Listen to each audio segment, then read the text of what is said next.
Chapter 83, Phase 86 Questions rather than Answers. A/N. Here is the next phase. I admit this is a tad shorter than what I have done the last few, but I will explain that at the end. Now, as I do about every 5 phases or so, I will be giving my disclaimer for this story. I do not own anything from the Gundam universe as much as I would love to. It is owned by Bandy and Sunrise Inc. I believe. The other ideas I pull in from other universes belong to their respective universes. I only own my musings, original characters, and ideas. If any character or idea resembles something that already exists that I haven't referenced, it's not meant to be. Thank you readers for bearing with me while I went through my disclaimer. On to the phase. Phase 86, Questions rather than Answers. November 12, 73 CE. Shira, the Republic of East Asia. Athrun had woken up in the morning and checked the information network to see if the Minerva had arrived yet. The Minerva was supposed to be heading toward Carpentaria from the Middle Eastern area after participation in an operation. There had been no mention as to what the operation had been that Athrun had heard from ZAFT's end as of yet. The information network didn't give much detail about what the operation could be about with the access level Athrun could use the network with.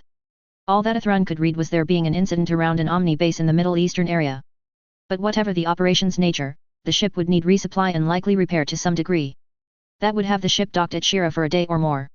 But the sooner Athrun could get to the Minerva, the better in the end. According to the information that Athrun had been given thus far, he would be working with the Minerva until further notice. There was another task the chairman had given Athrun, but that would come up when he got to the Minerva. He'd put a record request in shortly after that to see what the Minerva had been doing since beginning its service.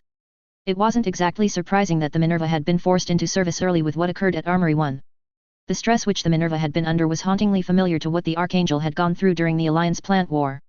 From what data had been sent to him, the Minerva had gone after the group responsible for the attack on Armory 1. Tyler had said the group had been called Phantom Pain and it was a Black Ops group that did Alliance dirty work off the books. Athrun believed his friend with what he said about this Phantom Pain. And the Minerva's encounters with them had proven they shouldn't be taken lightly. The Minerva had been taken off the pursuit shortly after the enemy vessel had reached the Alliance's new lunar base Art Satchel. Instead, the Minerva had been directed to help with the response to Junius 7 ruins heading for Earth. After that, the data stated the Minerva had gone to Gibraltar and had stayed there up to when the Spear of Twilight operation took place. Tyler had said the ship had been around Asgard when Omni had done their assault, and Athrun knew his friend wouldn't lie about that. The best explanation for the difference in the record and what Tyler had said was the Minerva had been off the books at the time. Athrun knew there were some good reasons for a ship to do things off the books, though those tended to be rare. After the Spear of Twilight operation, the Minerva had headed out to help with the operation in the Middle Eastern area. Records on that were not available at the time which Athrun had made his request, so he couldn't say much about that. With no sign of the Minerva's service changing from the eventful path it had been taking, Athrun was left to wonder.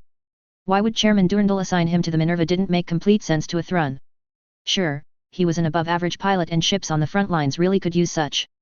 However, Athrun didn't think that was the reason that the chairman had in mind, more a benefit. And it wasn't that Athrun had an issue with working with the Minerva, for he didn't. It was the ship was becoming a symbol for ZAFT and he didn't doubt that would only become more so, much as the Archangel had been. The problem was with the conflict quickly growing toward a war, the Minerva could follow the same general path as the Archangel had. The path the Archangel had gone down, not by choice, had made it a symbol of Omni for a portion of the Alliance plant war. The Archangel had turned away from that path before the end of the war. The reminders of what had happened in the Alliance plant war that were popping up were concerning Athrun. So many horrible things had occurred during the war and had been almost normalized. He didn't want the horrors of war to become normalized for humanity. That was why Athrun had wanted to do something to help prevent war from poisoning humanity. Athrun had come to the realization that war was coming, there was really no way to prevent that now bar a serious miracle. Athrun just hoped that working with the Minerva wouldn't turn out as the Archangel had up to JOSHA. Athrun packed up his things and was about to leave when Tyler came up to him. Tyler said he would give Athrun a ride to the hangar the Savior was stored in. He also said Athrun could come and pick up his things later since he appeared to be in a bit of a hurry.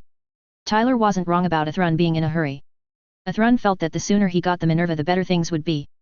He would rather get the other task he had from the chairman as quickly as he could and get it out of the way. Athrun couldn't say how that task would go honestly, but he was merely the messenger rather than the one who made the decision. He would stand by that if there were unexpected reactions to his delivery. So, Athrun left his briefcase at Tyler's place planning to come back for it later. Tyler drove Athrun to the hangar which the Savior was stored in before telling Athrun to keep in touch. Athrun took off in the Savior from the hangar and began heading toward the docking area that Shira had which was used for non-Federation ships. Meanwhile, on the Minerva, Arthur was in charge at the moment.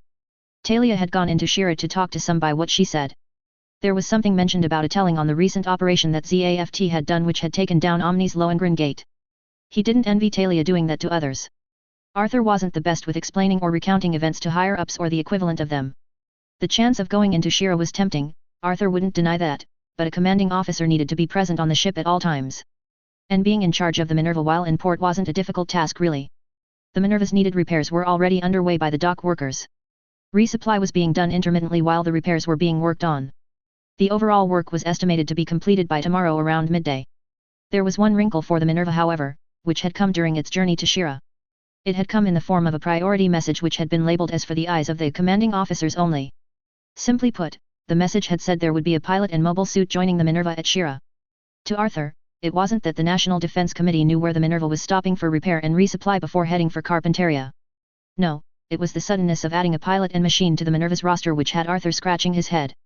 Normally, pilot-to-ship assignments were done when ships were docked at a ZAFT base, not elsewhere. The other thing which was odd about the subject matter of the message was what wasn't there. There was no mention as to who the pilot could be, or what machine they would be bringing with them. Talia and he had discussed the message a bit, but neither of them could come up with potential explanations as to what the message could mean beyond the obvious.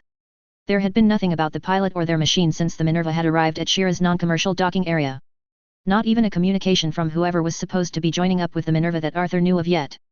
With the message the Minerva had received being a priority one, Arthur would have thought the pilot would have reached out by this point.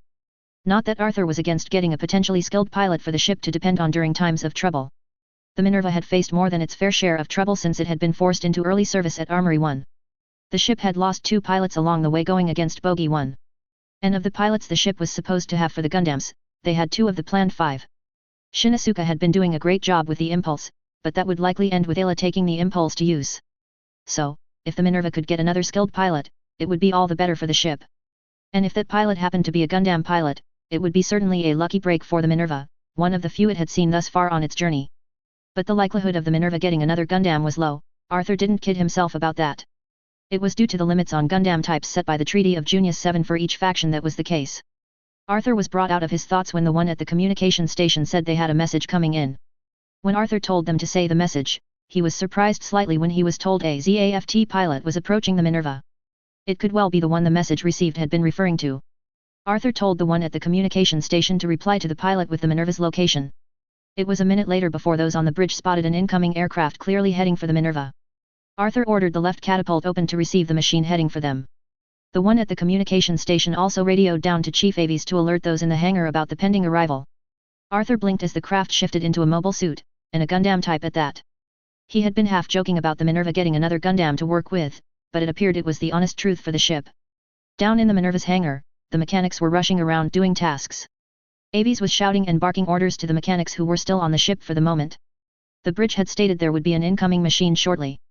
That would mean a space would need to be made for it, a dock if it was a mobile suit as it likely was. The Minerva had docking cages in the hangar which weren't being used at the moment. After all, the ship was supposed to have 4 Gundams and a couple of mass production models for use when called upon.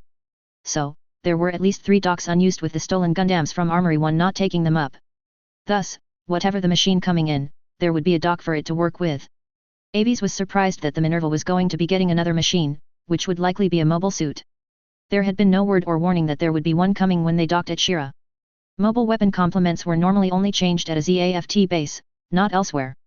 Not that it was the business of Avies or any in the hangar if the Minerva was going to get another mobile suit. However, Captain Gladys had been one to inform Avies of changes that would affect him and his mechanics along the ship's journey. For that to change unexpectedly didn't seem like something the woman would do from what Avies had seen. At the same time, Ayla and Matt were heading toward the hangar. Arthur told them the ship was getting another machine and pilot, and that they were coming in right now. It was the first that Ayla or Matt had heard of a pilot being transferred to the Minerva. Ayla had heard the rumor a message from the National Defense Committee had come along the way to Shira. However, whether that was true or not was something Ayla couldn't say. But apparently, the rumor had been true and had been about a pilot transfer. What was odd and kind of bugging Ayla was transfers weren't done around non-ZAFT ports normally. It wasn't policy for ZAFT, but it was unsaid expectation for that to be the case. Matt was right beside Ayla as the two were making their way to the Minerva's hangar. The 2 of them had been on the ship while the other pilots were out on shore leave. Not that Matt minded getting time with Ayla without others around to potentially interrupt them. However, then Arthur reached out and said the Minerva was in the process of getting a mobile suit and pilot. He had asked the two of them to go and properly greet the new arrival for him as he couldn't leave the bridge at the moment. Matt was a tad curious who the pilot could be, what machine they were bringing and why they were coming to the Minerva now rather than at Carpinteria. Pilot transfers were done almost always at ZAFT bases. It wasn't unheard of for it to be outside of them, but it was extremely rare. Then, the pilot could be anyone though Matt doubted it was just an average one. The Minerva had proven to be a unique ship and as such, was more likely to get non-average pilots and machines to work with. Matt couldn't guess who the National Defense Committee could think to send to the Minerva at this specific time. Back with a thrun, he had acknowledged the reply from the Minerva when he had gotten into communication range of the ship. He then lined up as he closed the distance between himself and the Minerva. When he spotted the left linear catapult opening, a thrun shifted the Savior into its mobile suit mode and began his final approach. He couldn't help but wonder what was ahead of him going with this ship. The Minerva had shown it was popular in a non-nice way with the Alliance and its Omni already. And Athron didn't see any signs of that idea changing in the near future, not with the Minerva's knack for finding trouble. He would assist as he could with what the Minerva faced, but Athron wasn't a miracle worker like some may think he was. The Savior swooped into the linear catapult and touched down inside the catapult. Those in the hangar worked through the process of transitioning the mobile suit into the hangar. After a moment, the airtight shutters moved out of the way and the Savior entered the main hangar area. Most in the hangar paused at seeing the mobile suit coming in for a few reasons. The first thing which caught the attention of those in the hangar was the suit was a Gundam type. For the Minerva to get yet another Gundam after 3 of its planned machines were stolen was extremely odd. Not that Aves would complain about having another Gundam on the Minerva with what it had faced thus far. Omni had been making things harder on the Minerva and her service since Armory 1. Having another Gundam would help that hopefully be more manageable. As the Savior came into the hangar, Ayla and Matt came through the hangar door. They both blinked at seeing the Savior and that it was clearly a Gundam type. Ayla was surprised that the Minerva was getting yet another Gundam to work with. The Minerva had already been planned to have a sizable portion of ZAFT's allotted Gundams. While 3 of them had been stolen, that hadn't yet been made official, so the 3 the Alliance had wouldn't be counted as ZAFT's own machines. That was something being worked on according to reports. But the Minerva now had 3 Gundams for itself, and that was still a rare occurrence for one ship to have. And with a Gundam coming onto the Minerva, that implied the pilot would be anything but ordinary. The National Defense Committee wouldn't give a Gundam to just anyone to use. Shin was an example of that point. Matt was also staring at the Savior as it was moving toward one of the 3 empty docking cages. The machine switched off its phase shift armor as it made its way toward the dock it was being assigned. He could see some things which had been common between the second-generation series ZAFT had created. Thus, Matt could only assume the new Gundam was a part of the same series. That implied this one had been constructed somewhere else than Armory 1. The implications that came with that said there had been at least some that had suspected the others could be stolen by the Alliance or others. They had been right, but if whoever had decided to build the Gundam elsewhere had suspected that, why hadn't anything been said? Many good people had died from what had been done to Armory 1 and a warning could have mitigated some of that. Matt leaned closer to Ayla. For the Minerva getting another Gundam, he remarked, that seems odd. Thoughts, love? Ayla had several thoughts about the machine that had come onto the Minerva. It was clear that Matt was having the same thoughts about the oddity for the Minerva to have a Gundam come to it at this time. Yet, Ayla had no more answers than Matt likely had. So, she shrugged in response, I have several, but none of them can serve as answers to the questions we both have, I would bet. Ayla glanced back at the Savior as it was locked in the docking cage. However, maybe the pilot could shed some light on the point for us. Ayla gestured toward the Gundam, shall we go and say hello and see what we can find out? The two made their way down the stairs to the hangar deck and began approaching the Savior. Once the Savior was locked into the docking cage, Athron undid the restraints and had the cockpit open its hatch. Athron moved out and went to the zipline and used it to descend to the hangar floor. The view of the hangar showed it was unique to Athron. He had expected that to likely be the case with the ship being a limited production class ship. The back of the hangar was where the docking cages were stored when not in active use by what he could see. There was some sort of elevator in the center of the hangar and appeared to go up to Athron assumed the special catapult. There were storage spaces ahead of the elevator which Athron expected to be for the Impulse's equipment. Silence fell over the hangar when Athron came out into the open and was making his way down to the hangar deck. He knew he would be seen differently than others in ZAFT. With what he'd done during the end of the war after parting ways with the chairman, it would be strange not to be treated differently. It was one of the reasons he'd made the decision to take the discharge and leave ZAFT. Yet, here he was back with ZAFT, even if it was for the best of intentions. Athron knew he would need to get used to be seen as the war hero many saw him as. But he didn't know if he ever would be able to get fully used to the different treatment. Once Athron set foot onto the deck he removed his helmet and scanned the crowd which had formed. Ayla gazed at the guy who had come out of the Gundam. He did look kind of familiar, but Ayla didn't think she had met him before now. However, she stopped on the crest which was on the guy's uniform since it was a faith crest. Getting a Gundam was an oddity in itself for the Minerva, and that would take time to accept as something the National Defense Committee would decide. For that Gundam to have a Faith pilot was even stranger than the Gundam being assigned to the ship. And it wasn't a member of Faith being assigned to a Gundam, that made sense to Ayla. It was both were here on the Minerva, transferring at a non-ZAFT port, which was bugging her. On the other hand, Matt blinked as he recognized the guy. He'd been one of the two with the Federation representative around Armory 1. But for a bodyguard to show up with a Gundam certainly made Matt suspicious of this turn of events. Plus, Matt had assumed the guy had been a Federation soldier with them guarding a political rep. Yet now, the guy was in a ZAFT red uniform and had a Faith crest. Matt pointed at Athrun. You were one of the bodyguards with that Federation representative around Armory 1. Matt paused, trying to recall the names that were given for the two. I think you were Alex Dino or something like that. Ayla glanced at Matt with what he said about the Minerva's new pilot. She had been out with her injuries when all the stuff with the Minerva's guests had been around. Matt had given a summary of what had happened. He had said a few things about the Federation representative and their bodyguards. And she believed Matt when he said the new arrival was one of the two bodyguards from before. That just left the question, who was this guy for him to be a part of Faith and here on the Minerva? What would a Federation bodyguard be doing here with a Gundam? Ayla asked. She then focused on Athrun so she could get some answers. Who are you? Athrun knew there would be questions asked of him when he arrived on the Minerva. He would have to give his actual identity with those on the ship. Athrun would be working with them, so it was best to start with the truth of who he was. Athrun handed his helmet over to a mechanic, and then saluted. Recognition number 2-8-5-0-0-2, Athrun Zayla, he stated in greeting, Faith Special Forces, requesting permission to board the Minerva. There was dead silence with Athrun's introduction from all in the hangar. And it was because all knew his name. The majority of those in ZAFT knew Athrun's name. He was seen as a war hero from the Alliance plant war with his actions to help end it. Ayla blinked in response to Athrun's introduction. It explained why the guy seemed kind of familiar, for Ayla had seen images of him. But the last Ayla had heard, Mr. Zayla had taken a discharge and then vanished from the homeland. A friend in the intel sector of ZAFT had told Ayla the attempts to find Athrun hadn't been successful. So, it was odd for the said individual to suddenly show up on the Minerva to Ayla. However, the hangar wasn't the place to ask questions, nor was it the time to barrage the guy about where he'd been.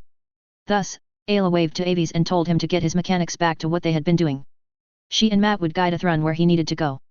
Athrun looked to the woman who seemed to be the one that others were listening to. If she and her companion could guide Athrun to the Minerva's commanding officer, he wouldn't say no. There was the other task which Athrun had been given by the chairman, which he wanted to get out of the way. So, Athrun fell in step behind the two before the group exited the hangar. As the group was walking down the main corridor of the deck, there was silence. Athrun didn't know what to say to either of the two escorting him. He'd been gone from ZAFT for long enough he didn't know what was considered small talk. And Athrun didn't really feel inclined to talk about his reasons why he'd left ZAFT. Nor did he want to discuss what had been said between himself and the chairman. Then there were the things he'd learned while living around the Federation which he really couldn't discuss. Athrun was more surprised that there hadn't been some sort of debrief before he'd left the plants. But the chairman had been insistent that he should head out as quickly as possible. Ayla was the first to speak of the three. Would you mind potentially answering some questions? There were some questions which Athrun was willing to answer, but others that he wasn't. He knew there would be those that would have questions about his discharge and his return to ZAFT. Athrun had his reasons for taking the discharge when given the choice after the Alliance plant war. He would like to think most would understand his wish to get away from the reminders of what had been lost to the war, among other things. That depends on the question, Athrun replied. There are questions I can answer and others which either I can't or don't have a definitive answer for. The reply was a chosen one to say Athrun didn't want to say no outright but set terms for asking questions. Ayla wouldn't hold that against Mr. Zayla. She could understand there were some things that he couldn't or didn't want to discuss. But records said he was discharged after the war ended and then vanished shortly thereafter. ZAFT intel hadn't been able to track down where Mr. Zayla had gone. Ayla assumed that some had helped Mr. Zayla to evade others looking for him, but she couldn't say for sure. Ayla nodded in understanding. Fair enough, she stated. I suppose the best question to start with is why were you discharged at the end of the war? With what you did that earned you the title of war hero, I can't see any finding enough dirt against you to have others agree to discharging you. Athrun figured that the choice given to some at the end of the war wouldn't be made public. It had been the agreement to abdicate potential crimes for some in ZAFT to give them the choice of demotion or discharge. It was to punish what some had done in the war which couldn't be waved off. Most had taken the demotion option, but Athrun knew he hadn't been the only one who had chosen the discharge path. However, Athrun couldn't say if that required response for some in ZAFT was buried or kept secret by those that led ZAFT now. So, Athrun sighed, I can't say exactly why the discharge came about, but I took it willingly. Athrun paused for a moment. I had my reasons for doing so, chief among those was not wanting to be around reminders of what had been lost to the war. Mr. Zayla wanting to get away from that which stood as reminders of those lost to the war was understandable. Ayla could sympathize with the wish as she had lost friends during the Alliance plant war. But how that translated into Mr. Zayla accepting a discharge willing, Ayla couldn't say. That he couldn't talk about the reasons the discharge came about suggested there was likely classified stuff involved. Ayla suspected there had been under-the-table deals made to settle some things when the war ended. It would make logical sense with some of the things which had happened during the war. And yet, Ayla couldn't see what Athrun Zayla could have done that would require an under-the-table deal to be made. Matt was wondering much the same kind of things that Ayla was about Mr. Zayla. With the skills he had shown during the last year of the war, ZAFT would be dumb not to wish to keep him after the conflict. That didn't mean that Mr. Zayla couldn't leave if he really wanted to, he had his free will after all. And Zayla's remark about getting away from reminders of those who were lost to the Alliance plant war was one Matt could understand. The current growing conflict was already creating reminders of the lost. We can certainly understand about wanting to get away from the reminders of the lost, Matt commented. But according to records, after your discharge you seemed to vanish. Where did you go after leaving the homeland? Athrun had gone to the Federation after his discharge. The Federation had assisted in Athrun's disappearance from the public eye. He hadn't wanted ZAFT or some from the plants to try to spy on his activities or potentially try to influence him to return. Athrun hadn't planned to go back to ZAFT, but the growing conflict had changed that. He didn't want to see the world, or the plants burn or fall into darkness as they had been heading toward during the Alliance plant war. Athrun didn't see where he went after his discharge as something needing to be hidden. But the stuff he'd learned while living in the Federation couldn't be discussed with those outside the Federation in general. However, Athrun didn't doubt that there would be questions about what he knew of the Federation once where he'd been was known. The Federation did things their way according to their rules and policies, that wasn't in question. However, Athrun had gotten to learn a lot of those rules and policies while he'd been around Orb. Learning such had explained several things as to why the Federation did what they did. The mystery which had hung over the Federation was more made up of the lack of information about their policies and procedures. According to what Athrun had gathered, the Federation preferred outsiders didn't know of their policies and procedures. It wasn't because they wanted to be secretive. No, it was to prevent others from trying to plan counters and ways around those policies and procedures. Athrun had come to understand and agree with the mentality the Federation had. If your enemies didn't know the procedures and protocol that you used, then they would have a much harder time coming up with ways to get around it. Athrun took a moment to think about what he could say that wouldn't be questioned much further. He didn't mind answering some questions, but there were things he didn't want to talk about or shouldn't speak upon. I came to Earth after my discharge, Athrun began. I wanted to not be found for a while. It is nothing against ZAFT, but I just didn't want to give the opportunity for some within the organization to track me down to either watch what I was doing or try to convince me to return. Others helped me keep out of the public eye and not be tracked down by those who might want to find me. I chose to live among the Federation member nations until going back to the homeland recently. Ayla was kind of surprised at Mr. Zayla's response to Matt's question. That he had vanished was something as it wasn't an easy thing for one like Mr. Zayla. But if he'd had the help of the Federation, the idea would be far more believable. The Federation had ways to make individuals disappear without a trace, they had proven that before with suspected war criminals among others. And it was probable that Mr. Zayla had the help of the Federation with him ending up in one of the Federation member nations. The other point that potentially came with that was the things which Mr. Zayla could have learned. Facts about the Federation had always been lacking or just plain missing. There were more rumors and assumptions rather than facts about them and their military. Any info that could help change that was sought after by those in ZAFT from what Ayla understood. Yet, Ayla didn't have much expectation that Mr. Zayla would reveal anything about the Federation he could have learned. But she would ask anyways. You spending time around the Federation, she began.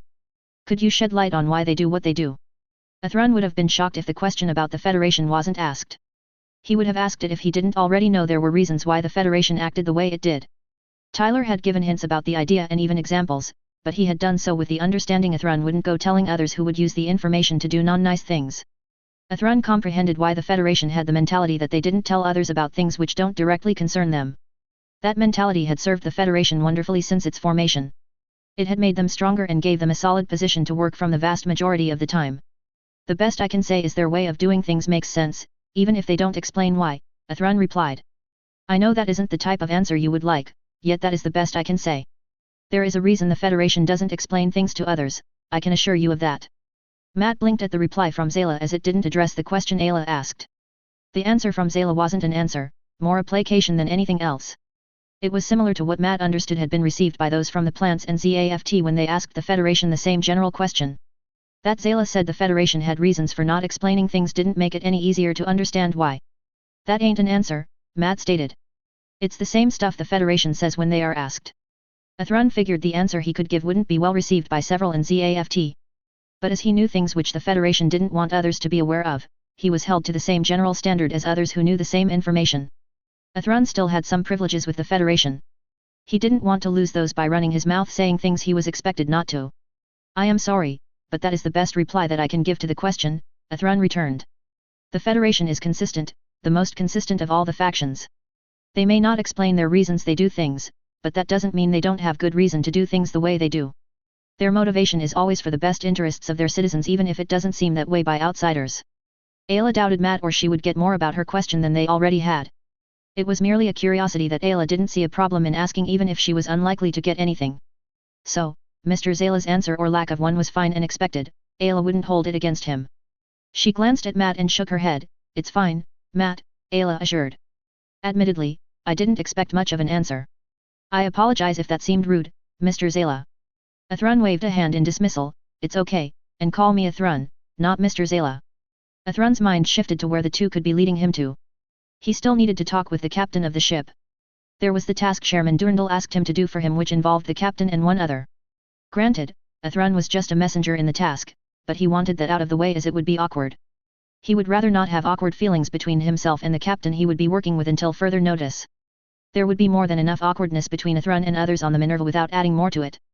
May I ask where you are escorting me to? Athrun posed. I do have something to tell the Minerva's captain which I was asked to deliver. Ayla and Matt couldn't help but be curious as to what Athrun could have to deliver to Talia. Athrun being a member of Faith was odd enough with him being assigned to the Minerva. For him to have a message or something else to deliver to Talia would make things stranger still. Not that either would complain that Athrun would be around to help during combat. He had brought a Gundam, and his skills would be an incredible asset for the Minerva to work with. However, the circumstances which he was coming under were just so odd that it brought up more questions. Ayla was the first to speak to Athrun's question. We are taking you to the quarters you will have while on the Minerva. Matt picked up from where Ayla had left off. Those will be what officers get. It's not just because you are a member of Faith, but it likely would have done the point. Ayla inclined her head. Do forgive him if he sounds a tad bitter. The journey the Minerva has been on hasn't been the easiest for any on the ship. Ayla paused as she recalled that Talia wasn't currently on the ship. Talia had headed into Shira to talk to others about what had befallen the Minerva or something to that effect. There had been no mention as to potentially when she would get back from that. Thus, whatever Athrun wanted to tell or deliver to Talia would have to wait until she returned.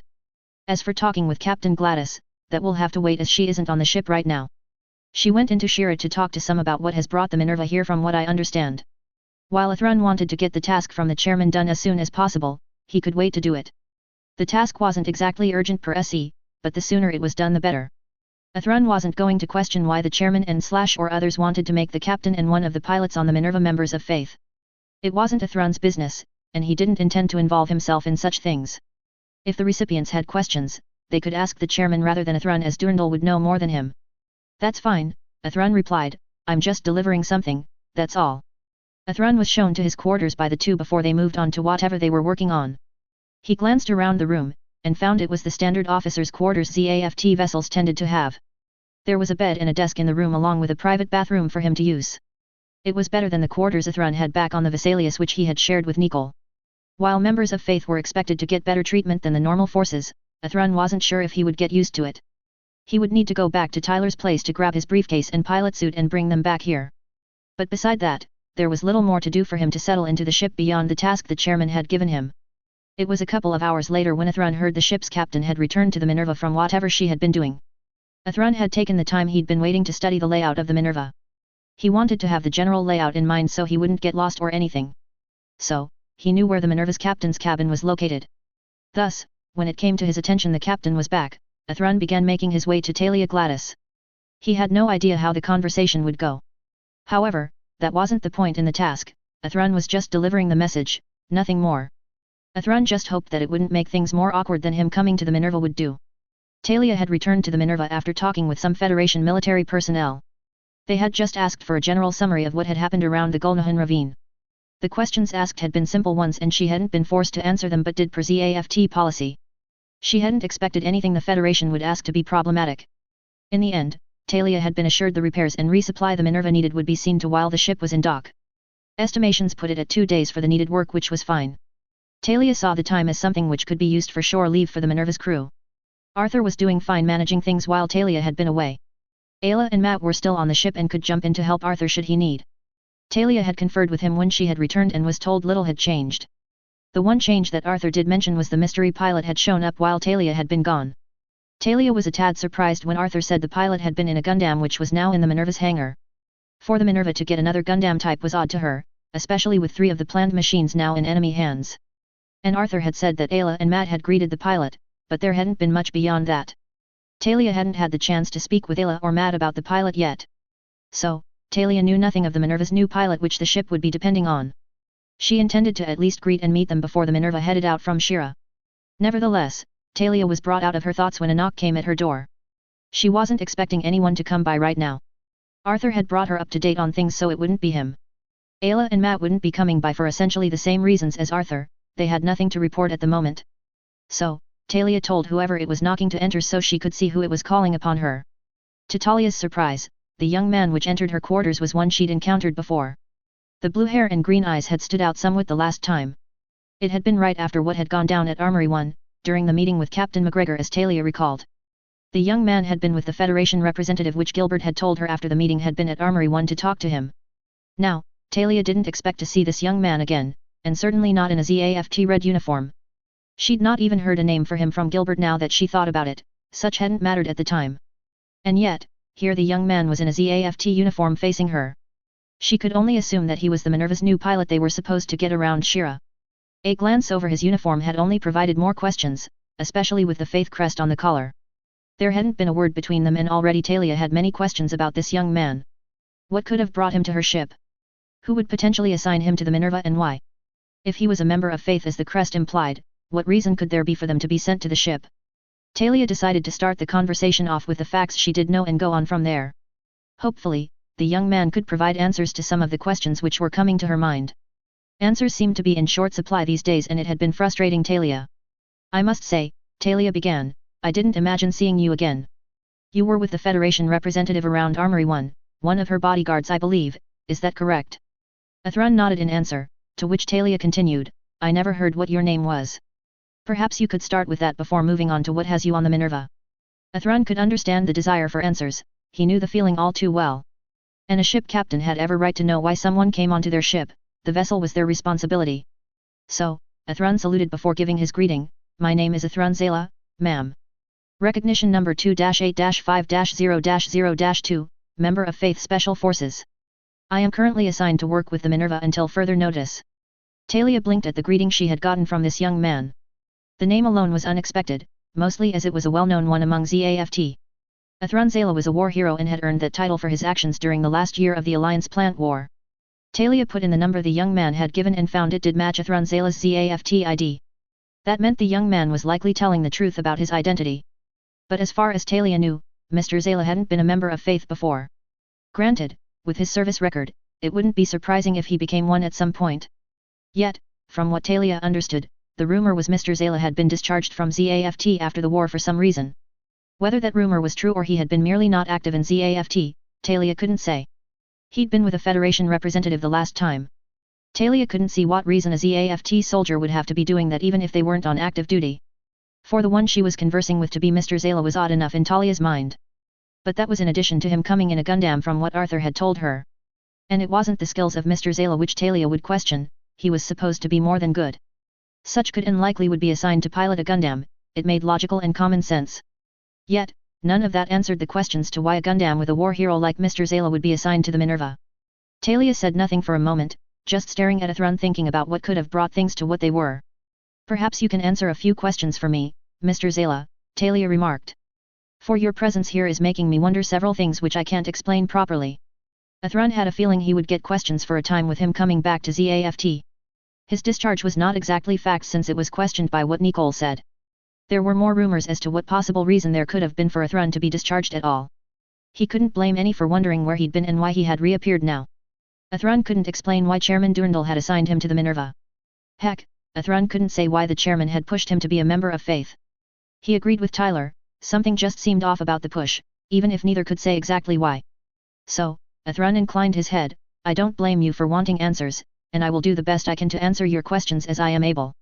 Talia appreciated that Mr. Zala was willing to take and answer questions. Not all from Faith were like that. She didn't expect him to have all the answers she wanted for what was going on, but hopefully, he could shed some light on things. The rumor is that you were discharged from ZAFT at the end of the Alliance plant war. Official records state that, Talia started. However, I can't see someone with a record like yours being discharged without a reason if that's what really happened. So then, were you really discharged, and if so, for what reasons? Nicole had told Ithran that there had been several which had questioned his discharge from ZAFT. He also knew the punishment for those who had done horrible and unforgivable things hadn't been made public. Thus, the rumors of there being more to the discharge had spread. It had provided a way out from some of the pain Ithran had been at the time from the losses he'd suffered because of the war. Originally, Ithran had planned to think about going back to the plants and maybe helping. But as time had moved on from leaving, reasons to go back had made less and less sense. He had more reason to stay on Earth since he had friends and what one might call a family there. You aren't the first to question the discharge, Ithran replied. To tell the truth, it was a choice given to those who had done horrible things during the war, for I wasn't the only one given the choice. I could have taken a ranked demotion like most did when presented the choice. Ithran hesitated for a moment. It may not make sense, but I chose the discharge to get away from the painful reminders of what I'd lost to the war. Talia said nothing to the reply. She'd never heard anything about a choice being given to those that had done horrible things. There had been rumors that punishments had been given out to some for actions they shouldn't have taken, but that was all that Talia knew of. Sure, she could see if an action was horrible enough, a harsher choice may have to be given to the individual. But for an action to warrant a choice of rank demotion or discharge made Talia wonder how bad the action could have been. However, Talia could fully understand the wish to get away from painful reminders of loss. She had her own experience of that idea. Actually, I can understand wanting to get away from painful reminders, Mr. Zala, Talia remarked. I then assumed that returning to the homeland just kept getting put off for one reason or another. It certainly sounded like Captain Gladys had her own experience with painful reminders from how she replied. The second sentence was different from what those who merely sympathized with the feeling would give. So, Ithran nodded in response, that sounds about right. I had intended to return after some time, but I kept coming up with reasons to put it off. There kept being another reason for me to not go back to the plants since the war, he iterated. But then Armory 1 was attacked and other events followed it which has led to the growing conflict. Ithran stopped wanting to put his wish to help in the right way to say he wanted peace for all. Memories of those I lost in the Alliance plant war have been coming back to me. Recent events had been hauntingly familiar as they are somewhat mirroring what happened in the war. Talia wouldn't disagree with Mr. Zala with events since the attack on Armory 1 were hauntingly familiar. He wasn't the only one seeing the worrying similarities there were between what the Alliance was doing right now and the Alliance plant war. Talia knew those on the Supreme Council and the National Defense Committee were trying to prevent a war. However, the signs were making it clearer preventing a war from coming was becoming a lost cause. I would guess you returned to ZAFT to try and help with the efforts to prevent a war from coming, Talia posed. Not that I don't understand that, but it's a little late I fear for prevention at this point. Ithran knew that Captain Gladys was right about preventing a war was nigh impossible now with the actions of the Alliance. With what Tyler had told Ithran, it was obvious radicals had retaken control of the Alliance essentially. And with radicals in charge, a war with the other factions was only a matter of time rather than a possibility. The radicals the Alliance tended to have around them wanted natural domination and would accept nothing less. It was one of the motivations used during the Alliance plant war to drive it on Ithran knew. Thus, Ithran sighed at what had been said. I'm aware that preventing a war essentially won't happen any longer, not with the radicals all but controlling the Alliance now. However, that doesn't mean things can't be done to minimize the damage which the coming conflict will do. Talia would applaud Mr. Zala's insight and understanding. He could see a war was coming, and little would stop that now. Yet, instead of denying that, he was looking ahead to what could be done to prevent the war from doing horrible things as the last one had. Talia could respect one that accepted the truth and wanted to work to improve the situation the best it could be. But that led to the question of why Mr. Zala would be assigned to the Minerva and by whom. I can certainly respect your wish to minimize the effects a war could bring, Talia said. But that brings me to the question of what brings you to the Minerva. While you said you were assigned to work with us, may I ask who gave you those orders?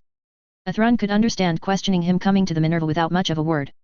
He would be doing that in Captain Gladys's position.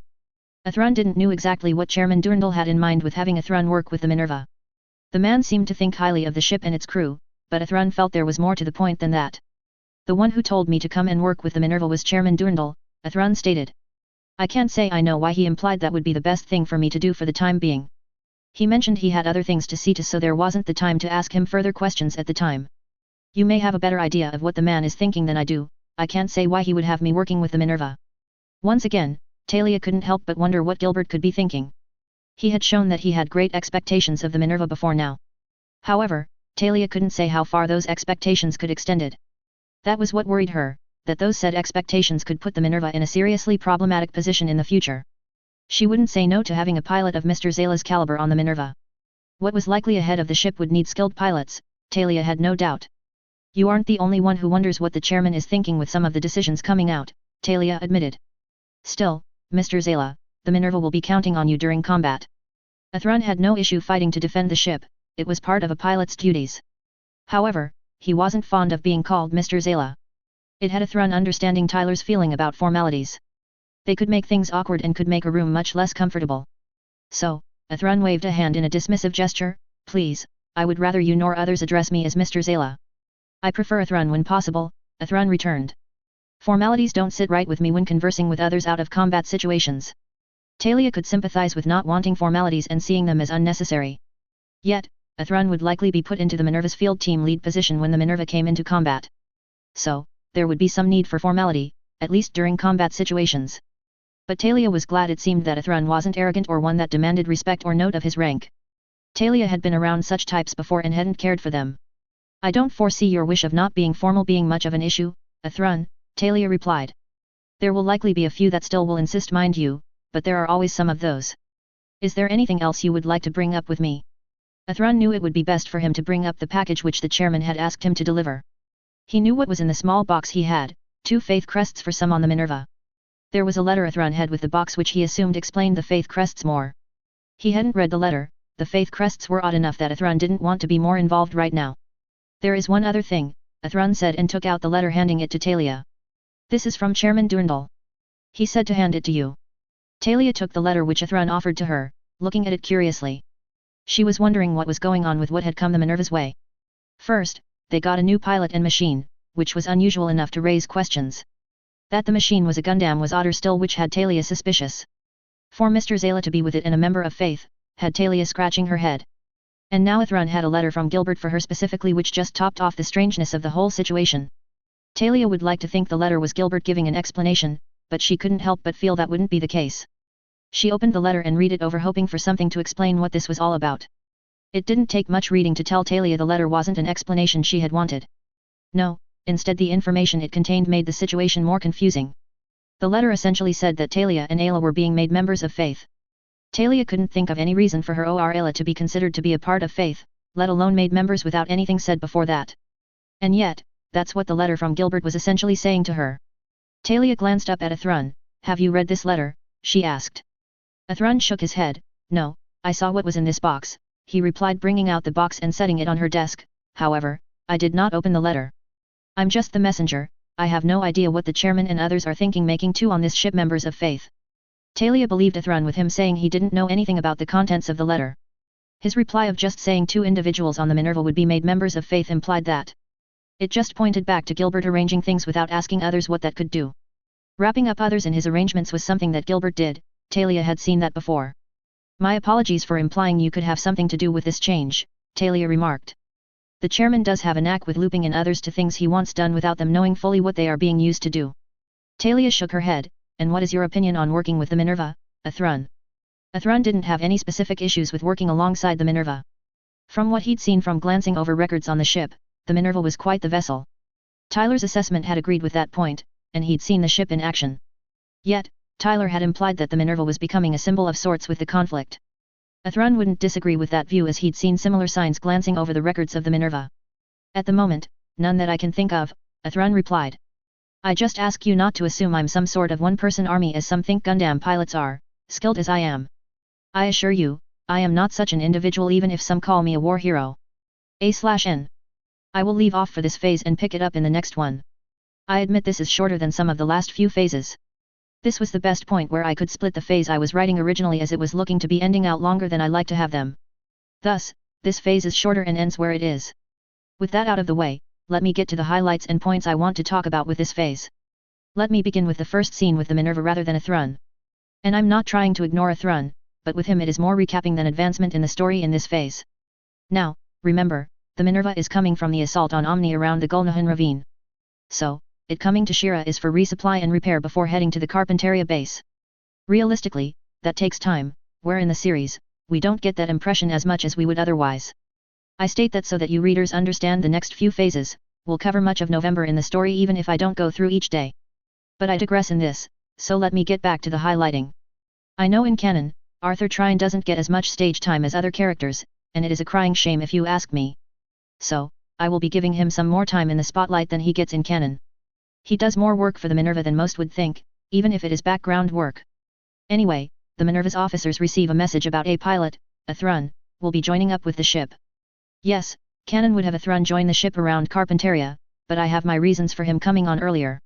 I won't say more as that would be spoiling what is to come and I try to avoid that as I can.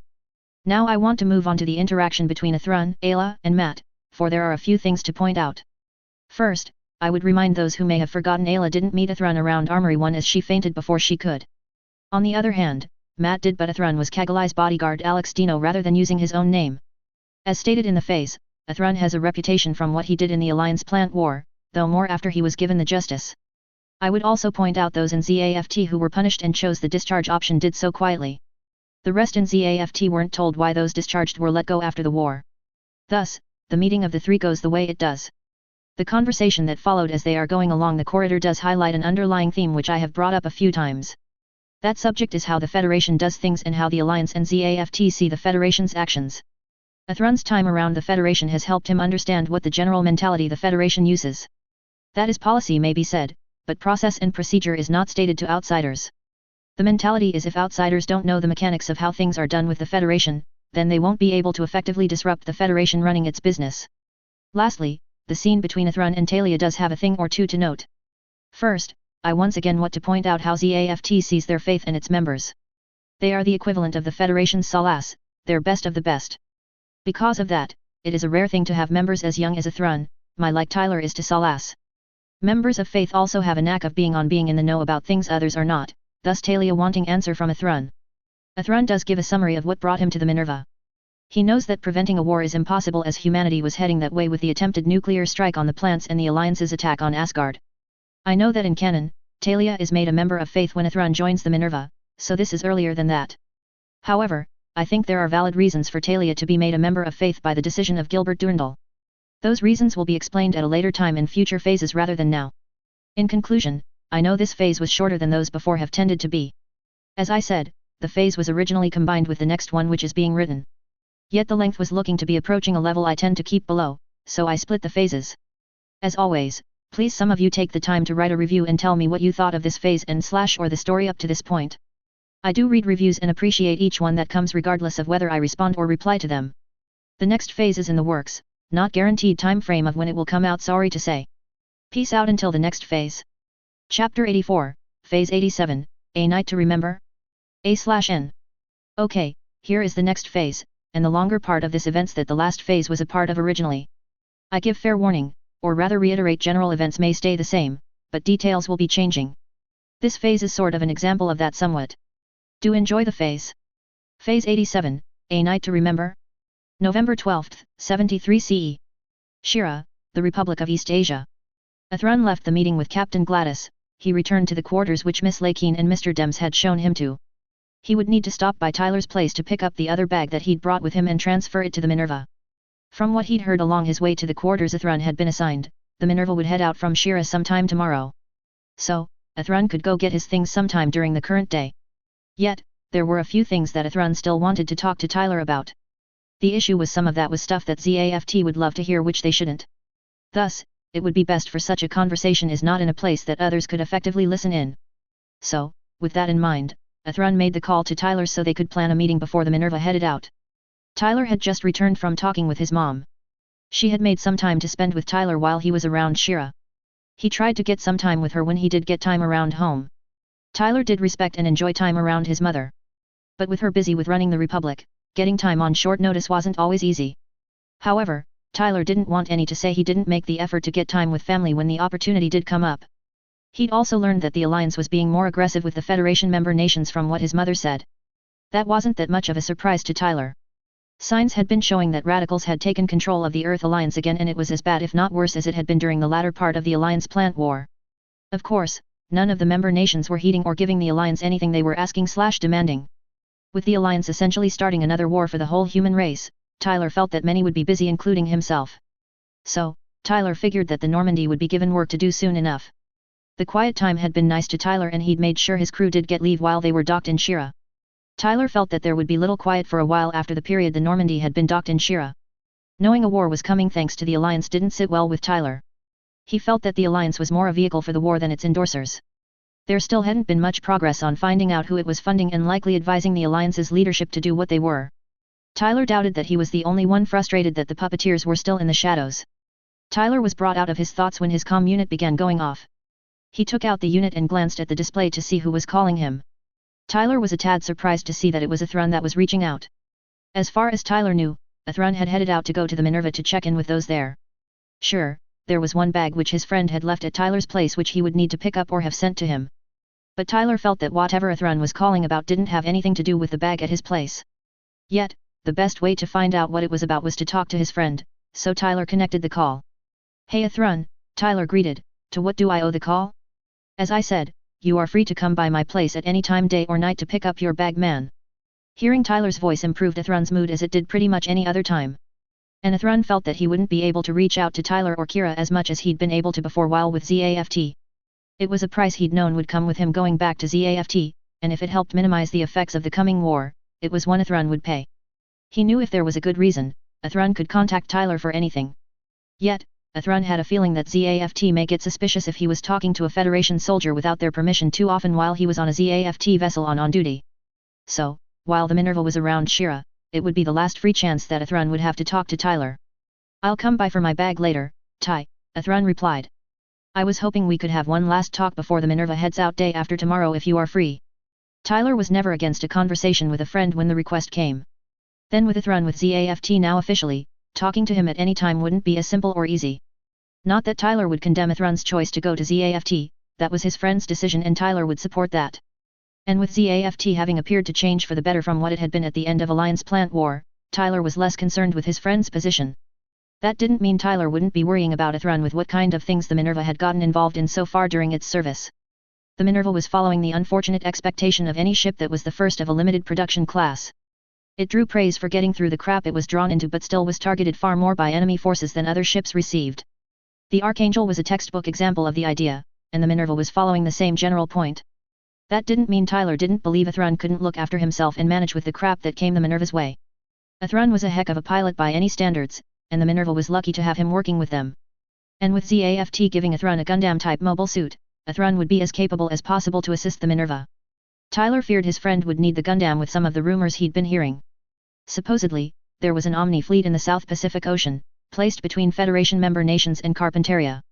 Were that true and evidence strongly said it was, the Minerva would have to get through them to get to the ZAFT base. Tyler hadn't said anything about those rumors yet to Athrun and Tyler had been looking for a chance to do so. The conversation could be the chance Tyler had been looking for.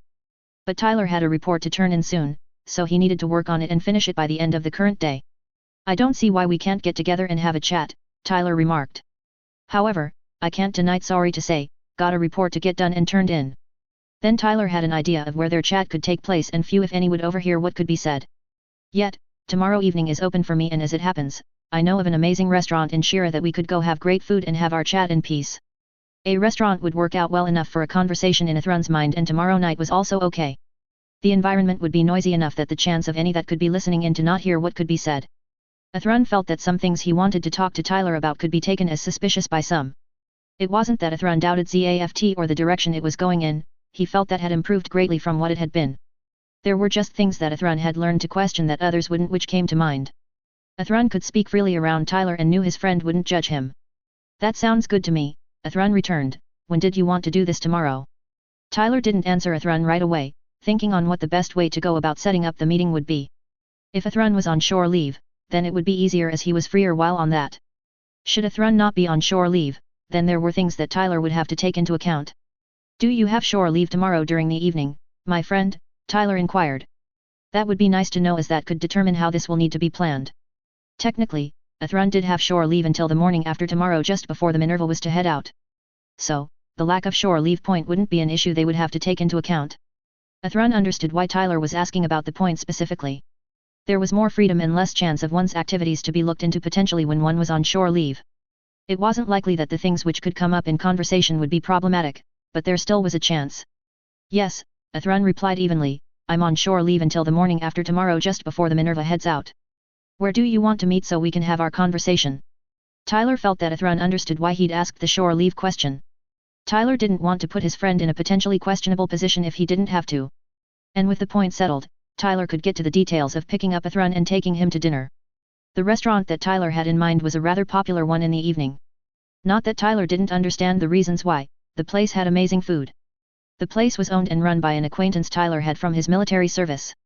The cook and owner was Tyler's Salas trainer. The guy had been hard on Tyler but had been decent outside of training. And with the relationship they had, Tyler would get the friendship rate and would be fitted in. Tell me where to meet you tomorrow, Tyler commented, then I will come and pick you up. I'll come by around 4:45 and take us to the place I have in mind. I would recommend dressing up a bit, the place isn't the fanciest, but it makes a good statement to the owner. Athrun didn't know where Tyler had in mind for dinner, but he seemed to have a plan of some sort. Tyler always seemed to have a plan to get things done normally in the way he wanted somehow. Athrun had learned it was better to trust Tyler and his plans since they had a real knack of working out rather than question them. How Tyler could manage to come up with plans and get them to work as he did consistently, Athrun couldn't say. Sure, I'll wear something nice, Athrun stated. You can meet me at the entrance of the non-commercial docking area where the Minerva is being worked on. Tyler knew of the docking area that Athrun was referring to. He'd kind of figured that would be the likely place to meet Athrun. Tyler had looked up where the Minerva had come into dock when it had arrived from the operation it had participated in. It had more been for Athrun so Tyler could assist him in the assignment he was on than anything else. Yet, the meeting spot wouldn't be that far out of the way to the restaurant by Tyler's estimation. Sounds like a plan, Tyler replied. The meal will be a kind of send-off from me. I guarantee you will enjoy it since the place has food that is so good it should be either 5-star rating, or just criminal to be so good. Anyway, I'll see you in around an hour and bring your bag with me, so you don't have to swing by my place later. The call ended after that, and Athrun began looking through what he had with clothes that could be considered somewhat dressy. Athrun had some more formal clothes, Kagalai had made sure he had some outfits that would fall under that. He couldn't forget the times that Kagalai had taken him out clothes shopping to get him more formal wear. Athrun had tolerated the experiences more out of love for Kagalai than anything else. With the clothes Athrun had eventually gotten, she had said he looked great in them. Athrun didn't like formal clothes as they weren't comfortable to be in for long periods. It gave a partial view to Athrun why Tyler could have something against wearing formal wear. Yet, Athrun did find one of the dress shirts Kagalai had gotten for him and formal slacks to wear. The next evening, Athrun began making his way toward the airlock the dock gangway was linked to. However, along the way, Athrun happened to spot a group along the way chatting about something. Athrun paused for a moment after spotting them. He realized the group had the 3 younger pilots the Minerva had along with Miss Lakeen in it. From what Athrun was overhearing, the 4 were discussing going into Shira for something shortly. What they were doing wasn't Athrun's business any more than the ship's officers. They likely had shore leave much as Athrun did until tomorrow morning. It wasn't unheard of or even unexpected for the pilots on a ZAFT vessel to do things together during shore leave. Athrun continued on toward the gangway so he could exit the Minerva and meet up with Tyler. As Athrun was heading off and past the group of pilots, Ayla was listening to Shin. Shin had chosen a restaurant for her to take him, Ray, and Luna Maria out to eat at tonight. From what Ayla was hearing, Shin had done some research on the place he had chosen, which she applauded. Ayla wasn't going to back down from her word that she would give Shin a reward for his performance during the last operation. The place Shin had chosen sounded like it wouldn't be the cheapest, but she couldn't say beyond that. By what Shin said, the place was supposed to be one of the more popular restaurants around Shira from what he'd found. He'd even had to make reservations for the place which said the claim of popularity was likely true. Ayla had no issue taking the 3 out to dinner, that was fine. It was the expense and other potential issue that could come up which worried her. ZAFT pilots didn't get paid a huge salary for what they did, though it wasn't small. But high-end restaurants for 4 had a high price tag which could take a real bite out of said salary. And then, Shin had said little about what the restaurant served other than it was supposed to have amazing food according to reviews. It wasn't that she felt Shin's research was incomplete, it just didn't give a lot of details to go on. Luna still didn't know quite what to think about Shin roping her into the reward he was getting from Ayla. She was happy to go out and spend time with Shin, she wouldn't deny that, though she wouldn't admit that to Shin either. So, Luna hadn't complained or say much when Shin had pulled her and Ray into this dinner reward. The way he'd described the place he had in mind, Luna had an array of thoughts in response. The place sounded neat, the reviews that Shin repeated made it seem like an amazing restaurant to eat at. However, with how popular it sounded like the place was, Luna didn't imagine the meals were cheap. Luna didn't want Ayla to have to pay a lot for them when it came to this reward dinner. Yet, Shin had clearly done work to find the restaurant for them to eat at, so Luna didn't want that to be wasted either. The whole situation was making Luna feel conflicted and she didn't know what to think about it all. In the end, Ayla accepted Shin's demand for the reward she was to give him. He had clearly gone through the work and Ayla would not deny Shin after the research he'd done. Ayla just asked the three to give her a moment to tell Matt of what the plan was, so he was aware. Since Matt was the pilot who would stay on the ship, it was only right that he knew what was going on. From what Matt had already told her, Athrun had something in the evening to attend. There had been no details as to what Athrun was going to, but it wasn't their business anyway. So, Ayla went and informed Matt of what the plan for her group was going to do.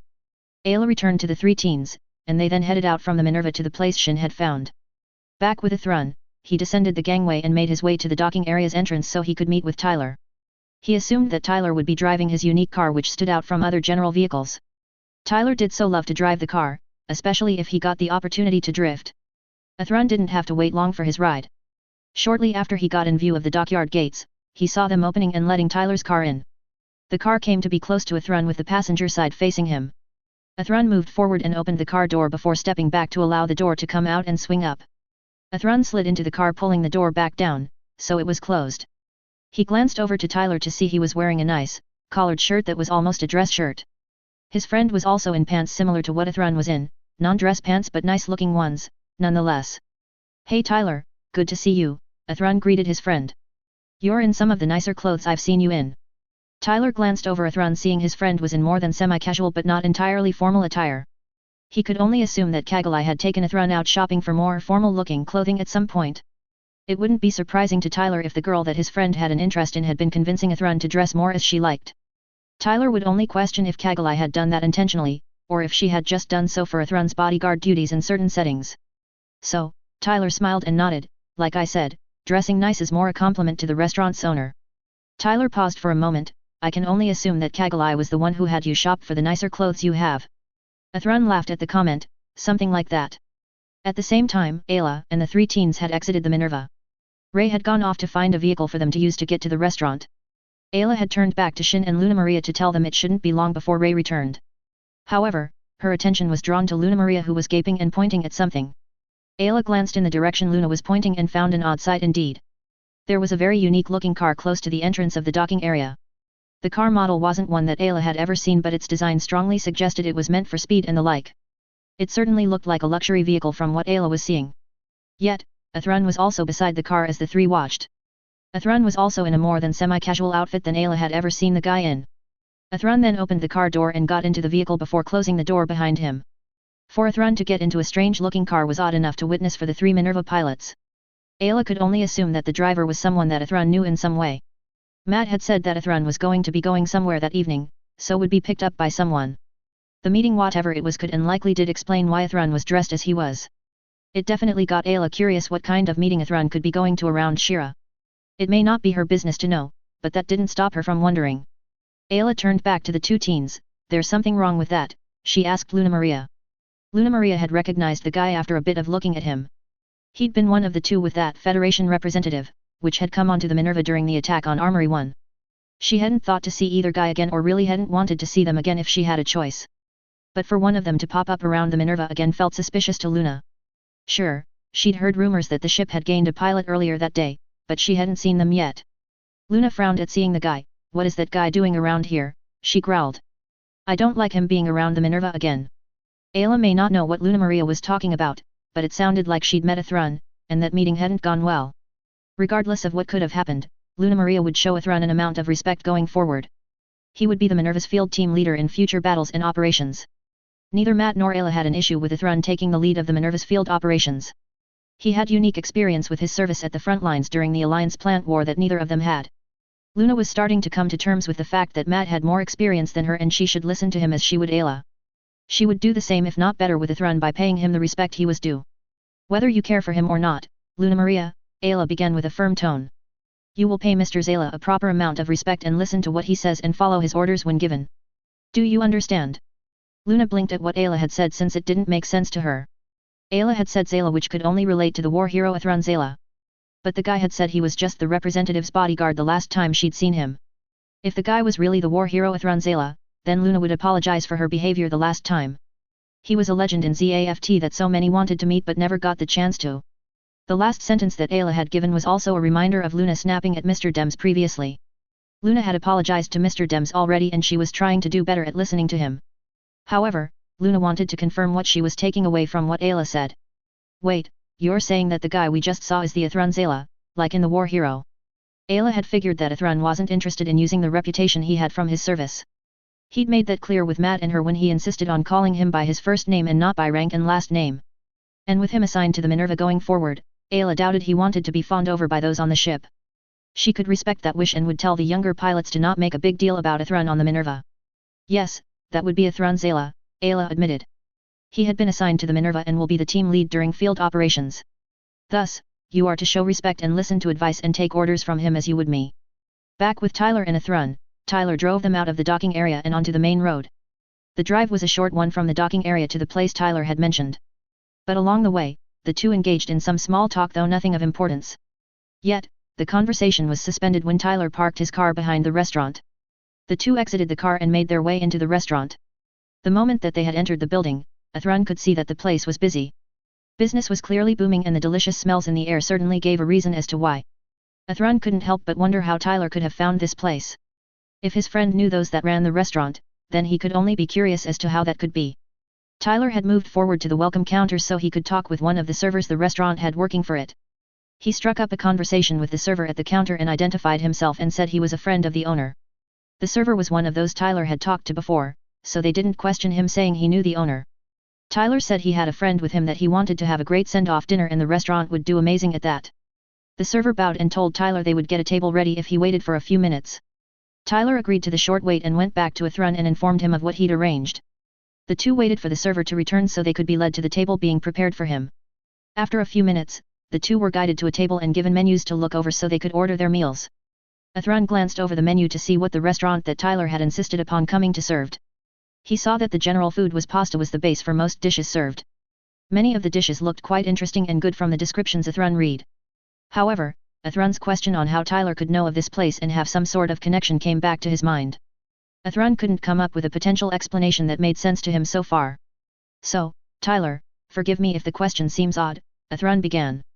But how do you have connections at a busy place like this?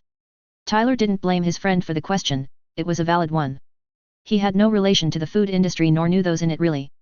If not for the owner of the restaurant being a retired military man, there would be even less of a chance for Tyler to know them.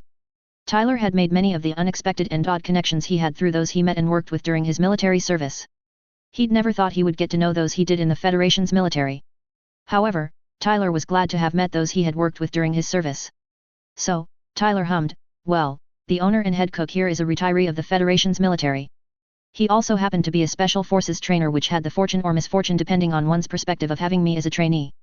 Tyler paused for a moment, I think it more depended on the day, but that's another matter. The guy managed to tolerate me enough for me to see he's a decent guy and a damn fine chef. Tyler stopped for a moment recalling the conversations that he'd had with his trainer.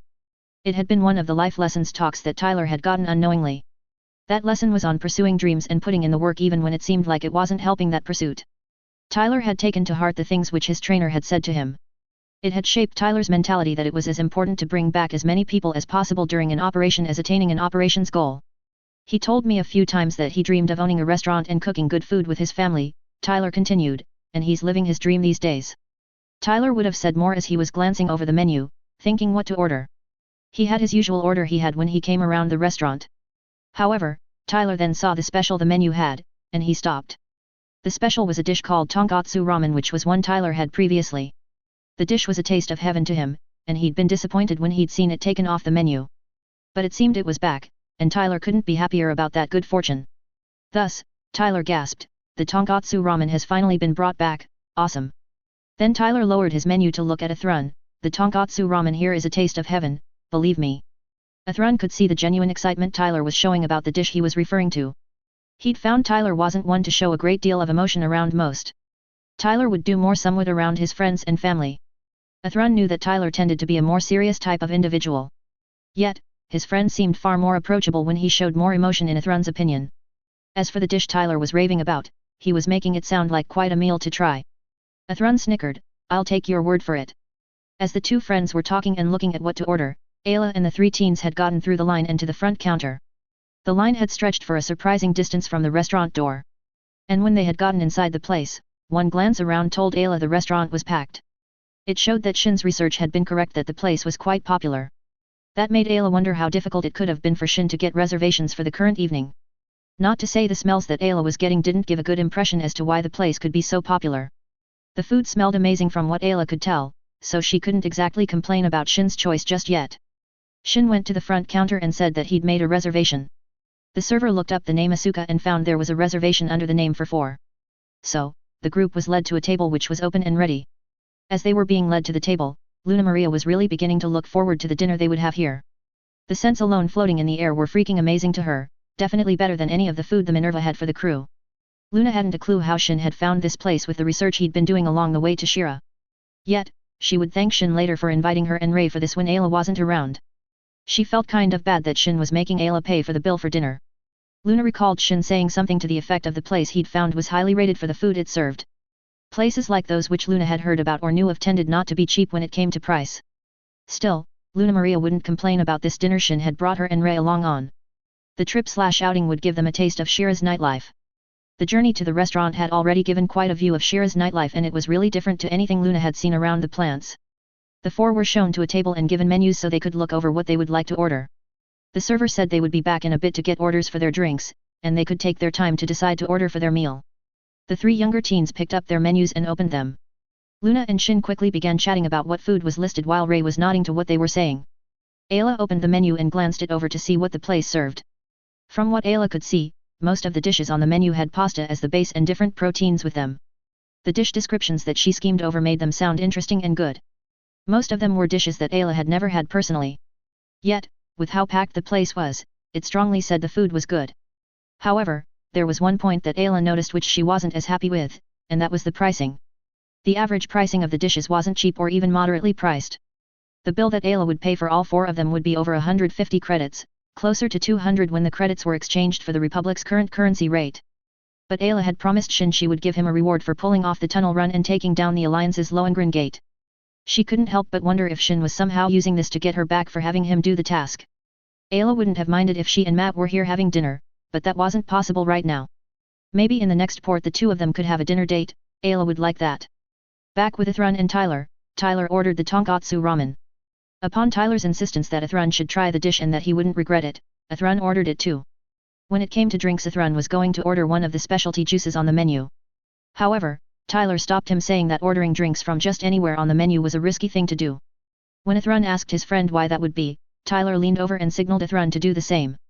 Ithran did as gestured to, and Tyler whispered that drinks not of the family section for drinks could be spiked.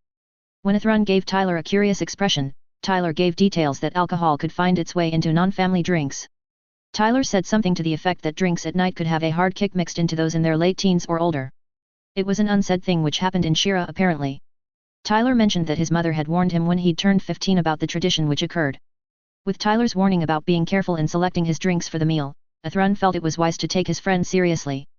Tyler didn't give out warnings without reason, especially not to friends and family from what Ithran had found. And Ithran hadn't felt inclined to sample alcohol, mostly since he was under the international age that it was seen wise to do such. Laws forbidding the consumption of alcohol have faded into history and become more the responsibility of the parents to see to and recommendations of drinking alcohol at 21 or older. So, Ithran followed Tyler's example and ordered off the family section of the drink menu. Once they had placed their orders and their drinks were brought to the table, Ithran began considering where to start the chat he'd asked for. There were a few things that Ithran wanted to talk about while there was a chance to freely speak with Tyler. The Alliance's attack on Asgard was more than bold, and the action wasn't something that Omni had been inclined to go with before they had. That suggested there was some sort of real change or factor there hadn't been during the Alliance plant war. Were that true, that would be extremely worrisome and would cause complications. What does the Federation know of the change in the Alliance's behavior? Ithran asked. It's been nagging at me since you told me about the attack on the Asgard base. The sudden and radical change doesn't fit what has been observed that I can figure. The question was a valid one, but also very complicated by what Tyler had understood. The best that Tyler knew was the point was still being looked into for solid evidence that could show what was suspected. The current suspicion the Federation had for the Alliance was there was some group influencing or running it from the shadows. The issue was nothing could be connected to the group to identify them or even show they had influence on the Alliance. From what some of Tyler's colleagues had told him, Salas agents were currently trying to gather information on the group. The intelligence agency was also working on getting data on the group that was running the Alliance. Tyler would admit that the group, whoever they were, was more than good at covering their tracks. He'd seen groups that would try to cover up what they did and not let connections to others be seen. But this one that seemed to be running the alliance these days was better than any Tyler had seen. The meticulous work of covering their tracks this group had been doing was quite impressive, even Tyler had to admit that.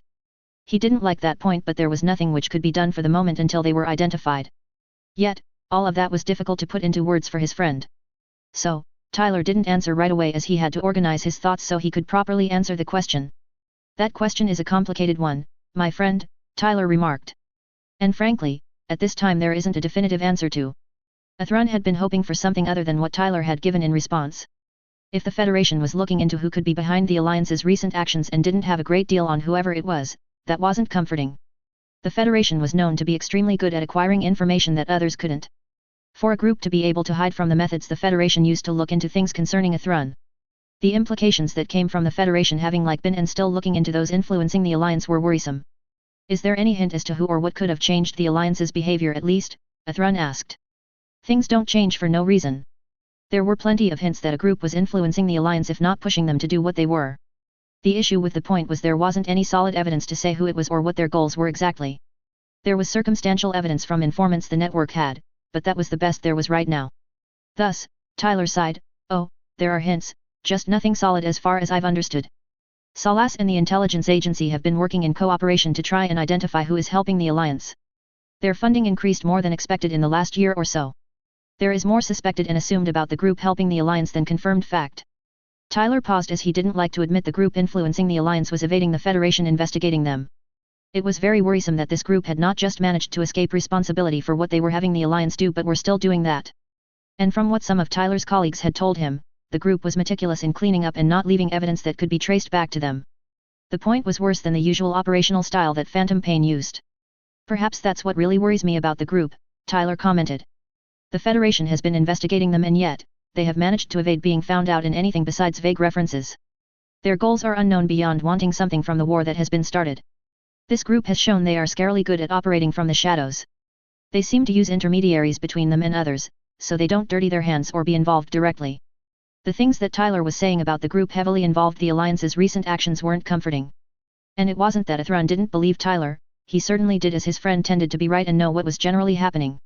It was more the Federation had found enough evidence to say there was a group that was influencing the Alliance but couldn't identify them, which was concerning.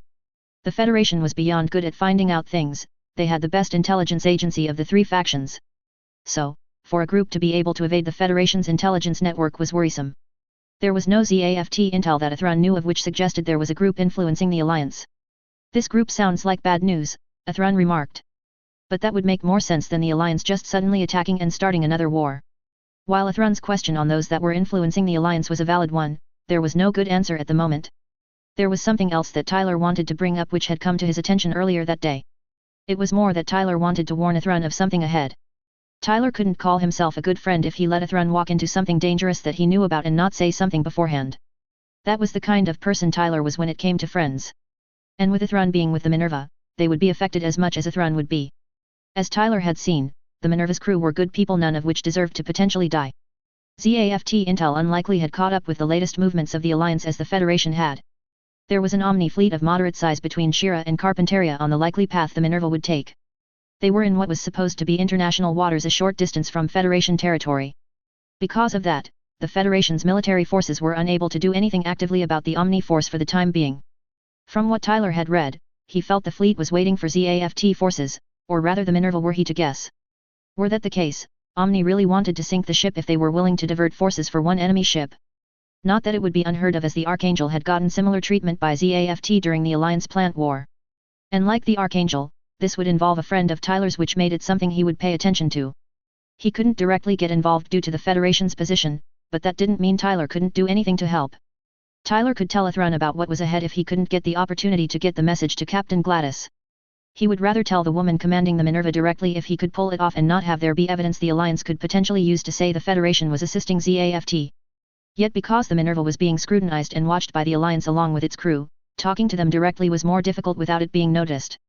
Thus, telling Athrun who was newly assigned to the ship was the best option to get the needed info across and the Alliance not point fingers so easily. There is one thing I do want to bring up with you while we are talking, Athrun, Tyler began. And I ask that should you tell this to others, You don't mention where it exactly came from. I'll explain why I say that in a moment, but let me get to what I want to tell you first. Athrun was curious and worried about what Tyler could want to tell him with how he worded his statements. They had been carefully worded to say that whatever was to come was potentially problematic in some way, shape, or form. Tyler wasn't one to waste words or play things up or down when telling others about something. He was blunt and to the point when a situation was seen as serious by him. And Tyler's judgment was one that was usually on the money with whether something was serious or not. You're not making me feel good about what it is you have to tell me, Ty, Athrun replied. But what is it that you want to tell, or rather I feel warn me about? Tyler hadn't doubted that Athrun would get the implications that Tyler had been laying out with his tone and statements. He knew his friend wasn't stupid about picking up on implied inference, nor was he naive as Kira was, which Tyler was thankful for. I assure you, I would rather be saying things to make you feel good. But I also want you to not go headlong into something that could threaten you and say nothing about it either. Tyler paused for a moment, gathering his thoughts before he continued. Correct me should I be wrong, but the Minerva intends to head to Carpentaria from here when it departs tomorrow. It was Athrun's understanding the Minerva would be departing tomorrow morning and would be heading to Carpentaria. That was an expectation after the operation it had participated in, so it could get work done on it and receive new orders. The trip to Carpentaria would be through international waters that bordered the Federation's Equatorial Union's territory. The route should be clear and the journey uneventful, since it had been with the territorial lines as they were. However, Athrun felt that the said journey would be anything but clear and uneventful by Tyler bringing the point up. Yet, he nodded, that is my understanding of the general plan for the Minerva at this time, Athrun replied. I take it that something about the journey isn't as it would be expected to be. Tyler was glad his friend was catching on that what Tyler had to tell him things were ahead that wouldn't be nice. He would have said more, but the meals arrived for them, which put the conversation on pause. With the food there, the two tucked into the meal, silently agreeing to continue the conversation after the meal. The food was amazingly delicious as it smelled, and both ate with gusto. Athrun had to admit that the ramen was the best he had ever had in his life. Tyler hadn't been joking when he had said that the ramen was a taste of heaven.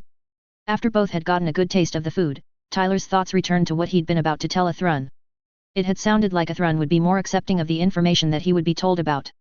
And with the Alliance lying in wait for the Minerva and some of the data informants had given, there was a trap ahead of the ZAFT ship. You would be right, Tyler stated. The route the Minerva will likely be taking has an Omni fleet in international waters between Shira and Carpentaria. Their positioning just outside the main shipping lane makes it so the Federation can't call them out for squatting to do stupid things. Tyler shrugged with a frown. It's a really annoying thing the Alliance has taken up doing, which can be considered standing at or on the line of breaking laws but not going over it. Athrun didn't like what Tyler was saying, but he didn't doubt the information was true. For an Omni fleet to be set to wait for ships to come by and attack them if they chose to was worrisome. There had been nothing from ZAFT intel that had suggested that point that Athrun knew of. And that the Alliance was sitting just outside of the main shipping lane did lend credence to what Tyler said. Omni was towing the line of breaking the law, as blocking international shipping lanes without a solid and valid reason was illegal. It was sounding more like some sort of blockade against ZAFT's Carpentaria if Athrun were to give his opinion. But what mission Omni's fleet had didn't matter in the end really. Their position was the issue for the Minerva, as it would be for any ZAFT ship. Omni positioning a fleet by the international shipping lane is a problem, Athrun remarked. And I would be shocked if they would let the Minerva pass them to go to Carpentaria. The day Omni let a ZAFT ship pass a group or fleet of theirs would be the day they would also admit their hatred of coordinators was wrong. Tyler didn't buy the Alliance's claim of their Omni fleet being by the shipping lane was for its defense. They were waiting to intercept ships they didn't like and do what they wanted. There was no evidence, yet, that Omni had done more than inspect some ships before letting them pass. And all of this was before taking into account what some of the informants have said about this Omni fleet. Yet, Tyler kept going, I wouldn't disagree with you. Omni would be having a serious off day if they let the Minerva pass them without doing something nasty to it. Tyler stopped as the other things he'd read from the information network about the Omni fleet. That things reported about it were concerning beyond just the fleet being where it was and makeup. There was one piece of information that Tyler was very concerned about, which was why he was telling Athrun about this in the first place. But to my point for telling you about this, Tyler iterated. With how foolish the Alliance is these days, it would be best if this information is not seen coming from me or the Federation. They are more than willing to point fingers for nonsense they can, so they are able to play the victim. Athrun had seen a little of what Tyler was talking about, but more heard about it happening. However, for Tyler to be giving information which the Alliance would no doubt be against being given to those on the Minerva wasn't a good sign. He was almost afraid to ask Tyler what info he could have which the Alliance didn't want the Minerva to know about at this point. Yet, Athrun didn't doubt that the information would be helpful in some way for the Minerva, bad as it could be. With that in mind, Athrun exhaled heavily. I can only assume that whatever data you have is some sort of warning for the Minerva. You would like me to get to them, correct? Tyler didn't like giving his friends non-nice news or information, but he would when it would help them somehow. And with the mention of the fleet having special equipment, Tyler was more than concerned. The fleet was supposed to have at least 3 carriers with them which would have mobile suits with them and outnumber what the Minerva had to work with. The mention of special equipment told Tyler that the fleet had some custom model suits or perhaps a new mobile armor to employ. That wouldn't be as much of an issue if not for the Alliance having developed some dangerous technologies in the last year from reports. So, Tyler nodded, something like that, yes, Tyler returned. From what data has come in from network informants, the fleet which the Minerva will encounter won't be a nice issue to deal with. It has at least 3 carriers in it, maybe more, and I would assume smaller support vessels equal to the number of carriers plus 1 as well if not more. That will have the Minerva outnumbered in combat regardless of which end of the scale the numbers are on. That would be concerning in my mind, but not something the Minerva couldn't deal with from what the ship has shown itself to be capable of. However, there has been mention of special equipment the fleet has to work with which does raise a potential red flag to me. Tyler mentioning special equipment instantly had Athrun paying sharper attention to what his friend was saying. Special equipment could mean / refer to several things that the Alliance could be using. From what Athrun had been told already, the Minerva had already gone against a new mobile armor during the last operation. But without more detail, Athrun was worried what the Minerva could be facing ahead when they went against the Omni fleet. When you say special equipment, Athrun stated carefully, do you have details that could say what it is? I'm concerned as you are with special equipment is mentioned like you are. And with the Minerva facing off against a mobile armor which hasn't been seen before in the operation it participated in, I'm even more worries. Athrun saying the Minerva had faced off against a new Omni mobile armor was troubling. It meant the reports of Alliance R&D had been cranking out what they could as fast as possible. Tyler was inclined to believe the Omni fleet had some sort of new model mobile armor if he was to make an educated guess. With what the Alliance had been developing, those machines could have dangerous options to use against their opponents. Tyler sighed, I wish I had specific details to give on this, he admitted. Yet, the informants haven't been able to acquire such. But I would guess that the special equipment is likely a new model mobile armor of some sort. It could be the same model Omni used against the Minerva, though I kind of doubt that with combat over water. However, if Omni is confident said equipment will give them a real advantage over ZAFT forces that are in the shipping lane, then I would say it shouldn't be taken lightly. Athrun was concerned about what Tyler was saying the Alliance had prepared for the Minerva when they traveled to Carpentaria. Yet, knowing that such was ahead did give the opportunity to prepare some countermeasures for it. That in itself was helpful and Athrun would be grateful to Tyler for the information. Well, Athrun started, that you are giving the information to me will be helpful. I will get it to the Minerva's captain so she can help prepare the ship for what could be ahead. Better to know when there will be problems ahead than to be blind to them. Tyler smiled at the real wisdom that Athrun had just said. It was better to know that there was trouble ahead and prepare than to be taken by surprise by it. That's why I wanted to tell you so that you knew what was ahead. I couldn't stand by and just let you go off into an Omni trap and have to deal with it. Tyler shrugged, while I can pull off flying by the seat of the pants, as the old phrase goes than most do, I don't recommend doing it often. It really hits the stress levels hard and that is difficult to handle just being reactionary on a regular basis. Tyler sighed, I swear that you and I may be kept busy, but the exchange doesn't always feel like it's worth the effort we put into it. Athrun wouldn't disagree with Tyler's assessment of the two of them staying busy.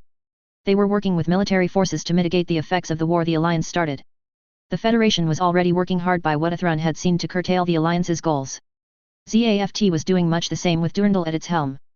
Athrun hoped that the two factions working toward the same goal could get the result that the two wanted.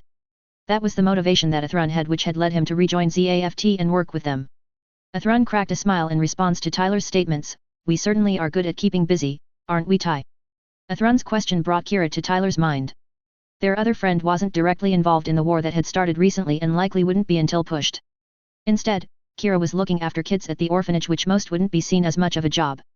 Not to say Kira's chosen life wasn't without its benefits that could be seen by others. He got to spend his days with the girl who loved him and that alone was a perk, not that Kira seemed to see the point. No, Tyler knew his friend's cursed naivete was still as irritatingly as healthy as ever and stunting his growth.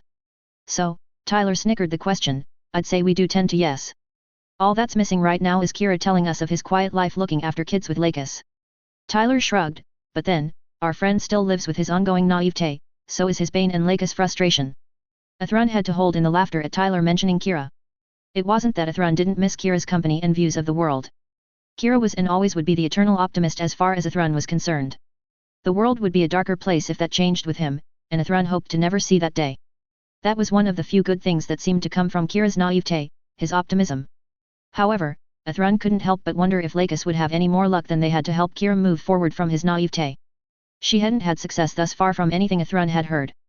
Athrun chuckled and nodded, yes, I wonder as you do, if Kira will ever fully shed his naivete. I haven't seen much progress with him, though I wouldn't doubt Lakis has been trying on the point. The subject of Kira's naivete was one that Tyler both cursed and faced as a challenge at the same time. He'd learned of it shortly after meeting Kira and had quickly begun cursing it after finding how powerful it was and what it did to his friend. Tyler had done everything he could think of to help Kira get over his naivete over the years of their friendship. And yet, nothing that Tyler had done had helped Kira shed his naivete, much to his frustration and chagrin. Athrun hadn't had any more luck than Tyler when it came to Kira's naivete. And Tyler unfortunately doubted Lakis would have any more luck than they had with Kira. He would love to be proven wrong about that assumption, but he wouldn't hold his breath. Still, Tyler gained an expression that was a mix of mirth and care. I hoped that Lakis could help Kira in a way we couldn't, but yet, there hasn't been any sign of that yet. Tyler sighed. We can continue to hope and pray for our other best friend Athrun. That's the best I've come up with these days. The two finished their food shortly after that before he paid the check for them both, and they rose to exit the restaurant. As the two exited the restaurant, Tyler glanced to his right and couldn't stop the smirk that came to his face. There was still a line for the restaurant that went down to the end of the block. It said that business was doing amazing for Tyler's old trainer, and he was glad that was the case. While his trainer had put Tyler through a grueling time, he was glad the man was living the dream he'd mentioned to Tyler. And with the food cooked at the restaurant, it was no shock of there being a crowd wanting to partake of it in Tyler's mind. He always gave an outstanding review whenever he came to eat at the place to help business. And it had been great to share the fun with Athrun before he shipped out with the Minerva. Nonetheless, it was about a minute after Tyler and Athrun stepped out of the restaurant that things changed. Tyler felt an all too hauntingly familiar shiver run down his spine, which was the last thing he wanted to come right now. The shiver was one of the warning signs that Tyler got when Sakura was getting close to him. And Sakura popping up right now was the last thing Tyler needed or wanted to deal with. But his stalker had never shown she cared what he thought of her surprise visits. Honestly, Tyler was kind of surprised that Sakura hadn't popped up already with the downtime he'd been experiencing. The woman had a real knack knowing when he was on assignment or not and taking advantage of it. Yet, with the shiver that Tyler had gotten, he had a little time to try and get away from Sakura. He could lock his house down in the attempt to have peace for the night, and Tyler fully intended to do just that. However, that would require leaving Athrun here to find his own way back to the Minerva. Tyler didn't want to leave his friend hanging if he didn't have to, but his situation was already going in a direction he didn't want it to. Athrun noticed Tyler stopping suddenly and having a barely seeable shiver go through him. Tyler wasn't one to stop suddenly for no reason, with how calm he tended to be while under pressure. So, Athrun could only wonder what had set Tyler off and put him on edge as Athrun was seeing at the moment. He glanced side to side trying to find something that could play into the sudden change in Tyler. There was a line of people that were waiting to get into the restaurant, but there was nothing else that Athrun could see to explain Tyler's behavior. Tyler, you okay? Athrun asked. You're not one to suddenly be on edge or jumpy without reason. Tyler was conflicted with leaving Athrun, but he didn't want to have to just accept dealing with Sakura tonight. He hoped that Athrun would understand he wasn't ditching him out of the blue as it could appear. No, Tyler was trying to get away from his stalker and have peace, and Athrun should be able to forgive Tyler for that. So, Tyler turned to Athrun, a growing expression of panic and sad acceptance at what was ahead of him.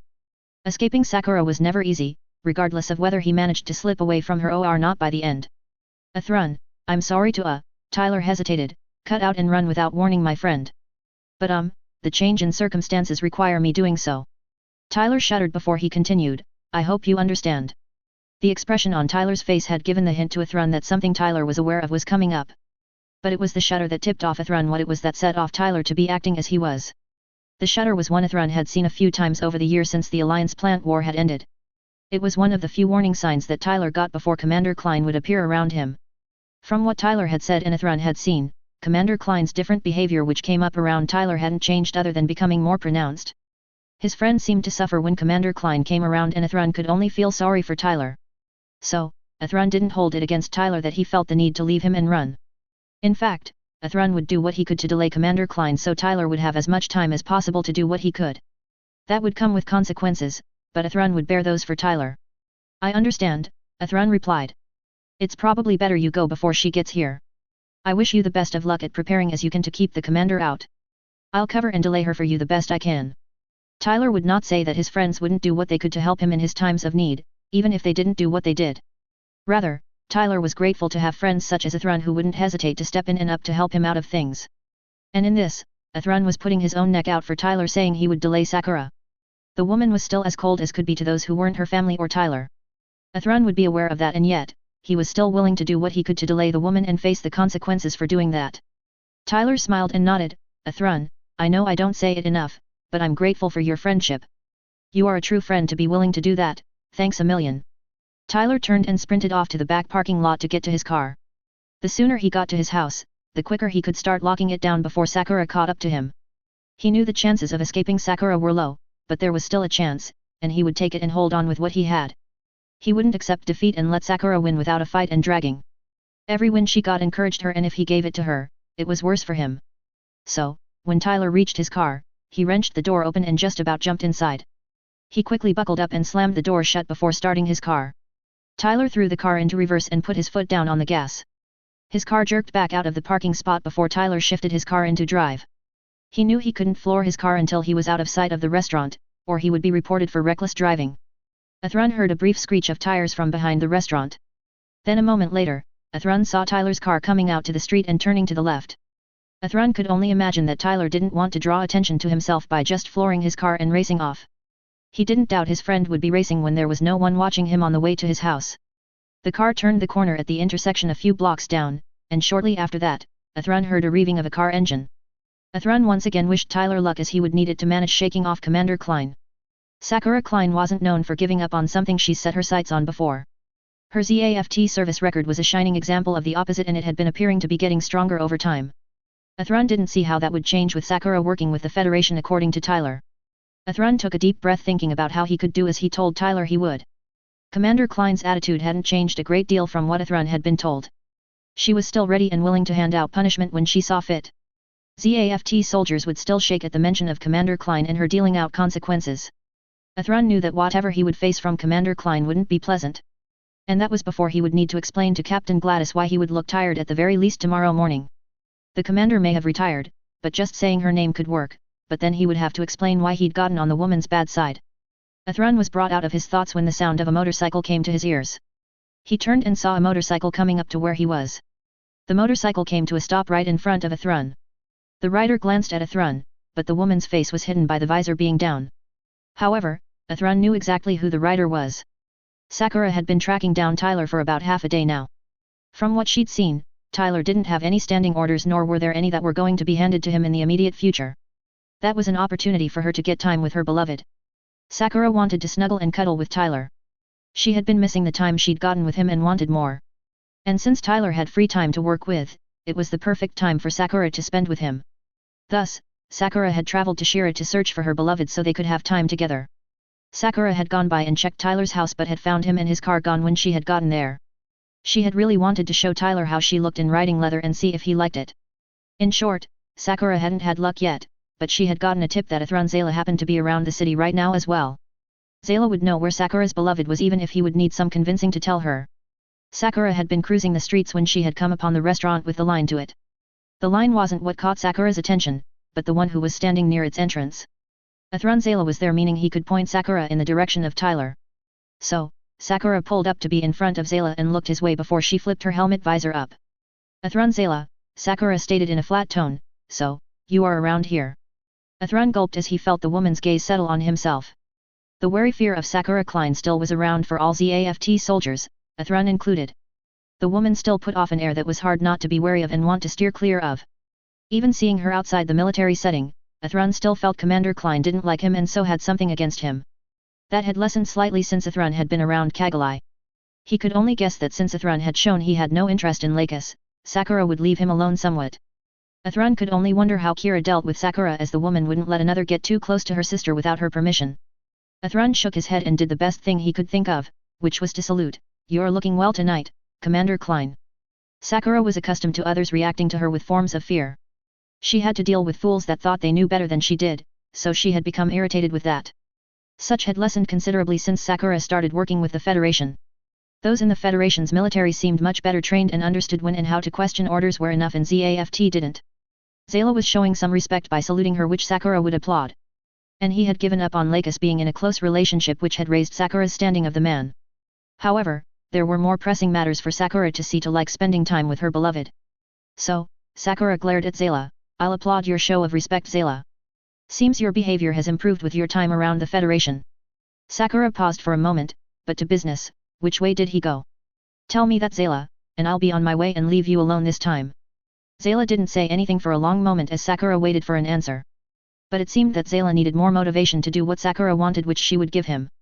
Should you not tell me, then things will become very unpleasant for you. You are among those which understand what happens to those that don't do the right thing when I tell them to. Athrun knew that delaying Commander Klein wouldn't be easy for him, not with Zaft's Black Zephyr. The compliment she'd given him would have been nice if not for the situation Athrun was in. He knew that when he didn't help the woman, he would have to face the consequences she would force on him. But Tyler had done so much for Athrun throughout their friendship which Athrun had never asked for nor expected. It was Athrun's turn to help Tyler in this time of need even when there was a price he would pay for doing so. Athrun took a deep breath before he spoke, I am truly sorry ma'am, but I will be unable to help you in your pursuit.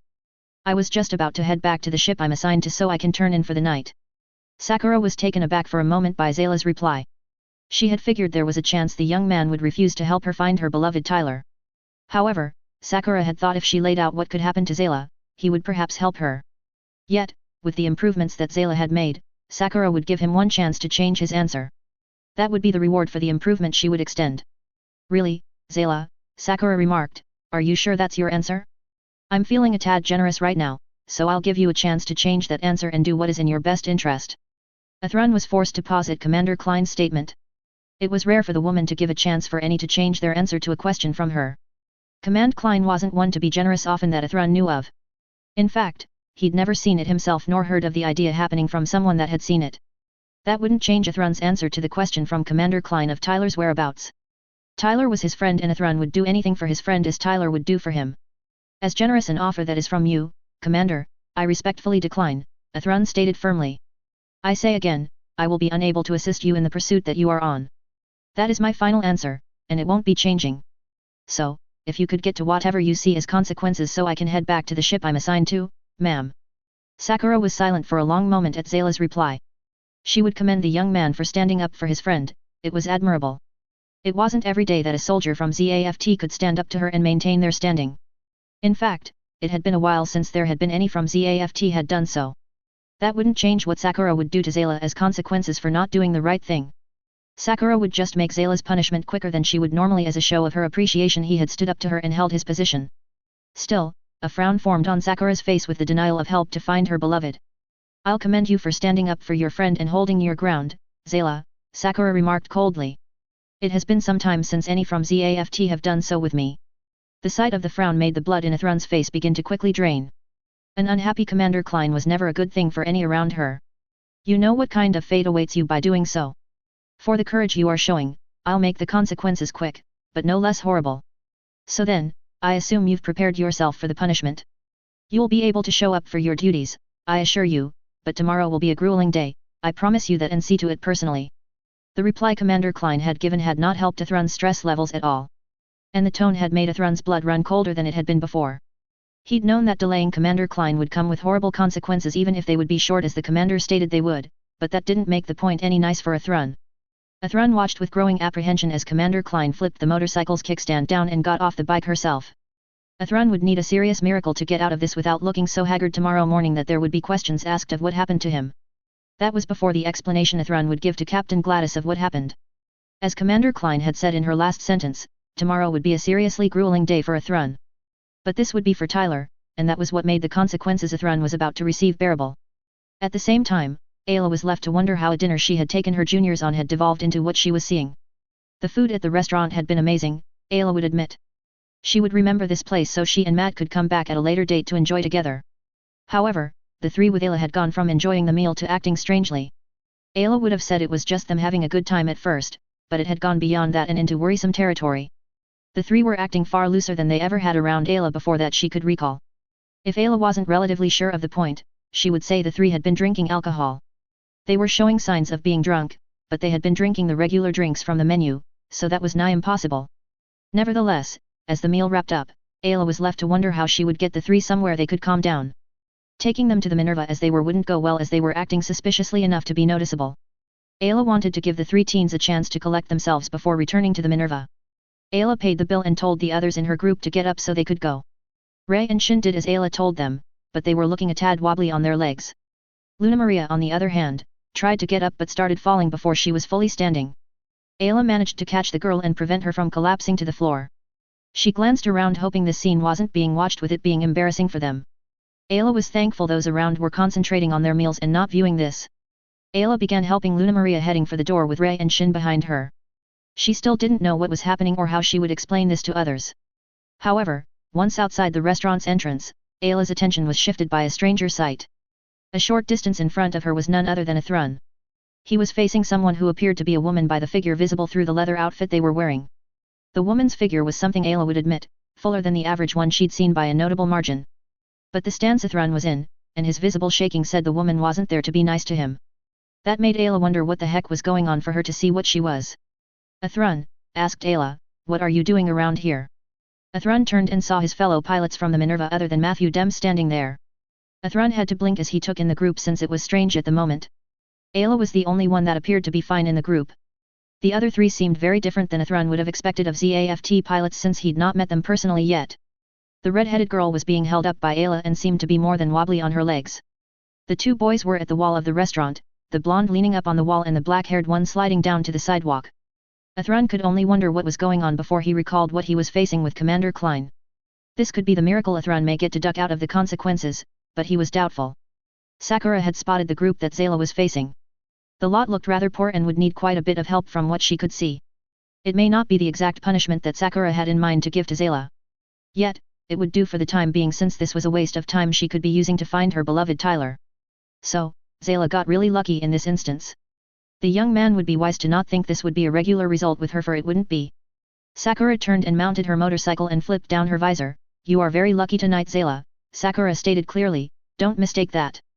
Besides, you dealing with the mess that has popped up will still serve as some consequences for you and making a poor decision.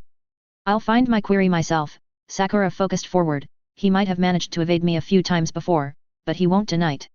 The motorcycle reeved before racing down the street and turned right at the intersection. Thrun let out a heavy sigh of relief seeing Commander Klein leaving, followed by his shoulders slumping slightly. Somehow, he had gotten out of facing whatever Sakura would have done to him this time. Such a thing was extremely rare when Sakura Klein was involved, so Thrun was counting his blessings.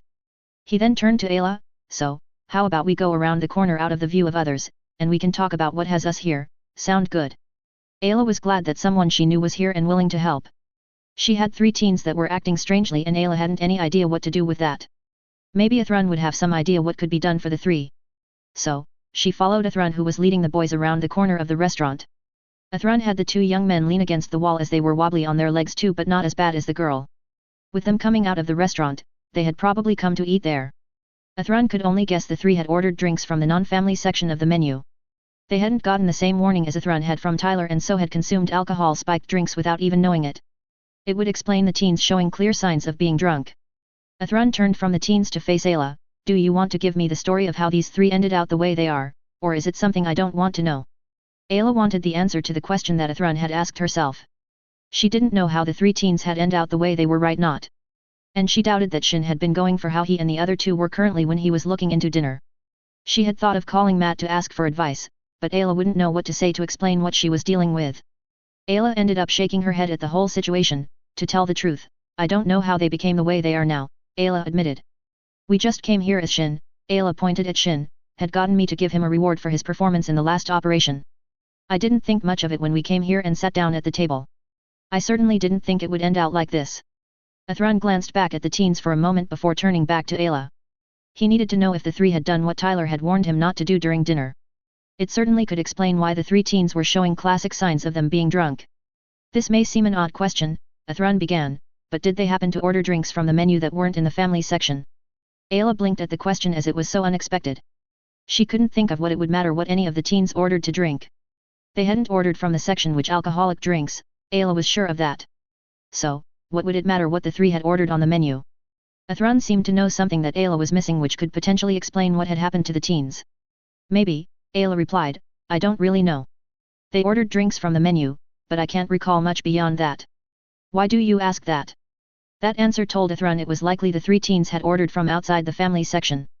And they had been unlucky enough to have gotten drinks that had been spiked with alcohol. Tyler had mentioned something to the effect that alcohol could find its way into drinks around half the time. The teens likely hadn't even been aware they had been drinking the alcohol-spiked drinks. And they wouldn't have been able to tell before the alcohol hit their brains and started affecting them by dulling and cutting their judgment down. So, Thrun gained a sympathetic smile, then it's likely they did and wouldn't have known what they possibly got themselves into. And by the signs I'm seeing, they were unlucky enough to get caught up in the idea. Ayla blinked at Athrun's statements. He seemed to have an idea what had happened to the teens, at least more than she did. Ayla would love an explanation that could make sense of how her three juniors were acting like drunken fools when they had consumed no alcohol that Ayla could think of. What are you talking about, Athrun? Ayla questioned. Do you know something I don't which could explain how they ended up like this? Athrun wished that he didn't have an educated guess on what the teens had unknowingly gotten into. If Tyler hadn't warned him, Athrun could have gotten caught up in the same unknown alcohol consumption the teens had. And Tyler had mentioned something to the effect of the alcohol spiking was a thing in the later evenings around Shira in certain areas. That made Athrun think that the citizens were aware of the point and knew how to avoid it and would teach the young, so they had a choice. Outsiders wouldn't be around long enough to know of the unsaid activity, so wouldn't be aware. Thus, Athrun gave a sad smile. Oh, I have an educated guess, which comes from something my friend told me, Athrun returned. Apparently, during the evening and nights, non-family drinks can be spiked with an extra kick, by what I was told. That was the advice I was given, and I took that to mean that alcohol can be added, and the amounts may vary. Athrun's explanation, as unpleasant as it was, did explain why the teens were acting as they were. Ayla had been sure that alcohol couldn't be a part of the behavior as her juniors hadn't ordered from the alcoholic section of the menu. However, by what Athrun said, the things Ayla had been seeing from the teens were indeed signs of them being drunk. And honestly, the boys being drunk was pretty sad to see. Luna was the worst among the three. Ayla's head fell, and she then shook it. That would explain why they've been acting like they're tipsy or worse. While the teens being drunk was problematic enough, there was more to the point ahead of them. Ayla knew their behavior would be held against them and earn a dressing down from one like Arthur were they to go back to the Minerva tonight. And yet, their condition wasn't their fault as they hadn't known about their drinks being spiked. Ayla ended out sighing. Well, this does provide an unexpected predicament. If they go back to the ship as they are, then they will be punished for the behavior. Athrun was curious as to what Ayla meant. It wasn't unheard of for a ship officer to dress down a soldier or crew member for bad behavior. However, if the said officer was given the same explanation, then they should understand and not do the dressing down. Granted, Athrun knew there were some ZAFT officers that were stubborn and wouldn't listen to explanations. Yet, Athrun doubted there were any of those on the Minerva. But by what Ayla said, there was at least one officer that could be less understanding with what had happened to the three teens. Is there an officer that is unwilling to listen to explanations? He asked. I've met a few of those, but I've found they tend to be rare. Ayla had been thinking about what could be said so Arthur wouldn't dress down the teen pilots when Athrun had asked his question. It wasn't that Arthur was inclined to not listen to explanations as Athrun implied. It was more that Arthur had a tendency to jump to conclusions which could cause issues. Talia would be far more understanding, but she was likely busy with preparing the ship to head out tomorrow. So, Ayla shook her head. It isn't that the one who would be judging this is unwilling to listen. Ayla hesitated, not wanting to paint Arthur in a bad light if she could help it. The Minerva was lucky to have Arthur as he was a dedicated officer and was also a talented one. It's more the deputy captain tends to jump to conclusions which would be the issue with this. Athrun nodded in understanding to what Ayla was saying about the Minerva's deputy captain. He'd come across those that jumped to conclusions when they were faced with a random situation. Such tended not to help in the long run and the majority of those like that usually were apologists. Captain Gladys had mentioned her deputy, Arthur Trine, to Athrun during their introductions. From what the captain had said, the Minerva's second-in-command sounded like a fair officer to Athrun. But if the man was as Ayla said, that would cause a complication with helping the three drunk teens. They hadn't known they had been given alcohol, and by the time they could have, their judgment would have been affected. Thus, Athrun sighed tiredly. I assume telling the deputy captain the three had no idea what they had gotten into wouldn't help their case. Ayla shook her head in response, which was what Athrun expected. I see, he returned, that means it would be better if they didn't go back to the ship tonight. Athrun thought for a moment about what could be done. As taking back the drunk teens back to the Minerva wasn't a good option, a place would have to be found tonight for them. Finding the place was something that Athrun could help with, but he did hesitate a bit with the idea he had. Athrun didn't doubt Tyler would be more than willing to help him and the other four out with what they had been caught up in. However, Tyler was dealing with Commander Klein, which normally took most if not all of Tyler's attention to handle. He didn't want to add more to the plate Tyler was working on if he didn't have to. Yet, Tyler's place was the best Athrun could come up with to house the teens while they dealt with the alcohol they had drunk. I have an idea of where we could take the three so they can sleep off the alcohol they partook of unknowingly, Athrun stated. But it would be best to have someone covering for us on the Minerva. Ayla figured there would need to be someone that would cover their group to help the three teens through their issues. They couldn't go to Talia or Arthur directly without explaining what happened, which may not go over well right now.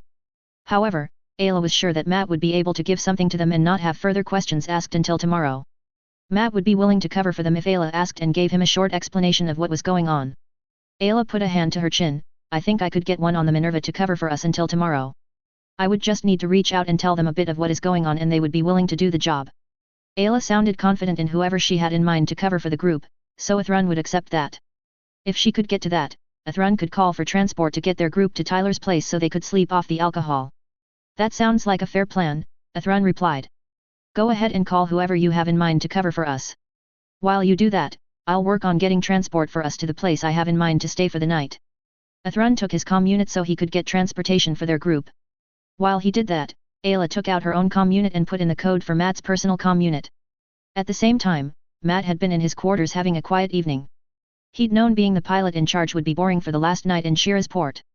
But he wanted to help Ayla fulfill her promise of a reward for Shin's performance. The kid did deserve a reward for what he'd pulled off, Matt was in agreement with that. Sure, Matt would have liked it more if he and Ayla had gone out to dinner around Shira. However, he would make it up to her when they reached Carpentaria by taking Ayla on a date. He would spring that on her when she got back after the dinner Shin had said would be his reward. However, Matt was brought out of his thoughts when his personal comm unit began going off saying he had an incoming call. When Matt picked up the unit and checked the ID, he was a tad puzzled to see it was Ayla calling him. There was little reason for her to be calling him tonight before getting back to the Minerva that he could think of.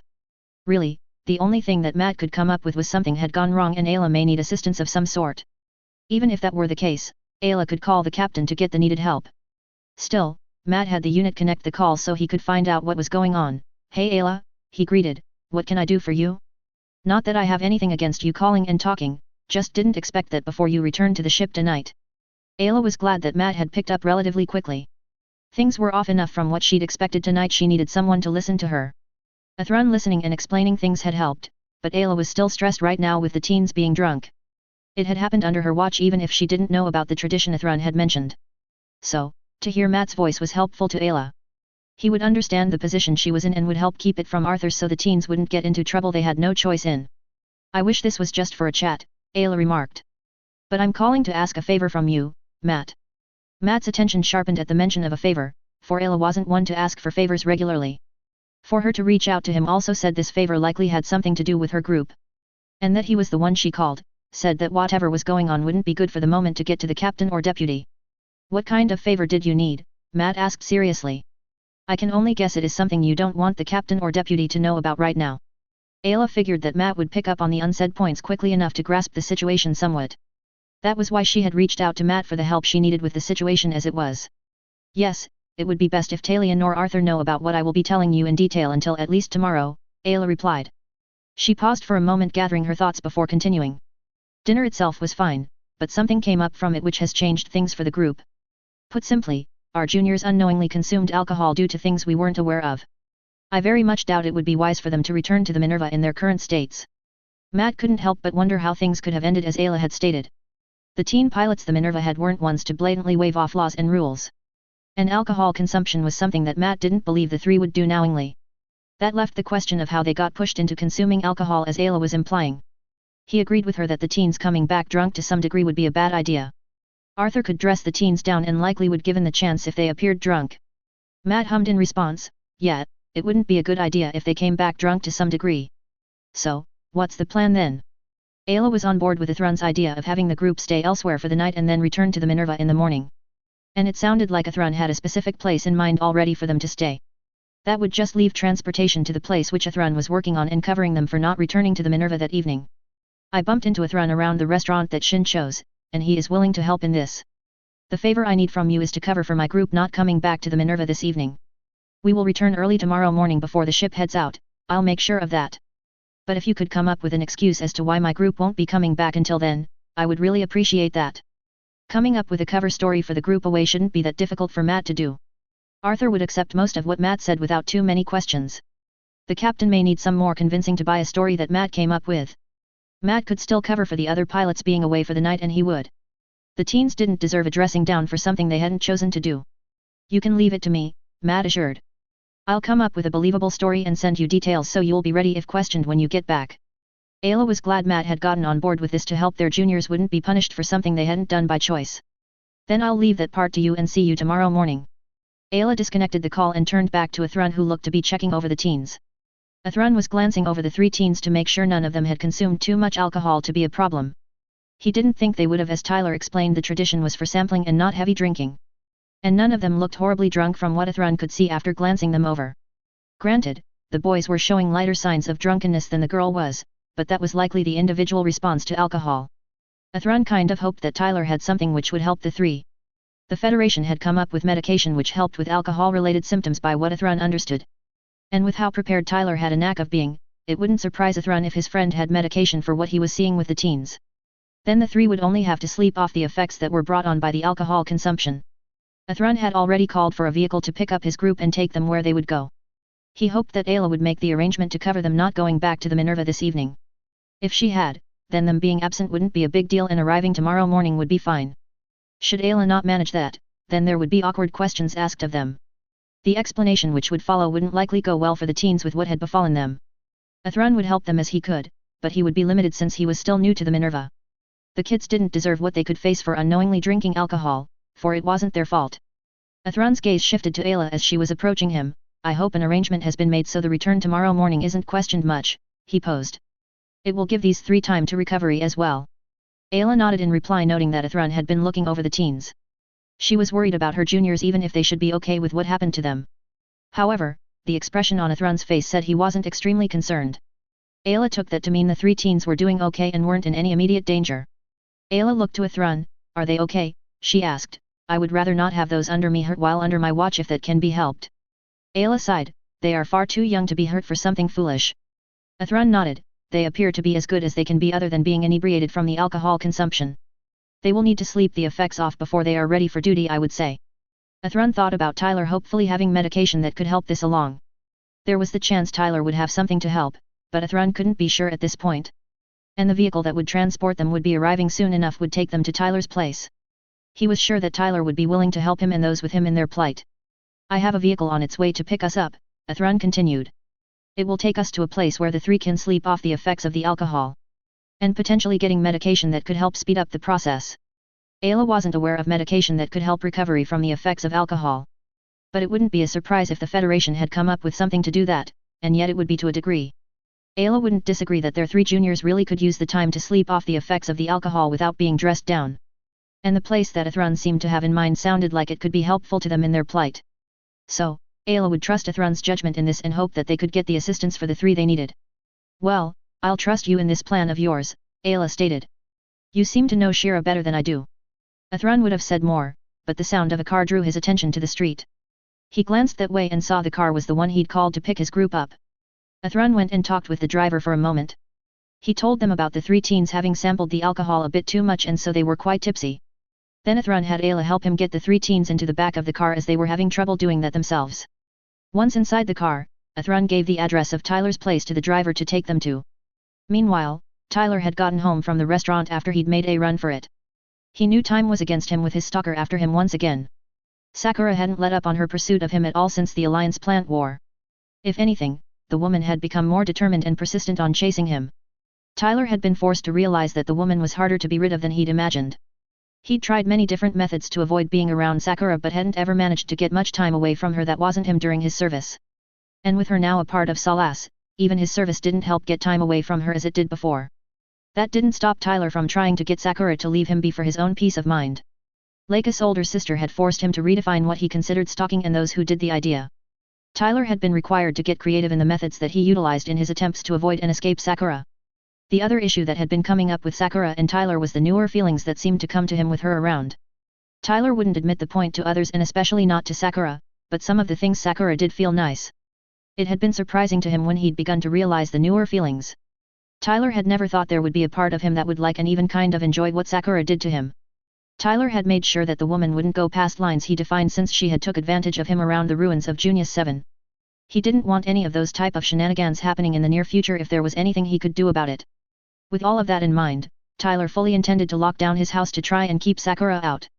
Tyler would do everything he could think of to make sure there were no openings which the woman would exploit to get inside. He knew that Sakura wouldn't make keeping her out easy or simple.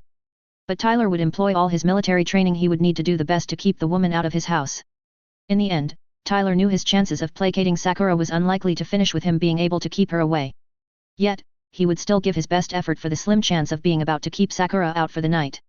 Tyler wasn't in the mood to deal with what came when Sakura was around him, not after sending off a thrun.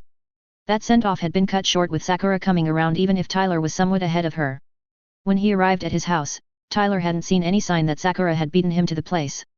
He would take that small advantage while he had it to work with and get down to business. Tyler pulled his car into the garage and shut the door before he jumped out of his car. He then began locking every door and window he came across as he made his way through the house. Each door had 2 locks at minimum thanks to Sakura's attempts, which Tyler was quick to switch to their locked position. He did the same with the windows, which each had a lock, and some had other mechanisms to help keep them closed and locked.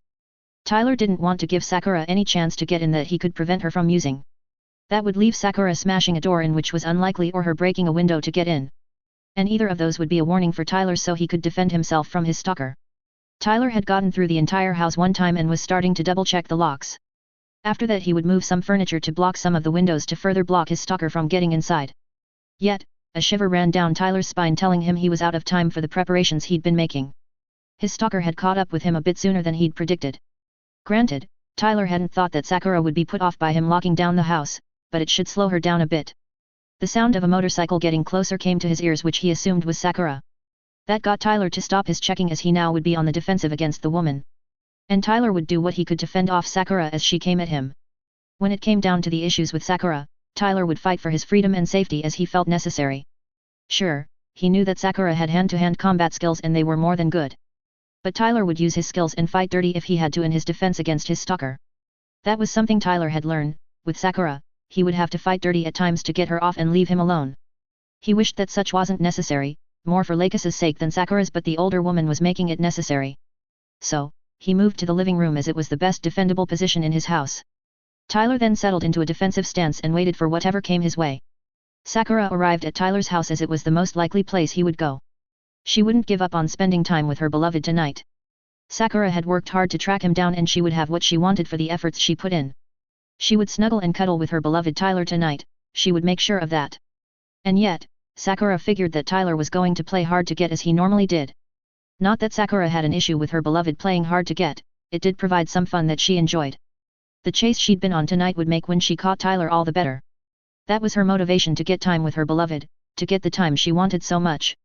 Sakura got off her motorcycle and went the back door first to check and see if she could use it to enter. She made sure her movements as quiet as possible, so Tyler didn't hear her coming to him. The door was locked when she tried it. Sakura took that all the doors and likely the windows would be locked by her beloved. That was to be expected from him with Tyler playing hard to get with her. But all Sakura would have to do was find an opening to work with to get inside the house. Once inside, Sakura could get to Tyler quickly enough and cuddle him as she wished to. So, Sakura began probing each window and door to see if she could use it to gain entry.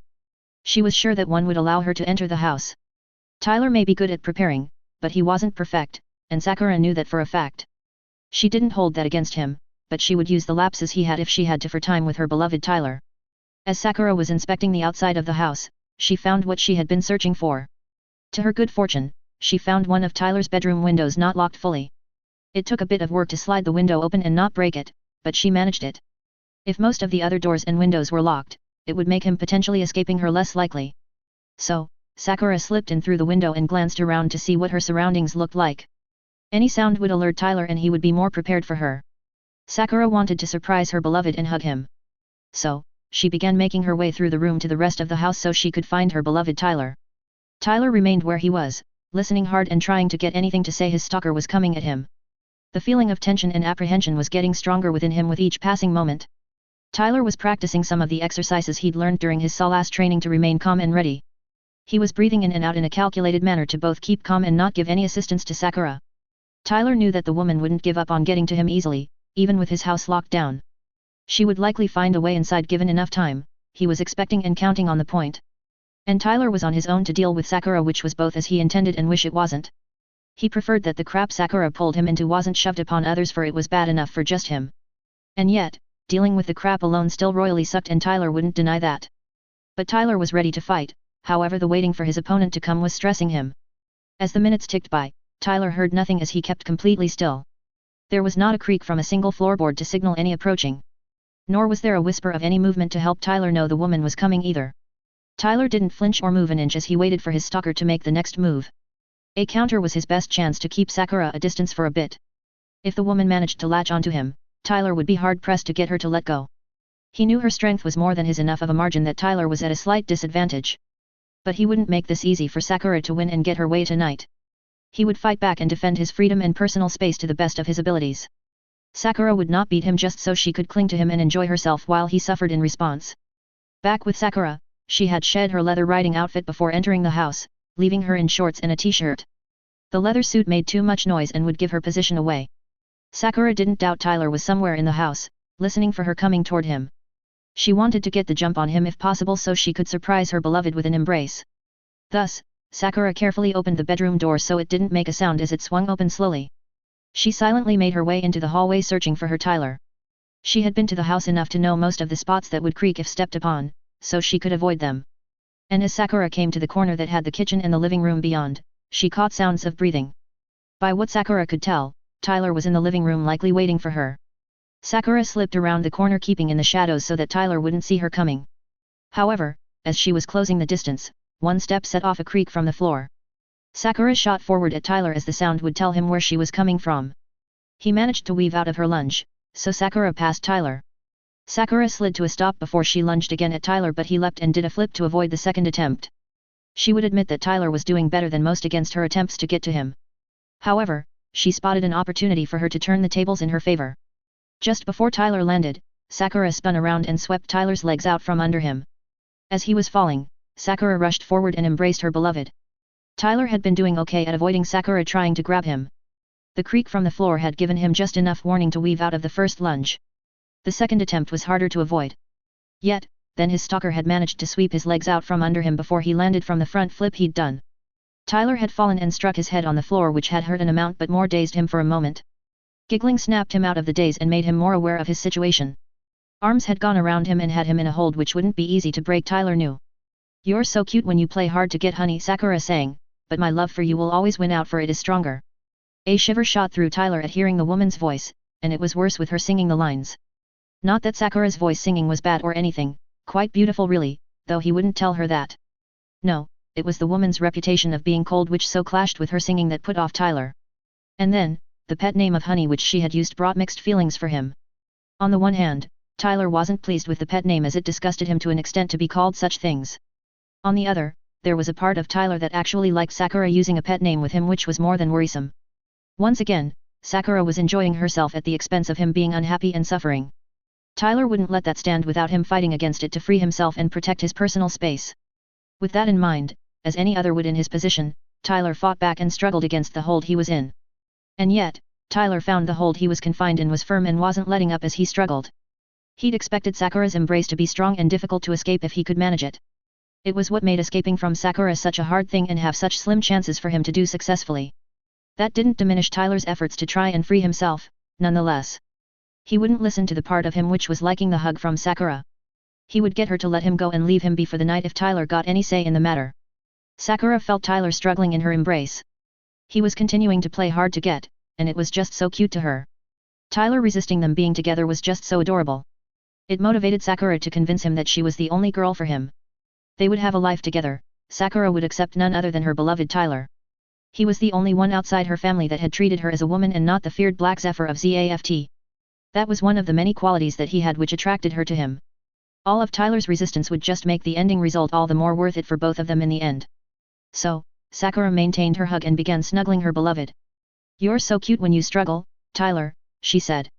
"I'm here to spend time with you while you have downtime. We should develop our relationship as we can, you know." Tyler wouldn't give in to the snuggling that Sakura was using to try and convince him to give in to her. Athrun had given him time to prepare as he could for the woman to catch up to him. Tyler wouldn't let his friend's sacrifice be in vain. He may not know what Sakura could have done to Athrun, but Tyler doubted it was nice in any way. Sakura wasn't the nicest to those that blocked her from getting to him, Tyler had found that out. And Tyler had no intention of waving the freak white flag for Sakura tonight. She'd done nothing to change that, so he would resist the best he was able to get away from her. "I would ask if you understood the value of personal space," Tyler replied with effort. "But I doubt that means much to you with how you pursue me. And I have no interest in a relationship with you in the way you want, Sakura, so leave me alone." Tyler managed to make some progress and slipped out of Sakura's hold on him. The moment that Tyler was out of the hold, he made distance between him and Sakura. "I'm not going to admit defeat tonight that easily, Sakura. Athrun was willing to face the consequences you would dish out for me, and I will not let that be wasted." Tyler paused for a moment as a question came to his mind. He was sure that he'd locked down his house well enough to keep Sakura out for longer than it had. That made him wonder how the woman had managed to get inside without him hearing a door busted down or a window broken. But out of curiosity, how did you get in? I'm sure I locked all the doors and windows before you arrived around here. You've shown that the courtesy of using the front door isn't your thing. There was no sound of a door being busted down or a window being broken. Sakura smiled at the question as it confirmed her assumption that other windows and doors would be locked. That meant it would take more time to use them for Tyler to potentially escape her. It would make the chase that Sakura didn't doubt would shortly start more advantageous for her. So, Sakura giggled in response, one of your bedroom windows wasn't fully locked. It took a bit of work, but I managed to get it open and used it to get in. Even if that hadn't been the case, I would have found a way in soon enough, my beloved Tyler. Tyler grimaced at being told he hadn't locked one of the windows completely. It was essentially him inviting Sakura into his home. He would have likely found that if he'd had the time to double-check the doors and windows. But it was far too late for Tyler to do anything about that other than regret the point. He would now have to deal with Sakura and her intention of catching him to do what she wanted. It meant a chase was about to start, which Tyler would be doing everything he could to evade the woman. The problem for him, all Tyler's preparation now put him at a disadvantage. Doors and windows would take longer to open, giving the chance for Sakura to catch up with him. So, Tyler swallowed hard. Dang it, he cursed. I seriously doubt there is anything I can say to get you to back off and leave me alone tonight. Sakura took a step forward, her smile growing as she did so. Now why would you ever want me to leave you alone, my dear Tyler? All I want to do is show that I love you. Sakura giggled before continuing, you should be happy about that, as any man would be receiving such from a beautiful woman. Sakura's smile morphed into a possessive grin, and I know the chase will make it all the more worth the cuddling we will do afterward. Tyler cried out as he dove and rolled out of the way of Sakura rushing at him. Sakura collided into a chair, tipping it over. Tyler came out of the roll, coming to his feet, and raced off toward the front door. Sakura leapt over the chair she had hit and was after Tyler a moment later. Tyler heard footsteps right behind him and knew he would never get the front door open before Sakura latched back onto him. So, instead, he took a few steps up the wall before he flipped over Sakura. Oh no you don't, Tyler barked. You ain't catching me that quick or easily. Sakura couldn't stop her forward momentum as Tyler used the front door to flip over her. So, she crashed into the door as Tyler ran in the other direction. Tyler sprinted to the closest living room window, just about ripped off the latch and threw it open. He dove out of the window without hesitation and rolled so he didn't crash into the ground. Tyler recovered and shifted into a run along the outside of the house. He planned to get to the garage and use his car to escape the woman. He didn't care if he crashed through the garage door to get away, he could have it fixed later. Tyler could find a place to stay tonight to wait out Sakura. The Normandy would be the first choice, as he could lock down the ship and not let any on board. He would do that in a heartbeat if he could get away from his stalker. Sakura had quickly recovered from the crash into the front door. She had seen Tyler diving out an open window in the living room. Sakura would guess he was going to try and get to the garage and to his car. She wouldn't let her beloved get away that easily. Thus, Sakura sprinted down the hallway. The other bedrooms were down. She guessed that Tyler was going the long way around the house, assuming she would go to cut off the short way. She would catch him before he could get to the front side of the house. Sakura smiled as she got to the first bedroom and got the window open and heard approaching footfalls. She had assumed right that Tyler had taken the long way around the house.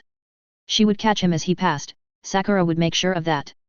For a short moment, Tyler thought he'd managed to evade Sakura. She would try to cut off his trek to the garage. But Tyler figured she would go for the master bedroom, assuming he would take the shortest route to the garage. That was why he was going the long way, to get the little extra time he would need to evade Sakura. However, it was shortly after he'd slid around the corner that Tyler was proven wrong. He'd passed 3 of the 4 windows along the west side of the house when something appeared in front of Tyler. The next moment Tyler smashed into whatever had appeared in front of him at his chest level. His legs flew out and forward, followed by the rest of his body going into a flip. Tyler was in a daze from whatever had smashed into his chest, since the breath had been knocked out of him. Sakura hadn't meant to hit Tyler, she had just been trying to grab him. She had certainly hadn't intended to clothesline him. Sakura would apologize to him while they cuddled and showing her affection for him. But she managed to catch Tyler before he touched the ground and hit his head potentially. She didn't want him to get too hurt with the chase, then he would have to potentially go to the hospital. That would make any chance of snuggling and cuddling tonight go to zero. Sakura didn't want that, so she was doing what she could to be gentle. She pulled Tyler into the first bedroom and hugged him to her. I'm sorry for hitting you, my beloved, Sakura said. But when you provide a chase, it is just so hard to hold back my enthusiasm. Tyler was just trying to process what had happened to him a moment ago. Something had appeared in front of him out of nowhere. That had apparently been Sakura's arms, which Tyler had crashed into and been clotheslined by. That had transitioned into him doing a flip while he was out of breath and in pain. Then Sakura caught and pulled him inside the first bedroom on the west side of the house. It said that Sakura had guessed his plan and countered him. And with the pain he was in right now, Tyler was left to consider if it was worth fighting Sakura further. Tyler was surprised he hadn't cracked some bones from the clothesline, for it had hurt terribly. He began coughing to try and get his breath back from being slammed out of him. Tyler had heard Sakura's apology. He didn't know whether it was being done in a genuine manner or not. The mention of her enthusiasm was no excuse for what the woman had done to Tyler in his mind. When Tyler had gotten his breath back, he'd come to his decision. It wasn't worth enduring more pain like he'd gotten to escape Sakura. He would wave the white flag even when he would be cursing while doing so. Thus, he grumbled, "Fine Sakura, you win tonight." Tyler took some deep breaths. "What you did to me freaking hurt more than it's worth to keep avoiding you for now. But you are not to take advantage of this and get me involved in sensual stuff." Sakura fully intended to make up for the hurt that she had caused to Tyler. The snuggling they would do shortly would just be the start. Sure, Tyler had said no sensual stuff and that was fine for Sakura right now. So, she giggled happily as she hugged Tyler to herself and headed off toward the master bedroom. Tyler didn't do much to resist Sakura hugging him and dragging him off to his bedroom. What could he do at this point? He'd admitted defeat and waved the white flag, even he couldn't deny that. That didn't stop him from grumbling about his situation as he didn't like it. Not that Sakura listened to any of Tyler's grumbling as she led the way to his bedroom. Nevertheless, there was a part of Tyler which was liking what Sakura was doing with her hugging and cuddling. Tyler wanted to deny that, but his libido wouldn't let him do that. Meanwhile, Athrun's group was on its way toward Tyler's house. Athrun wondered how Tyler was or had fared in evading Commander Klein. He'd done what he could to delay the woman for his friend but hadn't gotten much time for Tyler. The situation between Tyler and Commander Klein hadn't gotten better by what Tyler had mentioned. If anything, it had gotten worse since the Alliance plant war had ended. Athrun felt sorry for his friend and what he dealt with when it came to the woman that pursued him. Tyler really did have it rough because of Commander Klein. Athrun wouldn't have believed what his friend faced with the commander if he hadn't seen it with his own eyes. Commander Klein just acted so radically differently around Tyler than she did around others, it was unbelievable. But regardless of how things had gone and ended between Tyler and Commander Klein, Athrun was confident that Tyler would be willing to help his group with what it was dealing with. The teen pilots of the Minerva hadn't gotten into their drunken states by choice, they had been drinking unknowingly. They shouldn't be blamed or punished for what had happened to them, which was what they would face going back to the Minerva as they were. That led to Athrun suggesting they go elsewhere for the night, which was Tyler's house. Tyler could give them a ride in the morning to the dock the Minerva was in. The journey to Tyler's place from the restaurant took about 10 minutes. The five got out of the car, Ray being the only one that was able to do the job unassisted. As Ayla was helping Luna Maria out of the car that had dropped them off, she was glancing around. The house they had been dropped off in front of looked rather normal from what Ayla could see. It appeared to be a 3 or more bedroom and 2 or more bath by its size. She couldn't help but wonder why Athrun would bring them to this place specifically. He hadn't mentioned anything about him potentially owning a house around Shira. No, Ayla recalled him saying something about a friend that could help their group out. If this was Athrun's friend's house, it would be rather large for one person. Heck, Athrun hadn't given much more detail about the said friend that he was taking them to for help. Not that Ayla didn't trust Athrun's judgment, she would just prefer he give details about what he was getting them into. Athrun assisted Shin to get to a wall and had him slide down before facing the door. He looked at the porch, searching for the spare key that Tyler hid up there. Ayla helped Luna Maria lean up against a support pillar. Then she glanced over at Ray to find he was leaning up against the neighboring pillar. Ayla shifted her gaze back to Athrun to find he had a key in hand and was unlocking the house's front door. That did lend credence to Athrun knowing the owner of the house since he knew where a spare key was. Athrun went back to Shin and helped him move inside the house. Ayla hesitated for a moment before assisting Luna Maria through the door and told Ray to do the same. Once inside, they were greeted by silence, not a single person around to greet them. With how late it was at the moment, Ayla would assume that whoever was here was likely getting ready for bed. She looked to Athrun, unable to keep the questions that were coming to her mind to herself. "Athrun," she began. "You mentioned you would be taking us to a friend for help tonight. I assume this house belongs to your friend then?" Athrun stopped, helping Shin slide down a wall as the teen was having difficulty staying on his feet. He glanced back at Ayla with her question. "Yes, this house belongs to my friend. It's usually just him when he makes it around Shira, so he has extra room to spare if needed." At the same time, Tyler's attention had been shifted at the sound of his front door opening. He'd been dealing with Sakura snuggling with him since she'd dragged him to his bed. The part of him which enjoyed what Sakura did had been hard to ignore. That had been getting harder since the Alliance plant war had ended. It was more that Sakura had increased her stalking efforts with all the free time she had. He couldn't say if Sakura was trying to wear him down and give in to what she wanted, it was a possibility. And with what she did, there was no way that Tyler's libido didn't have an effect on him. Sakura had made sure he knew what a woman's body felt like with her cuddling and snuggling. And that part of Tyler which was connected to his libido liked the feel even when the rest didn't. At least, the woman had soon fallen asleep holding onto him, not actively using her body in the snuggling. Yet, the front door opening said that Tyler had visitors of some sort. It could be a Thrun. Tyler wouldn't be surprised if his friend was coming by to check on him. Tyler felt he might as well go and check. It would take some time for him to get out of Sakura's grasp anyway. So, Tyler got to work getting out of Sakura's hold, which wasn't as easy as some may think. It took a few minutes, but Tyler slipped out of Sakura's embrace and headed for the bedroom door. He made his way toward the foyer to see who was visiting at this time of night. As Tyler got closer, he heard the sound of voices. One was a Thrun's, but he didn't recognize the other one that his friend was talking to. Tyler caught sight of a Thrun, which got him to smile. He really was a good friend that Tyler was grateful to have. A Thrun was one that would check on Tyler when he faced something unpleasant. It was one of the qualities that made up a Thrun's kind soul, which fit him so well. But then Tyler heard a Thrun saying there was extra room in the house. That had Tyler wondering what his friend was coming to him for. Not that Tyler was against helping his friends when they needed it. But Tyler just got done dealing with Sakura, he needed time to recover from that. So, Tyler stepped forward. A Thrun, not that I have an issue with you visiting, he started. But why are you saying my place has extra room? A Thrun turned to the hall that led to the master bedroom of the house, to see Tyler coming into view. His friend looked haggard, which a Thrun sort of expected should Commander Klein catch up to him. A Thrun could only feel sorry for Tyler with what he endured when it came to Lakis's older sister. But the group with him was in a bind and really could use assistance. A Thrun didn't doubt that once Tyler understood that, he would be willing to help them. Well, I kind of got involved with a bit of an issue that I was hoping you might help me with, a Thrun replied. And I'm sorry that I'm coming to you after what you had to deal with. I wish this wasn't needed, but you are the one I turn to in this. Ayla studied the individual that had entered the foyer and had been caused to pause.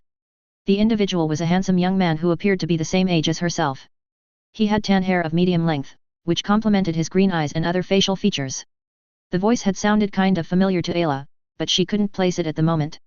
The other point of note to Ayla was the guy looked very tired and haggard. The haggard appearance was odd enough to stand out to Ayla, as one didn't normally see another like this without something causing it. What could have caused the point, Ayla couldn't say. However, that didn't stop her from being curious about the idea. Tyler took a moment to take in those that were with a Thrun. The more that Tyler saw had him wondering what a Thrun had gotten involved in. Tyler recognized the four with his friend even if he knew one of them more than the rest. He recognized the kid Shin right away, but the kid looked rather poor at the moment. Sure, Tyler had told a Thrun to keep an eye on the kid, but this wasn't what he'd meant. Then there was the redhead which Tyler had scared while the Minerva had been docked at Asgard. The girl looked a bit worse off than Shin did, and that was saying something. The other teen was the one that had shown Tyler the way to the Minerva's captain's quarters around Armory 1. And finally, there was the woman who had done the same while the Minerva had been at Asgard. The woman was the only one other than a Thrun that looked okay from what Tyler was seeing. Tyler couldn't begin to guess what had happened to have what he was seeing in front of him. With the teens looking as they did, it could explain why a Thrun had come to him for help. Honestly, they three looked tipsy to drunk, which was odd. Tyler's gaze slowly moved back to be on a Thrun. Okay then, Tyler began, I know I say I'm willing to help with anything, but I ain't a miracle worker on demand, you know. Tyler paused for a moment. Should I ask what is going on to have what I'm seeing in front of me? Or should I just assume it's better I not know the details and you tell me what kind of help you were looking for? A Thrun sighed at the questions Tyler was asking. He didn't blame his friend for asking, it was just complicated. Luna Maria hiccuped as a Thrun considered how to explain what had happened to the teen pilots. Well, they went to the same restaurant you and I did. And you remember the warning you gave me at dinner, a Thrun posed. Tyler nodded slowly but said nothing. So, a Thrun continued, they didn't get the same idea and so weren't aware of the tradition you mentioned. Tyler was starting to put together a picture from what a Thrun was saying. The three teens didn't know about alcohol being slipped into drinks that weren't in the family section of the menu. Thus, they had ordered drinks blissfully ignorant of what they were going to be drinking exactly. And by the time they could have become aware they were consuming alcohol, it was far too late for them to do anything. Their judgment would have been affected by the time they could have recognized the alcohol hitting their systems. Tyler put a hand to his temple. Let me guess, they ordered drinks outside of the family section of the menu. A Thrun figured that Tyler would put together the picture of what had happened to the teens. It wasn't that hard to figure out once one knew the facts as they were. That is my understanding with what I've seen, yes. A Thrun paused for a moment, organizing his thoughts to state his request for Tyler. I was hoping you would assist us with these three. My sober companion and I thought it would be unwise for them to show up to the Minerva like they are currently. They would likely be punished for what happened even when they had no idea what they had gotten into. Tyler was beginning to understand why Athrun had come to him for help. The three teens weren't supposed to consume alcohol and they hadn't been by choice. The teens didn't deserve to be accused of drinking alcohol while on shore leave. They hadn't known they had been given drinks containing alcohol. Thus, them returning to the Minerva was not a smart idea until they could sober up. So, Athrun had brought them to a place they could work on the sobering up. Tyler nodded. Yeah, it wouldn't be fair for them to be punished for something they were caught up in and didn't knowingly do. But with them being somewhere between tipsy and drunk wouldn't help their case and they couldn't effectively defend themselves. Tyler glanced over the three teens again. I take it you want to crash at my place then for the night, right? Athrun nodded, if you don't mind. Ayla didn't want to impose the problem they were dealing with onto this guy if he wasn't able to help. That he was listening was quite nice of him and Ayla was grateful for that. Ayla appreciated Athrun's attempt to help the junior pilots the Minerva had at its disposal. But they could think of something else to help them should that be needed. So, Ayla gave her assent as well. Yes please, if we could, but we can find somewhere else if needed. Tyler wasn't against helping in this situation. The three teens really had the bad luck tonight and that shouldn't be held against them. And Tyler did have some means which he could use to assist them with their drunken states. He had medication in his first aid case which would help them get over the effects of the alcohol faster and make the hangovers they would have less impactful. Having them stay and then giving them a ride to the dock the Minerva was in would also give Tyler an excuse to get away from Sakura. Tyler wouldn't say no to a chance to get away from Sakura for a time. Sure, they can stay, Tyler said after a long moment. I would feel rather bad if I didn't do something to help. Tyler gestured to the living room. If you get the three to the sofa in the living room, we can start there. I'll go fetch my first aid case that has medication which will help them. Athrun had hoped Tyler would have something which could help the teens in some way. He'd hoped his friend had something but hadn't been sure if Tyler would. So, Athrun went over to Shin and helped him up and began assisting the teen toward the living room. Ayla still had questions about what had been talked about. But she got that the guy was willing to help them with the situation they were in. She would accept that and be grateful that her group was getting some help. Thus, Ayla began helping Luna Maria to go in the same direction as Athrun and Shin had gone. While the teens were being moved to the living room sofa, Tyler went to fetch the case he had with the first aid stuff he kept around. He had put it together for emergencies if they should come up, though nothing major had ever happened yet. But Tyler wanted to be prepared should he ever get into something bad, or if his friends be involved in the same. And he'd recently added to the case with the newly certified hypospray dispenser along with some medications that used that. The hyposprays were the new idea which had been designed to replace most injections and medications given that way. Tyler had gotten one of the dispensers after reading about them figuring it would be very handy.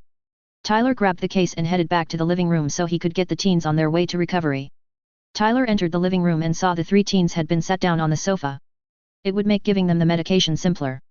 The hypospray was given at a person's neck and so access to it would be needed. The issue, as Tyler was seeing it, the teens' heads were down making access to the neck more difficult.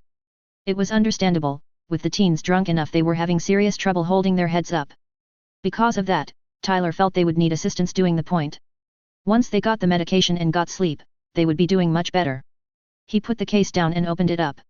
Tyler fetched the hypospray dispenser and a small vial which contained the medication he was going to use. Athrun and Ayla had gotten the three teens to the sofa by the time Tyler had returned. Athrun glanced back at his friend who he saw had a sizable suitcase with him now. Tyler opened it and looked to be going through it likely looking for things he intended to use on the three drunken teens. A moment later, Tyler brought out a small device that Athrun had seen before. It was a medical tool that the Federation had invented late last year. It was supposed to be a simpler means to get medication into the human body that had needed injections before. The device had been certified 2 months ago as Athrun recalled. He had been trained to use it as part of his bodyguard duties.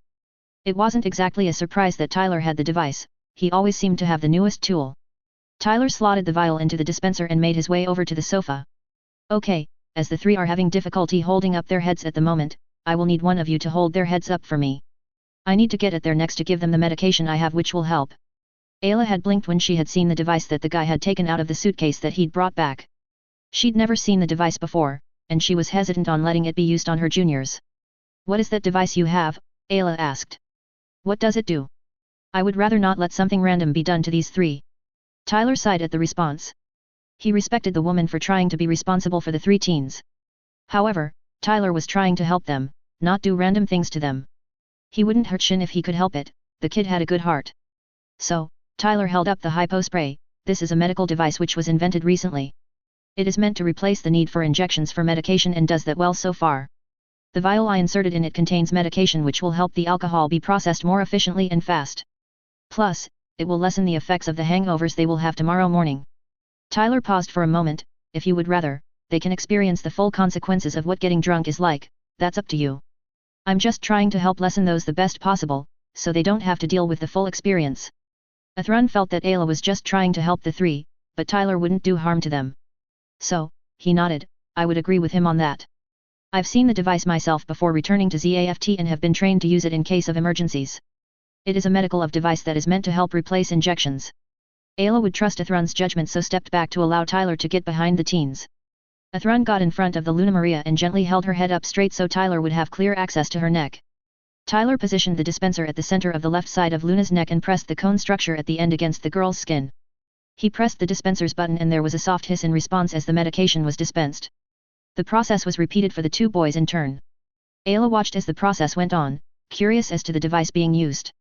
It seemed to introduce medication through the skin in some fashion by what she would guess. The general idea was incredible and revolutionary in the medical field if that was what was being done. Once done, Tyler stepped back and put away the hypo spray in his first aid case. Tyler glanced up at Athrun. If you would divvy out who gets what room and / or piece of furniture each person will get to sleep on, it would be appreciated. Tyler sighed before continuing, my night took a very unwelcome turn which has drained me pretty good, sorry to say. There are 3 rooms as you know, so maybe 2 could share, doesn't exactly matter to me. I'll make breakfast tomorrow before giving you lot a ride to the dock your ship is in. Athrun had no issue helping the 3 teens to a bed so they could sleep off the effects of the alcohol they had unknowingly consumed. There were 4 beds total as far as Athrun knew between the 3 bedrooms Tyler had besides his own. Athrun would take the sofa and give the beds to the others, he didn't mind that for a night. Tyler had been required to deal with Commander Klein, which would drain anyone. So, Athrun wouldn't hold his friends passing off the task to him against Tyler. Thus, Athrun nodded in reply, sure, I have no problem doing that. We'll see you tomorrow morning then. With things settled, Tyler turned and picked up the first aid suitcase and carried it with him down the hallway where he'd come down. He stored the case in the hall closet he kept it in. Then he headed back to his room so he could potentially get some sleep. Athrun turned to Ayla for her help to get the teens to beds would speed along the process. Ayla, if you wouldn't mind helping get these 3 to beds, it would be appreciated, Athrun stated. We have 4 beds to work with. The far and nearest bedrooms have 1 bed each, so you and our other female companion can use those. The other 2 can use the 2 beds in the middle bedroom for the night.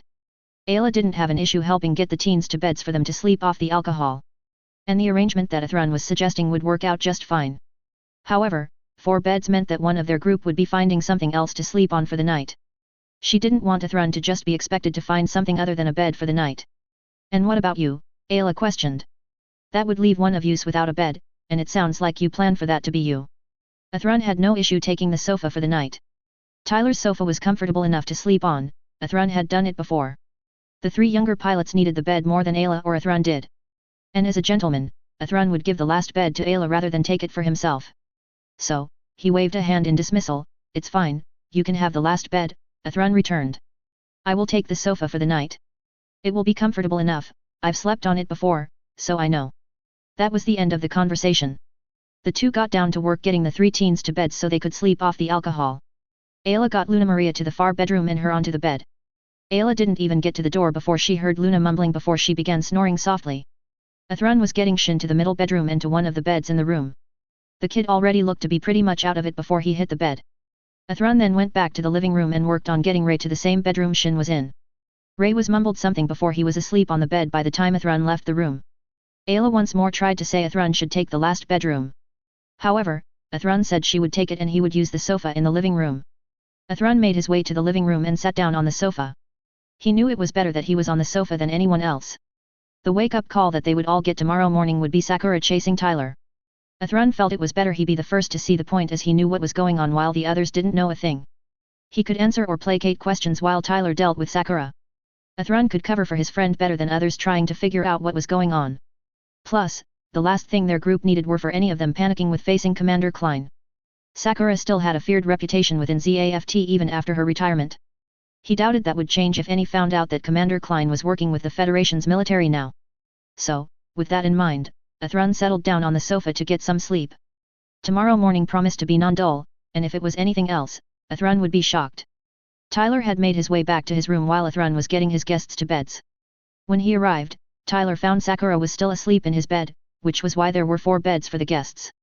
That didn't make the situation Tyler was in any nicer to him, but he was trying to look at the bright side of things.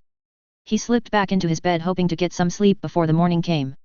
Tyler would be making breakfast for his guests and then giving them a ride to the Minerva.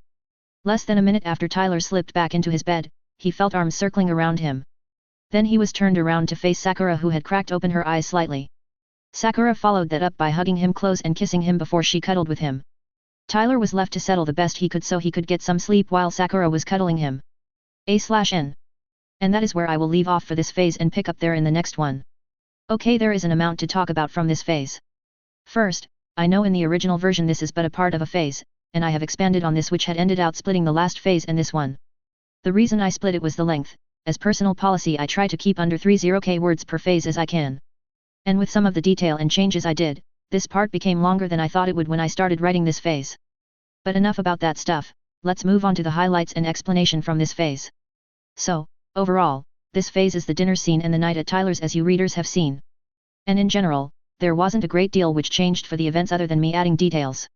With that in mind, I will start with the meet-up scene and go on from there in my iterations and explanations. Now, I want to point out one thing that is mentioned before the meet-up. Athrun mentions that he has more formal clothes which Tyler suggested he wear to the dinner. I want to point out the inference of Athrun going shopping with Kagalai in the past, which he got the clothes from. I would say that most of us wouldn't be surprised that Kagalai would want Athrun to have clothes for special occasions and just in general while he was her bodyguard. Any female readers can correct me should I be wrong, but from my observations, ladies want their man to look good while around them for other to see. Thus, why Athrun have formal clothes to wear when the need comes up? I would like to point out one other thing which involves the other pilots the Minerva has other than Matt and Athrun. The group of 4 are going out at the same time as Athrun is, and to the same restaurant as it happens. Shin had done research into where he wanted his group to go out for dinner before the Minerva arrived at Shira. He did so with it being a popular place and not necessarily cheap with pricing. Shin did that to get back at Ayla, not telling him better what he had to do around Gulnahan. It is coincidence that the place Shin chose is the same that Tyler and Athrun go to. Sure, it plays a part in the latter of the phase, but the choice was by coincidence in the story. Shin does include Rei and Luna for the dinner he gets from Ayla, they are his friends after all. Both are okay with that, even if Luna does feel sorry that Ayla was being put on the spot for it. Moving on to the meet-up, Tyler does pick up Athrun with his car, that is a given. However, Athrun is spotted by Ayla and the 3 teens heading to dinner themselves. Now remember, Athrun hasn't met the teens as a pilot of the Minerva at this point. They only encountered him when he, Kagalai, and Quattro were on the Minerva around Armory 1. Luna recognizes Athrun from that event and doesn't remember that event fondly. She still thinks Athrun works for the Federation and so doesn't like the fact he popped up around where the Minerva is docked. Thus, why she reacted the way that she did. Yet, Ayla does correct Luna and reveals who Athrun was and his position. And keep in mind that like Tyler, Athrun has a reputation due to what he did during the latter part of the Alliance plant war. Shifting the what goes down at the restaurant, as stated, Tyler has connections there to get a table and a better rate for the bill. That is explained when Athrun asked the question of Tyler for all of you readers. But let's move to the conversation that goes on between the two, as that is one of the things that comes out of this scene. A few subjects come up in the conversation which I would like to point out. The first is the notable change within the Alliance which has been shown and not talked about. The Federation has noticed signs that the Alliance has gotten allies they didn't have before. Understand, the Federation hasn't been able to connect Logos just yet to the Alliance. That shows Logos is aware it is best to cover their tracks and not have the Federation know about them. The other subject about what the Minerva will face in the next phase or 2, I'll get back to in those phases. This is just a foreshadowing for what is to come. The other thing which I will mention about this scene is the other group from the Minerva and what happens with them. As I said, Shin had researched this place for dinner. Shin had liked what he had read about the restaurant when he looked into it. Yes, the pricing for the restaurant isn't cheap, but nor is it like a gourmet level place either. But Shin has also sampled food like the restaurant serves and learned to love it before enlisting in ZAFT. The food isn't just the local cuisine but is made from scratch, which makes a difference from store-bought stuff. Plus, the nightlife of Shira is a part of the tourism that the Republic has, even if not everything that happens is stated beforehand. I am of course referring to the alcohol sampling which happens to the teens, but I'll get to that. In the transition to the other half of the phase, there is Tyler leaving or rather running away from Sakura. There was a change or 2 for the encounter Athrun had with Sakura which I want to mention. Remember, Athrun is one of those select few who know how different Sakura is around Tyler from the expected behavior she is known for. Also, Athrun is among those that know Sakura isn't one to take refusal of cooperation well and not punish them for it. As mentioned before, Sakura works for the Federation and so can use the information network to find out when Tyler isn't on a mission and potentially free. Thus, why she is looking for him as the Normandy has no standing orders. Finding Athrun was just a step for Sakura to get to Tyler, nothing more than that. Sakura may not be fond of a Thrun, but since the engagement to Lakis was nullified, she doesn't come down on him as hard.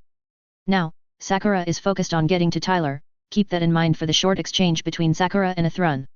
The way that Sakura puts out the point to a Thrun is what one would expect from her as the Black Zephyr. Sakura wants to get to Tyler to spend time with him, that is her focus. That is the only reason Sakura is willing to give a Thrun a chance to change his answer to her. I state for the record, Sakura normally isn't inclined to give an option to change answers to those she deals and works with. A Thrun's reaction kind of says the point the best, I would say. I would also state that a Thrun not helping Sakura shows how good of a friend he is to Tyler. He knows he would be punished by Sakura, and her punishments are harsher than what others would give. I thought about having Sakura actually follow through with the punishment to show what that would involve. But the phase was getting long, so I decided against doing that and instead had Ayla appear. Ayla's timely appearance saves a Thrun from what Sakura would have done to him, I will say that straight out. That moves to a Thrun helping the other pilots with the situation they got themselves into unknowingly. As Tyler says, the alcohol sampling is an unsaid tradition, emphasis on the unsaid.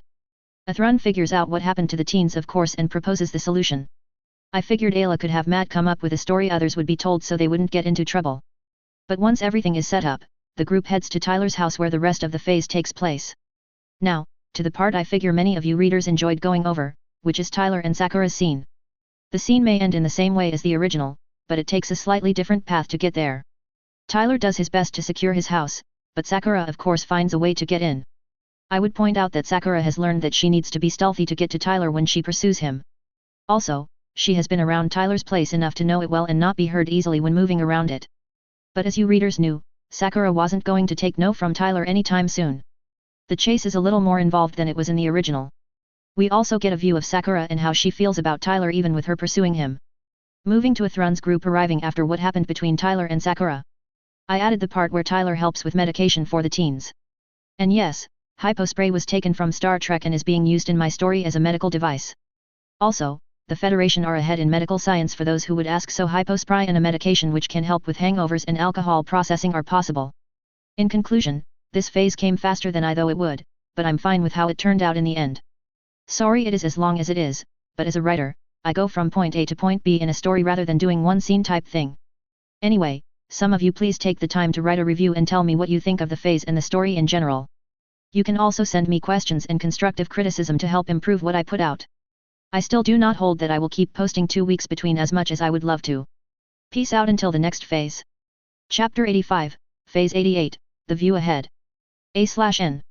Hello all, I know that we have all not liked that fanfiction has been down for the last few days. I have no idea what caused it any more than any of you do, but let's just be happy it is back up and we can read the fanfiction again. Now, this and the next phase were originally part of a larger one, but due to the length, it has been split. Do enjoy the phase. Phase 88, The View Ahead. November 14, 73 CE. Shira, the Republic of East Asia. As sunlight came through the window, Tyler woke up and was quickly reminded how things had ended the previous night. That came in the form of Tyler realizing he was still in Sakura's hold that he'd been pulled into last night. Memories of losing and waving the white flag and letting Sakura do as she wished to an extent weren't pleasant ones.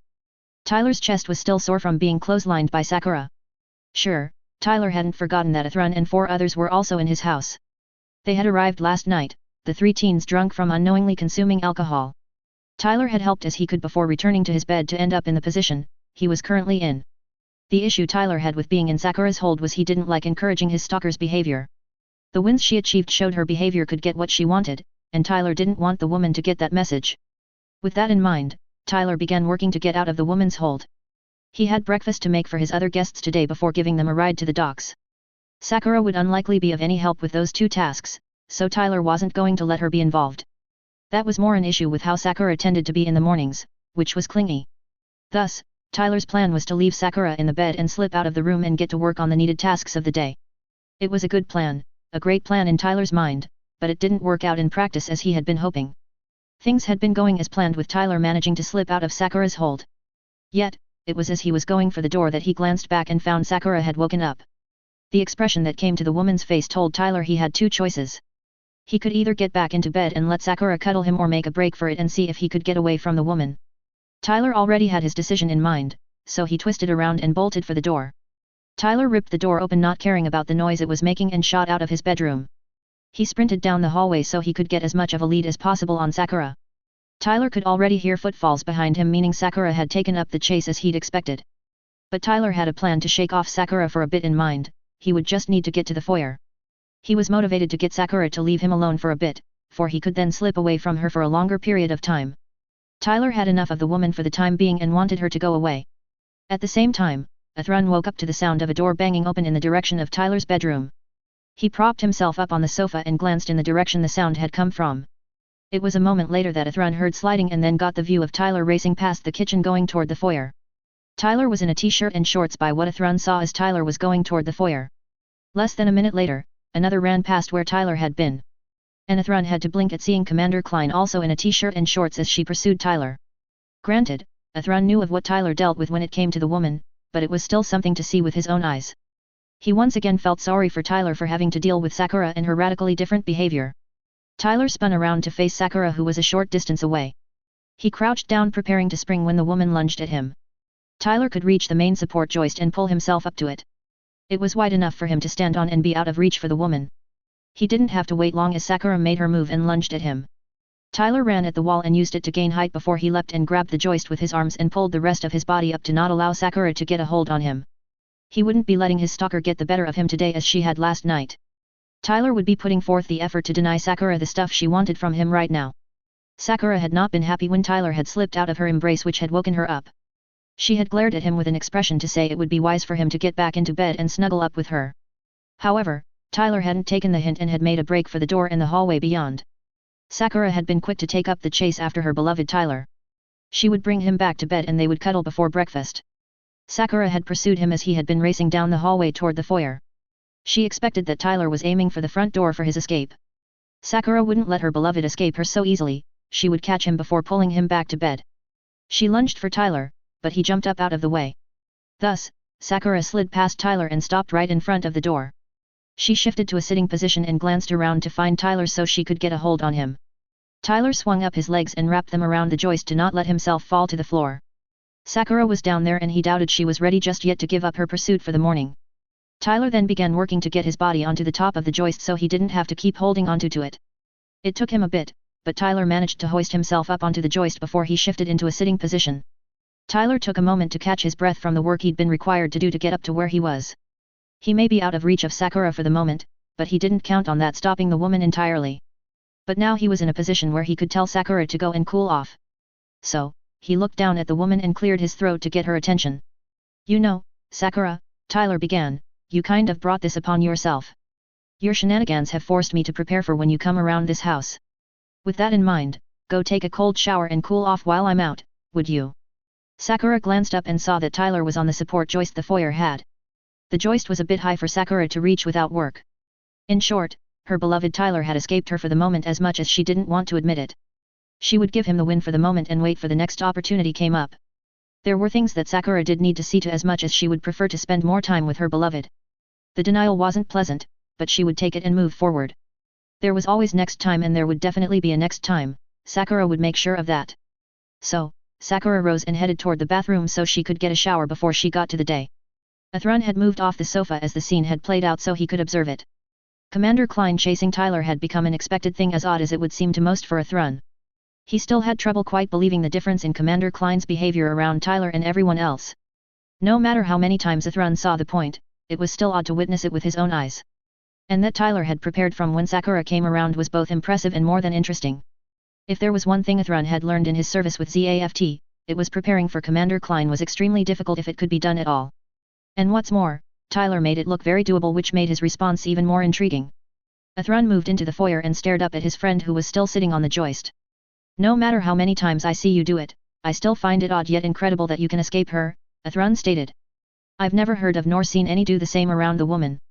Tyler glanced down and saw Athrun was standing there and had watched the scene with Sakura.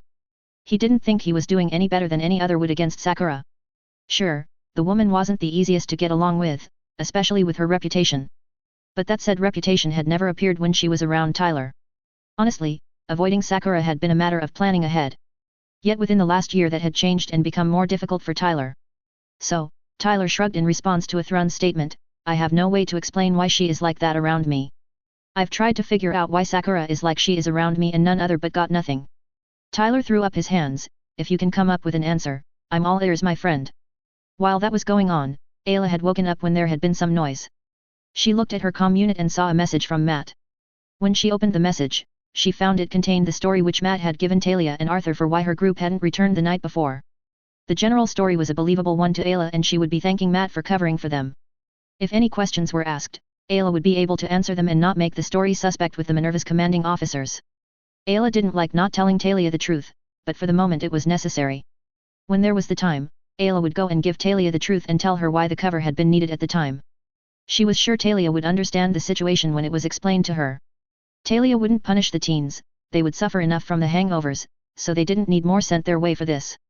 Ayla focused back on the noise which had woken her. It had sounded kind of like someone running in a crash of some sort. That was odd as there were no signs that such would happen that Ayla had seen last night. So, she got out of the bed she had slept in and left the room to see what was going on. She made her way down the hallway but came to a halt when she got to the foyer. Ayla saw Athrun standing in the living room, which wasn't odd as he'd slept on the sofa. However, Athrun was looking upward in the foyer which didn't make sense with the odd noises that Ayla had heard. Ayla glanced in the direction Athrun was looking and was further confused at seeing the guy from last night on the support beam the foyer had. She couldn't think of a reason or idea that would lead to someone ending out on a support beam as she was seeing. What is going on? Ayla questioned, what was the noise I just about? Athrun and Tyler glanced at the hallway to the other bedrooms to see Ayla. Tyler figured there was a chance his guests could be woken up by Sakura chasing him. Even the teens could be waking up with the medication they had been given last night. Tyler had hoped they wouldn't find out about what he dealt with. Every time he'd had to attempt to explain what Sakura was like around him and did, he was called out for lying even when he wasn't. The only reason that Athrun and even Kira believed him when he told them about Sakura was they had seen the point with their own eyes. Tyler couldn't blame others when they denied what Tyler said about Sakura. The woman's reputation within ZAFT was so well established it was nigh impossible to argue with. And if Sakura didn't stalk him as she did, he wouldn't argue nor talked about the woman around ZAFT personnel. So, Tyler kept silent as there was nothing he could say about what had just happened which would be believed by the guest who had popped up. Athrun glanced over to the hallway and found Ayla there. He couldn't say how much of the scene she'd seen. If she had seen most of it, he couldn't have come up with a way to explain the scene. Athrun doubted that Ayla had ever met Commander Klein in person, so she wouldn't know the woman's appearance specifically other than the pink hair perhaps. Even if she had met the commander, the scene wouldn't make sense. The first time that Athrun had seen the point he had questioned if he'd been dreaming or something like that. That was how strange and outlandish the commander's behavior was around Tyler. Of course, Tyler sitting on the support joist wasn't much more sensible than the scene which had got it to happen.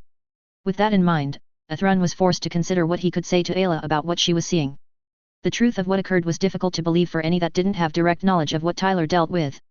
After a moment, Athrun sighed, it's a long story and explanation, neither of which he would probably believe.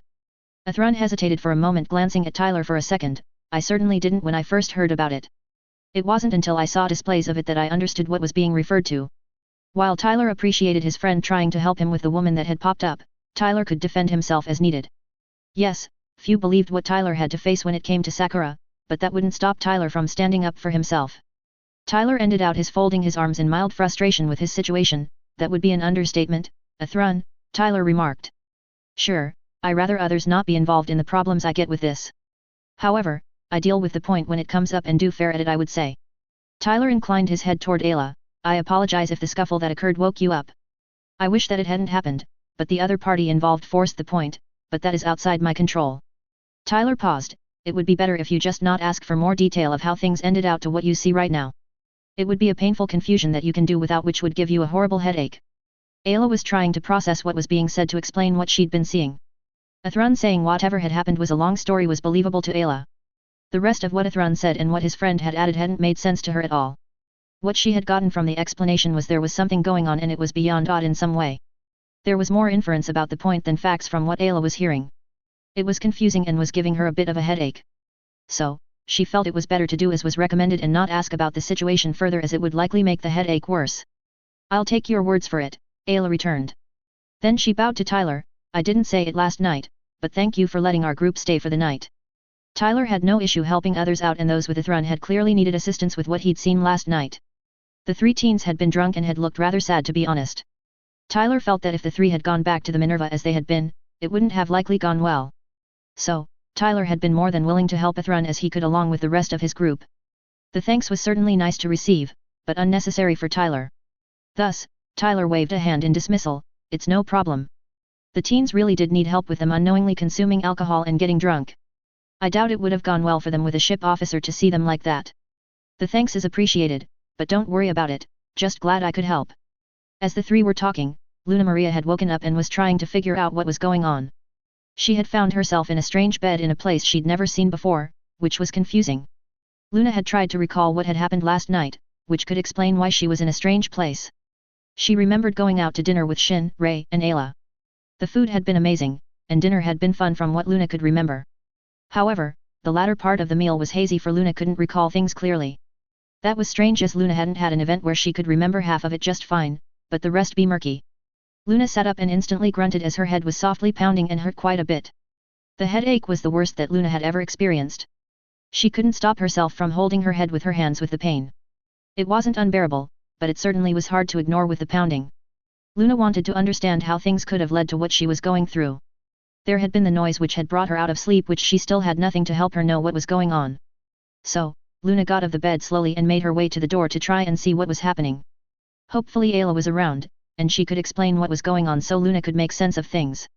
Luna made her way down the hallway the bedroom opened into. She was doing it slowly with the headache was making it hard to concentrate.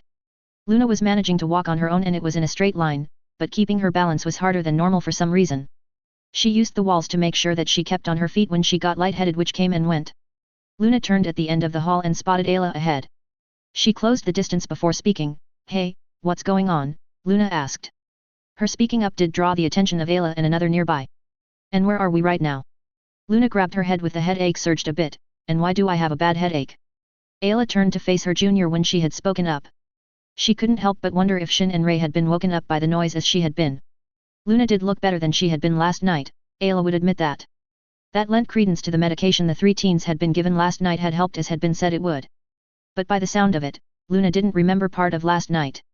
That would fit with one being drunk. One of the symptoms of alcohol consumption tended to be gaps in memory.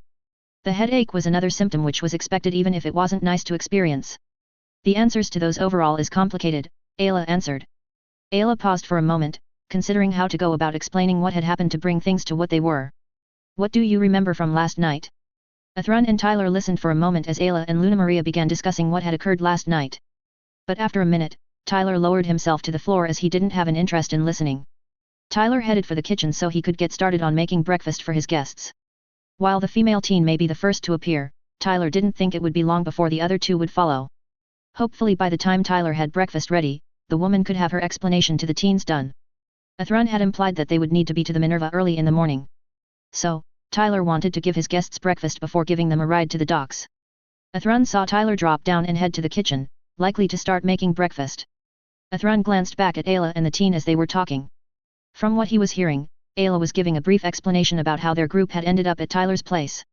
There was the mention of alcohol that had unknowingly been consumed by the three teens. Athrun felt Ayla was doing a better job than he would be able to do with the teen. He didn't know the three as Ayla did, so she had better standing with them than Athrun did. So, Athrun could do better helping Tyler while Ayla explained things. Ayla hadn't noticed Athrun or the guy going off to the kitchen, she was busy explaining things to Luna Maria. The explanation was simple enough, but Luna Maria was having a hard time accepting it. Ayla couldn't blame the girl for questioning what she was being told. She'd been doubtful when Athrun had first brought up the point of the teens consuming alcohol. But what Athrun had iterated had made sense enough in the end to be sensible. Luna didn't argue as much as Ayla had thought she would when the conversation had begun. Although, that could be due to the headache that Luna had to be experiencing with how she kept putting a hand to her head. Ayla really did sympathize with what Luna was going through even if Ayla had never experienced a hangover. The conversation was interrupted when Shin and Ray appeared from the hallway. They were also questioning what was going on and where they were as they didn't recognize the place. So, Ayla had to backtrack in the conversation and go back to what she had already said to Luna Maria. The other two had some of the same difficulty as Luna had with accepting what had happened at dinner last night, which had led to the current circumstances. Shin did apologize for the restaurant he'd picked which had got them to where they were. Ayla knew it wasn't Shin's fault that the three had consumed alcohol. The three teens had drank what had brought to them without thinking or even knowing it contained alcohol. They were facing the consequences of the alcohol, so hopefully, they would never partake in it in future knowingly. Back with Tyler, he was in the process of making pancakes and scrambled eggs for his guests. Tyler's mother had taught him to be a gracious host when it came up. Those lessons were ones that he couldn't forget with how painful they had been to learn when Tyler was younger. So, Tyler did what he could to be a good host so that his mother didn't have any reason to have him go through those lessons again. And Tyler did want his mother to be proud of the life skills that he'd learned from her and his dad which he used. Plus, he felt sorry for the teens and what they had gotten roped into last night. They had fallen victim to something they hadn't been aware of, so they shouldn't be blamed for the results. The hangover was enough of a punishment for them, they didn't need any more piled onto them. Athrun was helping Tyler with breakfast as he could. Tyler was cooking pancakes and eggs from what Athrun had seen. He knew his friend had more than decent cooking skills. Athrun couldn't say where or how Tyler had acquired his cooking skills, but Tyler had a knack of learning all sorts of skills. Athrun had just stopped asking where and why Tyler had the skills, as it wasn't worth the explanation. Instead, Athrun set the table that was in the corner that was right by the kitchen. Tyler put plates of food on the bar counter in the kitchen that faced the living room when things were becoming ready. Athrun spotted the plates of food being placed on the counter. He took that as Tyler asking him silently to take them to the table, which he did as being asked to. Ayla was laying out to the teens what had happened during dinner.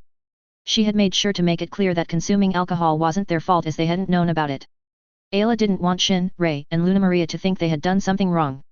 Arthur would likely dress them down when they got back to the Minerva if he became aware of what happened.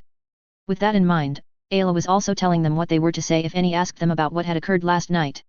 She felt there would be at least a few questions asked of the three teens and herself when they returned to the ship. Ayla was finishing the general explanation she was giving the teens when the scent of the food began coming to the group. The smell of the food essentially ended the conversation and had the four being drawn to the table. Tyler brought out the last 2 plates of food from the kitchen to the table. He saw his 4 guests coming to the table for the meal. Tyler hoped that whatever the woman had said to them had helped them understand what their situation was.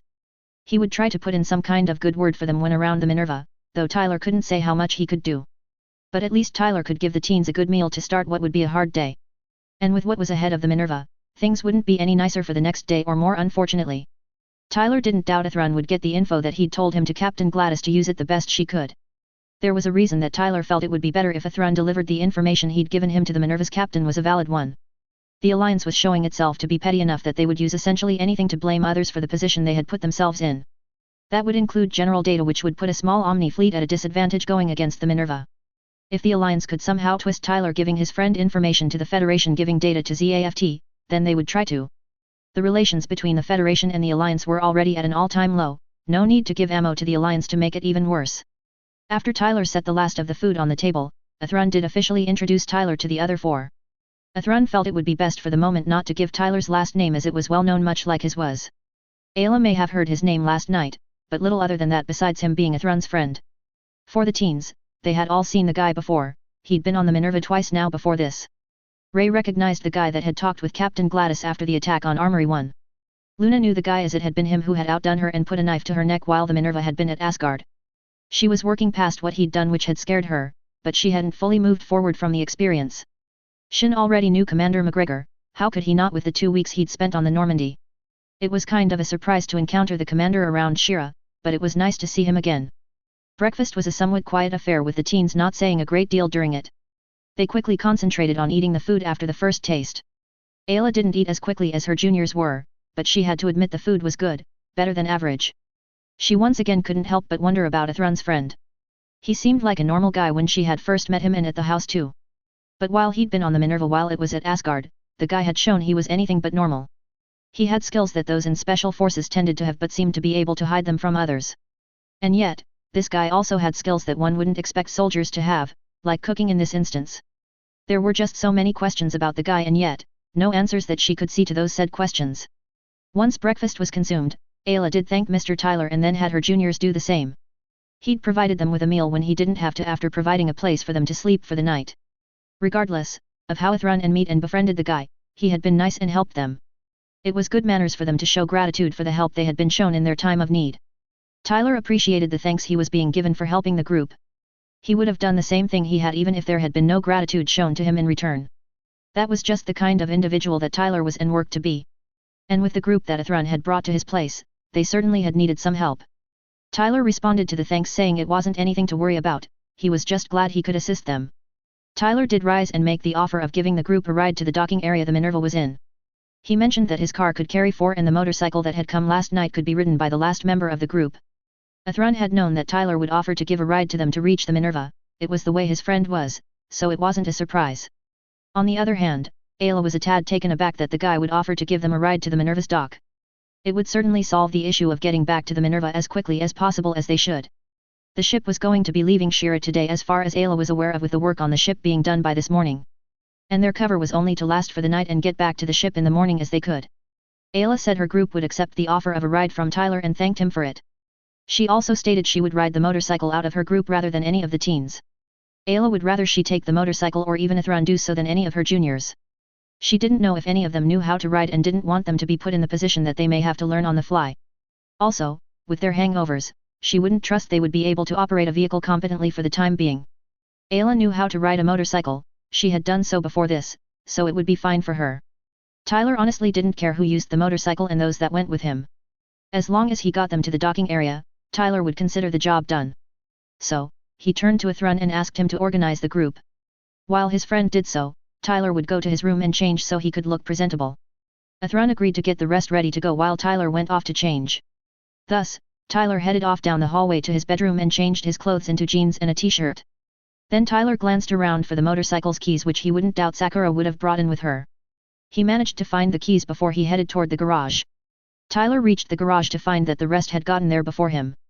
The teens were looking at Tyler's car with fascination while the woman was beside the motorcycle.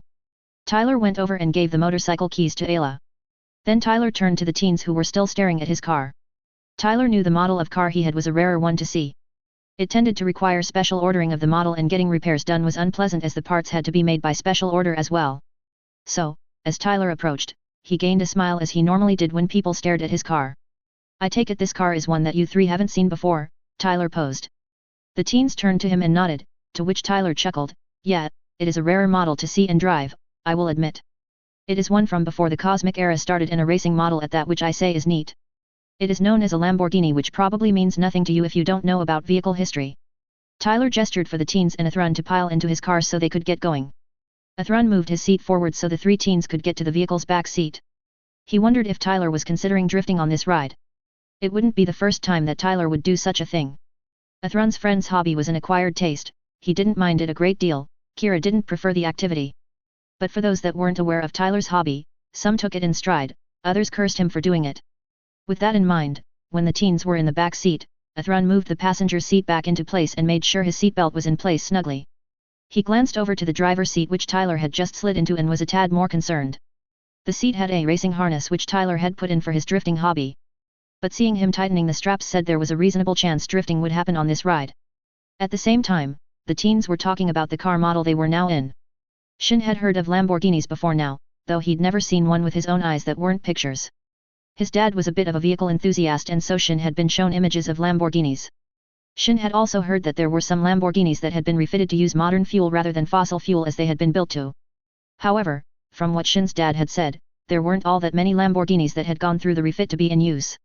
So, Shin was answering Luna's questions about the car model that he could while Ray just listened. His two friends were surprised that Shin knew what he did about the car model. Yet, he told them that his dad liked cars as a hobby, and so he'd learned about them from his dad. Tyler had listened to the conversation the teens were having as he belted in and opened the garage door. It was a tad surprising that Shin knew about older vehicle models, but his dad being a car enthusiast was a believable explanation. However, Tyler planned to give the teens a treat today before dropping them off. Sure, he'd been told that his hobby of drifting was inappropriate, and he should give it up. Tyler ignored such comments so he could share his interest and enjoyment of drifting. And he made sure to give a warning to those he showed his drifting skills to, so he wasn't that mean by treating people. It wasn't his problem if his passengers didn't take the warning seriously as they should. Thus, Tyler turned to the teens, "Okay all, as I say to many of the passengers that have ridden in this vehicle," Tyler began, "buckle up and hang on, this will be a fun ride. I promise it will be one that you won't forget anytime soon." Ithran kept back the sad smile at what Tyler had said. Instead, he made sure his seatbelt was snug and secure. Tyler's statement, or rather warning, was similar to what Ithran had gotten before his first experience of drifting. So, Ithran took that as Tyler did intend to drift at some point during this ride. He just hoped that the teens would either enjoy the experience or not blame and hold it against Tyler. His friend just liked to share his hobbies with others in the hopes that they would enjoy it like he did. Tyler was really a good person, it was just hard to see that with some of the things he did. Ithran would stand by his friend, but he knew not all could handle some of the things Tyler did as well as he did. Luna had been in the middle of asking another question of Shin as he seemed to know about the car model when the guy had spoken. The statement was odd and stuck out for a couple of reasons. The first part said the guy gave rides in this car to others, which with the rare model was understandable. What came after it was confusing to Luna, and she would bet the boys were about as confused as her. Buckling up in a car was essentially international law, there was no place that didn't see not doing it as a law violation as far as Luna knew. Yet, something in Luna said that the fun ride wouldn't necessarily be what she would see that as. She would have asked what the guy meant, but the car began moving forward before she could. Luna didn't want to distract the driver from the road if she didn't have to. Tyler pulled out of the garage, starting off slow so he didn't potentially freak out the teens from the get-go. He tapped the dashboard display and had it go to a specific option he had put in for extra money when purchasing the car. Tyler had known his driving style and drifting wasn't appreciated by law enforcement. So, to keep the peace between him and them, Tyler made sure to have a system that could see where law enforcement officers were so he could avoid them. They didn't have to witness him driving in a manner they didn't like and would chase him to ticket him, and Tyler wouldn't have to deal with the tickets they would write him. It was a reasonable solution in Tyler's mind, and it had been working for the times he spent around home.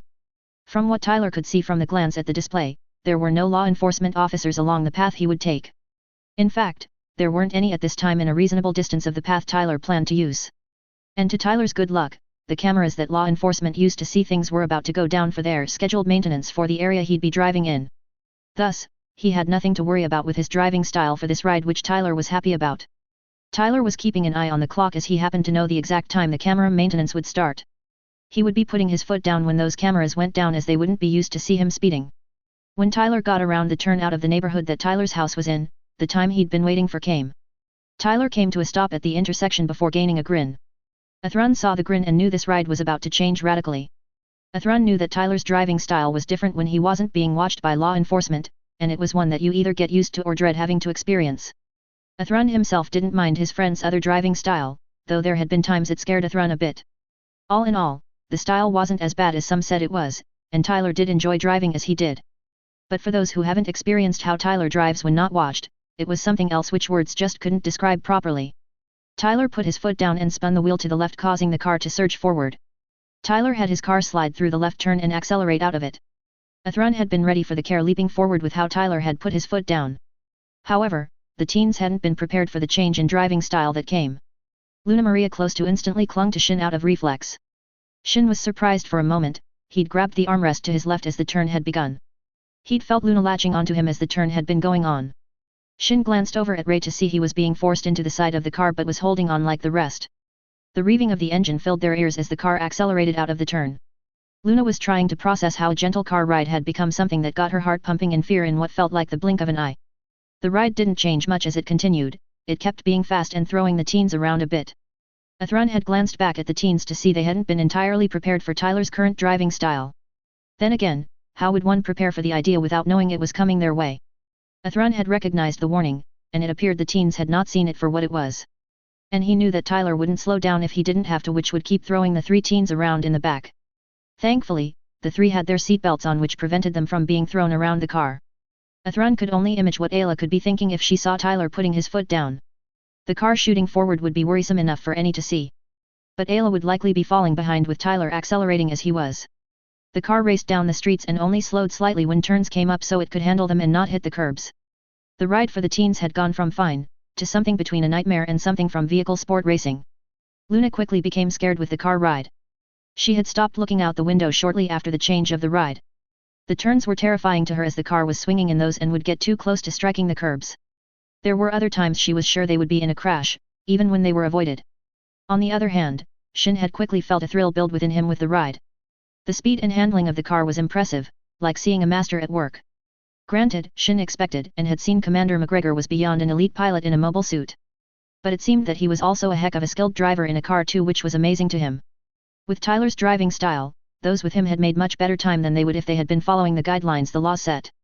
And Tyler would tell those that would say he was driving unsafely, he would say he didn't crash once and didn't even hit anything during turns. Sure, he got kind of close on a few turns in the one car he zoomed past, but he had been in control and that's what counted. His group arrived at the checkpoint in about half of the time it would take driving how others would. And he had slowed down before coming into view of the checkpoint so no one would see what he'd been doing besides the other car. Thus, Tyler pulled up to the checkpoint and showed the guard his military ID without a care in the world. Athrun was smiling softly at his friend for getting them there in a shorter time it would be normally. He still expected Tyler to drift likely in the docking area with what he'd said.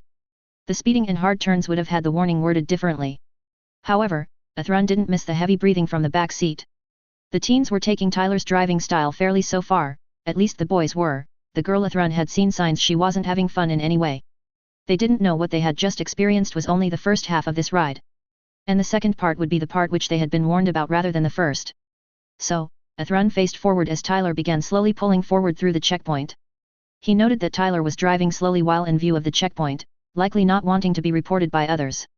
However, once out of view of the checkpoint, Tyler accelerated to get to the place where he normally started his drifting escapades.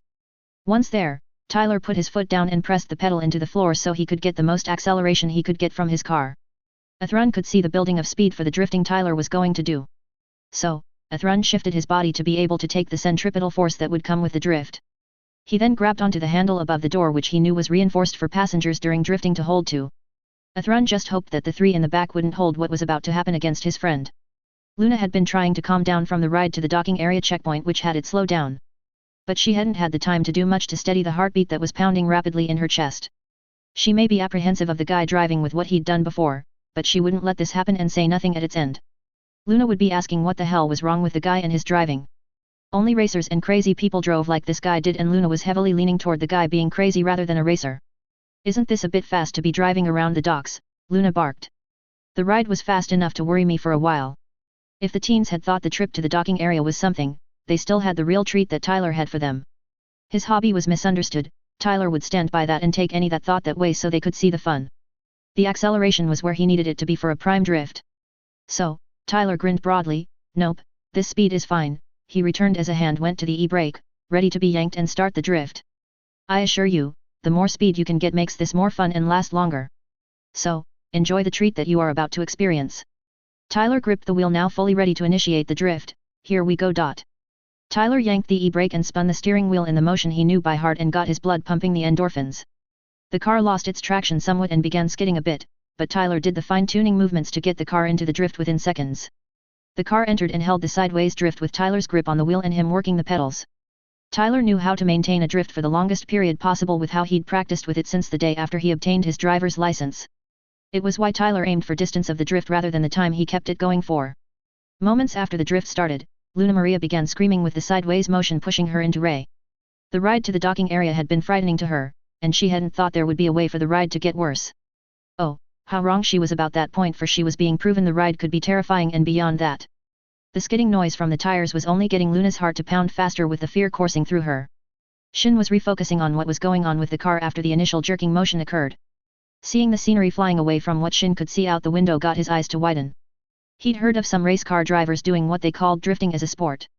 The descriptions that Shin had read when he was younger had been very interesting. But to see and feel the idea himself really got Shin to want to know more about drifting.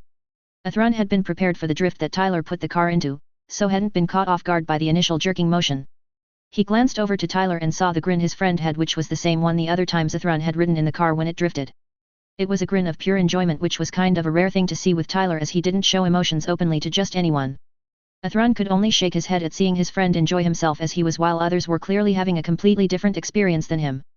Athrun gained a smile a moment later as he knew Tyler was in control of the car and that those in it couldn't be safer right now. The long drift came to an end around a minute later, with the car sliding to be a moderate distance from the Minerva. It was still in the ship in view from where it came to a stop at which had been viewed by some there. The dock workers had seen the car and instantly knew it was Commander McGregor practicing his drifting hobby. He was the only one that did that around the dock, as there was a deal with him and those that ran the docks that he could do such things. Those from the Minerva had been drawn to the scene when the screeching of tires had been heard from further down the docking area. Arthur had been overseeing some checking things from the repairs over before the Minerva headed out. The scene of an unknown model car sliding along the docking area had given Arthur a morbid fascination as he'd viewed it. He would have to admit, whoever was driving was either crazy or extremely skilled with driving the vehicle. Tyler let out a whoop as the drift came to an end with the car sliding to a stop. He couldn't get enough of drifting when he got the opportunity to do it. Tyler couldn't understand why others would say it was so dangerous for him to do the idea. He had practiced so he didn't crash or anything of that sort, so there was no problem there. Plus, he had paid for a special class for drivers to know how to recover should the vehicle lose traction and go out of control. Tyler knew his mother didn't like the hobby, but she had stopped saying it was unsafe when he'd shown the certificate he'd gotten from his special class. Tyler had done the work to make sure his drifting hobby wouldn't be dangerous for himself or any that were with him. Even those in law enforcement had admitted that as long as Tyler kept the activity to the docking area, they wouldn't say anything about it. Tyler looked Athrun's way and saw Athrun was smiling softly while shaking his head. His friend knew about the drifting as Tyler had taken him out for some of it. The last time hadn't been the best as Kagalai had been with him, and Tyler would admit Kagalai hadn't reacted the best. No, the girl had screamed the whole way, and Kagalai had a scream that could be hard to shut out and not hurt your ears. Kagalai had been worse than Lakis in Tyler's opinion, even when Lakis's hadn't been the nicest. While Kagalai had screamed during and after the experience, Lakis had merely taken the time to educate him. The lecture Tyler had gotten from Lakis hadn't been pleasant, or even just unpleasant. No, it had been downright uncomfortable to Tyler, and her being his friend had made it more so. Tyler had found Lakis had a similar knack as his mother when lecturing him about questionable activities. After checking on Athrun, Tyler glanced back at the rear seat to see how the three he'd been treating had taken his treat for them. It was seconds that Tyler understood that they may not have taken the treat in the spirit Tyler had been giving it to them. The three appeared shaken by the drift, with the blonde and the girl leaning to one side and Shin holding onto the armrest next to him. Tyler couldn't think of words to say for a moment, as he would rather not make what they could think of him worse right now. But Tyler didn't want to remain silent in this either, as he loved sharing his hobby. Tyler uttered with a tone of apprehension, maybe I went a little far in treating them to a show of my hobby. Athrun knew there were normally two general reactions to Tyler's hobby of drifting. There were those like Athrun and Kira who didn't mind the idea. Athrun may not be as excited about drifting as Tyler was, but he wasn't like Kira who merely tolerated it. Then there was the other general reaction which resulted from Tyler's drifting. Kagalai and Lakis were good examples for the second general reaction. Kagalai had screamed in fear during the drift, and she had yelled at Tyler after that one experience. Lakis hadn't screamed, but she had given Tyler a lengthy lecture of how dangerous and non-enjoyable drifting was. Athrun couldn't say how each teen would react, but he doubted they would have to wait long for them. I would say that sounds accurate, Ty, though a good drift this time, agreed Athrun, the two friends looking at one another, then back to the three teens. I don't think they were fully prepared for your driving style or your hobby of drifting. I doubt they took your warning in the spirit it was given in. Tyler had tried to warn the teens and have them make sure their seatbelts were properly snug.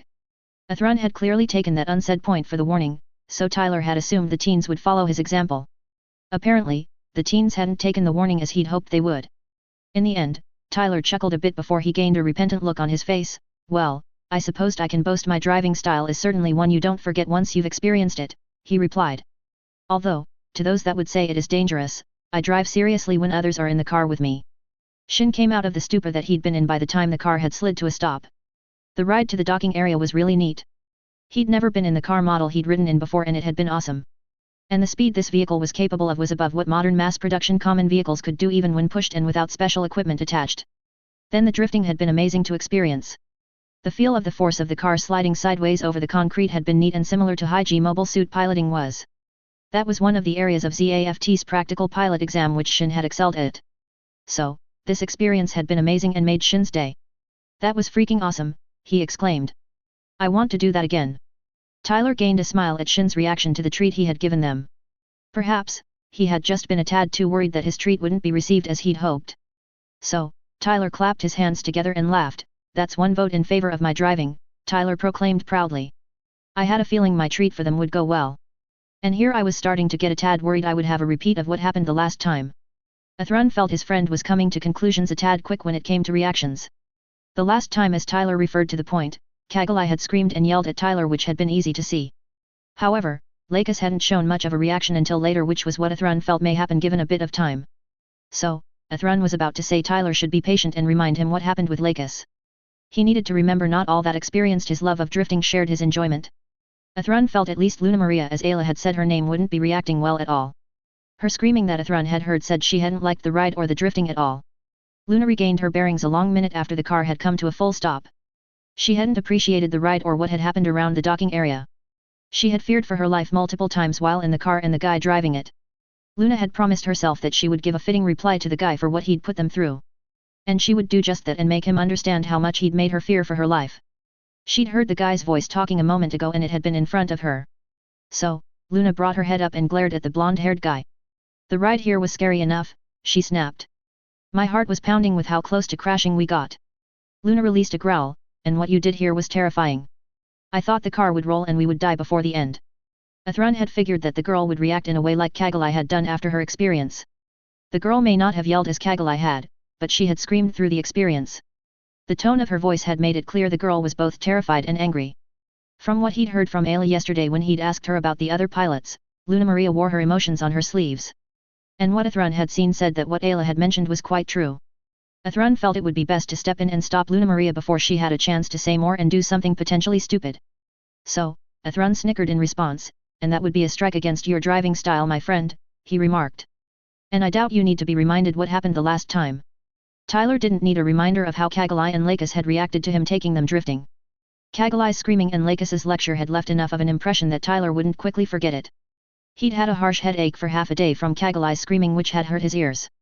Then Lakis's lecture had been painful in a different way, as it had been more blows to Tyler's pride than physical pain as Kagalai had given him. Tyler still felt his driving style wasn't as bad as some made it out to be, and he would stand by that.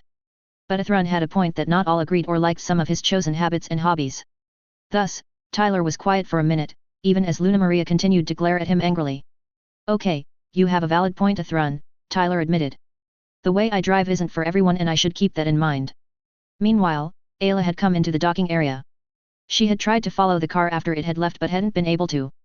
The motorcycle wasn't a model Ayla had been familiar with, so it had taken a few minutes to figure out. Once Ayla had managed to figure out where the controls for the motorcycle worked, Ayla had headed out to catch up with her group. However, she had never managed to catch up with them.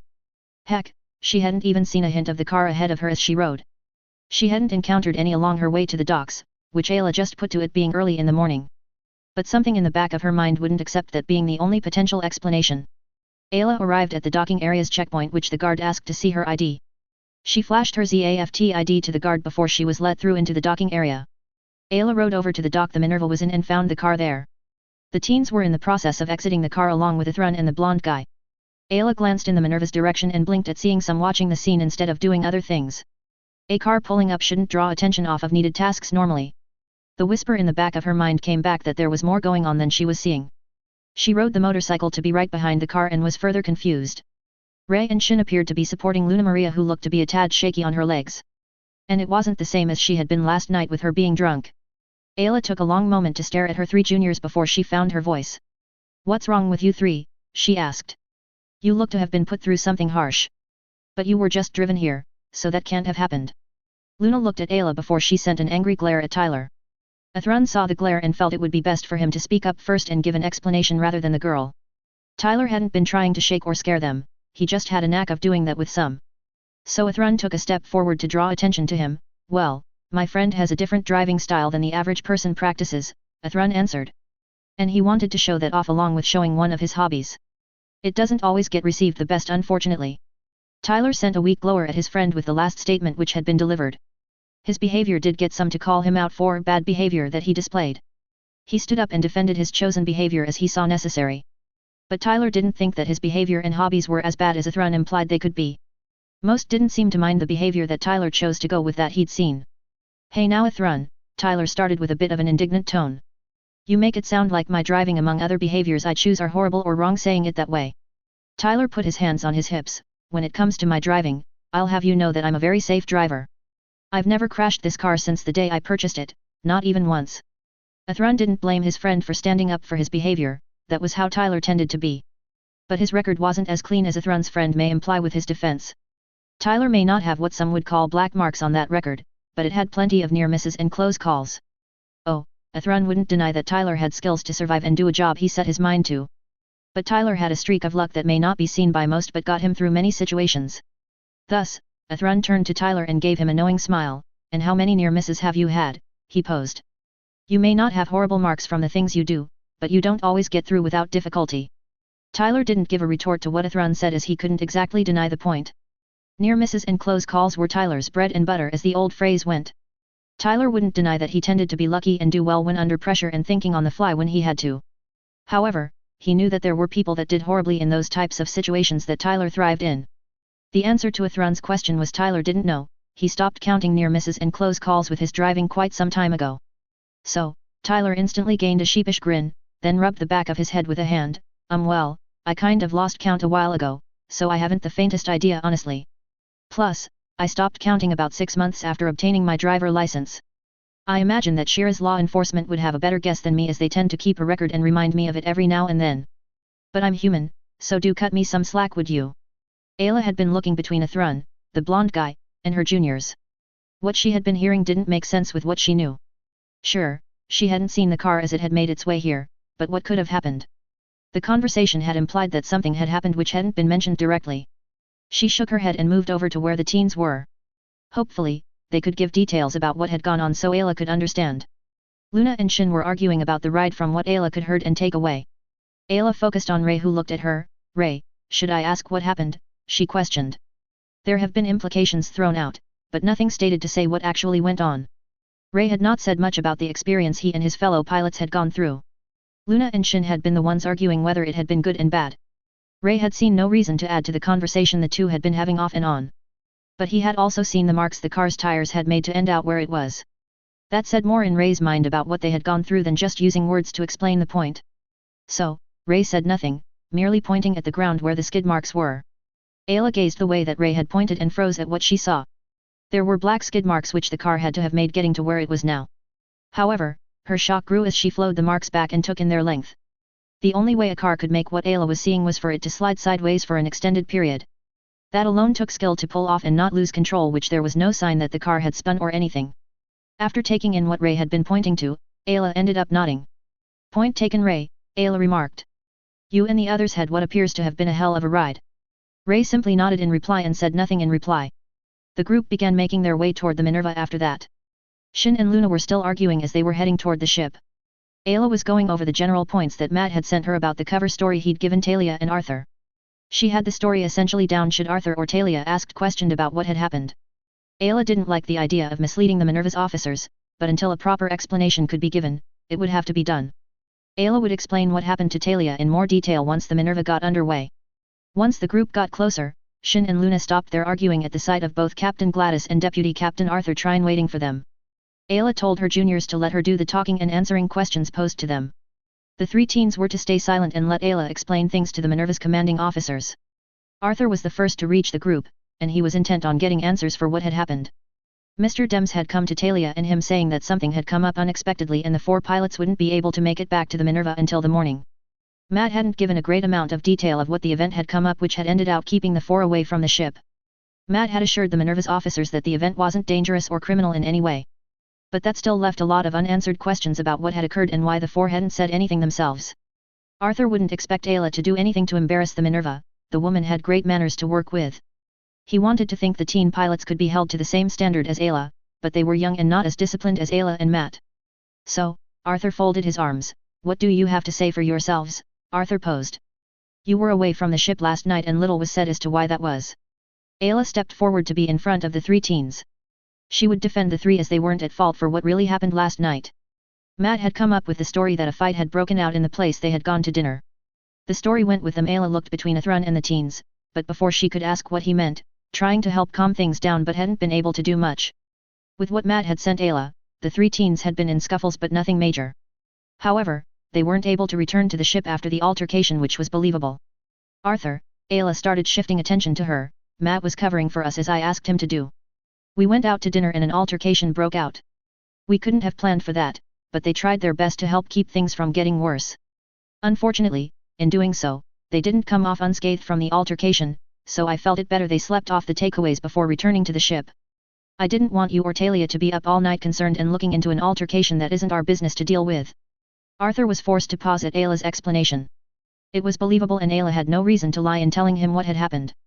If what she said was true, then the three helping did ZAFT and the Minerva proud as helping was what ZAFT tried to do. Arthur really couldn't find it in himself to chide the teen pilots for an event they had no influence over what was happening around them. Nor could he blame them for wanting to help the situation be contained, as that was an admirable thing to do. Well, if that's what happened, Athrun remarked. I don't think there would really be a need for any chastising them for not coming back last night. While Ayla was talking to Arthur, Athrun and Tyler were making their way toward Captain Gladys.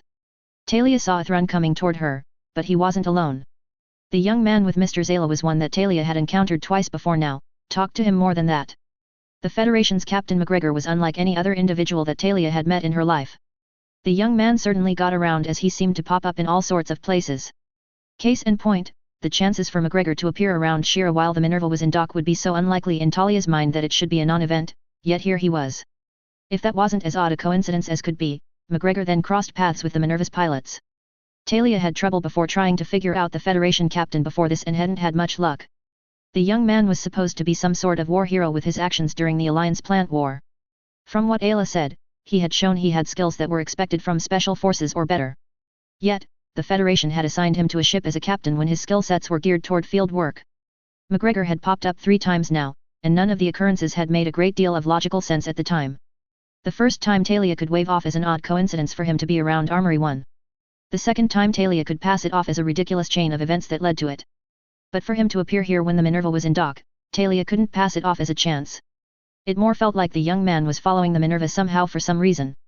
When the two came to a stop in front of Talia, she was all the more curious. "Mr. McGregor," Talia greeted, "I didn't imagine that our paths would cross again. This is the 3rd time our paths have crossed as far as I can figure. It is quite an oddity that you seem to keep crossing paths with us, wouldn't you agree?" Arthur had been about to ask for some more details about the scuffle Ayla had mentioned. It was more to be able to enter what had happened with the pilots, so if questions were asked by the Federation, they could be given the accounting. However, his thoughts had come to a halt when he heard Talia talking and mention the name McGregor. The name McGregor was stated normally in relation to one of the Federation's war heroes from the Alliance Plant War. It was much like the name Zayla was used to point to Athran Zayla rather than the previous Supreme Council chairman. So, Arthur turned to look at the one the captain was talking about and found a young blonde-haired man conversing with Talia. If what Talia was saying the young man was, then she was speaking to a war hero. "Wait, McGregor," he questioned, "as in the Federation's war hero Tyler McGregor?" There was silence after Arthur's question, for the name Tyler McGregor was one of the war heroes from the Alliance Plant War. And not was it only the name of one of the war heroes, but one of the more decorated ones that played key parts during the final days of the war. If that wasn't enough to make Tyler McGregor known from the war, then him piloting a Gundam during the last year certainly made him stand out. He was one of the examples of what Gundam pilots were capable of doing with the mobile suit type. McGregor was an example that fed stories and expectation of what Gundam pilots would do on the battlefields. He was essentially a legend that the Federation had to work with. For Ayla and the 3 teen pilots, it was a surreal experience. The blonde guy had been the one whose how they had stayed at. The one who had provided them breakfast and given them a ride to the docking area. Athran had mentioned his friend's name was Tyler, but there had been no mention of McGregor with it. The moment felt kind of like when Ayla had told the 3 who Athran was. The teens had heard the name as all at ZAFT's military academy when stories of the Alliance Plant War were spoken about. But much like Athran, the stories didn't build an image of the person as they were in real life. For Ayla, she'd heard the name McGregor, but she hadn't thought it was the Federation's war hero. The guy hadn't come off as one who was a war hero at all, he just seemed like a normal guy. However, like Athran, he looked like an ordinary person that you could meet on the streets, but that's how many heroes normally were. Tyler didn't like the hero treatment that he got from some. What he'd done to help end the Alliance Plant War wasn't notable in Tyler's mind even if others disagreed. Tyler did his service in the Federation's military so he could do something to help humanity. Sure, he did things that others didn't know about with his specialized skills, but that was beside the point. So, Tyler shrugged his shoulders. "Some people consider and call me a war hero, but honestly, I don't see myself as one." Tyler waved a hand in dismissal. "The stuff I did during the previous war was nothing to really note. I say, I would think others in my position would have done the same things." Then Tyler focused on Talia.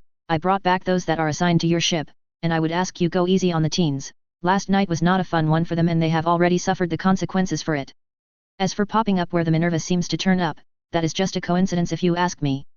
Tyler paused for a moment as he knew it would be better for Athran to deliver the info of what was ahead of the Minerva.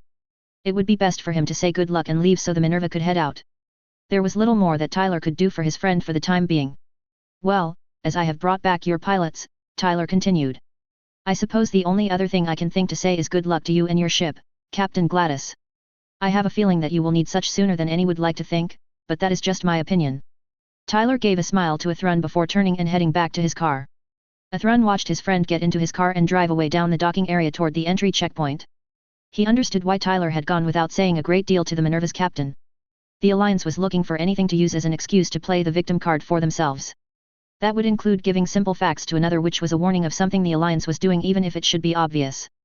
Athran giving the captain the data could be seen as ZAFT intel being exchanged, which the Alliance would complain about but couldn't pin the blame on others. He would just have to make it clear to Captain Gladys that the source of the data was better kept nameless. Athran turned his attention to what was going on around the area as Tyler's car vanished. From what Athran was hearing, the repairs on the ship were done with the help of Federation's workers. The resupply was being done currently and would be finished in the next hour or so. The one that Athran assumed was the Minerva's deputy captain was saying that the ship's crew was back with the pilots that had stayed at Tyler's. Athran expected that would mean the Minerva would be heading out after the resupply was completed. The ship was going to be heading for Carpinteria. Athran couldn't say what the Minerva would do after getting to the base. He hadn't heard of any orders or missions the ship would be seeing to after reaching Carpinteria. Not that such meant Carpentaria couldn't have orders from the National Defense Committee waiting for them. Nevertheless, the Minerva had the obstacle ahead, which was the Omni fleet, to deal with before reaching Carpentaria. From the information that Tyler had given Athrun, the enemy fleet ahead should be taken seriously. That they were waiting in international waters just outside the normal shipping lanes which ships used to travel was problematic. The fleet's position was clearly to intercept enemy forces that came by them, so could be seen as a trap. And with them not being in the shipping lanes, the Federation and ZAFT couldn't call Omni out on that. For all Athrun knew, ZAFT could know about the fleet, but the Minerva hadn't been given data on it yet. Regardless, Athrun felt the Omni fleet would be nothing but trouble for the Minerva along its journey. Athrun would have to find the time and opportunity to speak with Captain Gladys about the Omni fleet. Athrun boarded the Minerva while the deputy captain was handling things outside. He'd seen Captain Gladys had already gone back onto the Minerva. With the deputy captain taking care of things outside, the captain should be free for a bit, by what Athrun figured. The sooner he had the needed conversation about the Omni fleet, the better in Athrun's mind. He may not have all the answers to the questions that the captain would ask, but he had enough information to give a warning. There was still time to gather and figure out more details about the enemy fleet before the Minerva encountered it. Athrun was more than willing to do more research into the enemy fleet to help plan a counter-offensive against the Omni force. With that in mind, Athrun dropped his suitcase by the quarters he had been assigned while on the Minerva before heading to the captain's quarters. At the same time, Talia had boarded the Minerva so she could go over things while the ship's resupply was being finished up. Arthur was looking over the repairs which had been done to make sure they were up to standard. Aves was working on storing supplies being given to the Minerva by the Federation. Much of what the Minerva was receiving was not mobile suit parts but other necessary things that were used regularly. Chief Aves was also having his mechanics work on doing the minor repairs which the ship's mobile suits needed. From what Arthur had told her, Aves said the repairs would be finished in the next few hours. That would have all of the mobile suits the Minerva had ready should a need come up before the ship reached Carpentaria. As far as Talia was aware, there shouldn't be any combat for the Minerva before it traveled to and reached Carpentaria. The most current intel from the plant's intelligence division said the route from Shira to Carpentaria should be clear. Yet, there was the chance that the Minerva could encounter Alliance forces along the way to the base. The Alliance did control the southern half of the African continent and the United States of South America, so had influence in the waters in the Indian and Pacific Oceans. But the Federation had the most influence through what was the Philippine Sea, since the old Indonesian islands which were part of the Federation's Equatorial Union. But territory hadn't meant much to the Alliance and its Omni as of late, reflected by their actions. Thus, Talia preferred to have the Minerva prepared for the worst-case scenario should it come up, unlikely as it was. Nevertheless, Talia was brought out of her thoughts when a knock came at her door. She looked up as Arthur was busy with looking over the repairs and the other pilots should be heading back to their quarters. There wasn't anyone that Talia could think of which would have a reason to talk to her right now. That had her curious who it could be and why they would be coming to speak to her.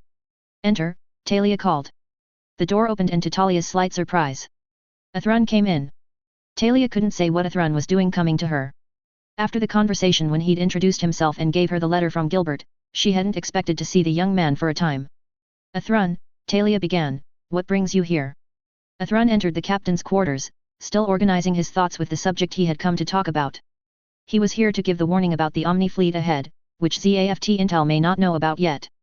But he didn't doubt that Captain Gladys would want to know the source which Athrun had obtained the information from. However, it was better that the woman does not know the source and just take the data as it was given.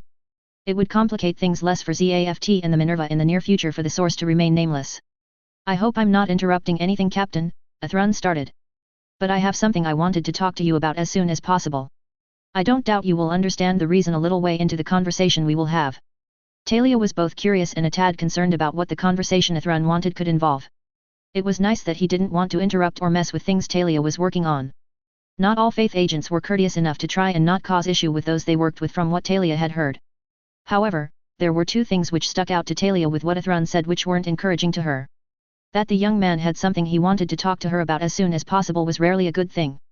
And for him to say she would understand shortly into the conversation was an additional sign of some type of bad news. "So," Talia sighed, "can I assume whatever it is you want to talk about is bad news of some sort?" she asked.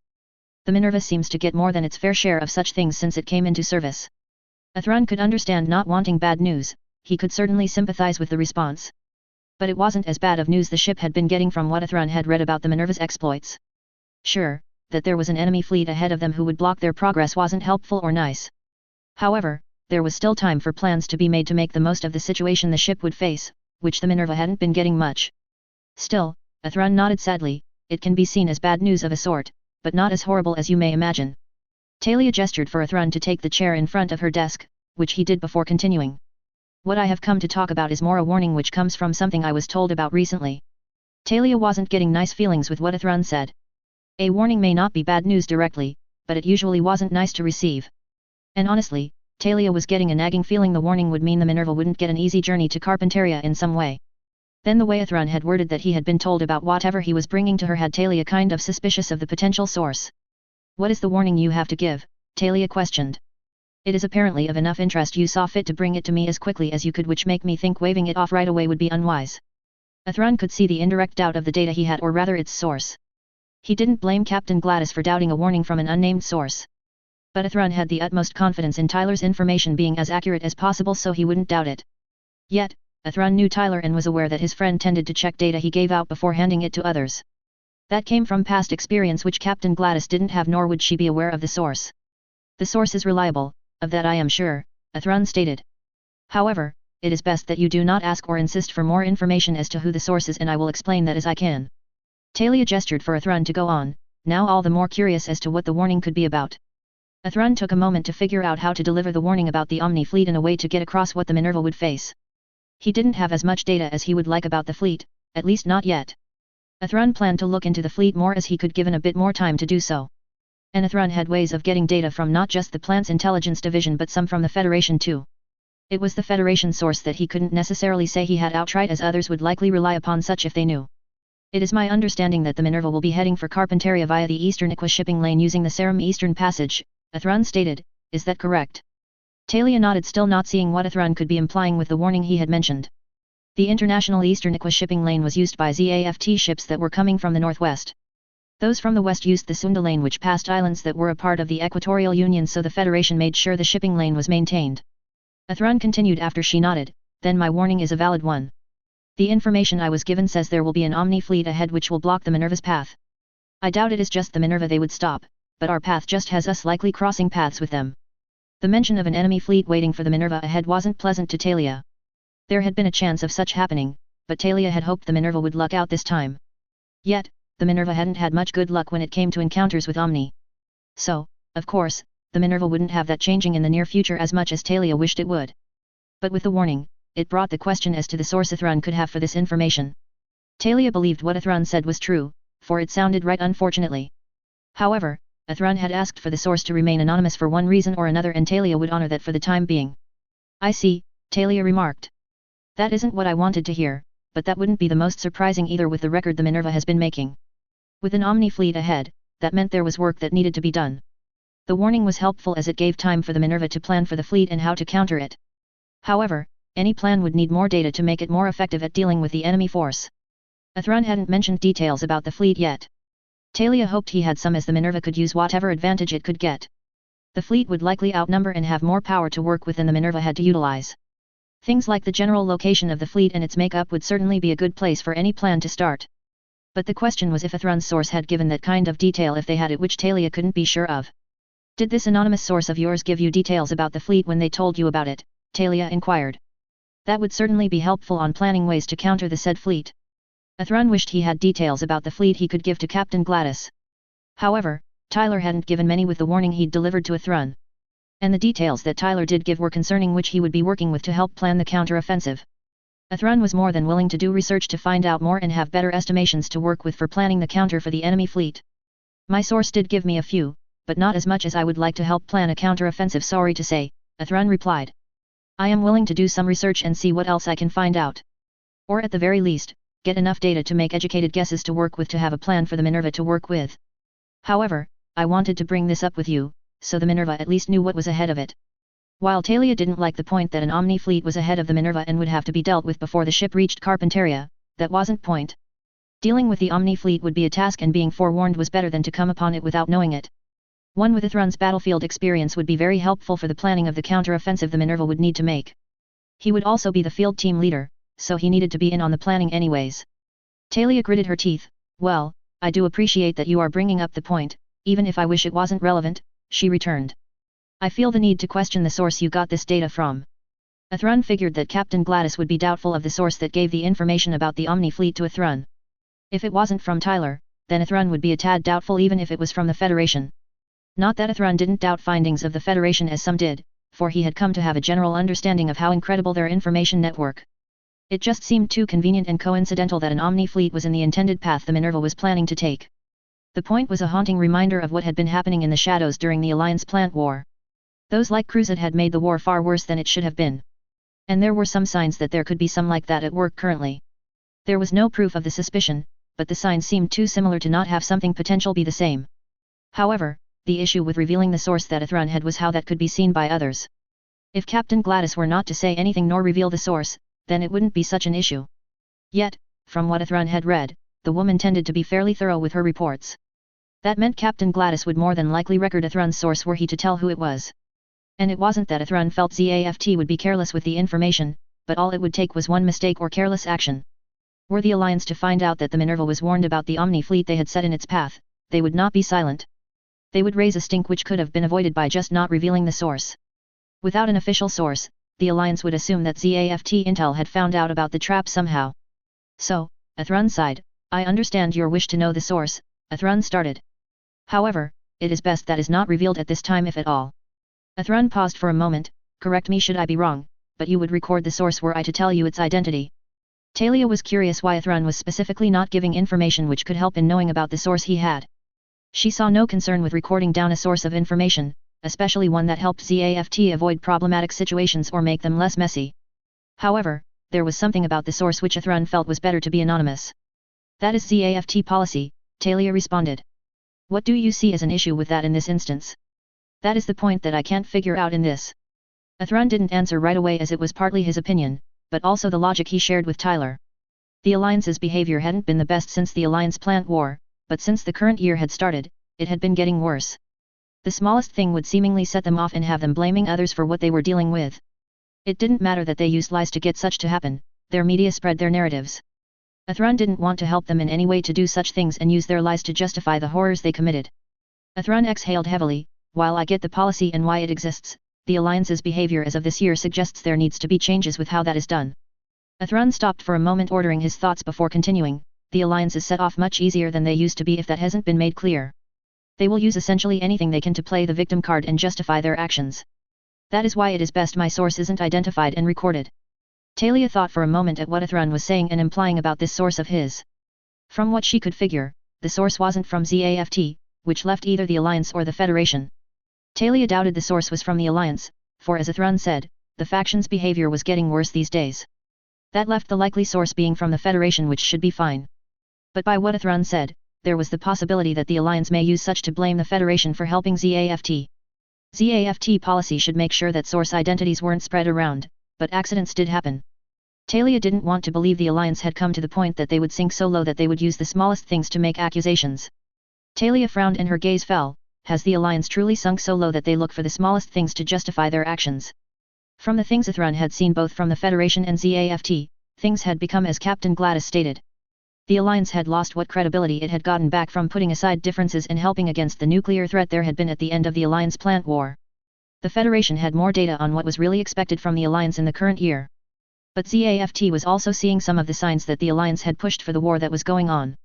Unfortunately, Athrun began, it does seem that is so. And that is why it is better that this source is not identified or recorded on ZAFT records. It shouldn't happen, but there is a chance that the Alliance could find out and then use it to accuse others of helping ZAFT and more. I trust the source and know they tend to check their info before giving what they have. So, I'm confident that there is an Omni fleet ahead of us.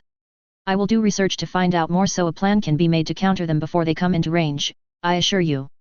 Talia didn't exactly like not knowing the source of the information that the Minerva would be depending on. However, it sounded like that was the best they would have, and she would accept that even if begrudgingly so. If Athrun did the research he said he would and found more, then she would be less apprehensive about the whole situation. Talia trusted that Athrun would do his utmost to get more information for them. His battlefield experience would also help in the planning of the counter-offensive. So, if Athrun insisted that the source remain anonymous, then Talia would just say it came to them unexpectedly. Very well, Talia remarked, I will not insist on the source's identity in this and defer to you as to the reason why. Talia paused for a moment, in regards to your research, please do it in a timely manner. Prioritize narrowing down where the fleet likely is and what its makeup could be. Those are facts we really need to plan a proper counterattack against such. Athrun had already figured that location and general enemy force makeup were important facts to have more data on. Tyler hadn't had that info when he'd told Athrun about the fleet, but that could have changed by this point. But the research that Athrun would do needed to be unsupervised, as he would be going to some places that ZAFT would ask too many questions about. Athrun wanted to keep his connection with the Federation to himself so others wouldn't insist on using it for their own interests. But he nodded to Captain Gladys and said he would be as efficient as possible in his research. Then Athrun left the room and headed to his own quarters to get to the task. It was a little over an hour before the Minerva was ready to leave the port and set out for Carpentaria. All the needed repairs that had resulted from the operation in the Gulnahan ravine for the ship had been completed. The resupply had essentially filled the needed stores that the Minerva depended on while out in the field. There was no issue with Shira's port authority for the Minerva to leave the dock it was in. The dock was flooded and the Minerva set out from Shira, traveling along the main international shipping lane. Talia had made sure the ship's course was to have the Minerva enter the Philippine shipping lane heading for the Seram Eastern Passage. From there the Minerva would proceed to ZAFT's Carpentaria base in the Oceania Union per standing orders. Athrun heard the announcement of the Minerva heading out from Shira. He was already in his quarters doing research about the enemy fleet ahead. Athrun was already working to narrow down where the Omni fleet would likely be waiting for the Minerva. He knew there would be certain points that Omni had to take into account for where they were positioned. That was so because of their proximity to Federation territory, as they had gotten quick and strong responses since their attack on Asgard. The Alliance didn't like the Federation stepping in more as they had, but they at least had figured out prodding the Federation needlessly wasn't a smart idea. So, the enemy fleet would have to not be in Federation territory and far enough from such to not clearly be not asking for serious trouble. Athrun brought up maps of the northeastern part of the Indonesian Sea. It contained the Eastern Aqua shipping lane, which was maintained normally by forces from the Equatorial Union. It allowed passage from the southeastern part of the Asian continent to the Oceanic Union. The shipping lane was an international path which none of the factions could claim official ownership of. The commercial traffic was protected by international laws which none of the factions could violate without solid consequences. It was a passage that ZAFT used often enough for forces to travel from Gibraltar and the North African community to the Oceanic Union. Athrun doubted the Omni fleet would be around the Cream Passage, as that was in Federation territory. That left the shipping lane up to a distance from the islands that framed the entrance to the Cream Passage. As Athrun studied the shipping lane, his eyes kept going back to a general area of it which was in the southern stretch of the lane. The area was between the southern part of what had been called the Philippine Islands and Palau before the Reconstruction War. That section of the shipping lane was close to ideal for the Omni fleet to be around. There was space to be outside of the direct shipping lane but close enough to step in when ships came by. Plus, it was far enough away from Federation territory that they couldn't be accused of towing the line. The more Athrun stared at the map of that area, the surer he became that Omni would position their blockade there. He decided to make the educated assumption that the fleet would be where he figured it would be and moved forward. Athrun then put in a request to the plant's intelligence division for a current image of the coordinates he sent them. He assumed that it would take time for an image to be obtained and sent to him. Athrun would work on other things while he waited for an image to come to him to prove he was right or not. With the general position of the enemy fleet was positioned done, Athrun moved on to the next major point he needed more data on. It was safe to assume that the Omni fleet would be using some sort of blockade formation. That was to get vessels approaching to slow and stop so the Omni fleet could do what they saw fit. With a blockade formation in mind, the fleet would have to be large enough to support such but small enough not to stick out and bring shipping traffic to a complete halt. Should the Alliance bring international shipping to a stop, they would be called out for it and then force would be used to break up the blockade. The Alliance would be aware of that, so they would keep the fleet not too large but not too small either. Those points would help predict the general size of the enemy fleet. Athrun brought up known formations that Omni currently used for their seaborne fleets. He looked over the recorded formation, trying to determine which was the most likely the opposing fleet would use in this instance. While battle required fighting forces to adapt and change their strategy to a given situation, blockades were a bit more straightforward in how they operated normally. Blockades were intended to regulate and control the main path of travel to a destination and stop those who they didn't want to get there. They weren't intended to deal with a complex situation that came to them which they weren't equipped to handle effectively. Thus, Athrun assumed the enemy fleet would be organized in a way which would stretch them across the shipping lane instead of on a focused path. He took a few minutes to glance over Omni's known blockade formation which ZAFT had on file. Yet, none of them quite fit what Athrun felt for the path the Minerva was taking to get to Carpentaria. The Alliance knew this shipping lane was used by ZAFT forces that came from the north and northeast. They would have some sort of formation that could deploy quickly and be like a net to stop incoming vessels. That would take into account that ZAFT subs didn't travel alone but in groups as they sailed along. And nothing that ZAFT had on record quite fit those requirements in Athrun's view. He sighed as he knew he would need to go to the other source of information to help in this. That source was Tyler, and Athrun felt his friend would get him data that would help even if it wasn't all of what he could access. With that in mind, Athrun set up an outgoing non-audio communication channel that was secure and not something others would be watching as he used it. Once that was done, Athrun sent Tyler his request for the data he really hoped to work with to help the Minerva. Athrun turned to looking into what the enemy fleet's makeup would be while he waited for Tyler's response to his request. It was around 5 minutes later when Athrun heard a signal saying he had just received a reply from Tyler. He opened the channel to see what Tyler had sent him for his request. Athrun was pleased to see Tyler had provided what blockade formations Omni used that the Federation knew of. He made a reminder for himself to thank Tyler for the help he was providing and likely would provide in the future for him. Athrun opened the file set that Tyler had sent him and found as he'd suspected more formations Omni used than what ZAFT files had. The Federation tended to do a more thorough job of documenting things than the other two factions. It may seem overkill to most, but it usually paid off and Athrun wouldn't question that with what he was seeing. ZAFT had around 12 different formations Omni used for blockades, the Federation had 30 different ones. That was one of the things that showed the difference between factions and why the Federation was a faction to be reckoned with. Athrun ignored the 12 formations he'd seen in the ZAFT files and moved on to glancing over the others. He felt that there would be one that would catch his eye and would feel like the right one. And it was within the first 10 that Athrun found what he was looking for and hoped Tyler could get for him. The formation was a variation of one ZAFT had but was different enough that the previous hadn't felt like it fit to Athrun. It had 3 lines or rather 2 loose lines the ships would move into to meet the approaching ship, S. The front line was a collection of 5 3-ship arrow formation in a row side by side. The back line was where larger ships and those which supported them were a short distance behind the front line. The formation overall was a sound one for the purpose of a general blockade, Athrun would admit. The front line would pound the approaching ships while the back line would send out mobile suits to speed that alone. Athrun didn't doubt some of the front line and support ships had equipment to counter subs too. However, the formation wasn't without its vulnerabilities and points where it could be pushed through. In fact, the files that Tyler had provided included those with it which Athrun was grateful for.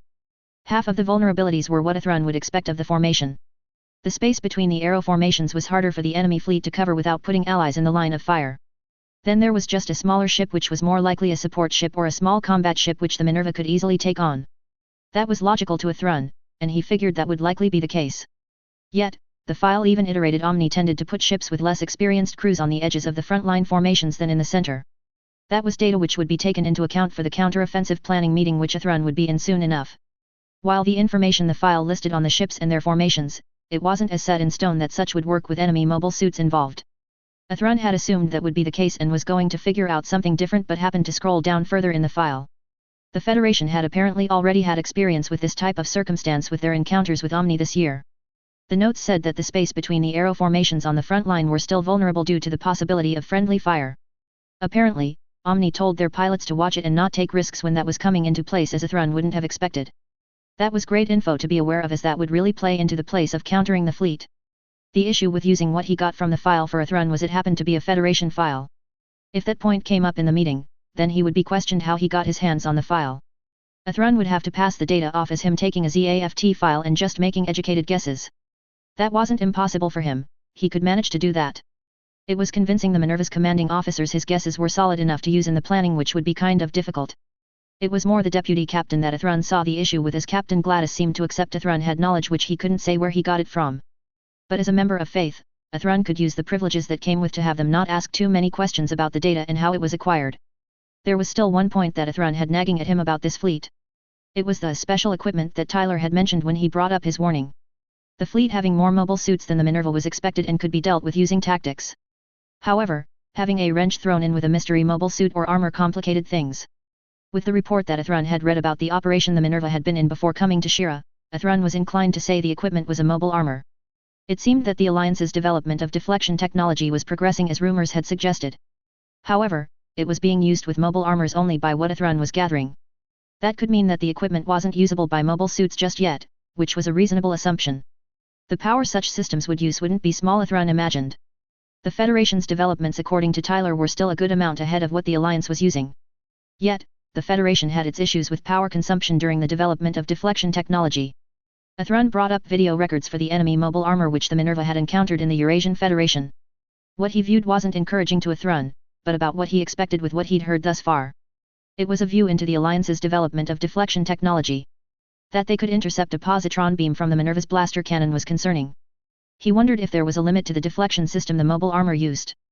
Athrun figured there was since the Alliance wasn't inclined to think about or deal with flaws their equipment had. He didn't doubt the Federation was looking into that point, but he couldn't say if they had found credible data to use yet. Should the special equipment be a mobile armor, it could be the same model. However, Athrun doubted that if it was a mobile armor, it would be the same model as this would be a battle over sea. With that in mind, if there was going to be a new model mobile armor in the battle, there were other factors to take into account. It would need the ability to fly over the water, which wouldn't be a surprise if Omni had developed that idea. But the arsenal it could have was a concern to Athrun. Depending on a mobile armor's size, its arsenal could be problematic to deal with and avoid. And the Alliance had a knack for giving large mobile weapons nasty weapons to use, as they could put in larger power storage devices on board. The potential mobile armor was the more dangerous machine ahead than the Alliance's Gundams which would be deployed. The battle ahead would be one of tactics over brute force, that much was clear to Athrun. The Alliance could fight smart and wear down the Minerva and its mobile suits to push for an advantage to win. So, the Minerva would need to press forward and not let itself be stopped and let enemy forces wear them down. The Minerva would need to go on the offensive more than the defensive to break through the blockade and reach Carpentaria. It couldn't depend on any allied reinforcement from Carpentaria, they wouldn't be able to reach them before the Minerva would be worn down and sunk. Athrun had to admit he may have to use his seed mode in this battle. Tyler had explained the idea and why it was called seed factor. It had explained the signs Athrun had seen with Kira at times and why he suddenly became a super pilot. Tyler had said something about more individualist qualities coming out later on, but that hadn't made a great deal of sense to Athrun. He would keep his seed mode as an option if things got desperate for the Minerva. Over the next 2 hours, Athrun began putting together a rough plan which he could present to the captain and deputy. There would be the general plan and then some more specific points that he would need to bring up for them. The enemy fleet formation would be simple enough to bring up. Showing the exploit, he would suggest using to get through the blockade would also be straightforward. The mobile suits and the probable mobile armor would be where the plan would start getting complicated. Athrun did have a fair idea of how to pass off how and where he acquired the data he was using. He also had a loose plan for the Minerva's mobile suits to work with against the enemy machines before the end of the 2 hours. The image he requested did come to Athrun's terminal as he was starting to consolidate the data. When he looked at the image, he found he had been absolutely right on the fleet's position. Athrun put his findings and suggestions on a data pad before he reached out to the captain and said he'd completed his research and was ready to share his findings with her and the deputy. The Minerva left the general waters that were a part of Shira and had headed to the open sea. It had been going along for 2 hours or so without anything of note coming up. Talia was still concerned with what Athrun had brought up about an enemy fleet ahead of them. They could be anywhere along the way to Carpentaria as far as she was concerned right now. She hoped that Athrun could narrow down where the Omni forces would likely be so they could plan ahead before meeting them. Talia had faith that Athrun was doing what research he could and would show results given some time. But with the 2 hours that had gone by, she was getting a tad worried the Minerva would encounter the enemy fleet before Athrun was done. However, Talia was brought out of her thoughts when a beeping came from her captain's phone. Talia picked it up and asked who it was calling the bridge. She was relieved to hear Athrun's voice and him saying he'd finished his research and was ready to show his findings. Talia told Athrun to report to the briefing room and wait for Arthur and her to come down to hear what he had found. She put the phone back in its cradle before turning to Marin. Marin, contact Ayla and have her report to the bridge please, Talia ordered. And tell her to be quick about it if you would. Marin nodded, doing what she was told, not asking the questions that were coming to her mind. She reached out to Ayla and told her that the captain wanted her on the bridge as soon as possible. It was minutes later that Ayla appeared on the bridge. Ayla faced Talia and saluted, I was told you wanted to see me, Captain. Talia trusted that Ayla could manage the running of the Minerva while she and Arthur went to see and hear what Athrun had found. She felt the meeting wouldn't be the shortest as it would also serve as a general planning meeting too. If it were just to hear Athrun's research, then Talia would have just gone herself and had Arthur run things. But with the planning of a counter-offensive likely to be done, Arthur should be involved in it as well. So, Talia nodded, I need you to take command here for a time. Arthur and I have a meeting to get to. Arthur blinked and turned to look at Talia, feeling he'd not quite heard right. There was no meeting that he'd been told about which was taking place today. However, he had noticed something had been bugging the captain since leaving Shira. Arthur hadn't been able to figure out what could be concerning the captain. The Minerva had clear sailing ahead all the way to Carpentaria from the last reports that Arthur had seen. So, either that had or was changing and he'd heard nothing about it, or there was something else going on. A meeting, ma'am? Arthur questioned. What are you talking about? Talia didn't want the crew to know about the enemy fleet ahead of them quite yet. She wanted more information before she explained the situation to the ship as a whole. Arthur, as good a commanding officer as he was, didn't do subtlety well at all, she'd found. I will explain along the way, Arthur, Talia replied. Ayla can manage things while we are in the meeting. Now, let's go. This will be important, so it is best that we don't delay. Ayla took the captain's chair wondering what kind of meeting the two could be going to. The two left the bridge as Ayla was asking for status from all stations. Everything was fine as to be expected so far. The Minerva had a 9-hour journey ahead of it if nothing came up which would delay it. However, Ayla was getting a nagging feeling that it wouldn't be the smooth sailing that most were saying it would be to Carpentaria. That Talia and Arthur were going to a meeting at this time didn't bode well in Ayla's mind. It further suggested that something was up but being kept quiet from the crew for the moment. Ayla hadn't seen Athran either since the Minerva headed out from Shira, which had her curious. The unsaid implications wouldn't leave Ayla's mind even though she was just hoping she was being paranoid. Talia had begun striding down the corridor toward the deck lift with Arthur in tow. Arthur was asking questions even when Talia wasn't answering them. She didn't want the crew to just get pieces of information and then spread rumors and gossip. When she reached the lift, Talia gestured for Arthur to get in so they could descend to the deck with the briefing room. Once the lift doors closed, Talia faced Arthur. "While I can appreciate your questions and wish to know more, Arthur," Talia remarked, "I would ask you to keep that in check for the time being. The meeting we are going to is with Athran." Arthur blinked at being told they were about to meet with the Minerva's newest pilot. He hadn't had the time to meet and introduce himself to Mr. Zayla yet. Arthur had just been busy with the Minerva.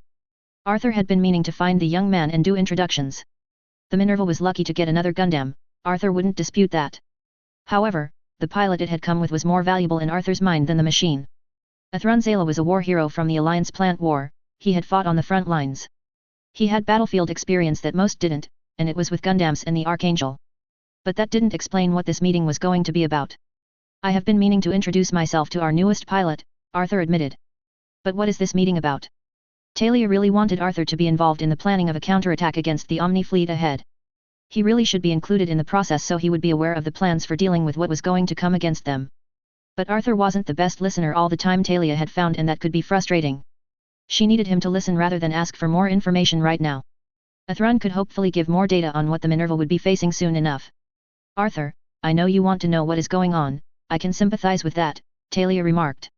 "But the subject of the meeting is to be kept to yourself until I say otherwise. I don't want rumors and gossip spreading around the ship right now. I will give an explanation to the crew when we know more and can state facts rather than just wild guesses." The lift opened and the two exited, turning to the left and began heading to the briefing room. At the same time, Athran was in the briefing room, loading the data on the main screen so he could show it when he needed to the Minerva's officers. While he had met the captain, Athran hadn't met the deputy captain as of yet. Still, Athran was confident in his findings about the enemy fleet that was ahead of the Minerva. The data he had would support the views he had and show his findings were sound. He also felt the general plan he had an outline of would be a good place to start and go from for the counterattack that would need to be planned. As long as the two didn't ask too much where he got some of the data, this presentation would go fine. Captain Gladys had seemed to understand that the source he'd gotten info from was better left unidentified. However, Athran could say with the Minerva's deputy captain whether it would be the same or different. This wouldn't be the first presentation Athran had given to others while doing service in ZAFT. With the research he'd done, the presentation should be as good as it could be as far as Athran could foresee. The subject wasn't going to be a pleasant one, with it being about the looming Omni fleet. Athran had organized his data in the categories he had looked into so he could show the captain and deputy what he'd found. Unless Omni had something hidden with this blockade fleet, the Minerva should be okay with the general plan he had drawn up. And the image that Athran had gotten back from the plant's intelligence division had matched the formation file Tyler had given him. Thus, there shouldn't be anything, but the Alliance wasn't above doing something unexpected and dirty, so it was a possibility they could do that in this. Athran was finishing up having the data he had ready on the main display when the door to the room slid open. He turned and saw that the captain coming in with the deputy right behind her. Athran shut off the display as the two came into the briefing room and bowed to them. "Thank you for coming, Captain," Athran greeted. "And thank you for giving me the time to do the research for this meeting. My findings will show it will be worth the 2 hours you have given me for what we are going to be facing." Athran focused on the deputy and inclined his head. "I don't think we've been properly introduced. My name is Athran Zayla, only recently assigned to the Minerva." Arthur had heard and read things about Athran Zayla. He was a war hero after all. He didn't seem like any of those that had an ego, which was nice. Athran seemed to be more down-to-earth kind of individual, which Arthur wasn't against. And one with his experience from the battlefield would be most welcome with what the Minerva had faced thus far. "So," Arthur returned the greeting, "I'm the Minerva's deputy captain, Arthur Trine. I am sorry that we haven't introduced, but getting the Minerva ready to head out has been taking priority." While the introduction was all well and good, this meeting was for planning the counter-offensive against the Omni ahead of them. Time was of the essence, more so depending on where Athran had determined where the enemy fleet was located. His research could help in the planning and give the ship a real chance of getting past the Omni fleet set to block them from getting to Carpentaria. Introductions aside, Talia stated, turning to Athran, "Athran, I hope your research has been fruitful. With what you told me, we need to figure out and plan for what is ahead of us." Arthur blinked at what Talia had just said. It implied there was something ahead which he didn't know about yet. The captain had implied the meeting was about something which was to be kept from the crew for the moment. That point had concerned Arthur as it suggested there was something worrisome ahead which wasn't being mentioned. And the way that Talia spoke of it made Arthur think whatever was being referred to was not going to be a good thing at all for the Minerva. Plan? Arthur questioned, what for? Athrun looked to Captain Gladys as it sounded like she hadn't informed the Minerva's deputy captain of the looming situation. He assumed that the captain didn't want the crew at large to know about the Omni fleet ahead of them just yet. Athrun would agree with the sentiment as telling the crew of the situation which they didn't have solid facts on was unwise. Rumor and gossip weren't normally good things to let run free if it could be helped. This meeting would establish some facts which the captain and the deputy could work with in informing the crew at a later point. I will get to that if you and the captain would take a seat, Deputy Trine, Athrun remarked. He waited for Talia and Arthur to take seats before he continued. As I told you before, Talia, I have done the research I said I would and have come up with findings we can work with. Athrun input commands on the console which had the main display light up. The display still had the data he had set to it, those the things in the forefront were the most visible. Arthur stared for a long moment at what had come up on the main display. From what he could see, the data looked to be on an Omni force, but that was all he could really tell. Why Athrun was showing data on Omni was somewhat confusing. The Minerva didn't have a current assignment to deal with an Omni force. The ship was to head for Carpentaria to get work done and receive an assignment. Several questions were coming to Arthur's mind, but he couldn't form a reasonable one as he continued to stare at the display. He glanced at Talia wanting to know more about what he was seeing. Captain, Arthur began, what are we seeing? Athrun was to report his findings, and in doing so, he would answer an amount of Arthur's questions he wouldn't doubt. It wasn't Athrun's business why she hadn't told her deputy about the Omni fleet ahead. He was just giving the data he had dug up and the general plan he had put together to deal with the force. With my research into the Omni fleet ahead of us, I have been able to narrow down and even confirm its location and overall formation. From that, I can make educated guesses as to its makeup and complement that it will most likely have to work with. The data I have gathered and complied allowed me to make a rough general plan that can be used to counter the enemy fleet. It is hoped that in this meeting I can answer what questions you have and fine-tune the plan for a counter-offensive. Talia had been relieved when Athrun had reached out and told her his research had borne some fruit. At hearing him detail what those fruits were, she was less worried about the enemy fleet which loomed ahead of the Minerva. That didn't mean Talia wasn't concerned about what the Omni fleet could do to the Minerva before they were passed. The Alliance hadn't been the type to let ZAFT get past them without a fight, more so in the current year than previously. But it sounded like Athrun's time researching the point had been well spent and she would take that. So, she gestured at Athrun, then please tell us what you've found, Athrun, Talia replied. The more we can know, the better we can be prepared for what will be sent our way. Athrun nodded before he put in a command to bring up the map of the shipping lane which the Minerva was traveling on. While I was narrowing down the potential location of the Omni fleet, I was considering what factors would play into their thinking, Athrun began. The Aqua Passage the Minerva is traveling down does get close to Federation territory in several places, and the Cream Passage is directly in such. And with the Alliance's recent issues with the Federation, they have shown they are trying to avoid direct confrontation for the time being. Thus, they will want to avoid being too close to Federation territory while doing their blockade. Athrun had the display highlight a couple of areas which were close to Federation territory, that makes the highlighted areas unlikely for the enemy fleet to position themselves. Athrun had the display of the map zoom in on the area he had determined the Omni fleet would be waiting for the Minerva along with any other ZAFT vessel. The area displayed is where I determined the enemy fleet would be positioned to avoid direct confrontation with the Federation, Athrun stated. He pointed out the islands which were in the area. On the west side is islands which are a part of the Equatorial Union. The small island on the east side is recorded to be uninhabited. The area is an ideal location for the Omni fleet to set itself as it provides them to be outside the international shipping lane. However, it is close enough for the fleet to move into position to block ships traveling in the lane if they choose to. The position also allows the Alliance to do their blockade enough and not be accused of halting traffic in an international shipping lane by others. Talia had to admit that Athrun's reasoning and logic were solidly sound, that she couldn't really argue it. The points he had brought up about why the area was ideal for an enemy position were very good. Besides the Federation point, the ability the location gave Omni to block traffic was indeed ideal, especially as ZAFT vessels were known to use the shipping lane in question. Then with Athrun saying the Alliance was avoiding direct confrontation with the Federation made sense to her. After what they had done attacking Asgard, the Federation hadn't been letting the Alliance to get away with much. They hadn't gotten away with a great deal before, but it was even less now with attacking Federation territory. But Athrun had stated he had confirmed the enemy fleet's location, meaning it wasn't guesswork anymore. So, Talia assumed he had acquired proof which confirmed the data he was showing. What proof do you have to say this is fact, Athrun? Talia inquired. You said you had confirmed the fleet's location, not just guessed where it was. Athrun brought up the image that he had been sent from the plant's intelligence division. Both Talia and Arthur blinked a bit as they stared at the image Athrun had brought up. It was the first time they had seen it and didn't match what ZAFT intel had given them for their journey to Carpinteria. I got this image from the plant's intelligence division after putting in a request with them, Athrun remarked. And as you can see, it does confirm the Omni fleet is where I said it would be. It also gives us a rough view of the fleet's makeup which I will get to in a moment. Athrun paused, bringing up the file he had on the data pad and had it come to the front on the display.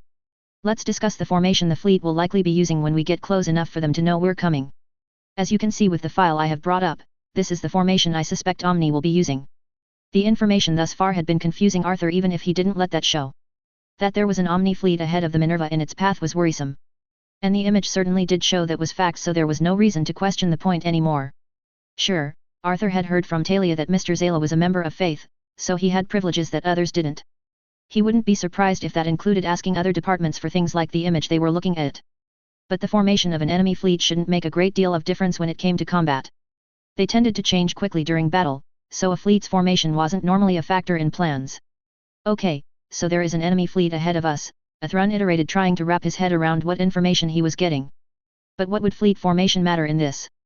Athrun knew that usually fleet formation wasn't taken into account or thought about after a battle started. However, the fight up ahead was a tad different, with the enemy fleet having the purpose of being a blockade. A regular fighting force would be larger and not need to be concerned about formation during battle. This enemy fleet's purpose was not to actively fight, more stop and block specific ships from proceeding.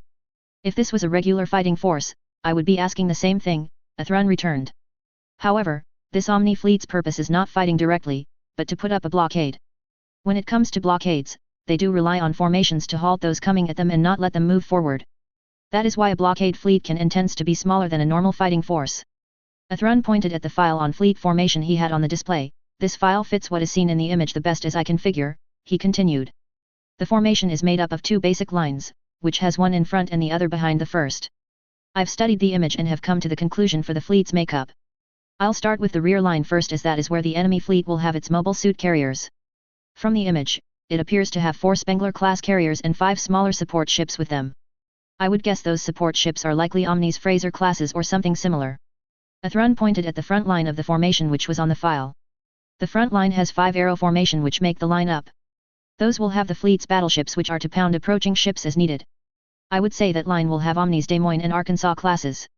And while I can confirm the point, I wouldn't doubt some of those ships have equipment to counter subs. Talia would applaud Athrun for what his research had found. The data he had presented would be very helpful in planning the counterattack against this Omni fleet. It was more than Talia had been expecting and even more than she'd been hoping for from Athrun. The location and the image from the plant's intelligence division alone were great. Talia hadn't expected the details on the fleet's formation and its general makeup. That would help just as much as the location of the fleet when it came to the planning. It also explained a rumor that Talia had heard that some Voskilov subs had disappeared recently north of Carpinteria. But Talia had the feeling that Athrun had more data to go over which she wasn't against listening to. The data you've provided thus far is extremely helpful, Talia stated, but please continue on what you have. Athrun did want to give more, but the vulnerabilities of the formation came from the Federation file. He didn't want it said that he was using a Federation source, as that would be questioned and wished to be used by others. He ended out gesturing back at the file he had displayed. As I told you before, Captain Gladys, Athrun continued. Most of the information I'm working with is from ZAFT, but I have gotten an amount of it from an unidentified source which I want to remain anonymous. Arthur didn't quite understand what Athrun was implying with what he'd just said. He'd assumed that Athrun had been getting data from ZAFT intelligence as the Minerva or any other vessel in ZAFT did. But what Athrun said implied that may not be the case, which had Arthur curious. Rumor said that Mr. Zala had been living around the Federation while he'd been away from ZAFT. If that were true, then he could have knowledge the Federation did, which would be a serious advantage. Yet, Athrun hadn't given any identifying fact which could say if the source he mentioned was with the Federation. An unidentified source, Arthur questioned. Where did this source come from, and can you even trust it? Athrun would not get into having Tyler as a source when he felt the need to ask his friend to help. There were too many potential issues which would come if he, a ZAFT soldier, was known to have a Federation source. It was far better than Tyler remain an unidentified source and not be defined further. There would be those that would try and insist, but Athrun's answer wouldn't be changing. Athrun had told Captain Gladys it was better to have the source not be identified and recorded. He'd even said the reason why that was better, it was that way with how the alliance was these days. I trust the source, Athrun stated. I will say no more about the subject. Captain Gladys had been given an explanation as to why it is better that it is the case. Athrun turned back to the display with the formation file still on it. As I was about to say, Athrun iterated. The fleet formation isn't without its weaknesses and vulnerabilities that can be used against it. He pointed out the spots that had been noted as weak points which could be broken through. The space between the outer arrows and the ones next to them are places that can be broken through. From what data I was able to gather, Omni had a habit of putting less expert crews on the edges of the formation.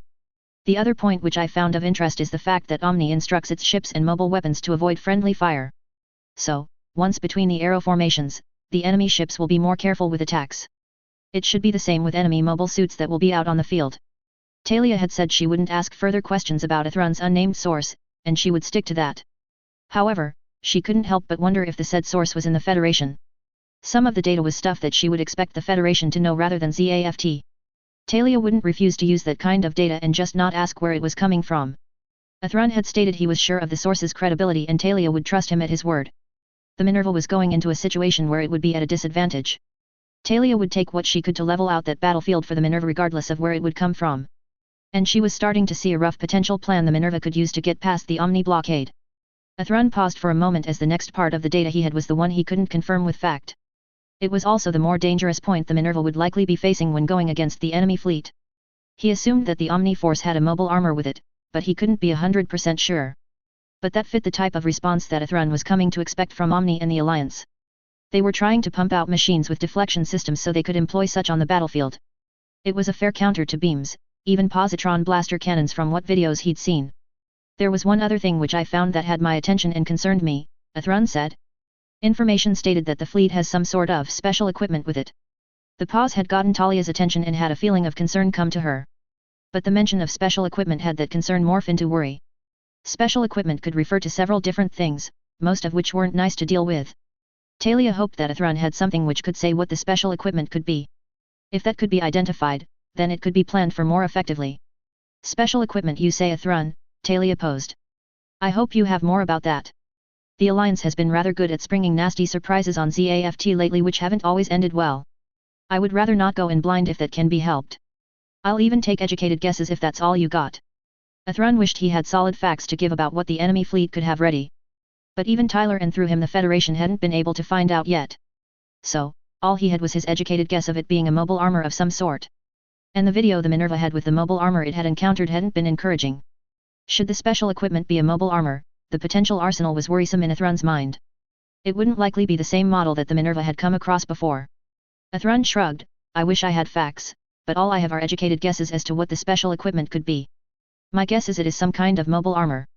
That seems to me to be the most likely type of equipment we would encounter with the fleet ahead. And I say that mostly as the Alliance seems to favor using their newly developed deflection technology.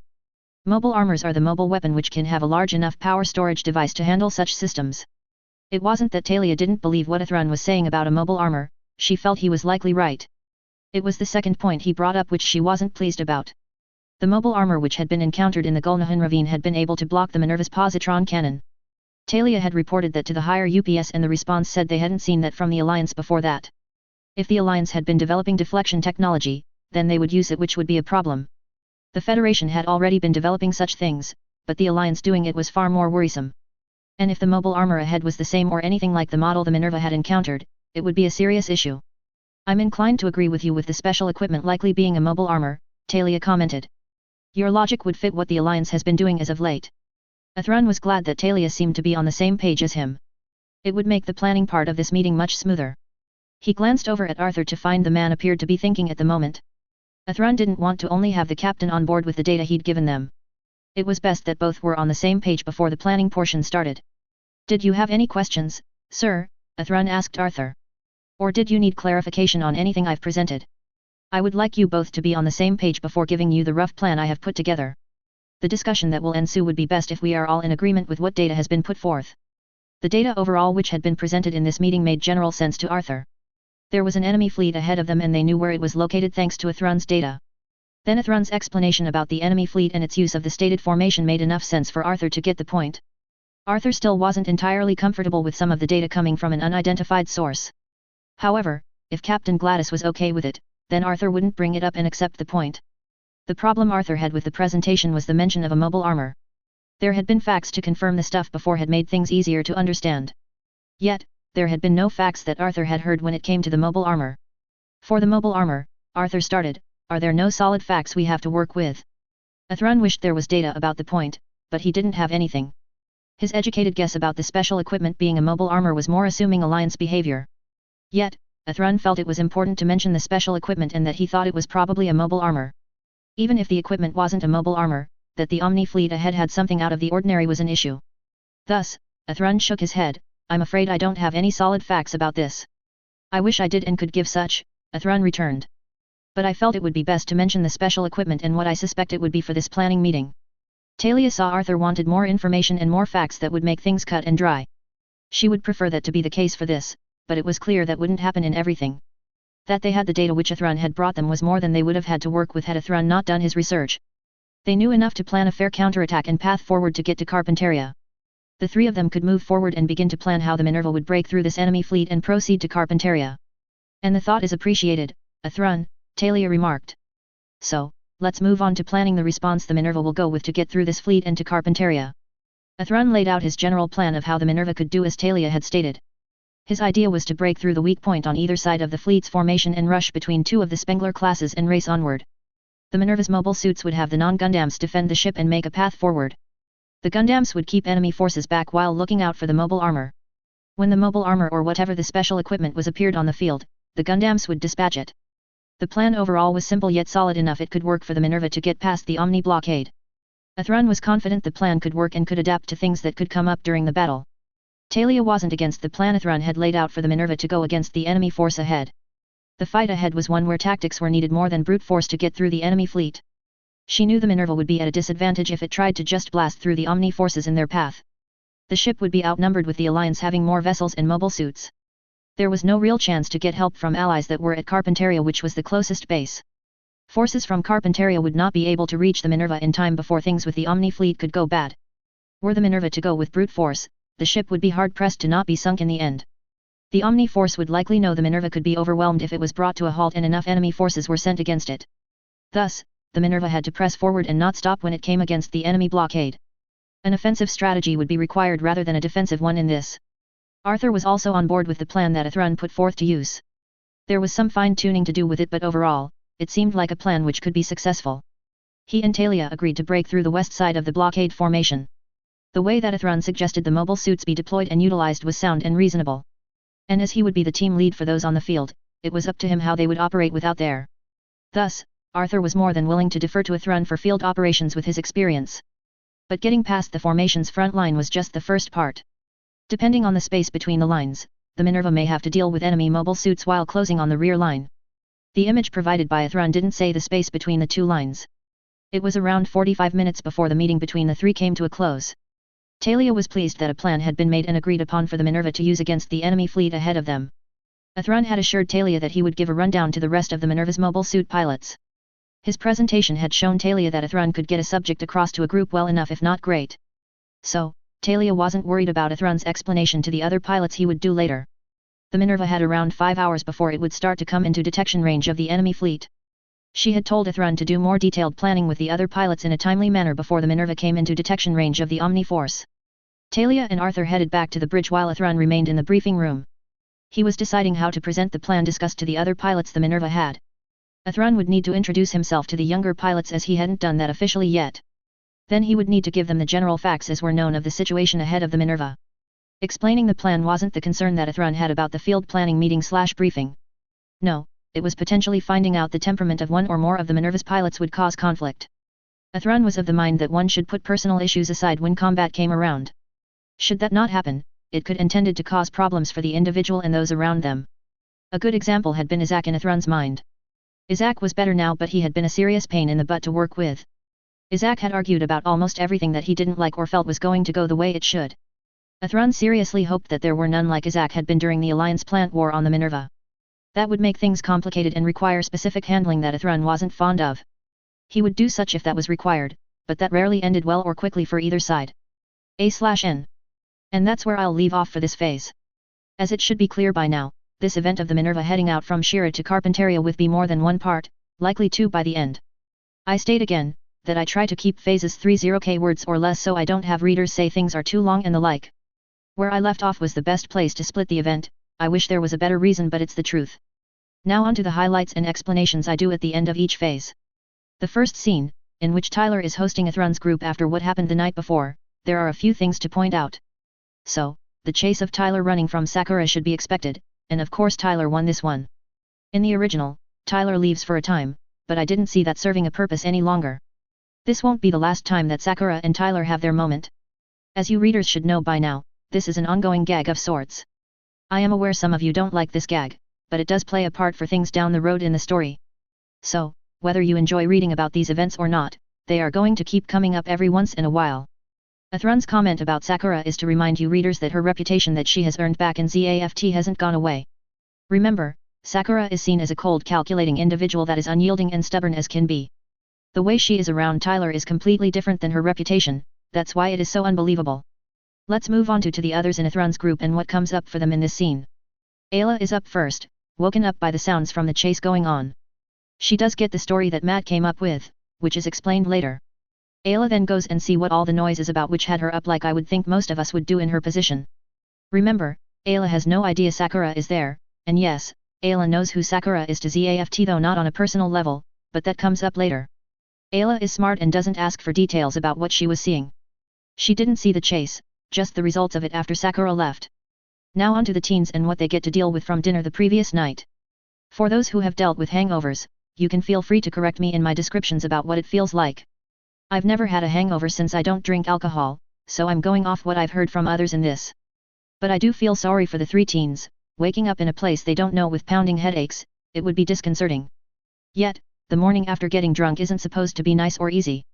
The drug is helping cut down the magnitude of the hangover, which I really do wish existed in the real world. It is much the same for the boys as it is for Luna Maria. The next scene is of course, the ride Tyler gives all but Ayla to the dock where the Minerva is. Now, for those that read the original, you knew what was coming with this scene, but the additional pieces made it better if you ask me. Athrun knew what was coming, he's experienced Tyler's drifting hobby already. But I also wanted to have the teens talking about the car model, so Shin's dad is a car enthusiast and told Shin about the Lamborghini model car. Tyler does give a warning to his passengers, which Athrun understands it for what it is, but the teens don't. Let me touch on the equipment that Tyler has in the dashboard which I talk about. Yes, as many of you readers may have guessed, it is a system which tells Tyler where the on-duty law enforcement are. Tyler also uses his special skills which has him in Salas to know how to get around the equipment law enforcement uses. That is Tyler's way to not have issues with those from law enforcement and they not have to deal with him. Yes, I know that such wouldn't fly in the real world, but this isn't the world as we know it. Moving to when the ride changes from smooth to nail-biting. I don't know if you readers have been in a car when someone is driving it like they are racing. I've watched cars driving as if they were. So, I believe what I described is accurate for what those in Tyler's car went through. Athrun knew what was coming from the drive to the dock to the drifting that followed. It wasn't his first time. The teens on the other hand, had no idea what they were in for and so were taken off guard. Shin liked the ride as you may have picked up upon, while Luna hated it entirely. But let me highlight the two examples of reactions to Tyler's hobby which I mention in this phase. Let me start with Kagalai as she is the closest to what Luna does. Tyler admits that Kagalai's response to his hobby was not good. Kagalai did scream the whole drift when she was treated to the idea. Then she screamed/yelled at Tyler afterwards and telling him about how horrible his hobby is and to never do that to her again. Lakis's reaction wasn't all that better than Kagalai's, though Lakis didn't scream during the ride. Instead, Tyler got lectured by her, which showed Tyler his friend could be as good as his mom when it came to doing uncomfortable lectures. The next scene with Arthur and Talia meeting up with the group is where I will go next. Remember Matt gave a story to cover Ayla and the teens not coming back to the Minerva. Talia will learn the truth at a later time. It is also in this scene that Arthur and the pilots learn Tyler is one of the war heroes they had heard about. Tyler may not see himself as a legend, but others see him that way with his efforts during the war. Tyler does wish the Minerva luck before he leaves, and that is a change. I felt that it was better for Athrun to tell Talia about what was ahead of the Minerva rather than Tyler.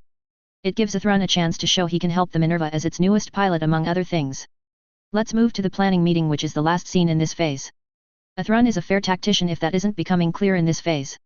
He lays out the general plan the Minerva will use in the fight which is ahead. This battle is based mostly off Canon's EP-12 when the Minerva is leaving Orb for Carpinteria. That's where I got the formations and other things which will go into this and the next phase. The plan is straightforward as it can be with the facts as they are for the Minerva. So, I will leave it at that and it will be seen more in the next phase. In conclusion, sorry this phase took so long, school and work have been taking up time which I would love to write with. Please, some of you take the time to write reviews and tell me what you think of the phase and story as it is. You can ask questions or offer ideas, I do read the reviews, I assure you. Until the next phase, peace out. Chapter 86, Phase 89, Path to Carpinteria. A/N. Here is the next phase and the second half of the Minerva's journey to Carpinteria. For those that were wanting action, this phase is the one you wanted. Do enjoy the phase even if it is on the longer end of the spectrum. Phase 89, The Path to Carpinteria. November 14, 73 CE. The Minerva, North Indonesian Sea. Once Talia and Arthur returned to the bridge, Ayla left the area. She still wondered what kind of meeting the two could have gone to and what it had been about. Talia seemed to know something which she wasn't telling anyone else about for the moment. That was starting to concern Ayla as things seemed to be going a lot more smoothly than it had been for the Minerva in a while. Ayla had unfortunately become accustomed to the Minerva being drawn into things and not getting what most would consider a break for very long. That type of thing just didn't seem to be in the cards for the Minerva in her service with ZAFT. Thus, Ayla was left to question if there was something ahead which Talia knew about which the Minerva should be concerned with. From what Ayla had heard, the journey to Carpinteria should be a smooth and uneventful trip from Shira. But the same had been said about other instances the Minerva had been involved in and those hadn't ended out that way. So, what evidence was there which could say that the trip to Carpinteria wouldn't be anything but what others said it would? Ayla thought that perhaps Athrun might know something about whatever could be going on which wasn't being said. Athrun seemed the type that had ways of being in the know that others didn't, though Ayla couldn't say what told her that. Yet, if Athrun knew something, Ayla would be willing to take that as not knowing was starting to frustrate her. The feeling that something was going on and being kept from the crew was nagging at Ayla. She wanted to think that Talia had a good reason for not saying whatever was happening to the crew. But a whisper within her was incessantly saying that something wasn't right. The lack of talk was normally not a good sign, more one that was a foreboding one in Ayla's experience.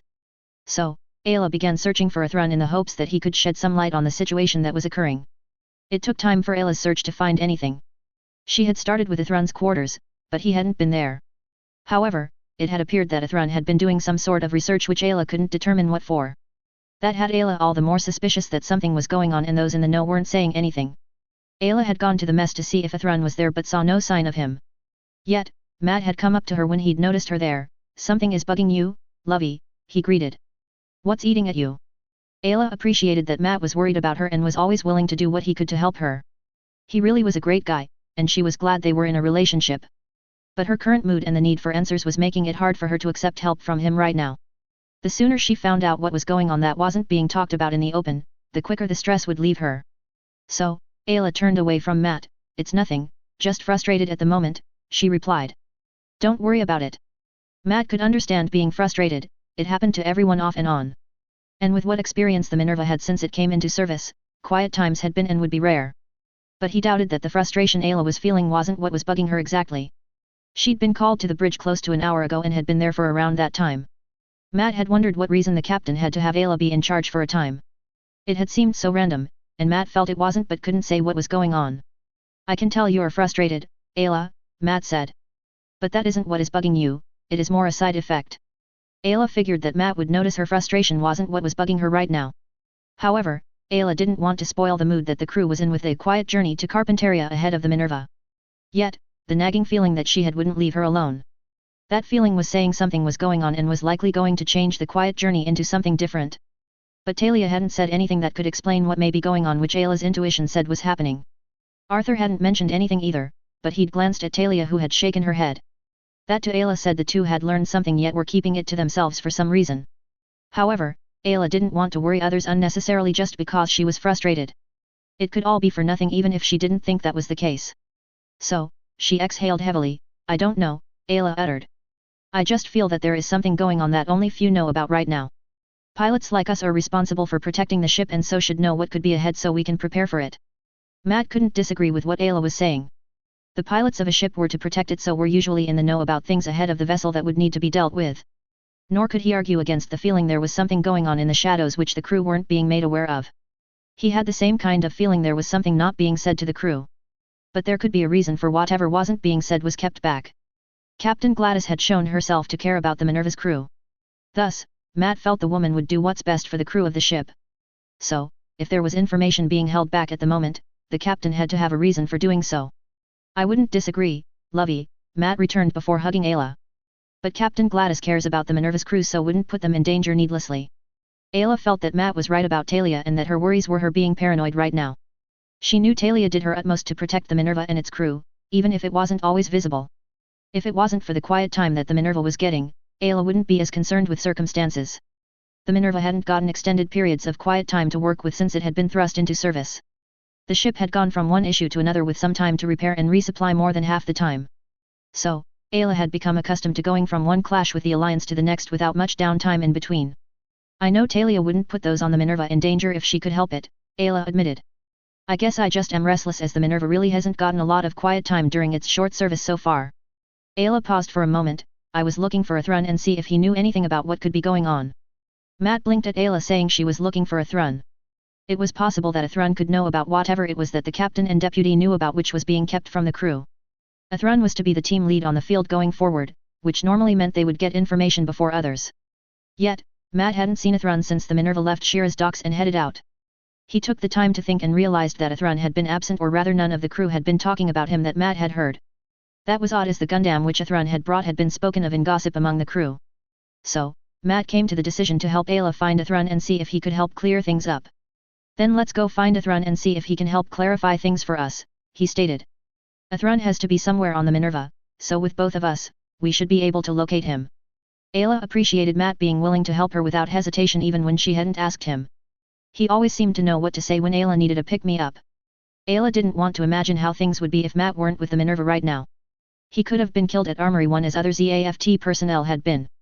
You don't need to help me find a Thrun, you know, Matt, Ayla remarked. I can find a Thrun myself if you are busy with something. Matt was more than willing to help Ayla find a Thrun. He'd been going to check on the 3 teen pilots, but that could wait. They appeared fine, but he wanted to just double-check on the 3 with the unintentional alcohol consumption. So, he shook his head in response. I was going to look in our juniors and make sure they okay, but that can wait for a bit. You've been stressing a lot lately and it ain't a good thing for that to be the case. Matt gestured for them to move forward. Let's go find a Thrun and see what is going on, shall we, Lovey? The two headed off searching for a Thrun from the mess. Meanwhile, a Thrun was working on polishing the plan which had been drawn up by the meeting with the captain and deputy so he could give an overview to the ship's pilots. The general plan for the Minerva to get past the Omni fleet ahead should work, but the pilots would be doing a good amount of the work to accomplish it. A Thrun didn't want the pilots who would be under his charge to be at risk more than they had to be. It was something he'd learned from the Alliance plant war and the year after it, the real value of each and every life. A Thrun fully intended to have all of the Minerva's pilots return alive and well after the ship got past the enemy fleet. But that could be a more difficult task than it had seemed at first with the data a Thrun was working over. Part of the problem that he was having was the lack of practical information about the skills and abilities of the Minerva's pilots. A Thrun had ZAFT's files on each of the pilots, but they didn't give the details that a Thrun would like. As a leader, a Thrun knew the better one knew those that worked under them, the more effective they could be employed toward a goal. Sure, the files stated the results of ZAFT's testing and practical scores, but that was only measure for a pilot to be seen with. A Thrun preferred to have first-hand accounts to go off of if he could work with those. Yet, a Thrun hadn't gotten the chance to talk to the other pilots of the Minerva about their skills and abilities. The first meeting he'd had was helping them after they had unknowingly gotten drunk, which wasn't the best way to start. Nevertheless, a Thrun was brought out of his thoughts when the door to the briefing room slid open. A Thrun turned and found the two he'd met after arriving on the ship with the Savior. He couldn't say what the two were doing coming to the briefing room right now. A Thrun had been absorbed in translating the plan into something he could present to the other pilots. He wanted to have the point done and ready to present within the next hour so all the Minerva's pilots could have a planning session. That session would iron out the details of what each of them would do out on the field when the Minerva encountered the Omni fleet. A Thrun didn't have the data he'd shown the captain and deputy ready for the Minerva's pilots. So, a Thrun had the briefing room's display turn off and focused on the two that had entered. What brings you two around here? A Thrun asked. I mean, no offense, I was just working on some things that would be best completed quickly. Ayla and Matt had only gotten a brief glimpse of what had been on the main display. It had looked like images and maps, but neither could say much more detail than that. For a Thrun to be in the pilot briefing room by himself was odd to Ayla and Matt. He seemed to be going over a collection of data which neither had seen before. Still, Ayla was hopeful that now they had found a Thrun, they may get some answers. A Thrun, Ayla began, I hope you can give us a moment of your time for a question. A Thrun still had data to work through for the planning session. That needed to be done as efficiently as possible so plans could be fine-tuned before the ship came against the enemy fleet. However, these two could help a Thrun in the way the data couldn't. Ayla and Matt had seen the 3 teen pilots and knew what they could do on the field. A Thrun needed information as to the skill set of each pilot and if they specialized in something. So, answering questions of these two did have merit for taking the time to talk to them rather than planning. I can, he replied, but I would ask you be straight to the point with questions. There are things that need to be done and putting them off isn't wise. Ayla could see that whatever Athrun was working on was being seen as important. While she was curious about that, she wanted to know what was going on which wasn't being talked about. Something in Ayla told her that Athrun was in the know with Talia and Arthur. It was more her intuition that said that, but it was what she had to go on. What is going on, Athrun? Ayla asked. Talia and Arthur know something, and that only seemed to be the case after they came back to the bridge. Yet, neither of them say anything about whatever it is that is worrying them. Do you know what is going on that is being kept from the crew? Or are you being kept in the dark as well? Athrun had gotten the impression that the captain was keeping the Omni fleet ahead of the Minerva away from the crew for the moment. It wasn't Athrun's business why the woman was doing that, it was her decision. He understood some of the reasons why Captain Gladys was not saying anything yet. Athrun could keep the point from them and have them wait until the meeting with the other pilots. However, he wanted to have cooperation for those he would be fighting alongside with. So, being open with Ayla and Matt would be a good place to start with that idea. Well, about that, Athrun started, it would be best not to spread this around right away, but there is an Omni fleet ahead of us in the path to Carpentaria. Both Ayla and Matt were a tad surprised to hear an enemy fleet was ahead of the Minerva. There had been nothing said or even suggested that could be the case. However, it did explain somewhat why Talia and Arthur had been tight-lipped. If the crew were made aware of such right now, it could and likely would cause issues and make preparations sluggish. But the question of how Athrun knew about the point came to Ayla's mind. How did you come to know about there being an enemy fleet ahead? Ayla questioned. I mean, it explains why Talia and Arthur appear concerned, but it seems odd you know about the idea. Athrun didn't want to imply he'd kept information back and not told those who should know. He didn't want those on the Minerva questioning him and if he was there to help them or something else. Athrun had just felt it was better that Captain Gladys know about the Omni fleet first rather than he just mention it. Tyler had given the info to him as he couldn't give it to the Minerva without the Alliance likely finding out and accusing the Federation working with ZAFT. But Athrun didn't want to imply he had contacts with the Federation which he could turn to if he felt the need. Those could be abused if others knew of them, or used for his loyalty could be doubted. I happened to find out about the fleet, Athrun stated. When I was able, I delivered it to Captain Gladys. I have been doing more research to see what the Minerva could be facing since the ship left Shira. While the reply sounded reasonable, Ayla felt there was something missing, but she couldn't put her finger on what. It was very possible that Athrun could have found out about an enemy fleet while he was staying in Shira. It wouldn't be that surprising as the Federation had ways of finding out information which others didn't. So, Ayla dismissed the feeling that something was being left out for the time being. And what has your research found out about the enemy force ahead of us? Ayla posed. With the two here and likely knowing the Minerva's pilots better than what ZAFT files could say, Athrun felt it would be better to have the two help in the planning before the presentation to the other pilots. It may be earlier than he had intended it to be, but Athrun knew there were times you had to take what you could get. Perhaps you two would be willing to see and help with polishing the general plan which the captain and deputy had agreed to, Athrun inquired. I could really use data on our 3 junior pilots and the two of you to assist with that. The files from ZAFT only can say so much and it doesn't give details I would like to have. Ayla and Matt blinked at the offer to help with planning to deal with the enemy fleet. Neither had expected that to come from Athrun. They were willing to help as it would give them the opportunity to learn what was going on. Should there be an Omni fleet be in the Minerva's path, the two wanted to know what that would involve.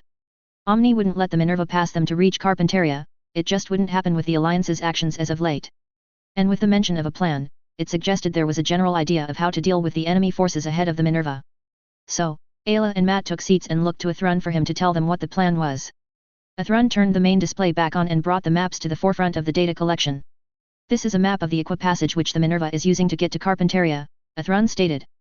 Normally, there wouldn't be much of a concern of encountering an Omni force on this passage which we wouldn't already be aware of before setting out. However, the group ahead I would say had been keeping a low enough profile to not be looked into heavily. Athrun had the map zoom in on the area he had determined the fleet was waiting to spring their blockade on the vessels they didn't like. From what I've found through research and confirmed with some in the plant's intelligence division, this is where the enemy fleet will be. It doesn't need to be stated, but Omni will not allow the Minerva through without an attempt to sink the ship. Ayla was rather impressed that Athrun had not just narrowed down where the enemy fleet was going to be but had already confirmed the point. As a member of Faith, Athrun could make requests of the intelligence division and expect it to be handled efficiently. But with Athrun opening with just this, Ayla hoped that meant he had more to work with for planning. Matt was about as impressed as Ayla was with what Athrun was presenting to them. Knowing the location of the enemy fleet before the Minerva stumbled upon it was an unexpected advantage to work with. And Matt felt that Athrun had more to give them which the more they had the better the plan could be. Athrun had the maps move to the background of the display and the file of the blockade formation move to the front. Let me move on to the formation that the blockade is likely to use which is key to the plan which has been drawn up. Athrun gestured at the image on the file displayed, as you can see with the file I have brought up, this is the formation I suspect Omni will be using. It fits what can be seen in the image from the intelligence division. Athrun had the image become larger to show the formation better. The formation is made up of two basic lines, which has one in front and the other behind the first. Comparing it to the Intel Division's image, I am now relatively sure of the fleet's makeup.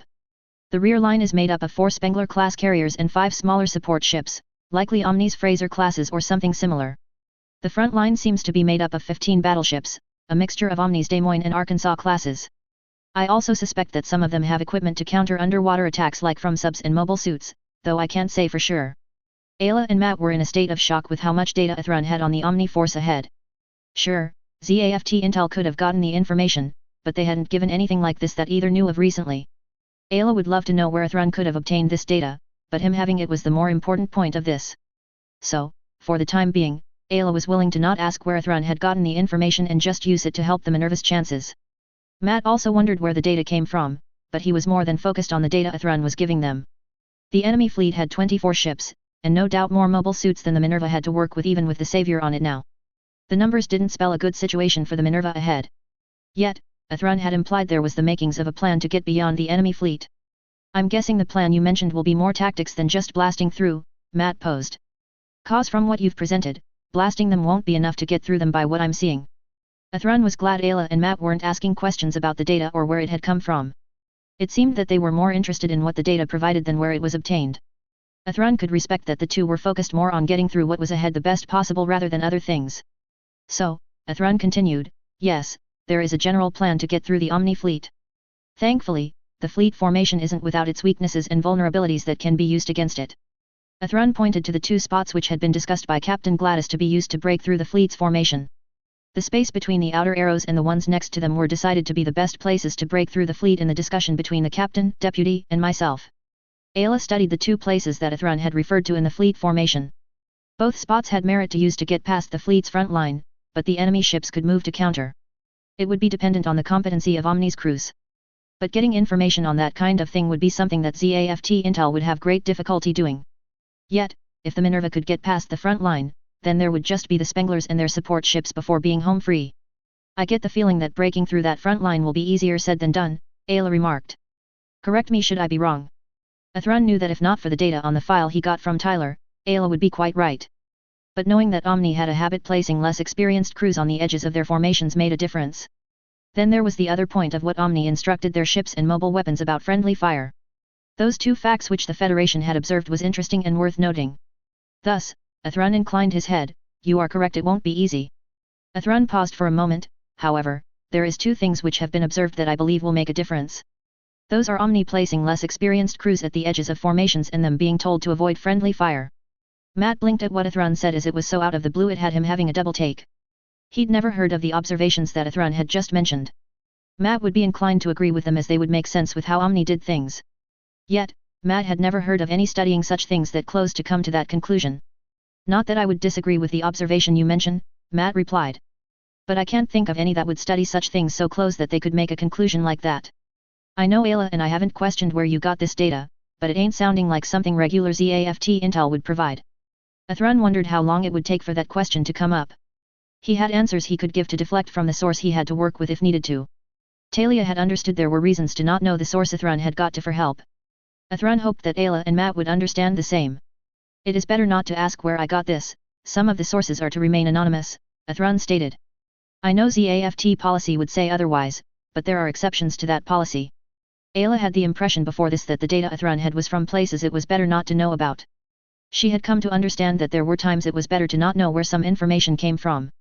And as the data would help the Minerva be ready to deal with the fleet and keep heading to Carpinteria. So, in this case, it didn't matter a great deal where the data they were viewing and would use came from. As long as it was accurate enough to work with and depend on, that was what counted as far as Ayla was concerned. Athrun has a point, Matt, Ayla commented. At this time, we don't have much room to ask questions like that or complain. The Minerva has enough on its plate to work on without adding more to it with asking for details that do not matter right now. Ayla focused back on Athrun, do forgive him, but if you would continue Athrun, that would be great. Athrun had laid out the fleet makeup, and that was all well and good. It was a part of the plan for the Minerva to get through the Omni fleet. However, the enemy mobile suits and the potential mobile armor was the more worrisome element of the upcoming fight. Athrun felt it best that he lay out what the Minerva would be facing beyond just the enemy fleet. The mobile armor which he believed was the special equipment Tyler had referred to concerned Athrun. And should it have some sort of beam deflection system which was just as likely, there needed to be a plan and a contingency ready for it. With the fleet makeup free, I think it best that we move to the mobile weapons, Athrun stated. And they are the ones which are more concerning in the group ahead. Ayla and Matt's attention sharpened at the mention of mobile weapons, the enemy fleet. Athrun had said mobile weapons rather than mobile suits. He'd also said they would be the more concerning of the enemy force rather than the fleet itself. That Athrun had said mobile weapons rather than mobile suits suggested there could be something more than just suits, like a mobile armor. Ayla and Matt hadn't forgotten the last Alliance mobile armor the Minerva had encountered in the Gulnahan ravine. If the enemy fleet ahead had something similar to what the Minerva had encountered in the last bout with the Alliance, that would complicate things. You said mobile weapons specifically and not mobile suits, Ayla remarked. Does that mean the enemy fleet has a mobile armor? Athrun didn't have proof of his suspicions that the Omni fleet had a mobile armor with it. However, he was becoming more inclined and sure that the Alliance fleet had a mobile armor to use with what he was seeing. The problem Athrun had was he didn't have evidence to prove to others he was right. Nor did he have any data on the armor he suspected the enemy fleet had which he wished he did have. I have no specific evidence to say if the fleet ahead does have a mobile armor. However, data I was able to obtain did say the fleet had special equipment to work with. I took that to mean there was something like a mobile armor they could use against ZAFT forces they encounter. It would stand out from mobile suits. There is a chance the equipment could be custom model mobile suits, yet I don't see them using that. And after viewing the records of what the Minerva faced during its last operation, I'm very inclined to think the fleet has a mobile armor for the said special equipment. Athrun's logic made sense to Matt and Ayla about the enemy fleet having a mobile armor. The issue was if the said mobile armor had something like the reflector or deflection system which had blocked the Minerva's positron blaster cannon. If the armor did, that would make dealing with it more complicated and that would be time-consuming. And from what Athrun had said about the plan, time was a factor in the upcoming fight. The longer things took to get past the fleet, the more likely the Omni fleet could stop and potentially sink the Minerva. I wouldn't disagree with the fleet having a mobile armor to work with, Ayla replied. And if it is anything like the one we encountered almost a week ago, then that is concerning. The ability to deflect beams was something we've not seen before. From what Athrun had understood, the Alliance had been developing deflection technology for a time now. According to data from the Federation, it was only in the recent months that the Alliance had been putting out mobile armors to the field with deflection systems. By what Ayla said, ZAFT hadn't been aware of the Alliance's development. I've heard that the Alliance has been working on deflection technology for a time now. Although, it seems they have only recently been using such on the battlefield. I will admit that the Alliance having deflection technology is concerning, but it can be overcome. Ayla was left to wonder how Athrun seemed to know that the Alliance had not just developed deflection technology, but they had been working on it for a time. It was possible that he'd heard such while he'd lived within the Federation's member nations. It would be a surprise at all if the Federation had found out the Alliance had been working on deflection technology. That did bring up the question of if Athrun did have a source within the Federation he had gotten some of the data he'd presented from. Not that it was Ayla's business if that was the case or not, the data was still valid as far as she could tell. So then, Ayla began, what is the general plan for the Minerva to get past the enemy fleet? Athrun began iterating what he, Captain Gladys, and Deputy Trine had come up with in their meeting. As Athrun was giving the plan, Ayla and Matt were considering the chance of success the idea could have. Breaking through the edges of the front line formation was straightforward enough that it should be doable. That wasn't what worried Ayla, the ships in the enemy fleet were more just means of delay in her mind. It was the enemy mobile suit and the mobile armor which would make the fight hard. However, Athrun's strategy for the Minerva's pilots could help counter what the Alliance could do for the most part. Ayla and Matt contributed the skill sets for themselves and the three junior pilots as Athrun got into the more specifics of what the Minerva's mobile suits would do. With the information that the two gave, Athrun was better able to figure out what each pilot could do for the fight. The female teen had the best sniping skills of the Minerva's pilots and that could be used to help the ship. Omni battleships had a weakness in having a spot that if hit could mess with what was used for targeting and accuracy. Matt and the blonde teen were good at the front line which would be helpful at making the path forward the Minerva needed. That left Ayla and the last teen Shin to be in the two Gundams the Minerva had besides the Savior. The Gundams would work on keeping enemy forces back and dealing with the mobile armor when it appeared. Ayla didn't have any issues with the plan as it had been laid out to her and Matt. It was straightforward and should work against the Omni fleet ahead of the Minerva. The plan could be better, but that would require more details and facts that they didn't have. The plan could adapt enough if the Alliance did something unexpected fighting against the Minerva. She couldn't say how the three junior pilots would take or see the plan. Ray and Shin would likely see little issue with the plan, more have clarification questions. On the other hand, Luna Maria could argue and be against the idea which Athrun had laid out. Ayla hoped that Luna Maria would listen and show Athrun respect in this, but she hadn't with Matt until recently, so Ayla couldn't say how Luna would go. If Luna did act out, Ayla and she wouldn't doubt Matt would have to step in and get the girl to see reason. With the location that Athrun had shown the enemy fleet was, the Minerva should meet the Omni force in around 2 hours. There was time for an explanation to the junior pilots before the battle with Omni would begin. Ayla felt the three teens would do better if they had a meeting with Athrun, which would give them the time to ask questions. Although, Ayla didn't feel the three would need 2 hours for that. Still, Ayla was grateful that Athrun had taken the time to explain things to Matt and her. The planning meeting had been fruitful in Ayla's mind even if it hadn't been short with the more than an hour it had taken. Athrun, Ayla began, I want to thank you for taking the time to explain what is going on to both of us. The planning session was also very helpful in many ways. Ayla paused for a moment, however, I think it would be best that there be one more meeting with our juniors present so they can be given the plan and ask questions they may have. Athrun had no issue with laying out the plan to the three teen pilots. He planned to do that with the other three before the battle against the Omni fleet ahead. And having the assistance from Ayla and Matt had made planning for the strategy that would be used had been more than Athrun had hoped. Their knowledge of the junior pilots' skill sets had helped determine where they would best be employed on the looming battlefield. Yet, while the plan sounded good when stated, whether it would play out the same way in practice was another matter. The only experience Athrun had with the junior pilots was when they were drunk. Thus, Athrun didn't know for sure how the three teens would respond to the plan that was going to be used. I wouldn't disagree with a meeting with them, Athrun returned. We have about 2 hours until we come into detection range of the Omni fleet. Ayla said she would gather the three teen pilots and have them in the briefing room in around 45 minutes. That was fine to Athrun, for if laying out the plan took around as long as it had the previous 2 times, it would need a 30 to 45 minutes. That would still leave time for questions from the junior pilots should they have any. And Athrun preferred to have the teens ask questions about things rather than just assume when possible. The plan that had been discussed wasn't without its risks to those directly involved. Athrun was of the mind that one shouldn't be forced to put their lives on the line without knowing why and how risks were being mitigated. So, Athrun agreed with Ayla having the 3 junior pilots in the briefing room in 45 minutes to do a final once-over for what loomed ahead of the Minerva. It did take Ayla some time to find the 3 teen pilots. The crew was spread throughout the ship as Ayla had begun her search. It was understandable as there was no apparent looming threat to the Minerva at this time. The captain had said that ZAFT Intel had said the journey to Carpentaria should be a clear and uneventful one. Thus, none were rushing about or worried about what was ahead of the ship, which they weren't aware of right now. There were still those on duty, but that wasn't all the crew at the moment. Thankfully, Matt was quick to say he would help her find their juniors so they could be informed of what was ahead. Ayla appreciated him helping her as he didn't have to, but he was willing to do so anyway. The two did find and direct the 3 teen pilots toward the briefing room given the time they had.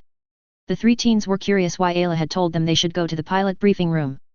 There was nothing that any of them could think of which Ayla would need to tell them at the moment.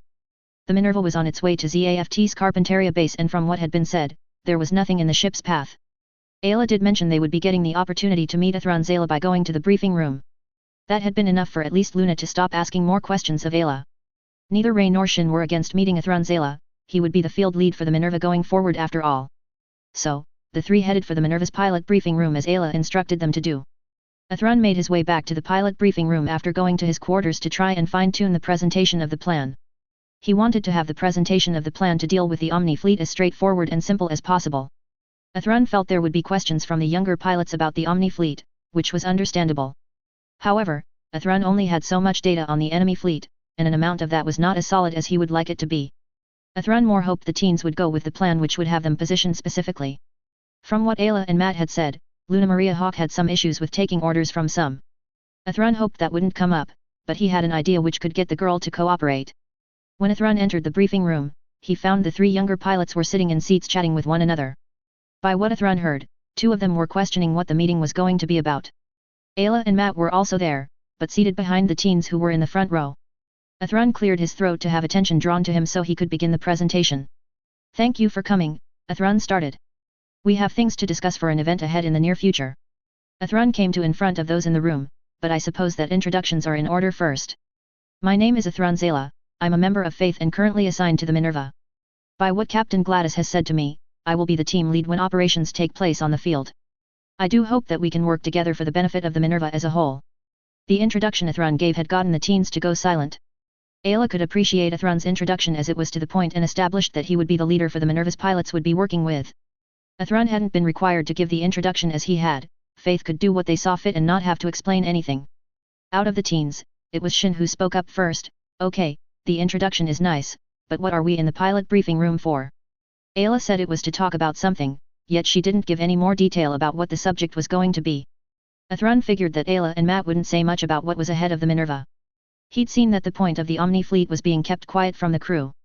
He couldn't fault Captain Gladys for not wanting to make the crew aware right away. Gossip could be very problematic and a hindrance when it was allowed to run wild. And there was no reason to have the crew worrying about the enemy fleet ahead when there was nothing which could be done about it until the Minerva came up against them. Yes, I would imagine you have questions, Athrun remarked. And what I will be presenting will likely answer many of the questions you have. Athrun stepped over to be on the right of the main display before he continued, what we will be discussing is a plan to deal with an enemy fleet which the Minerva will encounter in the near future. The images that came up on the main display and spread out caught the attention of the teens. Ray and Shin were taking in the images of an Omni fleet along with maps of the ocean which the Minerva was traveling in currently. Both the boys were processing why they were looking at images on the display and trying to make sense of them. Luna Maria blinked at seeing the images as they didn't make immediate sense to her. The Omni fleet was simple enough to see, but the maps and other images on the display since they didn't seem to relate. What is all this? Luna questioned. You said something about an encounter in the near future, but that would be after the ship leaves Carpentaria, right? Athrun shook his head and pointed at the satellite image of the Omni fleet. Unfortunately, the Minerva will be forced to deal with Omni forces before it arrives at Carpentaria, he continued. It isn't known by the crew yet per Captain Gladys's insistence, which is her prerogative. However, for we pilots of the Minerva, we need to go over what is ahead. And until the captain tells the crew, none of you are to go around saying anything about what I will be telling you in this briefing, is that clear? Ayla and Matt nodded in understanding of what Athrun was stating to them. He'd already explained that Captain Gladys wanted to keep the upcoming fight from the crew until they got closer to the enemy fleet's location. Both Shin and Ray nodded slowly, though they had questions about Athrun saying there was an enemy fleet ahead of the Minerva. Captain Gladys not telling the crew about the Omni fleet ahead yet wasn't bad if it was being done for a good valid reason. The woman had shown herself a logical thinker that cared about those under her command so far, and that was unlikely to change. On the other hand, Luna Maria wasn't okay with saying nothing to the crew about an enemy fleet ahead. The crew had every right to know about what danger lay ahead as the Minerva's pilots did. And why the hell shouldn't we tell the crew about an enemy fleet in the path of the Minerva? Luna challenged. They have as much right to know as we do. Ayla had been concerned that Luna would be antagonistic in this briefing. She would want answers which she may or may not agree with. The girl was still working on understanding that orders from above her were given for a reason. Those reasons may or may not be explained to her when the orders were being given to her. She had to learn to accept that orders wouldn't always come with an explanation when they were handed out. Talia had a good reason not to reveal the enemy fleet ahead of the Minerva for the time being, Ayla was sure of that. Ayla would guess Talia didn't want gossip to spread and blow up the situation more than it would be when it came to the Minerva. Luna Maria, Ayla stated firmly, mind your tongue. Luna flinched at being addressed by Ayla. But Ayla didn't stop there, she continued, you won't always get an explanation as to why you get the orders you do when they are given. Accept that point and pay attention to this briefing. And you three will refer to him as Commanders Ayla or Sir unless told otherwise. Is that understood? Athrun was getting a hint as to what Ayla and Matt had meant when they had mentioned one of the teens could be emotional. It was somewhat reminiscent of what Azak could be like, which wasn't really a compliment. Athrun could understand the want for an explanation as to why one was being asked to do what they were. But there were times that things were being considered above pilots, which would require them to have some faith what was being done was for a reason. Athrun focused on Luna Maria. I can understand you disagree with the crew not being told about the Omni fleet ahead, he remarked. However, I'm the wrong one to argue about it with. You are free to go talk to Captain Gladys and ask her why she hasn't told the crew about the enemy fleet after this briefing. If you choose not to do that, then you will be held to the captain's wish to not have the crew know until she tells them. Athrun turned back to the main display, but let us get to the briefing where I will explain what is ahead and how we will be dealing with it. Ayla and Matt blinked at how Athrun had just dealt with Luna Maria. It was quite impressive as he hadn't raised his voice or even argued with the girl at all. No, he had reasoned with the girl and given her an option to go with rather than arguing with him. Then Athrun had shifted the subject to the briefing rather than give Luna a chance to counter him. It was almost like Athrun had done this type of thing before this enough to know how to deal with those that argued with authority figures. Ayla made a note to herself to ask Athrun if he had such experience, and if he did, could he give details about it. Matt had to keep himself from smiling at the scene he'd watched between Athrun and Luna Maria. Zayla had handled the girl better than Matt ever had been able to do with her. Athrun focused back on the data he would be presenting to the Minerva's pilots rather than one arguing. He brought the map of the general area up and gestured at it. This is a map of the equipassage which the Minerva is using to get to Carpentaria. Normally, there wouldn't be much of a concern of encountering an Omni force on this passage. The plant's intelligence division keeps eyes on used travel routes for ZAFT forces and keeps us up to date. Athrun had the overhead images come to be on the right while the zoomed-in view of the area the enemy fleet was on the left. Yet, as you can see from these two images, there is an enemy fleet ahead and is able to move into the path the Minerva is on before the ship could pass them. I would assume the Omni fleet has been keeping a low enough of a low profile to not be noticed until now. Athrun pointed at the overhead image of the enemy fleet before he continued, with the Omni fleet positioned where it is, it can quickly move into a blockade formation before a ship can move past them. Shin and Ray were paying close attention to the data being presented to them. From what they could see, the fleet wasn't huge but nor was it small either. The Minerva would have to work hard to get past the enemy fleet and get to Carpentaria. That the fleet's location before reaching them was something and could be an advantage for the Minerva. And with what Athrun had already shown them, it suggested he had more to show them about the Omni fleet ahead of them. The two were thinking of the questions they could ask after the presentation was done to get details of what the pilots would do on the field. It proved to them that Athrun Zala's reputation wasn't just for show, he knew what he was doing, that much was clear. Luna Maria had wanted to argue with Commander Zala about the crew not knowing about the enemy force ahead. However, the guy hadn't given her a chance to say anything more with him starting the briefing. Luna had all but forgotten the points she had wanted to argue as Commander Zala presented the information on the enemy fleet ahead. Athrun had the maps moved to the background of the display and the file of the blockade formation moved to the front. Now that I have your attention, let's move on to the formation that the Omni fleet is likely going to use, which is key to the plan which has been drawn up. Athrun gestured at the image on the file displayed to the three teens. From the file I have brought up, the formation Omni is probably going to be using against the Minerva. Athrun had the overhead image from the plant's intelligence division was brought back up to be on the left of the file. Seen side by side, you can see the formation in the file does appear to match what the intelligence division was able to provide. Athrun had the intelligence division's image go back to the background and had the image become larger to show the formation better. He wanted to have the teens understand what the Minerva would be facing up against before reaching the enemy fleet. It was only fair as they would be among those that would be fighting the Omni forces from the blockade. The formation is made up of two basic lines, which has one in front and the other behind the first, Athrun iterated. The rear line is made up of 4 Spengler-class carriers and 5 smaller support ships, likely Omni's Fraser classes or something similar. The front line seems to be made up of 15 battleships, a mixture of Omni's Des Moines and Arkansas classes. I also suspect that some of them have equipment to counter underwater attacks like from subs and mobile suits, though I can't say for sure. The iteration of the enemy formation held the three teens as if spellbound.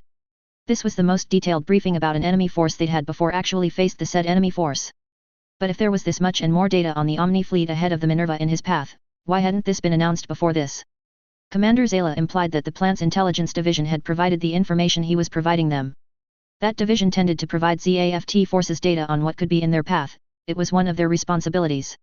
Granted, the teens weren't in the position to know data that could come to the Minerva from the intelligence division firsthand. But the three teens couldn't help but feel apprehension at the data they were seeing about the enemy fleet ahead of the Minerva. Ayla had been watching the teens as she knew what Athrun was going to present to them already.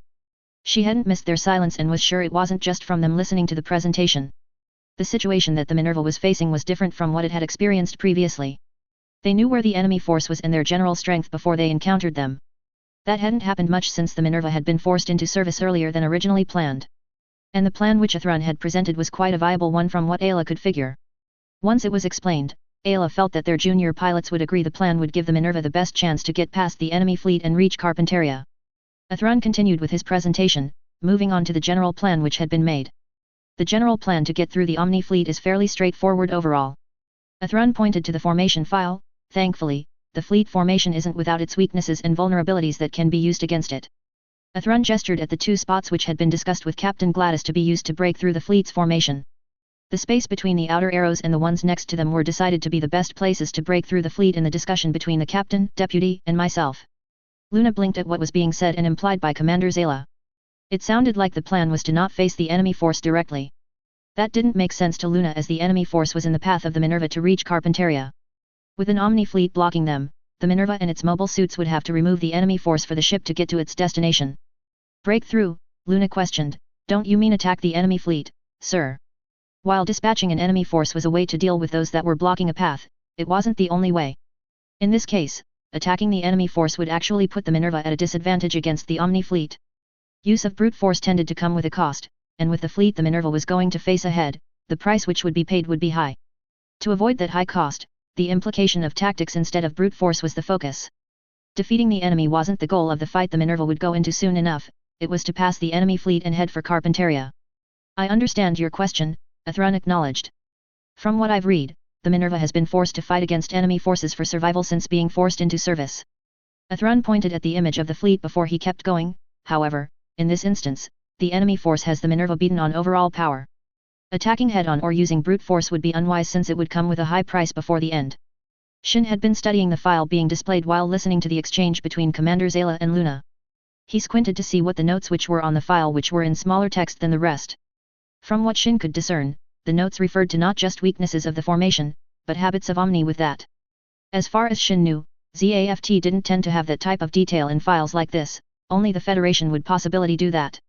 That suggested that the file was a Federation one, which would be odd enough for Shin to question it if not for the seriousness of the situation the Minerva was going to be facing. Should the file be from the Federation, then the notes were likely true and valuable information to work with. So, regardless of where or how Commander Zayla got the file, the data it had could make a difference in the fight ahead.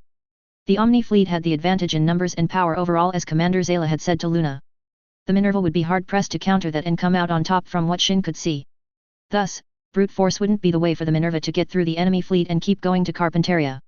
That left tactics or a crazy idea to be employed to get the Minerva past the enemy fleet and not be sunk. And of the two, Shin felt the former was what the plan mentioned would be using. The notes Shin had read said the crews on the outer enemy ships tended to be more inexperienced than others. That could be used for an advantage and opportunity to break through the front line. The enemy carriers would be left for the Minerva and its mobile suits to deal with before racing toward Carpentaria. So then, Shin started putting a hand to his chin. The goal is to get past them rather than fight and taking them down, I take? At least that is what I get from what you have been saying, sir. Ray had been looking over what was on the display while Shin had been doing the same. He was in agreement with Shin on what he was taking away from what had been said and implied. Attacking the enemy fleet head-on wouldn't go well with the numbers on the enemy side, and that included enemy mobile suits which hadn't been mentioned yet. The Minerva had 6 mobile suits to send out, 2 of which could use ghouls to work with. That 6 would go against likely at least 3 times that if not more with 4 enemy carriers in the fleet. Tactics were the best option to use to deal with the fleet and have the ship come through as undamaged as possible. That goal I feel will be easier said than done, Ray remarked. Then he turned to look at Athrun. Correct me should I be wrong, sir. Athrun was somewhat impressed that the 2 boys had already started grasping parts of the plan which had been discussed. The girl would likely take some convincing to be on board with the plan and play the part Athrun had in mind for her. However, there was time to get the teens up to speed and give them details as to what they would be doing when the Minerva encounter the Omni fleet. So, Athrun shook his head. You are quite correct, Mr. Z.A. Burrell. The goal won't be easy to achieve, but it will be more likely to get the Minerva past the enemy fleet intact. With the Omni fleet having the advantage in numbers both with ships and mobile suits, they have a real opportunity to sink the ship.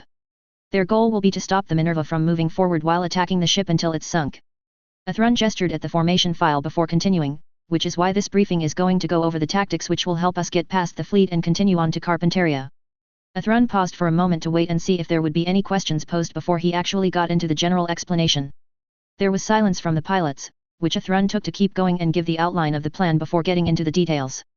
Athrun pointed at the highlighted areas on the formation file. These 2 spots are of interest for more than the reason that they are weaker than other places in the front line. Athrun stopped for a moment, before taking a breath. This file is from an anonymous source, but it is a reliable one. The notes iterate Omni have a habit of putting less experienced crews on the outsides of fleet formation. We can assume that means the outside arrows likely have little in real battlefield experience and so will react slower and less coordinated than an experienced crew would. Shin nodded in understanding with what Commander Zayla had just iterated. With the file likely being from the Federation, the notes were trustworthy and could be counted on being pretty accurate. Shin couldn't say who or what the source Commander Zayla had mentioned was, only that it was likely with the Federation. But he wouldn't complain about getting data like this to work with to keep the Minerva being sunk. Shin assumed that there was much more to the plan than what had been laid out so far. He wanted the whole plan before he asked questions to clarify any part he didn't understand. Thus, Shin didn't say anything, merely listening to what was being said, taking it all in. Ray was much of the same mind as Shin was about what was being presented to them. The information was sound as far as Ray could figure. He couldn't say where Commander Zayla could have gotten the file, but it didn't matter at this time. On the other hand, Luna was trying to wrap her mind around what was being shown to them. The fleet formation made sense, it was simple and easy to comprehend. It would fit an enemy blockade formation to stop ships and with it by one of the routes ZAFT tended to use to reach Carpentaria, it made logical sense. What was confusing Luna was Commander Zayla saying that Omni put less experienced crews in specific places in a formation. That kind of data was something which wouldn't be made public knowledge, Luna was sure of that. That begged the question of how Commander Zayla's anonymous source could have gotten such data about Omni fleet formations. And that had Luna questioning this source that Commander Zayla had mentioned. The guy said they were trustworthy, but the data seemed too specific to feel right. Really, Luna posed, and just who or what is this source of yours that managed to get such specific information, sir? I can't see Omni just handing a random person that kind of data and be telling the truth. Ayla knew that Luna was argumentative, and that quality could be tiresome at times like this. The source's identity didn't matter right now. Athrun said it was reliable and that should be enough for the moment to say it was better not to ask further. She didn't doubt Athrun had his reasons to not say who the source was. Ayla could only guess that the source was in the Federation, which would explain the data she'd seen. And with the current climate between the factions, it would be surprising for the Alliance to make a big deal for some from the Federation helping ZAFT not to lose people. Luna Maria, Ayla stated, which got the girl to flinch a bit, you would do well to listen rather than ask the questions on your mind right now. Let Commander Ayla lay out the whole plan before asking questions to clarify things. Athrun was grateful for Ayla doing what she was to get the girl to be a bit more respectful. He wasn't going to reveal all the sources he had to go to for things. Athrun had his reasons for not revealing them, and it was best they remained anonymous with conflict growing into war. While there may be time for the briefing, there wasn't a great deal to waste before the Minerva encountered the enemy fleet. It was best that this briefing was used to make all involved aware of the plan and clarify questions about the roles to be played. So, Athrun continued where he'd left off before being interrupted. The other fact which will be to our advantage is an Omni force like the one we'll be going against is told to avoid friendly fire. That doesn't just apply to the enemy ships, but their mobile suits as well. Athrun paused and had the formation file take up the whole display. With that in mind, let me lay out the plan which has been drawn up to deal with this enemy force and reach Carpentaria. Athrun then began laying out the general plan for the Minerva and its pilots to get past the enemy fleet. He began with the breaking through the edges of the front line formation. The idea was straightforward enough that it should be doable from what the teens could see and understand. Athrun did mention the front line ships would do what they could to delay the Minerva from breaking through their line. He also mentioned that enemy mobile suits would also be involved with delaying the Minerva's advance. Athrun then moved on to the first group of the Minerva suits and their task. The group would be working to make a path for the Minerva to continue to move forward. They would be taking the brunt of enemy fire but would more hold attention of enemy mobile suits. Athrun glanced at Ray and Matt. I know the task won't be easy for you, Matt and Ray, but I believe you can manage the best with it. He paused for a moment. Are you two willing and up to the task? Matt had been willing to do the idea when it had been explained to him an hour ago. He didn't doubt Ray would be willing to assist in the point. The teen may be quiet, but he was quite competent on the battlefield from what Matt had seen thus far. I know I am, he replied. Ray had listened to what Commander Ayla said the group ahead of the Minerva would be expected to do. The task itself wasn't complicated, it was more keeping aware and not being surrounded by enemy forces. And that Commander Ayla had chosen him and Mr. Dems to do the job said he felt they could accomplish it. Commander Ayla had far more battlefield experience than any of them. With that experience, he would likely be able to better determine where each pilot could be the most effective. I am also willing to take on the task, Commander, Ray responded. If you believe we can do the task, then I will do my utmost to do it. Athrun was glad there was no disagreement from the two about being on the front line making a path for the Minerva. It was a dangerous task with them being first targets for enemy mobile suits. So, he nodded before moving on to the next task in the plan which the mobile suit pilots would be expected to do. That task was for the ZAKU, which would stay on the Minerva working on dealing with disabling the Omni vessels. With that in mind, Athrun faced Luna Maria.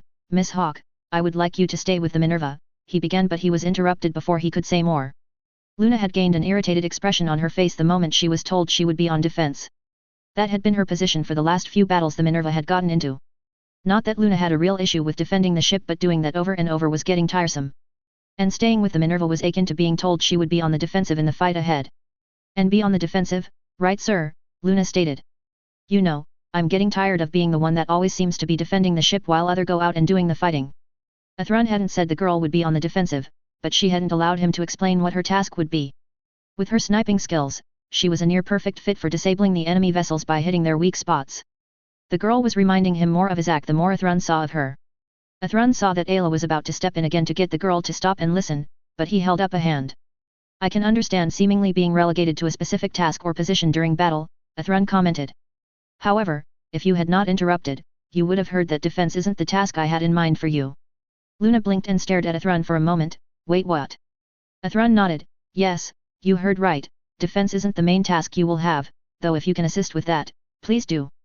Athrun paused for a moment, organizing how to deliver the task for the girl. She had been argumentative much as Izak was, though he was better than he used to be. But the same method that had been used with Izak, Athrun felt would likely do well here. That method was to deliver the task in the form of a challenge that most couldn't do well with. Izak had been one that couldn't say no to a challenge that others had difficulty with. Athrun had a feeling the girl could be similar. The task will be a challenge, Athrun remarked. I would say the average ZAFT pilot, green or red, couldn't pull it off. At least, I hear you have sniping skills that are more than notable, is that correct? Luna was trying to figure out what Commander Zayla was getting at. Sure, Luna's sniping skills was better than average, one of her more notable skills is a pilot. But being assigned to the Minerva hadn't really used that skill set of Luna's as of yet. However, the mention of a challenge had caught Luna's attention. That Commander Zayla said the challenge was one that most wouldn't be able to pull off made Luna wonder what he was talking about. Her curiosity was piqued enough to want to know more. Yeah, I can snipe better than average, but why do you bring that up? You mentioned a challenge, what are you talking about? Athrun put some commands for the display to have specs on Omni's Arkansas and Des Moines classes appear. Perhaps you are not aware, but Omni's main battleship classes have a weakness that can be exploited. However, it is difficult to do as one much strike an area that is rather small. Frankly, a sniper is really the most likely to be able to pull off hitting the right spot to disable them. Athrun had the images enlarge and zoom in on a front view of the ships and in a section be highlighted. You see, one would need to shoot within the highlighted section which isn't large from a fair distance. Ayla told me you had notable sniping skills, so I though you may be up to pulling such off. Luna studied the image on the display of the Omni vessel. As Commander Zayla had said, the target area wasn't very large at all. The precision that would be required to strike it was high with little margin for error in any direction. It certainly would be some real tricky sniping to pull off, Luna would admit. Yet, Luna was already doing some brief figuring of what would need to be done to pull the idea off. While it would be difficult, Luna felt she could hit a target that size given a chance or two. She would have to take into account the distance the beam would have to go and make sure the beam had enough power to go the distance. While doing the sniping that was being suggested would be unlike any of the simulations that Luna had done during training, it wasn't that technical a shot to make. But Luna wanted to make sure she was understanding correctly what was being suggested for her to do. Let me see if I got you right, sir, Luna started. You're wanting to see if I can pull off sniping at a range enemy ships and disable them in a shot or two. Athrun nodded, that is the idea, yes, he remarked. It will be at a range of 200 meters or more on average. That range shouldn't be all that hard for a competent sniper to work with, but only a solid shot will have a chance to disable an Omni vessel. That is where it becomes hard to pull this kind of thing off. Not only do you have to hit your target, you also have to calculate the needed power per shot and have a clear firing line to the target. Athrun stopped and gazed at Luna Maria. Do you believe you can pull such a shot off, and potentially do it multiple times? Luna had to take a moment to consider the challenge she was being extended by Commander Zayla. If she was honest, the technicality of making the sniping shot was within her capability, but that was under ideal conditions. Luna doubted the fight ahead would be ideal conditions for her to make a shot like was being laid out, let alone multiple shots like that. And yet, even with the chances of her pulling off the shot were low, something in her wanted to try anyway and prove she could pull it off. It wouldn't be easy, the idea would require her to do things she wouldn't normally do out on the field. I don't know if I can pull off sniping like that, Commander, Luna admitted truthfully. But I'm willing to give my best effort and try to make shots like you are suggesting. Athrun had hoped the girl would take the challenge of the sniping shot. It wouldn't be easy to pull off for even a skilled and competent sniper who had lots of experience. And yet, it would give a chance to see if the girl had the potential for a sniper and also gain confidence in herself. It would give the girl something different to do than she had been doing for the Minerva. Perhaps that would help her not be so argumentative as she had been in this briefing. That is your task in the fight, disable as many of the Omni vessels as you can, Athrun replied. He then turned his attention to Ayla and Shin. The last task would start easy with the two and Athrun being on the defensive and keeping enemies a distance from the Minerva. However, what they would be doing would likely get much harder when the enemy mobile armor appeared on the field. They wouldn't know much about the mobile armor before they got a real view of it when it appeared. Athrun exhaled heavily. The last task in the plan has to do with something I haven't brought up yet. Shin, Ayla, and I will be the ones to have to deal with when it comes up. Shin focused his attention on what Commander Zayla would say next. His mention of a task for him gave a slight feeling of apprehension for some reason. Shin couldn't say what it was that was making him feel apprehension, but the feeling wouldn't leave him. The enemy fleet and its mobile suits would be enough to work on for them without something else being added to the plate. Even with the questions which were popping into Shin's mind, he didn't voice them at this time. He still wanted the whole picture of what was ahead before he asked any questions about the enemy force. While Athrun didn't have proof of his suspicions of a mobile armor, he was sure of its existence now than before. Standing evidence implied the enemy had a mobile armor to work with even if it didn't prove the assumption. Then there wasn't data to say much about the mobile armor or its capabilities so they could prepare for it. Thus, the three of them would be in the dark about the mobile armor until they got a view of it. Our task will be defending the ship by keeping Omni machines at a distance. However, it is very likely that the enemy fleet has a mobile armor to work with from the evidence there is at the moment. As such, I can't say what model the armor could be or anything about it before it appears. My source referred to it as special equipment, which tells me it will likely be new or a recent model the Alliance has developed. I would hazard a guess the armor will have something similar to what the mobile armor the Minerva encountered in the Middle Eastern area going against Omni's Lohengrin Gate. The task the Gundam types have is to stop the armor from reaching or attacking the Minerva along with defending the ship. The mention of a mobile armor being with the enemy fleet made the teens feel uneasy about the fight ahead. The new model mobile armor that the Minerva had encountered during the assault on Omni's Lohengrin's Gate had proven to be problematic. It had equipment that could block beams, even as powerful as the Minerva's positron cannon. For the Alliance to have developed deflection technology would spell issues in the present and in the future. If whatever kind of mobile armor the enemy fleet ahead possess had similar equipment, then taking it down would be difficult. The enemy fleet would depend on the armor's deflection system to distract and stop the Minerva. Thus, the task of taking down the mobile armor was an important one. Shin wouldn't argue with that. However, if the three Gundams the Minerva had to send out worked together, a single mobile armor could be taken down. Gundams had the potential of taking down hard opponents with what they could do. History had proven that. Shin still wasn't entirely sure he had the makings of a Gundam pilot as Commander McGregor said he did. But using the impulse had let him use his skills better than a ZAKU ever had. So, if he was given another chance, Shin would take the opportunity to use a Gundam again. And it sounded like Commander Zayla had done a lot of thinking and research into this enemy fleet ahead. He had chosen each of them for the tasks he had laid out based on their skill sets. Shin was inclined to say that Commander Zayla's experience and tactics would have the best chance to get the Minerva through the enemy fleet waiting for them. The plan certainly sounds like the best one we can work with to get to have the Minerva reach Carpentaria, Shin replied. I'm willing to do the task you need me to do. Athrun nodded, glad that each of the Minerva's pilots had agreed to doing the tasks that the plan required. There were some questions for clarification asked after the plan had been laid out, which Athrun answered the best he could. Athrun was keeping an eye on the time so he could wrap up the briefing before the need to board machines. He didn't want them all to go from the briefing room directly to the hangar to fly out into battle. Athrun preferred time between the two events, even if it wouldn't be all that long. It was around mid-afternoon, when the Minerva saw the first group of the Indonesian islands. Talia knew it wouldn't be very long before the Minerva would come into detection range of the Omni fleet waiting for them. She believed Athrun's predicted location for the enemy fleet was on the money, for it made logical and tactical sense. The plan which had been drawn up was the best which could be made with the time and data they had to work with. Talia had as much confidence as she could for the Minerva being able to get past the Omni blockade and make it to Carpentaria. However, the waiting she and Arthur had been forced to do hadn't been pleasant. She had announced to the crew there was an Omni fleet in their path to Carpentaria around 30 minutes ago. That had gone about as well as she'd expected, increasing the tension the crew was under. The Minerva was as ready as she could be for the looming fight as she could be made. Crew members were prepared to race to their stations when condition red was called. Bert and Marin were currently scanning actively for any sign of enemy forces. The two had been working together to hopefully get the first sighting of the Omni fleet the captain had mentioned was ahead of the ship. The announcement about the fleet ahead had driven up tension on the bridge more than the rest of the crew.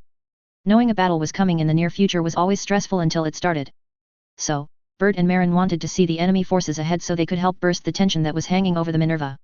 The tension was growing and getting to a point it was getting hard to bear. It was Bert who spotted the heat sources coming onto the radar detection screen from the south. It was around where the captain had said the enemy fleet would pop up. Bert began typing out commands to get what data he could on the signals appearing in detection range. Captain, Bert called, numerous heat sources detected ahead, distance is 35. Talia and Arthur glanced at Bert's station with his report. They had known it was coming, it had been but a matter of time with the data Athrun had presented really. Yet, even when it was expected, being told the looming battle was almost upon them didn't feel any nicer. Fleet makeup, Bert, Talia questioned, what are you seeing? Bert typed in commands to get more details on the signals that were popping up on his display. There looked to be 24 vessels in total with the enemy fleet being detected. 4 of them appeared to be Omni's Spengler-class carriers which their mobile suits tended to launch from. With the Spengler classes looked to be smaller support ships, seeming to be Fraser classes or something similar, 5 of those from what Bert could see. The ships ahead of the Spenglers appeared to be made up of Omni's Arkansas and Des Moines-class battleships. There were 7 of one and 8 of the other class. The fleet had seemed to spread out in a blockade formation in the Minerva's intended path. Signals are being identified as 4 Spengler classes, 5 smaller support vessels with them, Bert replied. The ones ahead of the carriers are Arkansas and Des Moines-class battleships, a mix of 15 of those ships ma'am. The numbers were as Athrun had predicted during the planning meeting. Athrun's research had paid off in ways that Talia would thank him for later. If not for Athrun's information, the Minerva would have been caught completely unprepared for this blockade fleet. The chances of Omni placing a fleet in these waters was a risky thing with how their relations with the Federation stood. So, ZAFT hadn't been all that worried about Omni forces this close to shipping lanes or the Carpentaria base. The report from the intelligence division hadn't suggested anything like this ahead. Talia feared if Athrun hadn't gone back to them and requested they look again, they wouldn't have known either. But with the blockade ahead, the Minerva now had to break through it and race to Carpentaria. Athrun would be handling the field operations during the battle. Talia cleared her head and focused on what was ahead of them. Upgrade to condition red, she ordered. Lower the bridge to combat position. Prepare for anti-ship, anti-mobile suit combat. Marin announced condition red over the ship speakers to signal the crew to get to their stations. The bridge began lowering down into position behind the armor plating in the lower section of the bridge tower the Minerva had. Alarms were sounding to signal battle was imminent with the fleet ahead of the Minerva. Marin ordered the mobile suit pilots to suit up and board their machines and prepare to launch. Arthur moved to his station when the bridge arrived in its combat position. Talia picked up her captain's phone so she could speak to the crew before the Minerva went into battle. "This is Captain Gladys," she began. "We are about to enter combat with an alliance blockade which is in the Minerva's path to Carpentaria. I know this wasn't announced until recently, but I know that every single member of this ship's crew is up to the task. We will get past this fleet, and they will not stop us from getting to Carpentaria. You've all trained for situation like this, do the best you are able is all that will be asked." The Minerva's pilots had already suited up and had entered the hangar to board their mobile suits. Athrun had gone over last-minute instructions with the pilots on the way to the hangar. He was confident he and the others would be able to accomplish the tasks that the plan needed to have done. The Minerva's pilots were as prepared as they could be for what was ahead. Each of them understood what task they were being given and what was expected from it. Athrun would still keep an eye and be aware of what each of the pilots were doing during the battle. It was the responsibility of the team lead which he would be for the Minerva. Athrun jogged over to the Savior and took the zipline up to the cockpit. Ayla had listened in while Athrun had done last-minute instructions while they had been heading to the hangar. Athrun certainly did have a knack for being a team lead from what she'd seen thus far. Sure, he was an experienced Gundam pilot which was great, but that didn't automatically make him a good leader.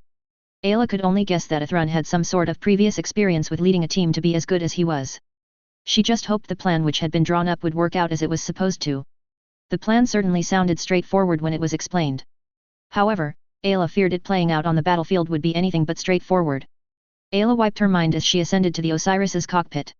Ray, Luna Maria, and Matt went over to the ZAKUs and had the boarding platforms rise up to the cockpit levels. Luna was already figuring out the general calculations she would need to make the shots that Commander Ayla challenged her to make in this battle. The gunner wizard was capable of making the shot, but default and general settings for the beam cannon wouldn't cut it to be successful. Ray was focusing on the task ahead for him and Matt going to the front line.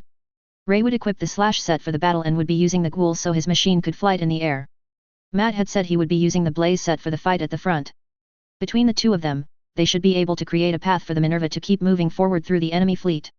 Shin headed to the Core Splendor, thinking about the task he, Ayla, and Commander Ayla would be working on. There was no way to know when the enemy fleet would deploy their mobile armor into the battle. Omni would likely wait until the armor could do the most damage it could to the Minerva were Shin to guess. Until the armor appeared, the Gundams would be on defense for the Minerva. That was fine, though Shin didn't like waiting for a problem to appear before it could be handled. Shin would be using the Force Silhouette for the battle as it would give the impulse atmospheric flight during the fight. He wasn't looking forward to this battle, but it couldn't be prevented. Omni wouldn't let the Minerva through to reach Carpentaria, it was as simple as that. The Minerva had to get to Carpentaria even if that meant it had to break through an enemy blockade. Talia ordered the Minerva to deploy its CWIS system and have them sweep actively once enemy attacks started coming. The Tristans shifted into their combat forms and started tracking the lead Arkansas and Des Moines battleships. The Assault rose up and joined the Tristans in targeting the Omni vessels. The missile tubes with Parsifal and Dispar missiles for the battle. Talia ordered the Minerva to proceed forward and prepare to turn to port for the breakthrough point in the enemy blockade. She hoped that Athrun's intel was right about Omni putting less experienced crews on the edges of formations. That would certainly help the Minerva in this battle and get past the blockade and reach Carpentaria. Marin got to the task of getting the Minerva's mobile suits out to the field. She got on the line to the hangar to do her part of the launching process. All personnel to ready positions for mobile suit launching procedures, she announced. Core Splendor, stand by for takeoff. Marin typed in the command for Silhouette flyers to be loaded into the catapult. Shin had chosen the Force module for the battle with the enemy fleet, so Marin had the launch system pull the selected module out. Force Silhouette selected, opening Silhouette Hangar 1.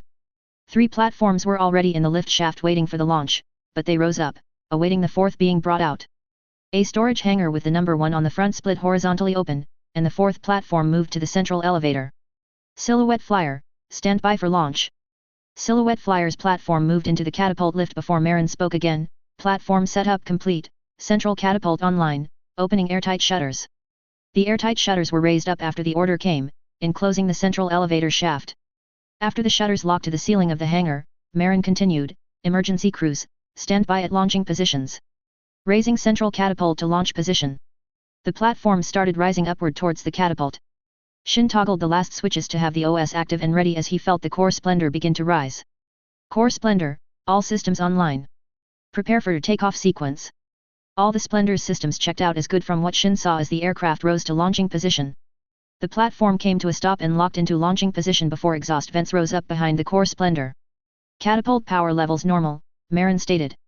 Course clear. Core Splendor, please take off. Shin saw the catapult's top and bottom light up, activating to show the takeoff course for him to take out. He moved the throttle forward a little, letting the engines warm up for use before Shin looked up at the display to signal the timing for launching.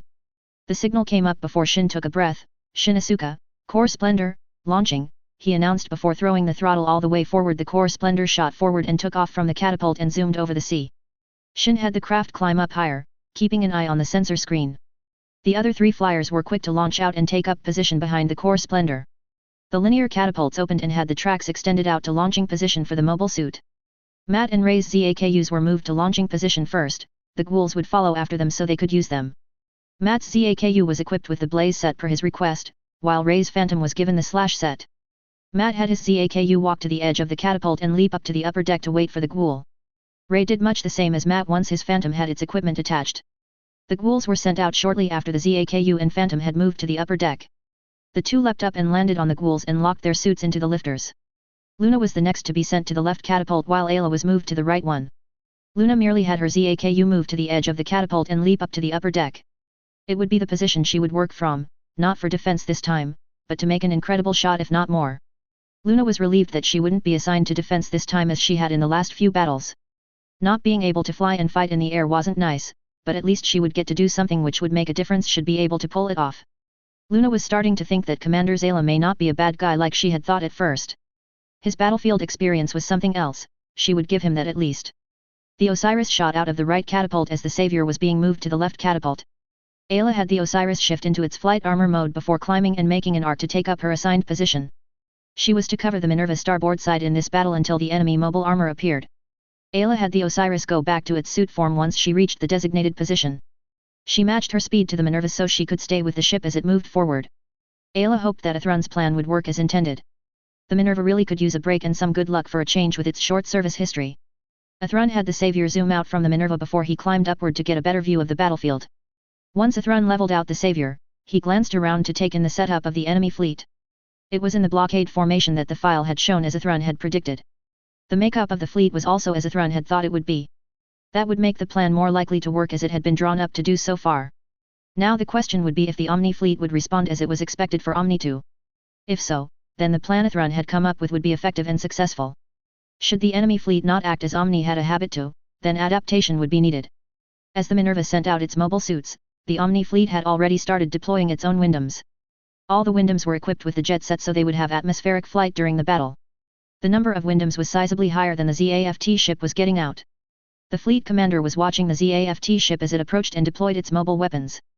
The ship was one in the Alliance database, a recent addition in the current year. It had been Captain Roanoke from Phantom Pain which had encountered the new enemy vessel first. According to the man's report, the ship was a powerful one and had Gundams it could use. And from what the fleet commander could see, that part was true since there were 3 Gundams on ZAFT's side. The fleet commander had heard the stories about Gundam-type mobile suits much as any had from the Alliance plant war. The suits were supposed to be some kind of super weapons when piloted by skilled pilots. Records tended to agree with that to a degree, but they were still mobile suits. No matter how powerful a mobile suit could be, they could be destroyed. With the number of Windams the fleet had, it would be possible to overwhelm the Gundams. The fleet commander was committed to making sure the ZAFT vessel didn't get past and reach their Carpentaria case. The blockade of the shipping lane had been cutting off an avenue for ZAFT to supply Carpentaria. The Omni top brass wanted that to be maintained to weaken the ZAFT base before it would be assaulted. Athrun saw the enemy mobile suits approaching them. It was best for the team to stick to the plan from the get-go. Omni forces would try to separate them from one another in the Minerva.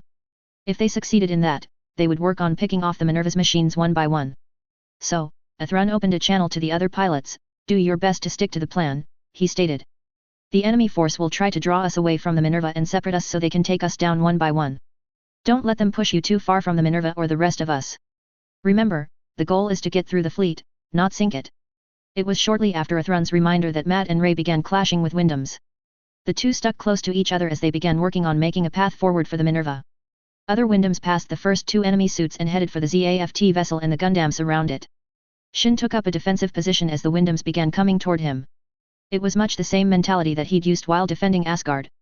Ayla also countered the Windams which had headed in her direction. Athrun kept the area directly in front of the Minerva clear of enemy mobile suits as he kept an eye out for the mobile armor the enemy had to use. Talia noticed the Minerva's pilots were following the plan that Athrun had drawn up. And they were performing the tasks the plan had very well. The path that Matt and Ray were making would allow the Minerva to turn to port and head for the breaking point in the enemy's front line. The Gundams were keeping enemy mobile suits at bay and not getting too close to the Minerva. However, the Omni battleships began firing at the Minerva which had Talia focused on the enemy vessels rather than the mobile suits.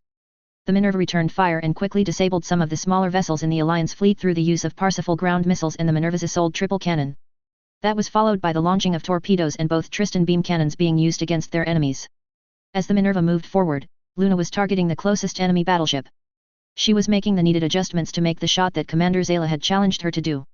Locking in the target area on the nearest enemy ship was not too hard, even if the precision lock took a bit to set. She had to charge the beam cannon as the shot would need more power than the default shot used by a small margin. Luna waited for a clear firing line, keeping her breathing measured as she waited. A moment later, Luna had a clear path, so she pulled the trigger and watched the beam zoom toward its target. Yet, just before the beam hit, the enemy ship moved enough to have the shot graze the ship instead. The graze showed Luna, her adjustments hadn't been enough to have had the shot work even if the ship hadn't moved at the last moment. She refocused and fine-tuned her adjustments to the beam output. Luna wouldn't give up after just one attempt at the challenge she had been given. Athrun had seen the shot Luna had made, and he had to applaud the attempt. Sure, the girl had barely missed hitting the area he had told her to aim for. However, she had gotten far closer than Athrun would expect others to manage on the first shot. He didn't doubt that the girl was also making adjustments to the beam for the next shot to be effective should she hit the target area. It was a good view at the real potential that Luna Maria had as a sniper specialist. The girl hadn't been far off where she had been told to aim, that alone was something to note. The first shot was definitely more than good enough to give her another chance to try to make the shot again. Athrun's attention shifted to the others out on the field with the Minerva. Ray and Matt were making decent progress on making a path for the Minerva to turn hard to port and break through the enemy's front line. Shin and Ayla were holding the general place by the Minerva and were keeping enemy mobile suits at a reasonable distance from the ship.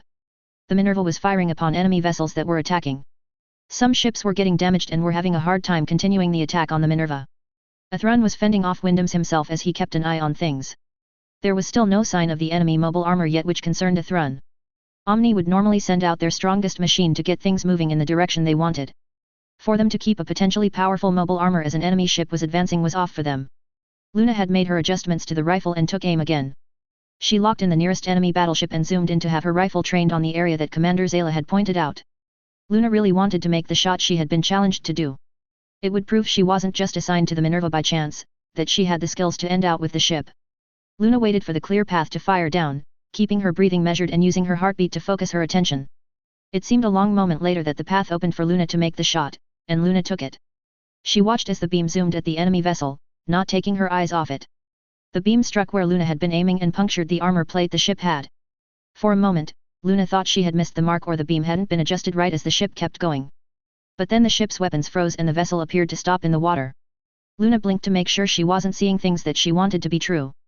But the enemy ship's condition didn't change, which meant that she had successfully made the shot. Athrun had glanced back in time to see Luna Maria make the shot on the Omni Arkansas class and disable the ship. The girl had successfully made the tricky shot that he'd challenged her to make. It proved that the girl's sniping skill had real potential to be something amazing if she developed it more. However, Athrun's attention was drawn back to the enemy fleet, specifically one of the Spengler-class carriers. What had caught his attention was a section of the ship's deck opening up which was odd. Mobile suits would launch from Spengler's cargo bay from the side hatches, little should launch from the upper deck. Then Athrun realized that it could and likely was the Omni fleet sending out their mobile armor. Athrun had the Savior's optics zoom in a bit to get a better view of the enemy machine. The armor was larger than an average mobile armor Athrun had seen by a notable margin. It was green overall and had an orange stripe up the middle from what Athrun could see. From where Athrun was, he couldn't spot much with weapons. The mobile armor took off from the Spengler and began making its way toward the Minerva. Athrun spotted some cannons on armor and what looked like some sort of beam emitters. The cannons or emitters would make the machine dangerous likely at any range were Athrun to guess. And Athrun feared that what he was seeing was just some of what the enemy mobile armor was capable of. He opened a channel to the other pilots. The enemy mobile armor has appeared on the field, Athrun stated. Matt, Ray, pull back to help defend. Ayla, Shin, get ready to advance and engage the mobile armor. Athrun wasn't the only one to spot the mobile armor, those on the Minerva's bridge saw it too. Talia saw the mobile armor surging toward the Minerva as well. She knew the plan was for the Gundams to engage the mobile armor and take it down. But this armor was a different model than the one the ship had encountered assaulting Omni's Lohengrin's gate. It was worth a shot to see if the Tannhauser could take the armor out along with some of the ships behind it. So, Talia focused forward, we can't let that mobile armor get to the Minerva. I know the plan was to let the Gundams handle it, but if we can take it out, then we save them the trouble. Talia gazed at Arthur, activate Tannhauser, target that mobile armor. If it is effective, then we may make a path through the blockade quicker. Arthur didn't disagree with what the captain was ordering. The planethrun had seemed like a really good way to get through the blockade. But if the Tannhauser could make a path through it, then it would cut the time to get past the blockade down. It would also cut the risks the mobile suit pilot were put in the battle. Very well, ma'am, Arthur replied. Activate Tannhauser. Transferring firing axis control. Target enemy mobile armor. The crew of the Zamzaza saw the ZAFT ship being out what appeared to be a positron cannon. The ZAFT vessel was supposed to have one by what reports had stated.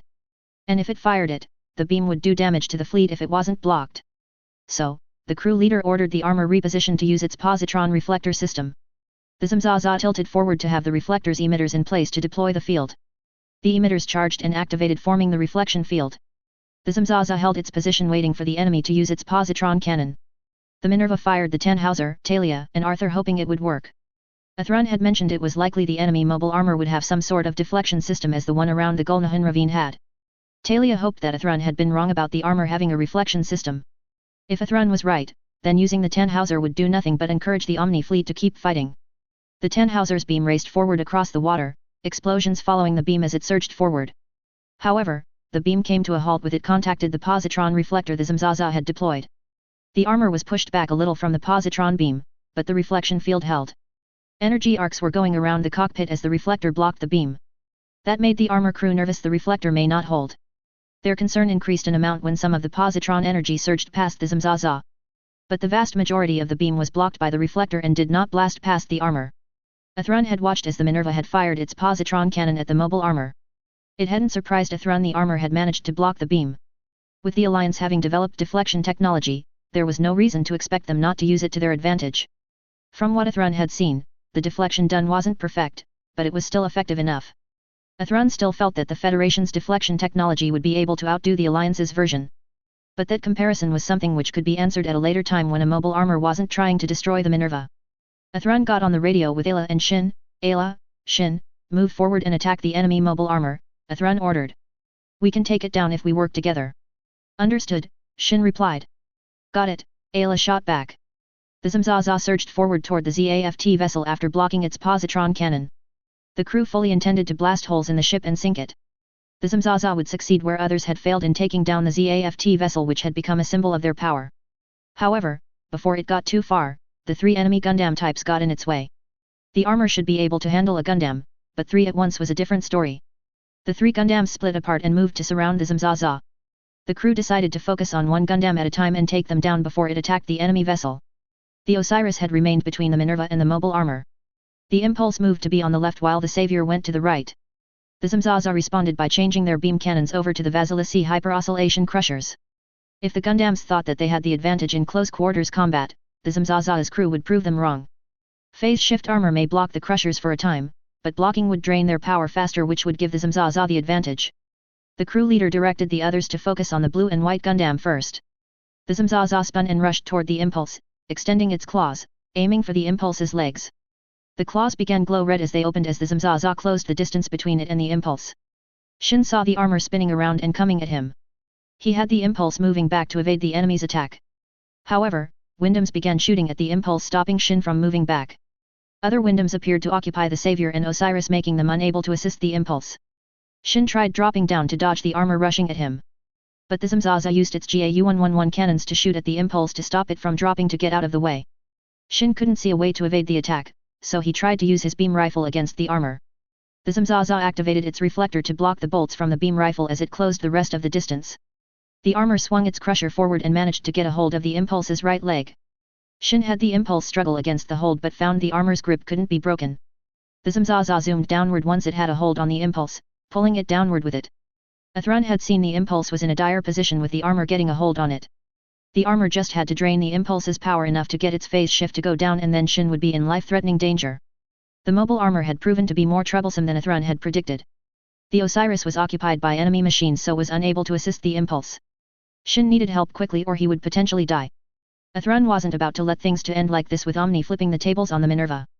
With that resolve, Athrun's seed mode activated, which could flip the tables against Omni. Athrun blocked one of the Windham, striking with its beam sabers before shoving the enemy back. Athrun then brought his beam rifle and shot the Windham who had swung its beam saber at him.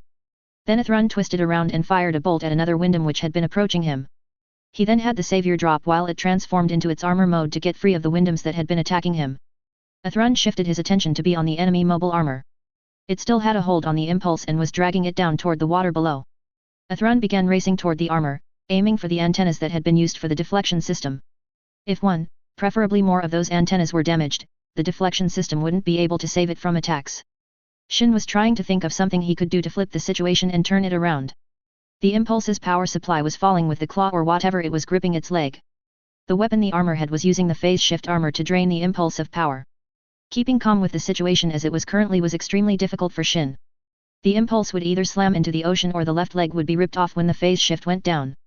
The alarms screeching in the cockpit weren't helping Shin keep himself from panicking. Shin glanced down at his power readouts and wasn't encouraged by what was displayed. The impulse's battery power levels were falling, having just dropped below 20%. If or when the power dropped 15% or less, Shin would be in serious trouble. The phase shift would go down at less than 10% and the enemy's hold would likely rip off the impulse's leg. And with the rate the battery's power level was falling, it wouldn't be long before Shin lost his phase shift armor. Shin could only watch as the battery power go from critical to emergency as his power supply dropped under 10%. The readouts on the phase shift displayed it was out of energy supply. An alarm buzzed signaling the armor system was shutting down due to lack of power. The impulse lost its color it had from the phase shift armor, turning gray with the exception of the silhouette pack.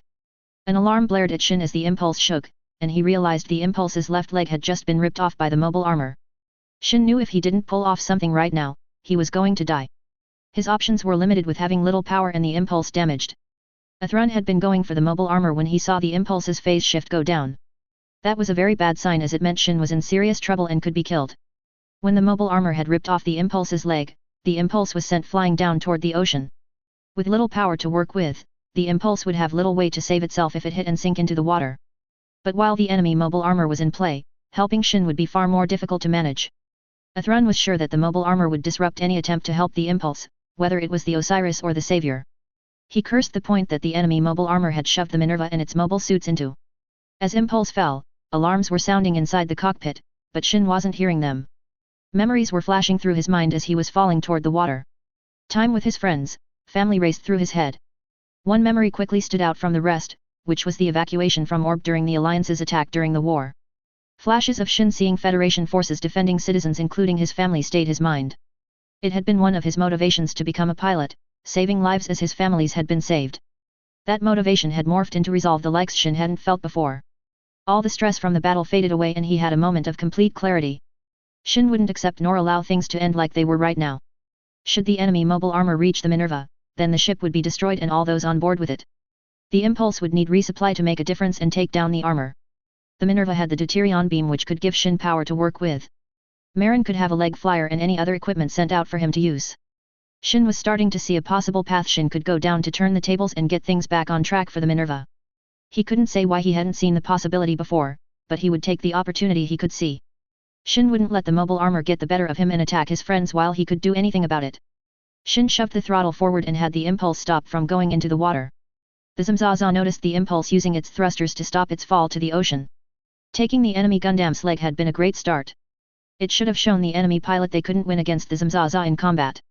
ZAFT Gundams weren't superior to what the Alliance had been developing for this war which would have the Earth Alliance end out on top of humanity. The armor crew had the Zamza point its legs down, switching the two crushers back to its multi-phase beam cannons and other weapons at the impulse. The barrage on the enemy Gundam would put an end to it so the Zamzaza could move on to the remaining two. ZAFT forces tended to be tenacious but would be put down and shown they weren't going to win. Shin somehow sensed the attack from the mobile armor coming at him without seeing it with his eyes. He reacted on instinct and had the impulse zoom out of the way of the beams fired at him. Shin couldn't say how he'd known the attack had been coming at him, it had just been a feeling which he couldn't explain that had shot through him. He didn't question it for the moment, instead focusing on defeating the mobile armor. Shin had the impulse climb up from being just above the water and headed toward the Minerva. He needed to resupply and get fresh equipment to take down the enemy machine. Minerva, ready the deuterion beam system, Shin ordered as he dodged the Zamzaza attacking from behind him. Marin, get a leg flyer and the sword silhouette ready to launch. The orders from Shin sounded different from when he asked for things before that Marin had. Marin wondered if she should do what Shin asked with the different feel to him asking in this instance. She glanced at Captain Gladys silently asking if she should do as Shin said. Talia had heard the difference in Shin's voice with him asking for resupply and fresh equipment. Yet, something in her said that Shin knew what he was doing, even if she couldn't say why she felt that way. With the Minerva in the position it needed things to change if it was to get through the blockade and get to Carpinteria. So, Talia nodded at Marin. Do as he says, Marin, she ordered. Give him whatever he asks for right now. Marin nodded and had the deuterion beam system begin acquiring the impulse for a target. Athrun could see what Shin was working to do. The issue with resupplying and getting fresh equipment was the mobile armor was trying to attack Shin and take him down. The impulse would need to keep in line for the flyers and it would be required to be still for the deuterion beam to give it power. The only way the armor would leave the impulse alone for it to do what it needed was for another to draw its attention. So, Athrun had the savior surge forward at the Zamzaza firing bolts from his beam rifle against it. The savior attacking did as Athrun had been aiming for, shifting the mobile armor's attention to it rather than the impulse. Athrun got on a channel to the impulse. Shin, get what you need, Athrun ordered. I'll distract this mobile armor. The savior rushed forward drawing his two beam sabers intending to slash at the reflector emitters. The Zamzaza had his attention shifted from the damaged enemy Gundam by one of the other two firing upon the armor. The crew attempted to return fire and get the enemy Gundam to back off so the Zamzaza could finish off the blue and white one. However, the red Gundam dodged and rushed forward closing the distance between it and the Zamzaza. The crew tried to avoid the beam sabers which were coming at it. They succeeded with evading one of the swings of sabers aimed at it. Yet, the second swing clipped one of the rear antennas. The issue was the clip did cause problems with the reflector system. It may still work, but there was just as much a chance it wouldn't deploy either. So, the Zamzaza focused on the savior to get it to back off or take it down. While Athrun kept the Zamzaza busy, Shin moved the impulse into position to receive the deuterion beam. With the impulse as close as it was to the Minerva, the charging cycle with the deuterion beam would be shorter than when Shin had used it around Asgard. The deuterion beam locked in the impulse before firing its beam. Shin watched as the impulse's battery level rapidly climbed up from the level it had fallen to. As it was climbing, Shin reactivated the impulse's phase armor bringing its colors back. He knew it would take around a minute for the two requested flyers being loaded to the catapult. So, Shin whipped around and faced in the direction the mobile armor and savior were fighting. The impulse could help finish that fight and dispatch the mobile armor. With that in mind, Shin had the impulse rush toward the savior and Zamzaza. Athrun had been working to keep the enemy mobile armor busy while Shin was resupplying. The task wasn't easy with the armor aggressively attacking the savior. Athrun was managing the fight with his seed mode making a difference with the enemy being so aggressive. He knew it was more a matter of buying some time to get another to assist in dealing with the enemy machine. Athrun had only been dancing around the mobile armor for a minute or two when things changed. The impulse reappeared with the mobile suit coming down with a sweep of a beam saber. Shin missed with his strike, but it gave Athrun the opportunity to surge forward drawing his own beam sabers and scoring a hit on one of the Zamzaza's legs. The armor's crew were starting to panic as two of the enemy Gundams were working together to assault the Zamzaza. Evading and returning attacks to one enemy Gundam was a difficult enough task for the armor's crew. The red enemy Gundam had been harder to fight against than the blue and white one had been. But then the latter had to return with its armor system back up and working which complicated the fight. The armor's crew managed to dodge the beam saber swung at them. However, that gave the red one the chance to slash one of the Zamzaza's cannons off. The crew did try their best to hold its own against the two enemy Gundams, but it was a losing battle. Shin darted in a moment after the savior had gotten in a slash on the armor and taken out one of its multi-phase beam cannons. He sliced off one of the armor's projectile cannons on its leg before drawing back so the enemy machine couldn't grab him. Athrun took out his beam rifle and moved forward and banged his rifle against the center antenna before pulling the trigger. The antenna exploded along with a hole being made by the beam passing through the armor. After Athrun pulled back, both the savior and impulse rushed forward at the armor to strike at the same time. Athrun was coming from behind the armor while Shin was coming from the front. The armor's crew attempted to veer out of the way of the two Gundams coming at it. But the shot from the red Gundam had damaged the rear thruster making the armor unable to move side to side. All the crew managed was to spin the Zamzaza around instead of moving out of the enemy's strike paths. They did get the two forward multi-phase beam cannons to rise and point at the impulse and fire. The savior went to the side shooting bolts from its beam rifle through the mobile armor. The impulse put its shield up to block one of the beams shot at him but continued forward toward the armor. Shin cast the shield aside and moving out of the path of the beam before he surged upward and then dove down at the mobile armor. The impulse brought its beam saber down and slammed it down into where Shin guessed the cockpit would be for the armor. Shin figured that the savior shooting beams through the mobile armor would deal a fatal blow to the enemy machine, but he wanted to make absolutely sure the armor couldn't do harm to the Minerva. The savior and impulse drew back from the mobile armor as explosions began engulfing the Zimzaza. The destruction of the mobile armor which the explosions finished wasn't missed by those on the field. For those on the Minerva, it was a relief to see the mobile armor being taken down. The machine had been a menace and had appeared to be aiming for the Minerva from its approach path. It had taken the savior and impulse working together to dispatch, but the job had been done. That just left the remaining ships of the Omni fleet and their mobile suits to get through to reach Carpentaria. Getting through the enemy blockade would still take work, but it seemed less daunting than it had been when the plan had been drawn up. The Omni fleet commander's confidence took a blow at seeing the explosions which signaled the Zimzaza's destruction. The mobile armor had been the trump card the blockade fleet had to use against ZAFT ships that came this way traveling to their Carpentaria base. The Zimzaza had been effective against the couple of ZAFT subs which had tried to go against the blockade. But ZAFT's new starship had managed to dispatch and destroy the Zimzaza. The fleet commander felt the enemy had gotten lucky with their Gundams which had led to the Zimzaza's defeat. Previous ZAFT mobile suits had fallen to the newly developed mobile armors Omni had been employing. Now without the Zimzaza, it would fall to the blockade ships and the Windams to stop ZAFT's starship from proceeding forward. However, there were issues with blocking the ZAFT ship and its mobile suits from moving forward. The enemy vessel was a powerful one, the fleet commander wouldn't dispute that point anymore. What was in Captain Roanoke's report had seemed somewhat unbelievable when the fleet commander had schemed it over. Yet now it was clear that Roanoke hadn't been exaggerating about the ZAFT vessel or its capabilities. The Zimzaza had been the means to block the enemy's positron cannon with its reflector, but that was no longer an option. Then there had been the shots from the enemy ship which had somehow disabled a couple of the frontline battleships. The fleet commander couldn't explain how a single shot to those vessels had disabled them but not destroyed the ships, yet that's what had been reported. Thus, turning the tables on this ZAFT ship would be difficult, but it had to be done. Back with Shin, he still had the mental clarity he had gained while going against the mobile armor. The path which he could go on to help the Minerva was still in his mind and it remained viable. He would just need to switch equipment and Shin could get down to business getting the enemy blockade to leave the Minerva alone. Minerva, send out the leg flyer and silhouette, Shin ordered. He then moved into line to dock with the flyers. Once in the flyers' launching line, Shin waited for the flyers, watching his sensor display for their signals. It was a moment later that the signals of the flies popped up for Shin.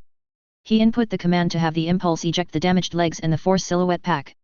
As the impulse was working on changing equipment, Ayla began helping Luna and Ray in the Minerva's defense. Athrun and Matt kept Windams off the impulse to prevent any from disrupting the process. Shin had the fresh leg flyer connect to the impulse and sync up with the suit. That was shortly followed by the sword silhouette connecting, giving Shin the new equipment set. He reactivated the impulse's phase shift armor before facing the enemy vessels. Shin flew forward at the enemy fleet which fired at him in response to his approach. He dodged the barrage of missile with ease that surprised Shin himself, but he didn't think much about it. Shin then landed on the closest Arkansas-class battleship, drawing his anti-ship swords and combining them as he went. Right after Shin landed, he began swinging his combined swords around, slashing the ship up, including the bridge. Athrun was quick to follow the impulse to assist on forcing the Omni fleet to back off and have the Minerva pass the blockade. The tide of the battle had turned, and it was now in the Minerva's favor. If they made a hard push forward, the Minerva could break through the enemy blockade and get to Carpentaria in one piece. The destruction of the enemy fleet wasn't required, but if they didn't retreat, would likely happen. Athrun went to the right of the battleship which Shin was working on and began firing on the ships nearby. He was switching between the Savior's beam rifle and plasma cannons, punching holes through the enemy vessels. Matt had blinked for a long moment after seeing the impulse land on an enemy battleship and begin hacking it up. Sure, he knew the kid had talent and potential, Matt had seen it as clearly as Ayla had. But what Matt was seeing went beyond the talent and potential he'd seen around Asgard and Gulnahan. It was like the kid had suddenly changed into an ace pilot who was owning the field. The way Shin had evaded the missiles sent at him had been like a well-practiced dance move. If someone told Matt that the impulse had an ace trained by one of the champions right now, he'd believe it if he didn't know Shin was the one in the cockpit. But Matt cleared his head and moved forward to help Athrun and Shin get the Omni blockade to fold for the Minerva. Those on the Minerva and the other mobile suit pilots could only stare at the incredible scene playing out in front of them. Of course, Athrun Zala was seen as a war hero from the previous war, so none would argue his skills and experience which could pull off an amazing turnaround. Yet, the same couldn't have been said about Shin and the impulse before the scene which was being witnessed right now. Shin had suddenly gone from being a good pilot to an amazing one in what seemed to be a blink of an eye. And that went unchanged as the impulse went from to ship, he was whipping the enemy force. Talia came out of her daze and had Malik get the Minerva to move forward onto the path which was being made for them. Athrun, Shin, and even Matt were carving a path through the enemy blockade which the Minerva could use. It would be a waste for the Minerva not to use what was being provided to it by its mobile suits. It was minutes after the turnaround began that retreat signals were deployed by the Omni fleet. What remained of Omni's blockade fleet turned and began limping away from the Minerva. The Omni fleet commander couldn't believe what he'd witnessed. Things had been going according to plan. The ZAFT vessel was on the road to being disabled so it could be potentially captured or destroyed. Yet, then the Zamzaza had been defeated by 2 out of the 3 enemy Gundams. Then those 2 Gundams and a ZAKU had proceeded to rip a path through the blockade by taking down ship after ship. The speed of the change and the intensity had been as frightening as it had been unbelievable. It made the fleet commander wonder if there wasn't some truth to the stories of Gundams being weapons unlike anything that had come before. Back with the Minerva, the ship was sailing through the wreckage of the enemy blockade. The Minerva had taken damage in the fight, but nothing which would prevent the ship from reaching Carpentaria in a timely manner. Talia let out a relieved sigh with the Minerva having managed to break through the enemy blockade. She'd thought that Athrun's plan would have been the means which the Minerva would manage to do the job. Yet, what had actually happened was something out of a war story in her mind. Shin's performance was beyond outstanding and then some. Talia would challenge any on the National Defense Committee to say assigning Shin as a Gundam pilot hadn't been the right decision. What those on the Minerva had just witnessed proved that Shin was no ordinary pilot. Looks like we managed to break through the enemy blockade, Talia stated. I wonder if it would have been anywhere as near successful if we had followed the plan Athrun came up with. Arthur wasn't going to disagree with what Captain Gladys had just said. What Mr. Asuka had just done was nothing short of amazing. He had piloted like one would expect an ace pilot to pull off against the Omni blockade. Arthur would admit he had been somewhat unsure about the captain putting Mr. Asuka in the Gundam rotation. However, there was no more doubt that Shin deserved to be in that rotation with skills like he'd just shown. The Impulse, Savior, and ZAKU had just saved the Minerva from far worse circumstances that may have come upon them. So, Arthur turned in his seat. I would agree, ma'am, he remarked. I mean, all our pilots did impressive work out there against the enemy fleet and their mobile weapons. Athrun's plan was brilliant, but I didn't know if we could pull off much of it, yet we did. And what Shin and Athrun managed was simply incredible. I would expect Mr. Zayla to be skilled and pilot out on the battlefield with the experience that he has, him being a war hero and everything. But both he and Shin took down more than 5 ships each and a carrier or more. Arthur wasn't wrong, Talia knew, but still, the turn had been completely unexpected in this situation. She had no doubt the report she would put together along with Athrun's field report would be quite the read for others to do. Talia only hoped that it would do good for Shin's record along with the other pilots the Minerva had at its disposal. They had all performed above expectations and that should be noted and recognized by higher-ups. Granted, there hadn't been anything from the National Defense Committee yet about Shin's field promotion. But it had been days, not a full week thus far, so it could still come. Yet, with the report from engaging the Omni blockade, Talia was reasonably sure those on the committee wouldn't say much about Shin's promotion any long. Instead of worrying, Talia had the bridge crew, including Arthur, get back on task. Marin got down to recalling the mobile suits and getting them back to the ship. Arthur began doing damage control and putting together a list of damage needing to be worked on. Talia told him to order the list by prioritizing immediate repair needs and stuff that Carpentaria could do more efficiently. Bert was to look ahead for any other signs of Omni causing trouble the rest of the way to Carpentaria. Talia then told Malik to keep the Minerva going slow and steady until the mobile suits got back on the ship. Once they were back on board, he was to pick up the pace and get the ship to Carpentaria as quickly as reasonably possible. Ray and Luna Maria were the first 2 to return to the hangar with their ZAKUs. Luna was still trying to wrap her brain around what she'd seen Shin just pull off. Sure, she told him she believed he was a great pilot and Luna had meant that when she'd told Shin. But what he'd just managed to do went beyond what good or even great pilots were capable of pulling off. Shin had charged into the enemy fleet and had done an amount of the work of decimating it. If Luna hadn't known it was Shin, she would have sworn she was watching an ace pilot at work, like Commander Zayla. It had just been that surreal to Luna that she still wasn't entirely sure she'd actually seen what she had. She made a mental note to herself to ask Shin what had happened out there for him to pull off what he did. Ayla and Matt were the next 2 to arrive back in the hangar with their machines. They both descended from their machines glancing at one another to make sure the other was fine after the battle. Ayla noticed the ghouls were in the process of being stored by some. Aves was having other mechanics checking over Ray and Luna's ZAKUs. She couldn't help but exhale heavily as Matt came up to her. Looks like things worked out for the Minerva getting past the blockade, even if not in the way we thought, wouldn't you say, love? Matt asked her. Ayla wouldn't disagree with Matt's iteration, but she was still processing what had gone on during the battle. Indeed.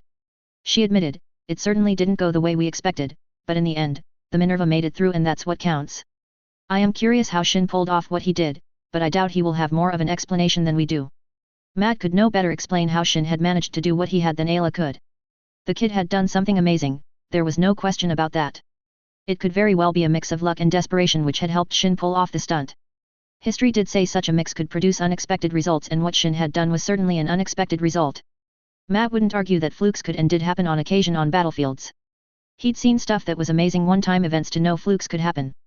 So, Matt shrugged, Shin did an amazing job, I don't think any on the Minerva will deny that. But things were desperate out there for a time, so if could just be a lucky fluke, right love? The kid is talented, but I haven't seen anything to say he's so skilled that he could pull that type of thing off on command. The conversation ended when the Savior and Impulse entered the hangar. A silence slowly settled over those in the hangar as the last two mobile suits came to a stop and their pilots descended to the deck. Everyone in hangar stared at the two pilots as they reached the deck, wondering many things. Athrun was expected to do amazing things out on a battlefield, he was a war hero after all. So, what he'd pulled off while amazing wasn't exactly a surprise other than how amazing Athrun had been. However, what Shin had managed to do was just as amazing but far more surprising that he'd managed to do it. Those in the hangar slowly began approaching the two as Athrun turned to face Shin. Athrun had been impressed by how things had gone out on the battlefield against Omni's blockade. It hadn't gone according to the plan he'd drawn up for the Minerva to break through the enemy blockade. If anything, what had actually happened was really a better outcome in the end than Athrun had predicted could go down. The enemy mobile armor had been more troublesome than Athrun had predicted. But it had been taken down, which had begun the turning of the tables. What had stood out to Athrun was the change which had come with Shin after getting damaged by the mobile armor. There had been a clear change in how Shin was fight, Athrun couldn't have missed it. But he dismissed that train of thought for the time being for later attention and began walking toward Shin. Shin, Athrun called out. If I could have a word. Shin turned to face Commander Zayla, wondering what he could want to say. Shin had done the best he could out there to help the Minerva and follow the plan the commander had presented. Sure, things changed so the plan had to adapt, but surely Commander Zayla would understand that. Yes, Commander, Shin asked. Things did get dicey out there, so things didn't go according to plan, I admit. Athrun shook his head, I'm not calling you out on anything, I assure you. Athrun gained a smile, I just wanted to say well done out there. I know things didn't go exactly according to plan, but battles rarely go that way. Plans are guidelines which battles can be fought will, not how things will go each time. Athrun paused for a moment, however, I believe your performance is more than worth noting and recognizing. So, as the field lead, I wanted to tell you that your efforts out there were amazing. Keep up the good work, okay. Shin was taken aback and really kind of shocked that Commander Zayla was commending his efforts in the battle. Commander Zayla was a war hero, one of the notable and skilled pilots ZAFT had besides the champions. To get a compliment/commendation from him was a big deal for pretty much any ZAFT pilot. Before Shin could say anything, if he could think of something, Athrun kept going. Should you keep working on your skill, then you'll go far. Heck, Athrun commented, looking towards Ayla and Matt, it may not be long before Ayla, Matt, and I have to work hard to not having you pass us by. Shin was blown away at being told he could work towards the level that the other Gundam pilots could perform at. It brought back to Shin's mind the stuff Commander McGregor had said about Shin being a Gundam pilot. Shin had been telling himself that his skills were a far cry from what a Gundam pilot had. Commander McGregor had assured Shin that he would get there given time, though Shin hadn't quite believed it at the time. However, now, after what Commander Zayla had said, Shin couldn't help but wonder if Commander McGregor hadn't had a point about Shin's potential as a Gundam pilot. Perhaps if he did polish his skills, then Shin could properly think of himself as a Gundam pilot that stories talked about. He still couldn't explain the mental clarity which had come to him in the battle. Nor could Shin say how he knew the path he had taken would work as it did.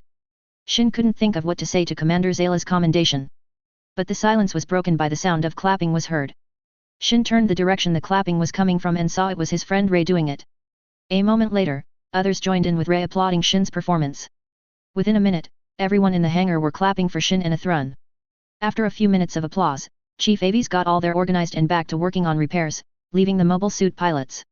The five began heading for the locker room, leaving Athrun where he was as he didn't follow them. Athrun heard the five talking about what Shin had done, specifically after the change had occurred. Luna was the insistent one for an explanation.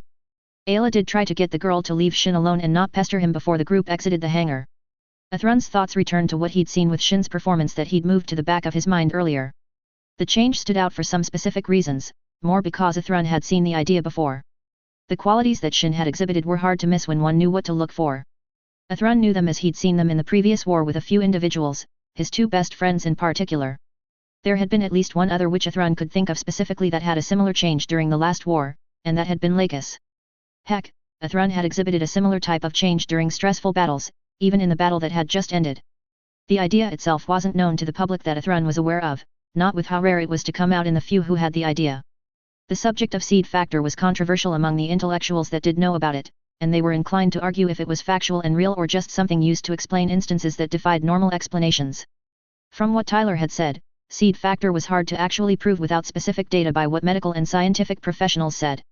The data was supposed to be unavailable or just not recorded with most people according to what Athrun had found during research on it. However, finding credible sources about seed factor had been extremely difficult. Much of what Athrun knew about seed factor came from his own experience, and what Tyler had told him about it. There were a couple of articles about it, but there was so much criticism that it was hard to know what was fact and what was not. Athrun had learned the most from Tyler, but Lakis and Kira had also said a few things which had given him food for thought as the phrase went. Athrun had been doing the research because he seemed to have seed factor himself. From the discussions Athrun had with Tyler, those who had seed factor could experience/express the idea in different ways. However, there were some common abilities which had been observed by others, Tyler included. An example of one of the abilities was having eyes in the back of the head. Tyler had said it was more enhanced awareness. If that was the case, it was awareness at a level Athrun couldn't explain and he'd experienced himself. Yet, Athrun didn't argue the ability as he'd seen it with his own eyes with Tyler and Kira, besides feeling it for himself. If his best friends were examples of what seed mode was like, then it was something humanity wasn't ready to understand in Athrun's opinion. Going against Kira with him in seed mode had been insane. Athrun would say it had been beyond ridiculous, had sailed out of the realm of somewhat insane and into ludicrous and freak unexplainable. What made the idea of seed mode even more terrifying and ludicrous was Kira's was tame compared to what Tyler was like with seed mode. Athrun cared about his friend, and knew he was an amazing and nice guy the majority of the time. But Tyler with seed mode was beyond terrifying out one's freaking mind. Tyler became a nightmarish monster which defeating seemed impossible. And Athrun doubted he was much better to others when he was in seed mode as his best friends.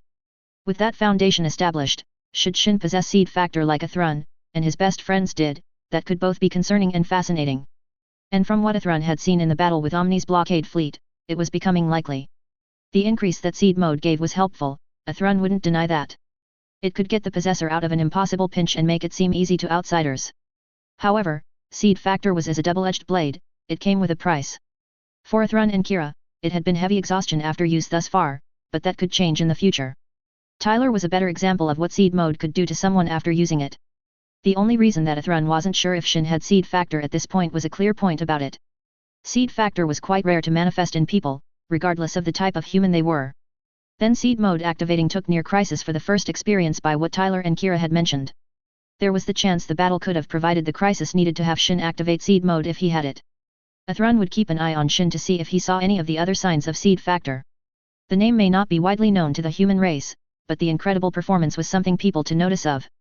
There were some that were more than willing to take advantage of a seed mode user. And to defeat another with seed factor, it normally took another with the same ability. A/N. And that's where I'll leave off for this phase. Understand, the next few phases will not involve the Minerva and them around Carpentaria. Sorry for this being so long, but as my writing style tends to be, I go from one point to another normally. But the length was worth it with the material covered if you ask me. There are 3 or 4 general scenes that I will be going to go over and highlight in this. The first is of course the meeting between Athrun, Ayla, and Matt. The meeting which takes place between the mentioned 3 is more the pre-planning meeting for the pilots or rather those that are the leaders of the pilots. I wanted to show that Ayla isn't blind or dense like some with figuring something was coming ahead of the ship. Thus, she and Matt after she bumped into him went looking for answer which brought them to Athrun. I also wanted to show the relationship between Ayla and Matt as they do care about one another. They find Athrun when he is trying to fine-tune the plan for the Omni fleet. It is a blessing in disguise in a fashion as Athrun needed information on the other Minerva pilots which Ayla and Matt were able to provide.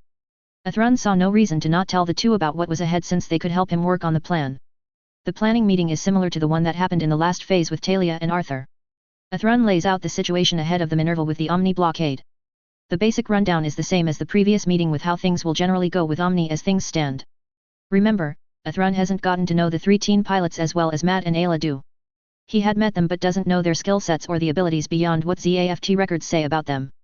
I'll get into why that is important in a bit, but it does make a difference in the long run.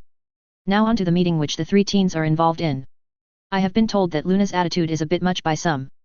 I say she is a teenager, and they can be emotional and Luna is just an example of that. She's sassy for the moment but will get better given time, so just tolerate her behavior for the time being please. The planning and really the assignments for the field are to show the strengths of the teens. While this is the 3rd iteration of the plan, it is the most detailed of them. I would point out that Luna is still argumentative, she doesn't know Athrun well yet, so she is going to be that way. On the other hand, Shin is the only one to notice the file Athrun shows is not ZAFTs but likely from the Federation. Remember, Shin was a Federation citizen so has experience with how they do things. This is yet another instance in which the Shin in my story is shown to be different than canon's.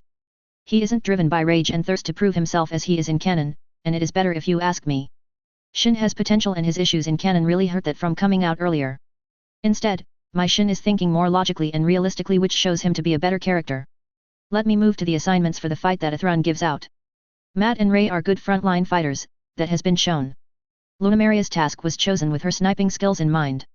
I know Luna snaps back at Athrun before he can tell her that, but she has been put on the defensive for the Minerva a lot, so I would give her a break.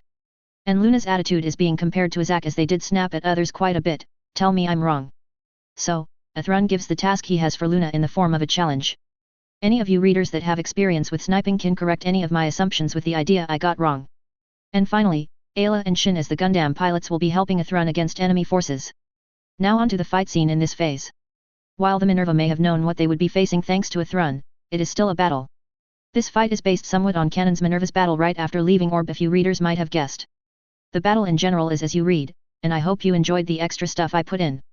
I know that the Zamzaza is technically an earlier model than the one that the Minerva faced in the Gulnahan Ravine. But those on the Minerva didn't come down in Orb in my story, so this battle is the first encounter they have with the Zamzaza. And regardless of it being an earlier model, it still is an effective machine against its enemies. Moving to when Shin uses his seed mode, I want to highlight that a bit. Before this, Shin hasn't used his seed mode, and he has no idea he even has it. Tyler may suspect Shin could have seed factor, but he doesn't know for sure. And remember, a first-time seed mode tends to come during a situation of extreme stress. Tyler, Kira, Athrun, and Lakis are proof of that point even if we don't have Tyler's story. Athrun sees the signs, even if others wouldn't recognize them. Seed factor is still not a well-known subject to the general public, only really in specific circles. And Tyler has taken the time to explain general stuff to the other three so they can recognize it when they might see it. That was why all the rest were in shock at what Shin did on the field with his seed mode, they don't see it for what it is. Such is expected of Athrun with him being a war hero, but not Shin. Finally, I want to go over the afterward, in the hangar of the Minerva. Athrun compliments Shin, and the kid really does need that as he doesn't tend to get recognized as he should if that wasn't made clear. I also want to highlight that Shin recalls Tyler's words, which means those were sticking with him more than potentially implied. Shin doesn't know about seed mode which came to him, he only sees that as mental clarity of sorts. You readers know it for what it really is, just as Athrun does. I would state that seed factor is an extremely rare thing for a person to have. I know in my story there are several, but the idea is in actuality a rare thing to see in a person. I may explain seed mode and factor more in this phase, but that is to give background more than anything else. In conclusion, this phase while long is kind of a leave-off point for the Minerva for a time. The phases coming up will be with Tyler and others. But this is a good place to leave off for the Minerva for a time and come back to later. As I always do at the end of each phase, I would ask some of you take the time and write a review and tell me what you think of this phase, ask questions, or tell me your thoughts. I do read the reviews, my life just doesn't always allow me to reply to them as quickly as I would like. Peace out until the next phase. Chapter 87, Phase 90, Threats from the Shadows. A/N.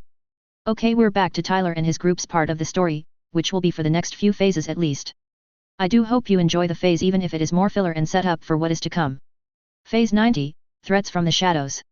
November 20th, 73 CE. Shira, the Republic. It was a few days after the Minerva headed out for Carpentaria that Tyler was looking for things to do. He wasn't one to enjoy being idle for long if he could help it, more out of habit than anything else. New orders for the Normandy hadn't come in yet that Tyler had seen from Federation High Command. Although there were rumblings that things between the Alliance and Federation were worsening, so that could quickly change. Tyler knew that looking in on Athrun and the Minerva too closely would distract him when he should be paying attention to other things. There were things Tyler could and should be doing rather than worrying about Athrun and what he could be dealing with. His friend was capable of looking after himself and Tyler knew it. It was just that the Minerva had the knack of attracting trouble to itself without much effort. Athrun would be a help for the Minerva, Tyler wouldn't deny that with Athrun's skills and capabilities. Tyler decided to browse the information network to get his mind off what the Minerva could be dealing with. Glancing over the data on the network had a tendency to help Tyler focus his mind on current events. It was a go-to method that Tyler used to clear his head and work on getting his mind on things he needed to.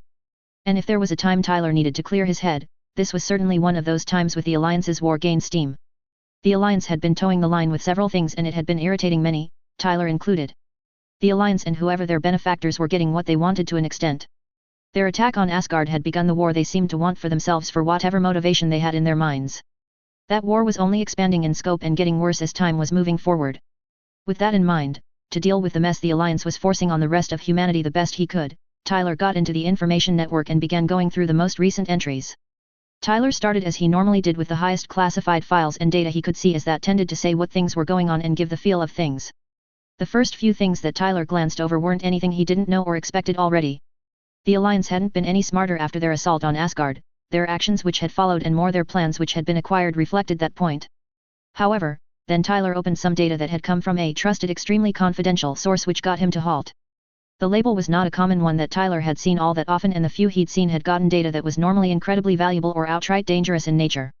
So, Tyler's curiosity got the better of him and got him to open the file to look it over more. Tyler did a quick lookup of the source listed and his concern sharply increased. The data in the file made it unmistakably clear that the source of the file provided ZAFT information. A quick side search Tyler did tell him the source tended to supply off-the-books and highly classified information before this and had been proven right thus far. That made the file all the more concerning if it was for an off-the-books or highly classified mission. As Tyler schemed over the data in more detail, he was getting the impression that he was reading a set of orders. The way it was written and some of the parts that popped out made it feel like order to soldiers or a military group. Yet, it wasn't just the format that had caught Tyler's attention, there was more to the file which was catching his eye. There were lines and phrases that were jumping out as Tyler schemed the file. Tyler had to read the file multiple times to get a better picture of what he was going over. Tyler had seen more than enough orders for all sorts of assignments/missions during his military service. So, he knew how orders were written enough to know when he was going over such orders to specific types of groups were different than others, which Tyler also knew. This file was certainly an example of careful written orders for a specific group, that much was obvious to Tyler. What was more worrisome was the orders he was reading were normally for a few types of groups which none were regular soldiers. That left the receiving group being likely some type of special forces group, which was a red flag in Tyler's mind. The more read-throughs got Tyler's concern to increase as the wording he was seeing pointed in a direction he didn't like. The wording used was carefully chosen, even if others wouldn't see the way the orders were written that way as Tyler did. And the wording strongly suggested that the file was part of the very thin paper trail on whoever would be carrying them out. For that to be the case told Tyler that the orders were likely for something that was being done off the books by some that knew what they were doing wouldn't be seen good by others. That was yet another red flag, which each new flag only made Tyler more concerned as to what he was reading. For orders to be subtlety worded to essentially evade connection and responsibility was rarely a good thing in Tyler's opinion. There were only two real reasons to do that with orders in Tyler's mind, with few if any exceptions to that. Those reasons were to keep the public in the dark about something which had to be done as a last resort to have humanity survive, and to cover something up which shouldn't be done to begin with. Nonetheless, the orders he was reading appeared to be more toward the latter of the two from what Tyler could gather so far. He was still working out what the orders were to have a group do in full, but there was specific wording which stuck out more than the rest, which was nagging at Tyler. The first phrase that Tyler picked out was location acknowledged, saying whomever the target of the group who got these orders knew who they were looking for and where they were. It also inferred that the mission was target specific, which was yet another red flag to him. What concerned and angered Tyler was when looking further down the file, the coordinates on it happened to be where Kira and Lakis were living with the kids and the rest. That implied that someone there was the target of the orders. And out of those who lived at the orphanage, Lakis was the most likely to be a target of some that wouldn't want to be connected to the girl in public. It was possible that the target could be someone else, but Lakis had the highest value as a target since she had influence with people. Regardless of who was the orders receivers was to target, those at the orphanage could very well be in danger. And if there wasn't a particular phrase that Tyler saw, he wouldn't be as immediately worried for his friends and the orphans. That phrase was blackdusting, and it changed everything since it was in relation to the target. Blackdusting was code for assassination as far as Tyler knew, and it was specific and exclusive to ZAFT. It was terms that were normally given to ZAFT Black Ops or something similar to that from what Tyler understood. He'd never heard of an instance when blackdusting had been mentioned where it hadn't been for an assassination operation. And with Lakis and Kira around where this order was potentially sending soldiers to was more than concerning to Tyler. If specially trained ZAFT soldier were going to be sent to where his friends were, the chances of them or any of the rest at the orphanage living through that weren't high at all. There were enough red flags within the file that Tyler had been going over that it was something he couldn't ignore. Plus, there was too much specific information in it to be something that was just some documentation. What he couldn't explain was why any in ZAFT or around the plants would gain any benefit from Lakis potentially dying. She was far more valuable alive than dead, logic would agree with that as the facts were. But with the blackdusting reference, that was what those sent would be there to do. Sure, a Thrun had mentioned something about a stand-in that he'd encountered. However, Tyler couldn't see that transition into a permanent thing without some trying to capture Lakis and bring her in first. So, Either someone who had different ideas which Lakis could be a threat to, or there was more going on than was being said. Neither potential answer was acceptable for Tyler, as he wouldn't let Lakis be killed by others if he was able to do anything about it. As the Normandy didn't have orders right now, he had the time to arrange something to make sure Lakis and those around her weren't killed by some from ZAFT. Granted, that would likely pit Tyler against ZAFT Black Ops personnel. That would provide him several challenges and difficulties that he normally didn't deal with on a regular basis. Yet, that wouldn't stop Tyler from doing what he could to protect his friends and those kids at the orphanage. Tyler had Salas training to work with, which included counter Black Ops skills. Tyler would make any who came to kill his friends descend into a living hell, the likes of which they hadn't prepared for before they were killed. While Tyler did do pranks to some, friends included sometime, those were tame compared to what Tyler was actually capable of when put to it. Tyler normally had a line he kept behind when it came to pranks, more so he didn't go too far and do real harm to others. But those that would come to attempt to kill Lakis or another at the orphanage, Tyler would cross that line to protect them. With that motivation in mind, Tyler got to work preparing for what he would do to protect his friends. The first thing he decided to do was return a call from Carlos which had come yesterday. Tyler assumed his friend had called to ask him to come to Tesway to test something for him. That was normally the kind of call he got from his friend, which Tyler usually didn't have an issue with. The message that Tyler had listened to had confirmed that Tesway was requesting him to come and test something for them. But right now, Tyler really needed something for a bad situation that could help and turn the tables. For all Tyler knew, the stuff Carlos wanted Tyler to test something which he could use to help protect those at the orphanage. Tyler certainly hoped that was the case, as it would be a good omen in Tyler's mind. But if it wasn't, then Tyler would have to figure out other plans which he could count on for what was ahead. He waited for the answer on the other end of the call, which took what felt like a long moment. Carlos had been recording some things when his comm unit had started going off. When Carlos looked at the ID of the caller, he smiled seeing it was Tyler. He'd reached out to his young friend on behalf of several members of Tesway along with himself. They had equipment that really needed testing, specifically field testing for further improvements to be made. Tyler had been the first person that was considered for the job, as he usually was. It just said how much Tesway saw Tyler as their star tester. The feedback he gave after testing was exactly what any developer could ever ask for the vast majority of the time. And with Tyler still around Shira, as far as Carlos knew with the ship he was assigned to in dock, having him testing was ideal. Carlos hadn't been able to reach Tyler when he'd called yesterday, but he'd left a message for him. With Tyler calling back, Carlos hoped that his friend was responding to the request for him to test equipment for Tesway. Carlos connected the call. "Tyler, so glad you are returning my call. I do try to get to them as I can, Carlos," Tyler replied. "Your message said that you and others at Tesway have something you want me to test. You know I normally am more than happy to do that whenever the opportunity comes up. However, something unexpected has popped up which has me hesitating, sorry to say. The unexpected situation will likely become a dicey situation before its end. So, if this equipment you would like me to test is able to potentially assist with that, I would be more than happy to do the testing for you and your colleagues. Yet, if it can't do that, I will have to ask you wait for a little bit while I settle what has come up for me.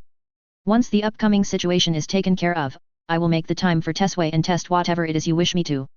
Whatever situation that Tyler was hinting at, Carlos was fairly sure that the machine Tesway wanted him to field test should be able to help him. Carlos may not know what situation Tyler was about to get into, but whenever Tyler had a serious tone, it tended to be a dangerous one that would have him fighting. A mobile suit would no doubt help him in what he would be facing. That was more so with Tyler being the caliber of pilot he was. "Oh, I'm confident that what we at Tesway wish for you to test should be of help to you in whatever you are going to be going into," Carlos returned. "And once you see what we want you to test, I have no doubt that you would agree with my reply." It wasn't that Tyler didn't believe Carlos and his confidence, he trusted his friend when he gave the sales pitch as he did. His friend had proven his confidence tended to be well placed and founded with the work he and others did. Yet, there had been no specific mention of what equipment Tyler would be testing or even the type. But Tyler figured he would have to swing by Tesway and see what they had for him to work with. He was already planning to stop by a Federation's military armory for some supplies. However, that could be done along the way to the train station to get to Tesway. "I'll take your word for it, Carlos," Tyler remarked. "I'll be at Tesway in around an hour to an hour and a half. I need to swing by one place before Tesway and get some things before heading your way. So, whatever you have for me to test, if you could have it ready to present and me to potentially take it and go, that would be great." Carlos had no issue having the machine Tyler was to test ready in an hour. He was just left to wonder what kind of a situation his young friend could be going into. For him to need to swing by another place before coming to Tesway suggested he was going to fetch supplies of some kind. If the situation would be as dicey as Tyler implied it was going to be, Carlos could only imagine that his friend was picking up tools which likely include an array of weapons. Carlos knew that Tyler was a soldier and as such, he fought and killed others when required to. It was the unfortunate state of the world which it was being pushed into once again. "We can have what we have for you ready in an hour, Tyler," Carlos replied. "I will see you when you arrive on the other side of the security checkpoint." Tyler ended the call, and got straight to work gathering what he could need for the situation he was going to be getting into. He grabbed a large duffel bag along with a second smaller duffel bag. The larger bag would be for the arsenal that Tyler would be getting from the armory, including guns and explosives like grenades of varying types. The smaller bag would buy for the other equipment that Tyler would retrieve for the situation he would be working on. He was planning to go against ZAFT Special Forces soldiers or better with what he would be snagging at the armory. Tyler knew he couldn't hold back and play nice with those that would be coming to try and kill his friends. The orders he'd read were too suspicious for Tyler not to take it seriously and do his utmost to stop those who were carrying out the orders. Once Tyler gathered the stuff he had around his house that he felt he may use, he went to his car. Tyler drove over to the area where the Federation had military complexes and facilities. He needed to acquire supplies from the armory like guns and other things. Tyler got through the security checkpoint without issue, though he had to say that he was on Salas business. Tyler knew saying that was a privilege that Salas agents had which was rarely abused. Salas business was stated when it was better for others not to know what was being worked on as it was either classified and / or something really nasty. What Tyler was going to be going into didn't turn out to be nasty before the end, he would be absolutely shocked. So, as far as Tyler was concerned, protecting his friends against what was going to be coming their way qualified the type of stuff Salas dealt with. At the armory, Tyler was able to acquire a variety of guns which he fitted in the large duffel bag. The guns were arranged to fit in the bag as tight as possible so he could put as good an arsenal to work with as Tyler could get. Along with the guns were grenades, flashbangs, and tear gas grenades. In the center of the duffel bag was an explosive device which Tyler had asked for in case he had need of a trump card to get his point across. The device could blow up the orphanage and take those assaulting it with the building when it came down. Tyler hoped that wouldn't be needed, he would rather not destroy the orphanage if he could help it. The one at the armory had no issue with the requests Tyler had for some specific equipment he would like to have to use if need be. Tyler appreciated that the armorer didn't ask too many questions about what Tyler was going to be going into. It was better there was the least questions asked about what Tyler would be doing as possible. With Tyler going to defend Lakis, Kira, and the rest at the orphanage, he expected things to be tense for himself and the rest. He would be going against a group with the same general training as Tyler had as they would have the equivalent of special forces training. Tyler would rely on his Salas training to help him fight off those that would come to the orphanage to do harm. There were a few things in Tyler's favor which he wouldn't discount. The orphanage had an armored bunker which those there could retreat to in hard times or when in danger. The kids and others at the orphanage would be okay as the shelter would protect them from most things. That would include Tyler's trump card in his large duffel bag, even if the armorer said the explosive device could take out a medium-sized building. The goal was to protect and preserve the inhabitants of the orphanage in Tyler's mind. After the stop at the armory, Tyler reached out to Lisa. He wanted to inform her that he would be away for a few days. Tyler didn't want to leave Lisa hanging or wondering where he could be should orders for the Normandy come down. He didn't foresee the issue that Tyler would be handling taking more than a few days at most. But he knew the Normandy was awaiting orders and could get them while he was away. Yet, Tyler wanted to cover as many bases as possible before he got into the situation he was going toward. He did give a basic summary to Lisa about the mess he was going to be diving into. Lisa didn't argue with Tyler about what he told her, which he appreciated. Tyler hadn't doubted Lisa would try to talk him out of what he planned to do since she knew the lengths he went to for friends. Once Tyler finished giving Lisa the rundown, he drove over to the nearest train station. He rode the train to Tesway, wondering what kind of equipment Carlos and his colleagues had for him to test. Normally, Tyler wouldn't question what Tesway wanted him to test for them. It was a lesson he'd learned, as if he questioned it, then those at Tesway may go to someone else, and Tyler didn't want that. Tyler enjoyed testing stuff for Tesway as it was fun for him and let him stay in the know about developing technology. He just hoped that whatever it was that Tesway had could help him defend the orphanage against those coming to cause harm. Tyler trusted Carlos when his friend said they had something which would assist Tyler. But without knowing more specifics, Tyler was still concerned. When arriving at the Tesway station, Tyler faced a bit of a hurdle. With what his duffel bags contained, getting through the security checkpoint would be more time-consuming. After showing his military ID, those at the checkpoint requested that Tyler put his bags through the scanners there. Tyler told them it would save all time by himself, saying he had guns and explosives in the bags. He also stated the supplies were for Salas business, which he couldn't get into detail about with others. Tyler got a bit of pushback which he'd expected from those at the checkpoint. It was their job to protect those at Tesway and screen those trying to enter the complex. So, Tyler didn't blame the soldiers for not just doing what Tyler told them and letting him through. Tyler was just coming to potentially picking up something to assist in the situation Tyler would be diving into. After some back and forth discussion between Tyler and the soldiers at the checkpoint, Tyler was allowed to proceed into Tesway. Just beyond the checkpoint, Tyler found his friend Carlos waiting for him. Tyler smiled at his friend and would have waved if he wasn't carrying the 2 duffel bags. Carlos had been waiting for Tyler as it had been around an hour since Tyler had called Carlos back. Carlos's attention had shifted when he heard voices from the security checkpoint. By what he could hear, there was some sort of argument going on with the soldiers at the checkpoint. One of the voices certainly sounded like Tyler if Carlos wasn't mistaken. It was a tad odd that Tyler would be stopped at the checkpoint as he was sort of a regular that visited the complex. Thus, the soldiers at the checkpoint should be aware Tyler was pretty much welcome to come and go unlike most. Carlos waited for Tyler to finish whatever he was talking about with the soldiers, still curious what the issue could be.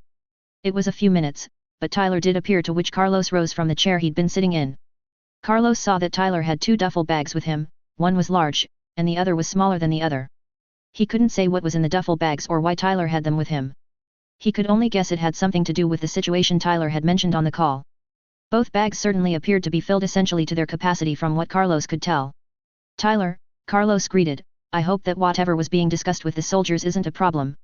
You normally don't have problems entering the complex as you come around it somewhat regularly." Tyler knew that his regular visits to Tesway had helped him get through the security checkpoints more efficiently. However, with him carrying an arsenal and supplies, that was not part of his ordinary visitations. The soldiers were doing their due diligence by questioning him about what was in the bag and why he had such things. The Tesway complex was a protected place, so weapons being brought in was to be discouraged. And if Tyler wasn't going to be heading into a nasty and dicey situation, Tyler wouldn't have brought what he had. But Tyler's circumstances were what they were, and he couldn't change them by sitting around and doing nothing. He would regret that type of inaction for the rest of his life, Tyler was sure of that. So, Tyler shrugged in response to Carlos. "Well, the discussion as you put it wasn't nice, but I can't blame the soldiers for doing that," Tyler remarked. "I'm carrying things which they are to not normally allow to enter into Tesway." Carlos took Tyler's reply to say that the bags contained weapons and other things of the like. It wasn't his business what Tyler was doing, though that didn't stop Carlos from being curious. His friend was a heck of a soldier. Carlos was aware that Tyler was considered some type of specialist and the best at what his skill set was, which Carlos didn't know specifically. But from what Carlos had taken from the call with Tyler, there was something go on which Tyler was working on. Whatever it was had Tyler on edge, which was rarely a good thing. Carlos had learned that Tyler's intuition was not just something impressive with how often it was right, but something not to question without extremely good reason. "I'll take your word for that," Carlos returned. "But I would assume you want me to show you what we here would like you to test for us, right Tyler?" Tyler nodded as he was on what one might call a time crunch with a Black Ops group coming to harm friends.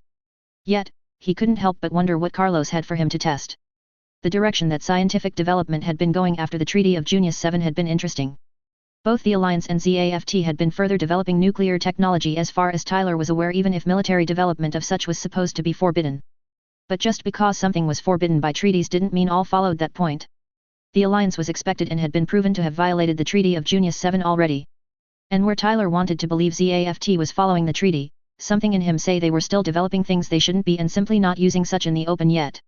On the other hand, Tyler knew the Federation had been keeping its word, not further developing nuclear technology for military use. Tyler felt that had been motivating Federation R to look and work on alternatives to nuclear tech. He would be surprised if Federation scientists hadn't made some kind of progress in some type of alternative. However, Tyler hadn't heard much about what could have been developed in that regard. He hoped that Carlos might give some hints as to that while Tyler was here. Yet, Tyler knew he needed to focus on what he was going to be doing in the very near future. Any new developments in technology could wait for later consideration and research. Carlos led Tyler to the mobile suit development floor, as that was where the machine Tyler was to test was located. The suit had arrived at Tesway a few weeks ago from the Kuvos weapon development facility. The unit was one of the prototypes of the next generation of Gundams which the Federation was planning to use. It and the other prototypes were collaborative efforts between Tesway, Kuvos, and another scientific development facility. The third facility was a newer one by the name of Valhalla Research. The place did theoretical research on new technologies. What Carlos had seen from the place had already blown his mind with how revolutionary the developments would be. The power reactor on the mobile suit Tyler was to test alone was incredible. Tyler was brought by Carlos to the mobile suit development floor, which had him kind of excited. If the mobile suit development floor was anything to go by, Tyler could be testing a mobile suit for Tesway. Tyler never had an issue with testing things for Tesway, and it wouldn't be the first mobile suit he'd tested, really his second one. The first mobile suit that Tyler had gotten to test may have not been in a field test, but it had still been a blast for Tyler to work with. And a mobile suit would be honestly perfect for the mess he was going into with going against a Black Ops group. Should the group be thinking about contingencies, they would bring mobile suits of their own to work with. So, Tyler wouldn't be saying no to using a mobile suit should that expectation prove true. Carlos came to a halt and put in a command into the console he had stopped by, which had lights come on in front of them. Tyler blinked as he took in the sight which had appeared in front of him. A mobile suit was in the dock, and it was unlike any that Tyler had seen before. The first thing which Tyler noted was the suit was a Gundam type with the features which had made Gundams their own suit type. The machine was 18 meters in height from its head to the floor. The suit was grey, the same shade as Gundams which didn't have their phase shift armor activated. The design was certainly different than what mobile suits had exactly before now. What stood out to Tyler was an orb-like part in the torso, and the ribbons which were on the outside of the shoulders, and in the legs. Tyler would admit he was already getting excited at seeing the Gundam in front of him. That Carlos had brought him to be here looking at the suit strongly implied that it was the equipment which Tesway wanted him to test for them. For the machine to be a Gundam just made the prospect of testing it all the more exciting for Tyler. But he would hold in his excitement and judgment until Carlos gave him the rundown of what the Gundam could do. Tyler saw no weapons other than what could be beam saber hilts. But he felt there was more to what the Gundam would have than he was seeing right now. Thus, after taking in the suit's appearance, Tyler turned to Carlos. "So my friend," he began, "if this Gundam is what you have for me to test, then you got me more than willing. But do give me the spiel you got on this mobile suit since I'm all ears."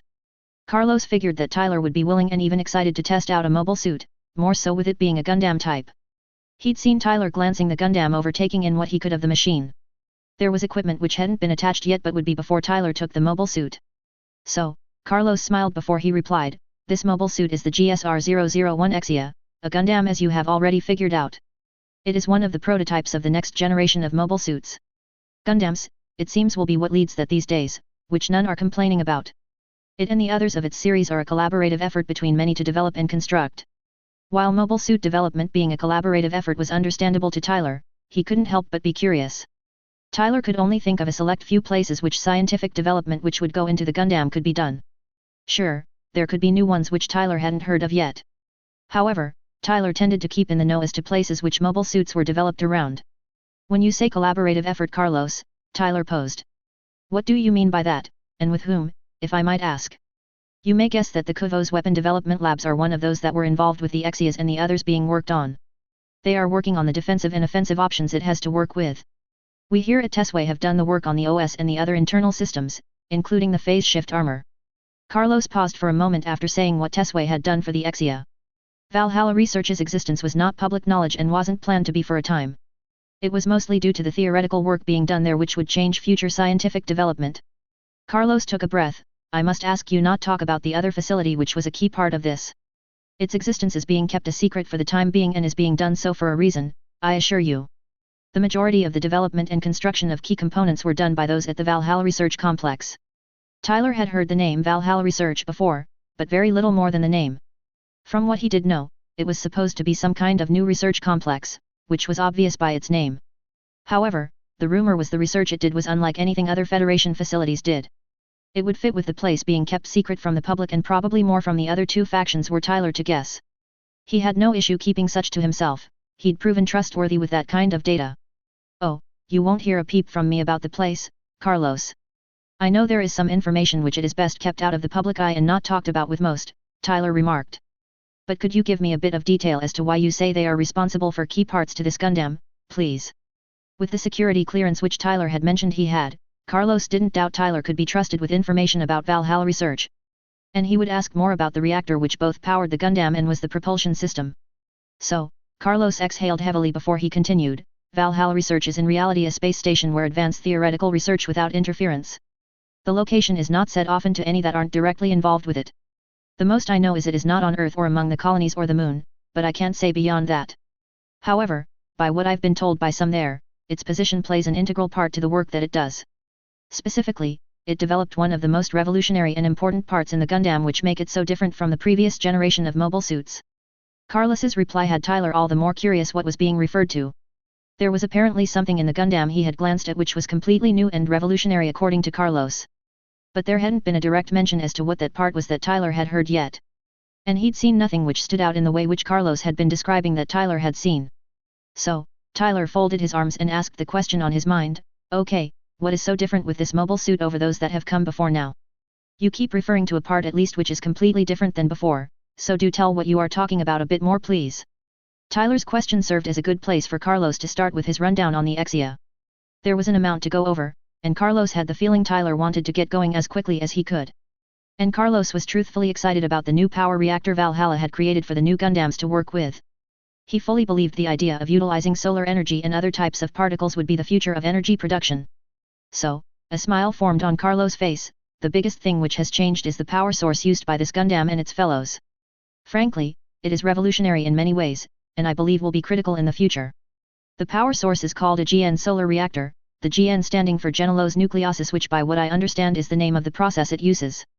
The reactor is a semi-perpetual generator which harnesses the byproducts of baryonic decay as an energy source which comes out as light particles. Tyler blinked at Carlos's explanation, for some of it went way over his head. Tyler would be the first to admit he wasn't scientifically minded, nothing like his dad was. He was sure his dad would have understood what Carlos had said, and likely been excited. But the scientific terms were as gibberish and mumbo-jumbo to Tyler. All he'd gotten from the explanation was the power source the Gundam had was new, and it was amazing in some way to Carlos. The terms his friend used meant nothing to Tyler as he'd not heard of most of them. Solar was fine, that had something to do with the sun's rays, but how that related to the power source, Tyler hadn't a clue. So, Tyler held up his hands and waved them to catch Carlos's attention. "Whoa man, hold up," Tyler said. "The majority of what you just said is akin to gibberish to me as it made no sense. I've said it before and I'll say it again, I'm not science savvy like my dad was. I'm smart, no denying that, but scientific terms don't land with me well, as hard as my dad tried to change that." Tyler paused and sighed as he hated to have things simplified for himself, but with science stuff, it was necessary. "That said, please, dumb down your explanation so that I can actually have a chance at comprehending what you are talking about." Carlos had forgotten that Tyler wasn't like his father, Professor Blas sometimes. Tyler certainly had gotten a portion of his intelligence from his father but hadn't gained the scientific understanding Professor Blas had possessed. Tyler just looked so much like his father that it was not that hard to forget he wasn't Professor Blas when Carlos got excited. Thus, Carlos inclined his head. "My apologies," Carlos replied, "you just look so much like Professor Blas and talk like him sometimes that old habits come out." Tyler had no issue being compared to his father, if anything, it was one of the best compliments he could get. And it was Tyler that forgot that Carlos was one of the seemingly many students that his father had taught over the years. So, Tyler waved a hand. "Don't worry about it. Being compared to my dad is among the highest compliments I feel I can receive." Tyler stopped as his heart ached with being reminded of the loss of his dad and sister. "I only wish my dad was still around." Carlos gained a solemn expression at Tyler's reply. He knew that his young friend wasn't the only one that missed Professor Blas by any stretch of the imagination. Tyler had lost his father and younger sister when Bloody Valentine had occurred. For the students of Professor Blas, they had all lost a dear mentor which all had respected and loved. Professor Blas had been the ideal teacher that cared about each and every student he had regardless of if it was just for one class he taught or more. Most of the students had gone to the professor for something they had been working on, Carlos included. Heck, Professor Blas had been one of those that had recommended Carlos to work at Tesway R. You probably already know, but you aren't the only one that wishes the professor was still alive and not taken by the Bloody Valentine. Tyler said nothing, which Carlos took to continue where he had been going in his explanation. "Forgive me for getting sidetracked," Carlos stated. "Back to the explanation, and I will word it so you should be able to understand it better. The reactor generates particles that have many similar qualities to solar energy from the sun. Yet, those particles have solar energy at densities that have not been seen before. Like other power sources, an individual GN reactor has a limited moment-by-moment output. However, due to its design and nature, the GN solar reactor continues to supply power for a theoretically infinite period of time.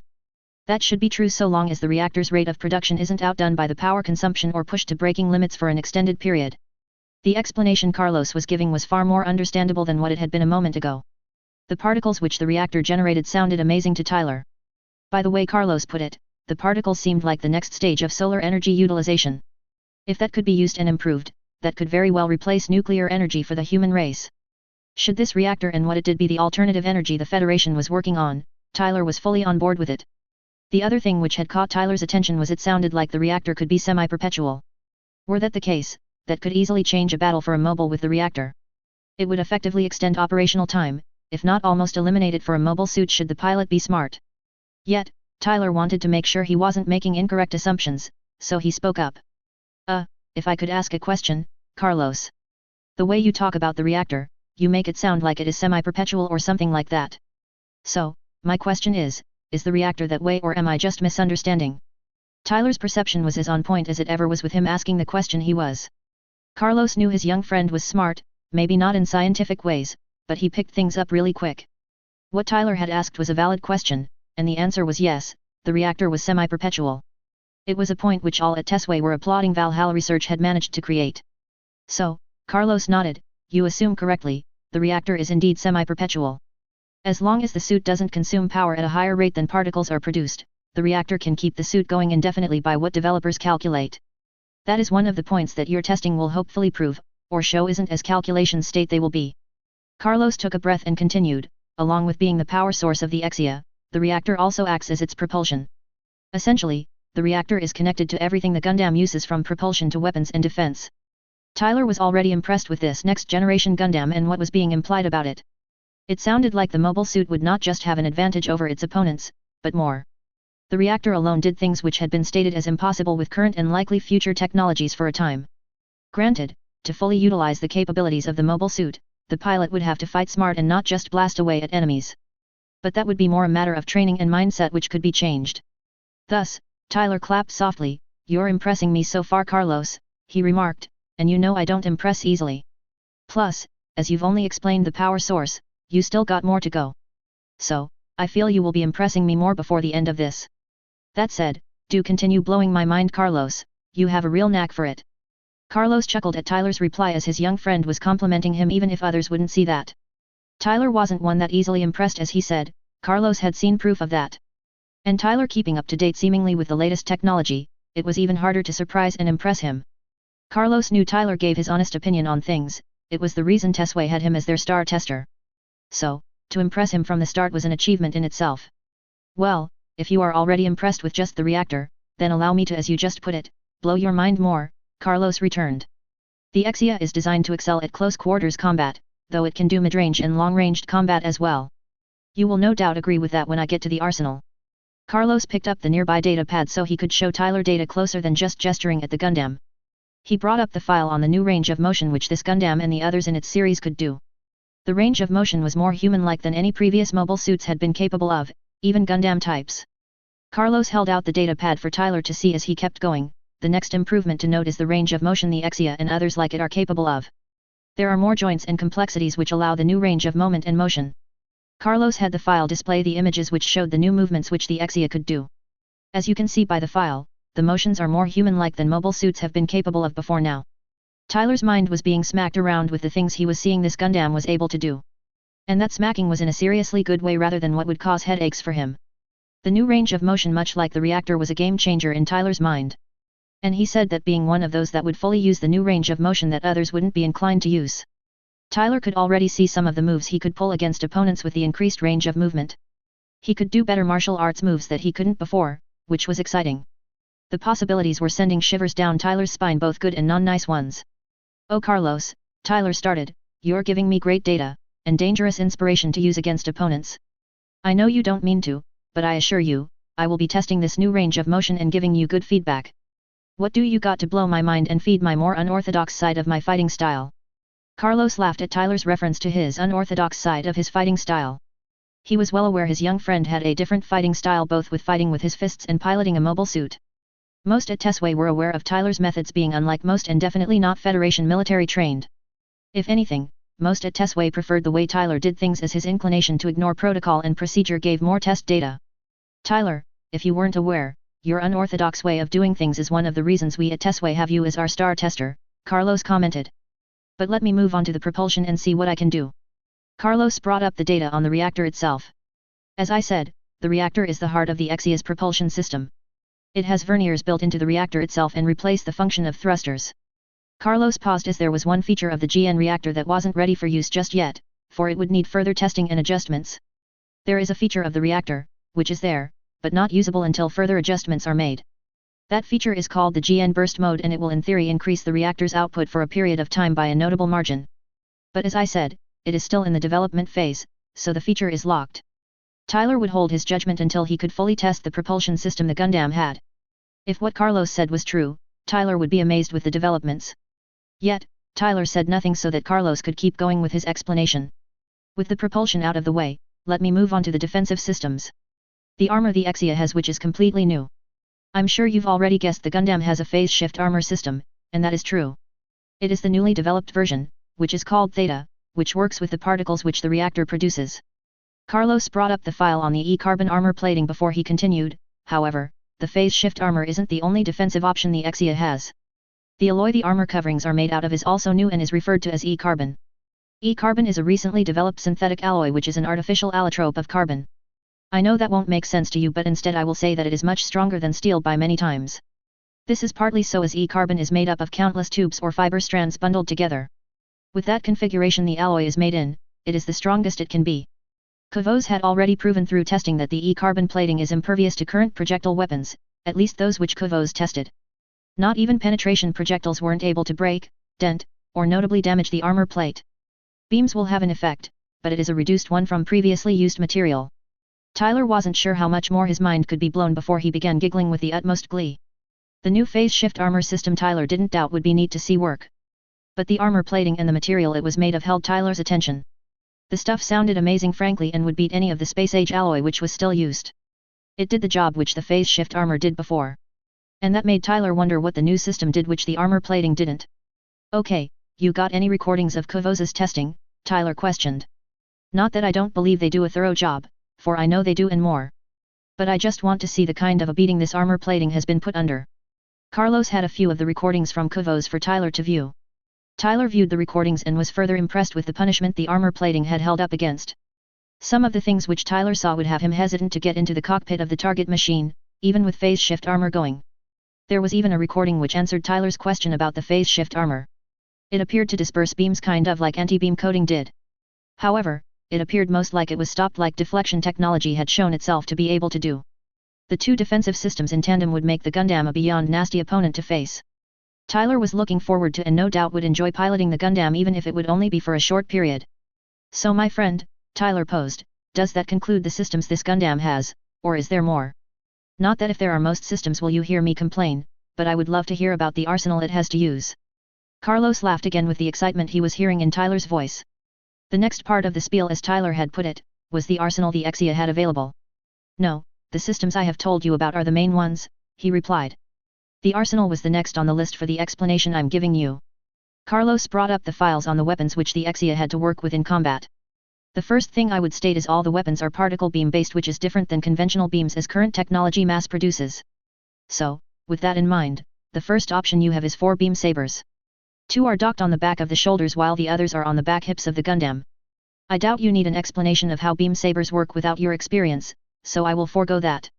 Carlos switched to the next offensive weapon file before he continued. There are GN particle Vulcans stored in the forearms which will pop up for use. They are intended as a secondary weapon as they are lower powered than the main weapon options. However, Kvoz is of the mind that the Vulcans should be effective against the mass production laminated armor mobile suits use. That is another thing which is on your list to test out if you don't mind and get, or rather when you find the opportunity. Tyler wouldn't say such to the Federation higher UPS, but testing things for Tesway was someone an excuse to do things he wasn't normally allowed to do. Carlos mentioning when rather than if Tyler getting the opportunity to test the Exia was a good example.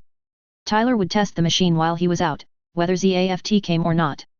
Should the ZAFT group come, then the Exia would be put to the full test. Tyler would make sure of that. Having 4 beam sabers to work with gave some fun options for Tyler to use against the opponents.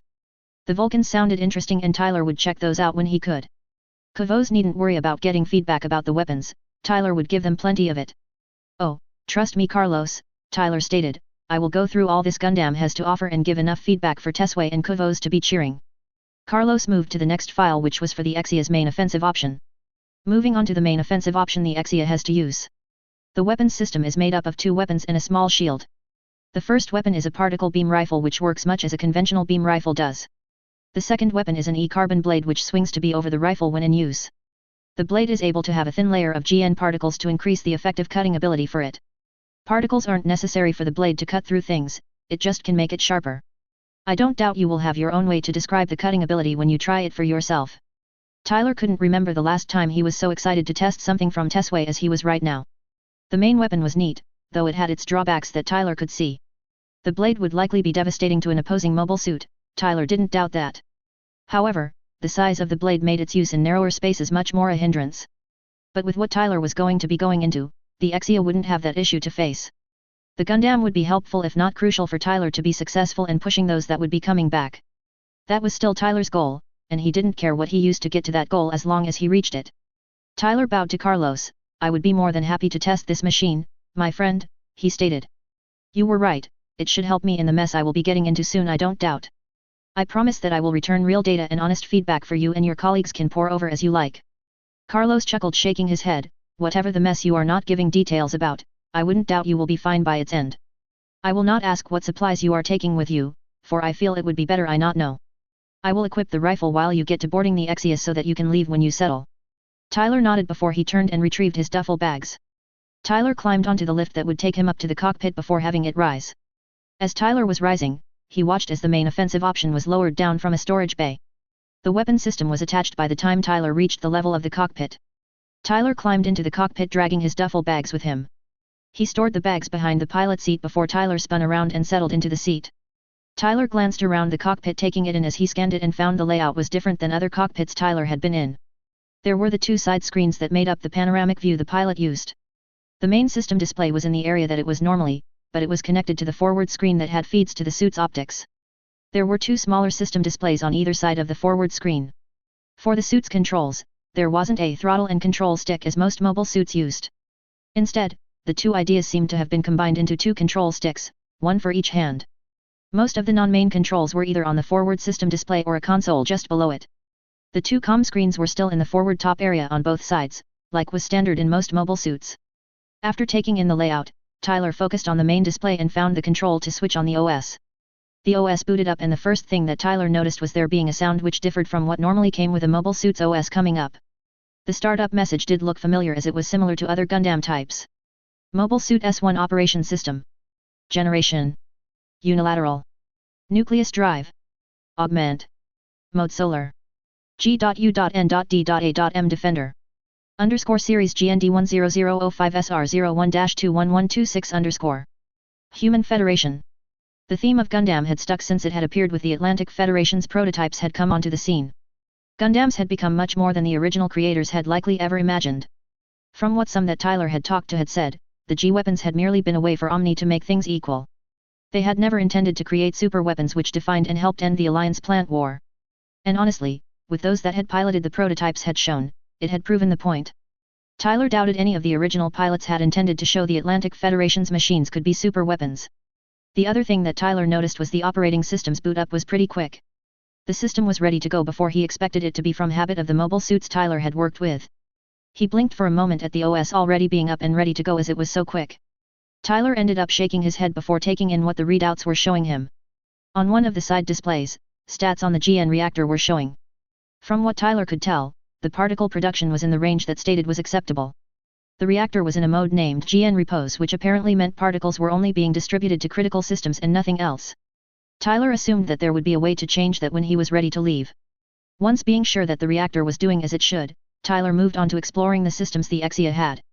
There was nothing that Carlos hadn't already mentioned to Tyler which he could find that was outside what had been described to him. It was a habit that Tyler had developed for him to check over systems of a machine he'd never worked with. Everything appeared to be as it should from what Tyler could tell. He did find out that there was an optical scanner that acted as a security measure.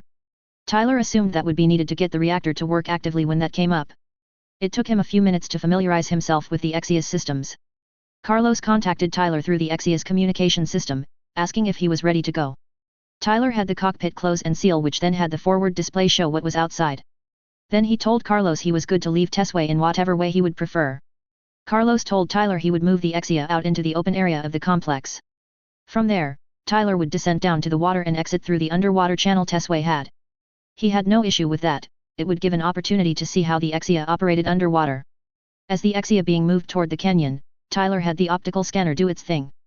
Once his identity was confirmed, Tyler had the reactor disengage the GN repose mode. The reactor began distributing energy to all primary systems as well as increase its particle output somewhat. When the Exia was facing the open area Tesway had, Tyler had the Gundam take off and descent down to the lowest level of the complex. The transition from the air to water was smoother than Tyler had expected it to be. Yes, he felt the transition, but it was a shaking that Tyler had thought it would be. Sure, Tyler had slowed his descent down a bit before he touched the water, but not by much. And then when the Exia was underwater, the resistance to movement that would happen to mobile suits would experience was also less than expectations. Tyler was keeping what he was observing in the back of his mind to include in the feedback he would give. Traveling underwater was smoother than Tyler had thought a mobile suit which wasn't designed to do the job could do. Tyler had the Exia proceed through the channel heading for the entrance that led to the open ocean. When the bulkhead which secured the channel came into view, Tyler had the Exia's stealth system deploy. Tyler saw no reason to display the Exia off for ZAFT and Slash or the Alliance to get a picture of the Gundam, and closely examine it. That would give the two motivations to screech about something they had no business knowing about. The Alliance had already shown itself to abuse technology for military use to assert their domination. While ZAFT hadn't done that, Tyler feared there were some within ZAFT and around the plants that would be willing to do similar. The two factions couldn't be trusted with new technology at this time with things as they stood in historical facts. The bulkhead opened revealing the open ocean ahead for Tyler to see. Tyler zoomed out of the channel and turned to the open ocean. It would take hours to get to the island which the orphanage was on. Piloting a mobile suit for a long period of time could be tedious, but Tyler could handle it with what motivated him. Tyler would go over his plan for scenarios he may deal with when it came to the ZAFT group that would be coming. Tyler had the forward display show maps he would study as he traveled. Having the Exia maintain its course was rather simple and didn't need constant attention to keep as it was.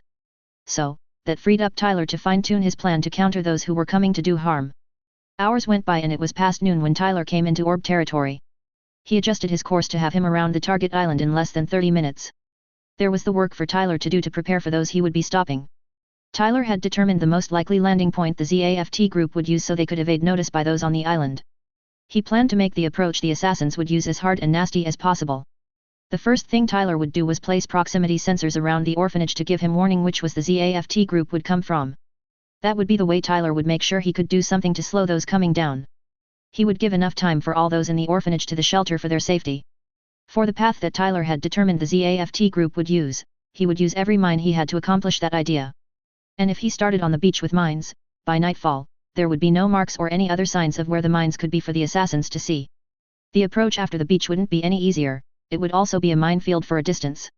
And when the assassins reached the second minefield, they would be in range for Tyler to attack them. That was the ideal scenario in the messy situation Tyler was expecting to face sometime tonight or tomorrow night. He would deal with those coming regardless which direction they approached from or what they had to work with. The kids at the orphanage didn't deserve being put in danger by others. None at the orphanage deserved assassins coming around to kill one of them and any that got in their way. Tyler found an underwater cave that was a reasonable distance from the orphanage. He had the Exia come up in that cave and found a place he could have the Gundam stand where he could exit the cockpit. Tyler locked the reactor in its GN repose mode so there would be nothing for any to potentially detect. Then, Tyler climbed out of the cockpit, pulling his duffel bags along with him. He found the exit to the cave out to the island, though it was a bit of a tight fit for Tyler to work with. He managed to get himself and his duffel bags through the fissure he had found to get out of the cave. Tyler was focusing on the tasks he had ahead before he headed for the house. There was groundwork to get done as efficient as possible before doing what he could at the house. And that was all on top of not alerting the kids to something bad coming to the orphanage. Tyler didn't want to cause a panic with the kids as they shouldn't be worrying about what was coming. After coming out of the cave into the fresh air, Tyler had to take a moment to catch his breath. The large duffel was heavy and getting to the fissure had been an uphill trek. So, Tyler was breathing hard with his hands on his knees. Once he'd caught his breath, he moved forward so he could get to work. Tyler started with putting his large duffel bag in a hiding spot he knew of somewhat close to the orphanage. From there, Tyler kept his smaller bag that had the sensors and the mines he would be laying out.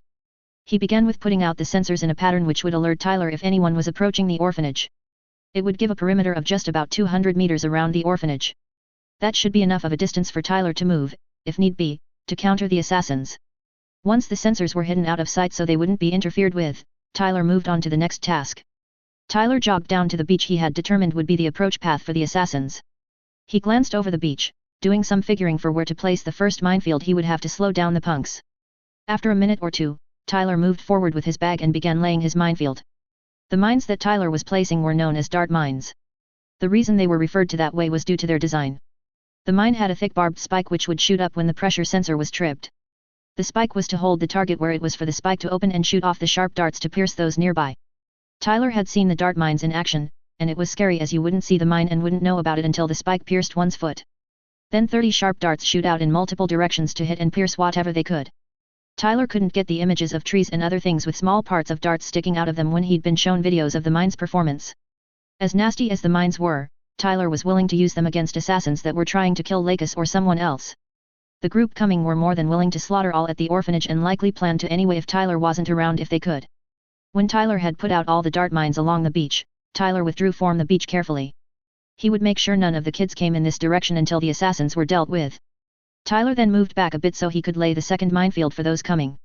The second minefield would have more traditional mines which had explosives attached to the pressure sensors. However, the way they deployed were easier as Tyler wouldn't have to dig holes like had used to be done. The mines had a drill on the bottom which helped them burrow down in the ground. Tyler would just have to go by and do some touching up before being done. The mines wouldn't be dangerous until Tyler had them armed, which was done remotely. The second minefield covered up to 30 to 40 meters from the orphanage. Tyler made sure him working wasn't noticed as he went about laying the minefield. Once the preparations were done to Tyler's satisfaction, it was late afternoon. So, Tyler went back to where he'd left his larger duffel bag to retrieve it. He left the smaller bag there as he didn't need it anymore. Tyler took a moment to catch his breath again, wiping the sweat off his forehead which had come from the work he'd been doing. Tyler then hoisted the large duffel onto his back and began trudging toward the orphanage. He knew some of the kids would ask questions about the duffel bag he had, but he would tell them there was nothing inside for them. Tyler felt it was best the less that knew about what was coming was better. Granted, that put the responsibility of handling things squarely on Tyler's shoulders, but he was okay with that. Tyler would rather have the stress on his shoulders and blood on his hands than others do that if it could be helped. Tyler glanced up to where the orphanage sat on the plateau which overlooked the sea below. The last orphanage had been a church and house connected to it. The new orphanage was a multi-floored and layered house. The orphanage was bigger than the last and was in a more defensive position than the previous. Tyler was taking in potential spots he could use to shoot from at the assassins. He hated that he was having to look through the lens of defending and protecting the place. But Tyler would do his utmost to make sure those at the orphanage lived and the assassins failed. It was the reason he had come to the orphanage, and he would take this mission seriously. The trudge to the orphanage which was against a cliffside was not the funnest for Tyler. The large duffel bag hadn't gotten any lighter. However, he felt he would be wishing the bag was heavier with more weapons to work with against the assassins soon enough. So, Tyler bore the heavy bag and didn't complain about it with what was extremely likely to be ahead. He would get some time to rest before the main event arrived as it would happen during the night. The preparations he'd done would give Tyler an advantage for a time, and it should be enough to get things moving in the right direction. That was somewhat comforting for Tyler as he would be able to protect his friends and the kids the best he could. Yet, when Tyler arrived inside of the house, he couldn't stop the smile as he saw a few of the kids looking out the windows towards him. Some disappeared likely to go tell others Tyler had come around. Tyler knew there would be questions asked of him, but he had worded answers for such things. At the same time, Kira had been looking after some of the kids much like he did most days. Lakis was resting as she had been in charge of the kids earlier this morning and the kids had been rambunctious today. Kira had told his mother and Reverend Malchio that he with Mr. Waltfeld and Miss Aisha could manage for the afternoon until dinner. The time frame was short enough that Kira didn't see things going too far out of control. Mr. Waltfeld and Miss Aisha tended to step in and help things not go that direction. Things had been quieter than they had been in the morning, which Kira was grateful for. That gave time for Kira to think upon recent events which had been worrying him. Kira was getting worried about Kagalai with things as they had been going since Athrun had left. Athrun had mentioned to Kira he had set up some things before he'd gone back to the plants. From what his friend had said, Kira had the impression Athrun had been preparing countermeasures against Yuna Syrian. Kira hadn't missed Yuna doing things around Kagalai, nor that Kagalai didn't like what he did. Athrun had been preventing that from happening more often, which Kagalai had appreciated. But with Athrun gone, Yuna hadn't taken long to go back to pestering Kagalai. Kira had been getting worried with how Kagalai was handling Yuna as she hadn't said anything to him. In fact, it had been more than a week since Kagalai had reached out to the orphanage now that Kira thought about it. He reminded himself he would need to call Kagalai and make sure she was doing okay today or tomorrow. Athrun had asked Kira to be there for Kagalai if she needed support. He'd specifically said that should or rather when Yuna began bugging Kagalai to contact her regularly. Kira had been trying to do that, really he'd been trying. However, Kagalai tended to keep busy with governmental work she did. He had figured something had happened which had increased the work, but Kira couldn't say what that could be. Yet, even when Kagalai had been busy before, she had still made the time to talk to Kira. Thus, Kira was getting suspicious since the time he tended to call was the same as before. Plus, the ones who had answered Kira's calls hadn't been any he'd known. He knew most of those that Kagalai employed as secretarial staff, and they were told about him by Kagalai. So, it worried him that Yuna had gotten someone in between Kira and Kagalai. Kagalai's friend Myrna had assured Kira things were fine the last time she had come around. However, the woman's expression had been forced and she hadn't seemed to believe what she was saying. Kira was brought out of his thoughts when two children came up to him chattering about something. It took a minute for Kira to get the general message the children were trying to get across. They were saying something about there being a visitor, which didn't make sense to him. There were no plans for a visitor to come by the orphanage that Kira knew of. There weren't many that came by unannounced, with the orphanage being as isolated as it was on the island. With that in mind, someone coming by without an announcement and arrangements was odd. Kira began asking questions, but the children just started pulling him toward the foyer. Kira glanced around to see if Mr. Waltfeld or Miss Aisha were around to help, but he saw no sign of either of them. Once Kira got to the foyer, he went and opened the front door and was shocked with what he saw. Standing in front of him was none other than one of his best friends, Tyler. Tyler had said nothing to imply he would be dropping by that Kira could recall. Tyler didn't normally do things on a whim or without a reason, he had proven that often enough. Yet here he was in at the front door and Kira had no idea what his friend was doing at the orphanage. Ty, Kira questioned, what are you doing here? You haven't said anything about dropping by for a visit and you normally do before coming. Tyler didn't get the chance to answer, as the kids in the foyer surged forward and surrounded him. He knew he was popular with the kids, mostly as they knew he would try and find homes for them. Tyler had to keep a tight hold of the duffel bag, so it didn't drop or slip. With the weight of the bag and what it contained, it would do harm if it hit anyone. Tyler chuckled and then glanced to Kira to say for him to come and help him be unsurrounded by the kids. He loved being around the kids when he was able, but he was focused on something specific this trip. The noise in the foyer did attract the other adults in the orphanage to come and see what was going on. Caridad and Lakis quickly go down to calming the children down and organizing them. Tyler kept telling the children that there was nothing in the bag he had for them as the women were organizing them. Andrew, Aisha, and Muru came and watched the scene as it was playing out. Andrew and Aisha were wondering what had brought Tyler around the orphanage. The kid didn't appear around the place without a reason that they had seen. So, for him to pop around here had the two former ZAFT soldiers curious and worried there was something going on that they weren't aware of. If Tyler was aware of something and it was problematic enough, the kid would get involved himself. Should there be something going to happen which Tyler was coming to work on, that was rarely a good or rather a safe thing. The two intended to ask Tyler some questions when others weren't around to see what they could learn. Once the kids had been organized, Tyler faced Kira, and shrugged his shoulders, well, I had some free time since I'm still waiting for orders to come down. I thought it has been a while since I've swung around here and checked on everyone. Tyler gazed at his friend, I would hope that I'm still welcome around here. If not, then what did I do for that to be the case, for it was not intended to be mean or malicious in any way. Kira waved his hands as Tyler was and would be always welcome around the orphanage. No, you're still welcome around here Ty, just didn't expect you to show up out of the blue like this. Tyler laughed in response, I'm only teasing you, he replied. Like I said, I had some free time and wanted to check on things at the orphanage. You tend to be quiet and say very little to Athrun and me most of the time. Since that is the case, we end out coming by to check on you and the rest. Tyler shrugged, sorry I didn't call ahead, but my free time is limited you know, so sometimes I just have to swing by. Tyler said he would love to stay for dinner and the night at least, which was fine. He even said that he was willing to take the sofa in the sitting room.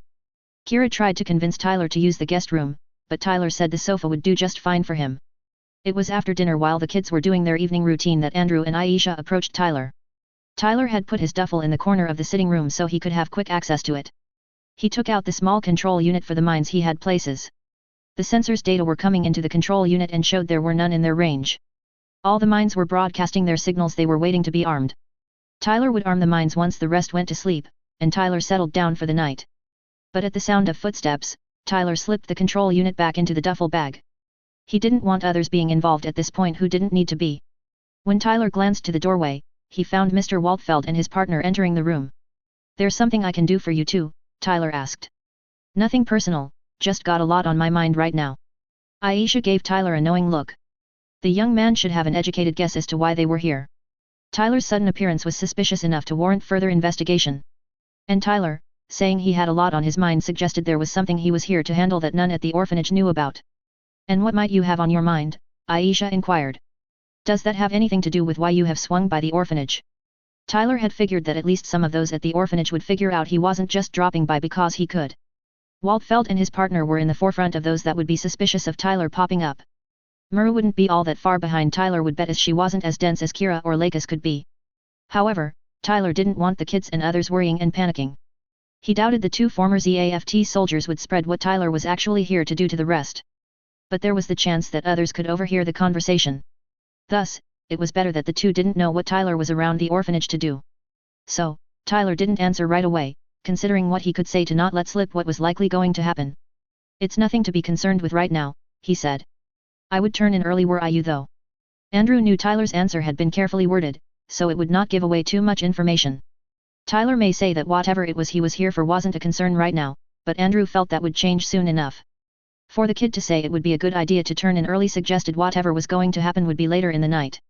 It was obvious to Andrew that Tyler knew something was coming, but he was unwilling to give details about it. Why Tyler was unwilling to give details, Andrew couldn't say other than not causing panic around the orphanage. So, he felt it was best to take the warning/hint that Tyler had given them and see what would happen.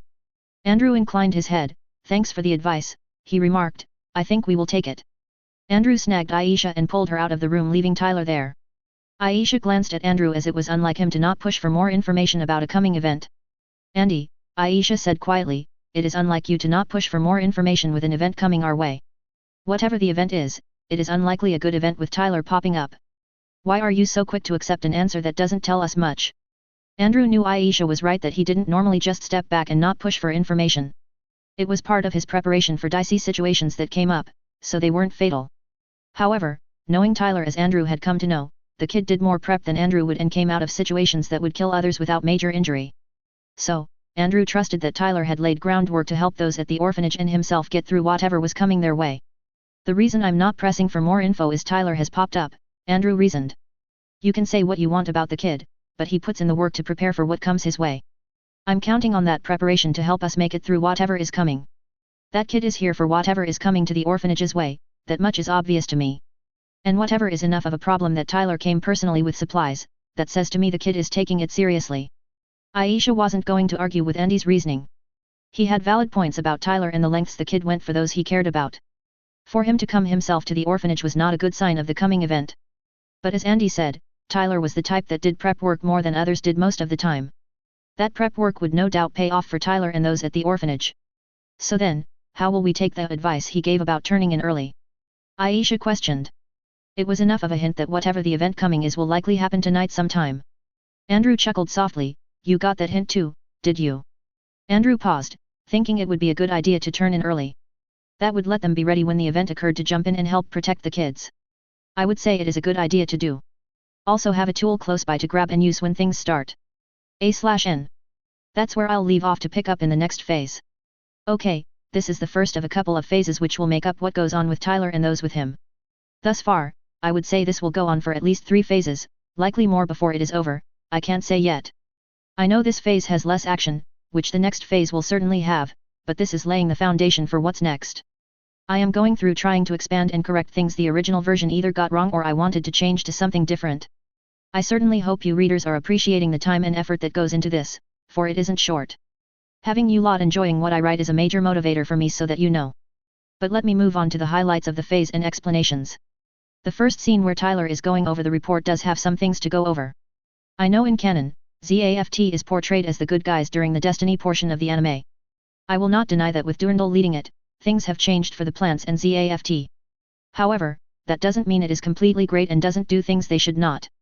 The event where some try to assassinate Lakis is an important event in the story, even if canon may not show that in the way I do. It is a transition point in the story, but you will see that later on. The file that Tyler sees shows that ZAFT is still willing to do things that others won't know about to gain advantages. I do go into detail with the file Tyler is reading and do so for a reason. I wanted to show that there are some informants for the Federation's network which are trusted than others. There is a classification scale which the trust of an informant is assigned to, which shows how valuable their data is seen. And some of those are in positions which they can get seriously valuable and even dangerous information for the Federation. That puts them at risk should they ever be discovered by those they are around. The orders that Tyler reads is about the event that canon goes through, I want to say, in episode 13 in the anime should any want to watch that. The orders don't really come up in canon, but I deal with details which canon doesn't. This scene also shows some of Tyler's experience with his military service with the Federation. He knows how orders for special forces and equivalent groups are written, having seen them several times himself. Thus, he is very concerned with the points that jump out at him. With him being an infiltrator in Salas, he knows about less known things with the other two factions' militaries. That is why he is aware of terms which ZAFT Black Ops teams use for what they do. The rest of this scene is Tyler preparing to go and protect the orphanage, as it should be apparent. The next scene I'll discuss is when Tyler goes to Tesway to meet with Carlos and pick up the Exia. For those that have read the original, you already knew that I brought in technology from 00 Gundam. The use of solar reactors fitted in my mind and was an ideal alternative to nuclear technology the Seed universe depends on. Allow me to go into a little detail on why I chose 00 Gundam technology rather than Universal Century, which I seriously considered. I have nothing against the series and technologies which the UC uses. I could have used those and fitted them into my story, and I may still later on, I haven't decided yet. However, at this point, new types and coordinators are too similar to one another in my opinion to work with at this time. You can go to the Gundam Wikia and look up new types to see an explanation of the difference between the two. With the introduction of the Exia Gundam, I know I went into quite a bit of detail, which some would say aren't needed.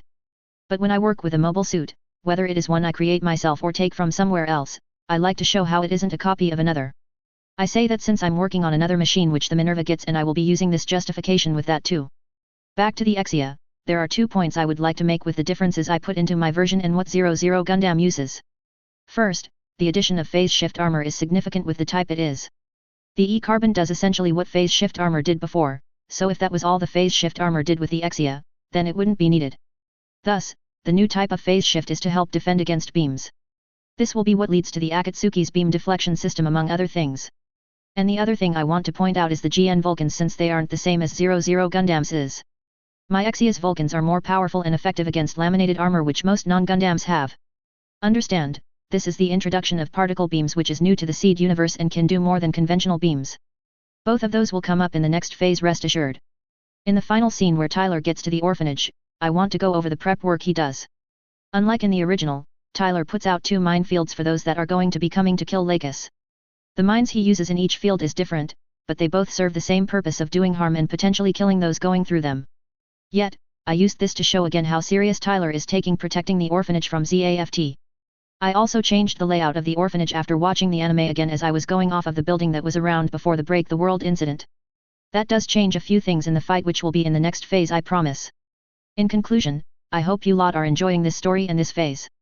I know this one doesn't have a lot of action, but that comes in the next phase which this was laying the foundation for. This phase and the next were originally going to be combined, but Length said that wouldn't happen. As I always do, I ask some of you to take the time to write a review and tell me what you think of this phase.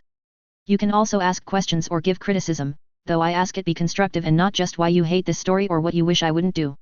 The work on the next phase is moving along, but we'll see how it goes. Peace out until the next phase. GSR 001 Exia Gundam. Technical specifications. Classification. Prototype Close Quarters Combat Mobile Suit. Model Number. GSR 001, based on the GN 001 Gundam Exia if you hadn't guessed. Official name. Exia Gundam. Overall height. 18.3 m. 60.039 feet 720.472 in. Base weight. 57.2 t. Power source. GN Solar Reactor. Armor material. Phase shift armor type Theta. E-Carbon. Crew. Pilot only, in cockpit and torso. General data. Manufacturer. Tesway Research and Development. Kavos Weapons Development. Valhalla Research. First deployment. 73 CE. Operator. Federation's military. Known pilots. Tyler McGregor. Armaments. GN Beam Sabers. Mounted on the back of the shoulders and back of the waist, the beam sabers are a hilt with the ability to activate a beam blade by generating a positron field filled with GN particles, which the Exia has 4 in total. While the beam saber has a high power rating, one disadvantage is that their performance can be decreased by surrounding atmospheric conditions or methods of beam diffusion. The sabers also have a dagger mode that allows them to put out a shorter blade length which makes them harder to diffuse. GN Sword. A solid GN blade attached to a miniature forearm shield, which serves as the Exia's primary weapon, and the largest blade amongst the 7 swords. It works by applying GN particles over the solid sword which greatly increases the sharpness and cutting power, though the sword can still be used when there are no particles applied to it. Although the blade is considered to have great destructive power, there are situations where it cannot be used due to its size. The GN sword can also be used in rifle mode, whereby the blade returns to its idle folded state exposing the muzzle of a beam rifle. The rifle mode was created to avoid the equipping of excessive armaments on Exia, and thus enhance the ease of movement which the unit's systems depend heavily on. GN Vulcans. Small guns installed in both arms of Gundam Exia. They can pop up in the forearms when being used. Originally meant as secondary weapons, these low-powered weapons are equipped with main purpose of diversion. However, they are effective against laminated armor. The Vulcans were meant to be a quick response that countered the transformation time for the GN blade. Though the power of their beams are weak, their high firing rate means that they can be a threat to conventional weapons that lack E-Carbon armor. This is also very useful when engaging small, fast, maneuverable targets such as Dargoon pods and missiles. Special equipment and features. GN Solar Reactor. When protons are forced to decay, a great amount energy is released with GN particles as a byproduct of the process. Smaller units have also been designed, and the special advantage is the non-generation of excess heat. The new series of Federation mobile suits are powered with this technology. Due to its special core, the reactors are difficult to produce in mass and take a set period of time. Phase Shift Type Theta, PST. A new variation of phase shift armor developed by Tesway R after the initial development of the solar reactor. It works similar to the original idea as an armor system but is designed more to block and disperse beams much as anti-beam coating. With the solar reactor, it allows a kind of regenerative anti-beam-like armor for the machine. Phantom Stealth System. An improved system and based on the Spectre optical camouflage field that the generation used during the majority of the Alliance plant war of Federation mobile suits. It is harder to see the difference between the projections put out and the surrounding scenery and is more efficient with its energy consumption. Before the faction war, the stealth system is paired with an idea similar to the OIS X209 Shadow Gundam's Echo Trace emitter and provides even better undetectability. Operating System. The OS that the Exia has is the Gundam Defender, the Federation's system for working with a solar reactor. Chapter 88, Phase 91, People Worth Protecting. A/N. Sorry for the delay in this story, I am working on this one as I can the best I can.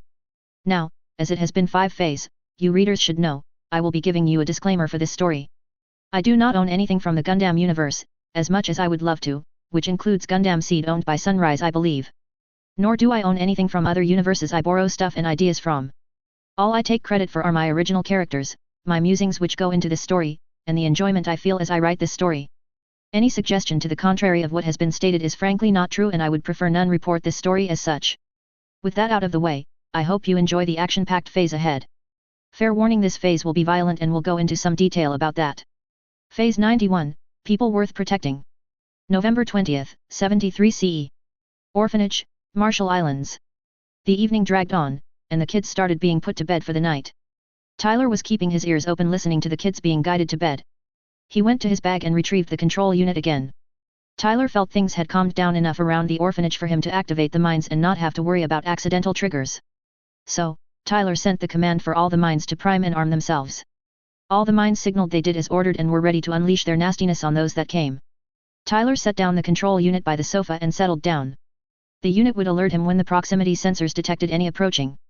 That would be the warning Tyler would get for the counter-defense needed to begin. Tyler didn't really fall asleep as he would normally do at night. With what was ahead, Tyler couldn't drop off into deep sleep, his mind wouldn't let him. The hours ticked by as Tyler waited and rested his eyes. The data Tyler had viewed was too suspicious not to check and make sure didn't happen. He hoped the hint that he'd given to Walt Feld, and his partner had been taken seriously. Tyler didn't want to tell them directly the orphanage would be attacked, but he wanted them to help the rest to reach the shelter safely. Tyler could handle the assassins coming with what he had. At least, Tyler could buy the rest time to reach the shelter as he delayed the intruders. It would be a dangerous job, but Tyler was willing to protect the kids and his friends as required, doing whatever it took. It was the middle of the night, likely around midnight if Tyler was to guess, though he couldn't say the exact time when things changed. The control unit began sounding an alarm, bringing Tyler out of the light dose he'd been in. Tyler rolled over and he picked up the control unit and glanced at it. The alarm was saying that the proximity sensors had detected some coming into their range. Tyler studied the unit for a moment longer and saw that his prediction of the direction the assassins would come from had been correct. The group had landed on the beach that Tyler had placed mines along, which would buy time. Tyler had woken up fully and was off the sofa in less than a minute more. What he'd prepared for was here and Tyler was ready to do what he had to in order to protect those at the orphanage. The other thing which Tyler did was call in the favor he had prepared for this situation. He'd managed to arrange for a complete blackout for all communication and sensor detection when he called for it for the general area. That would make the ZAFT group unable to get anything back to the plants, or even any of ZAFT's bases, even Carpentaria. They would be cut off from their allies that weren't within a few kilometers. And they wouldn't know about the blackout until some of them, likely their support ship, couldn't reach Carpentaria. It would serve a few purposes as Tyler felt he would be using the Exia Gundam against this group. Tyler didn't want ZAFT finding out about the new Gundam at this point when the prototypes were being tested. Plus, those that sent the ZAFT group wouldn't be aware of what actually happened around here.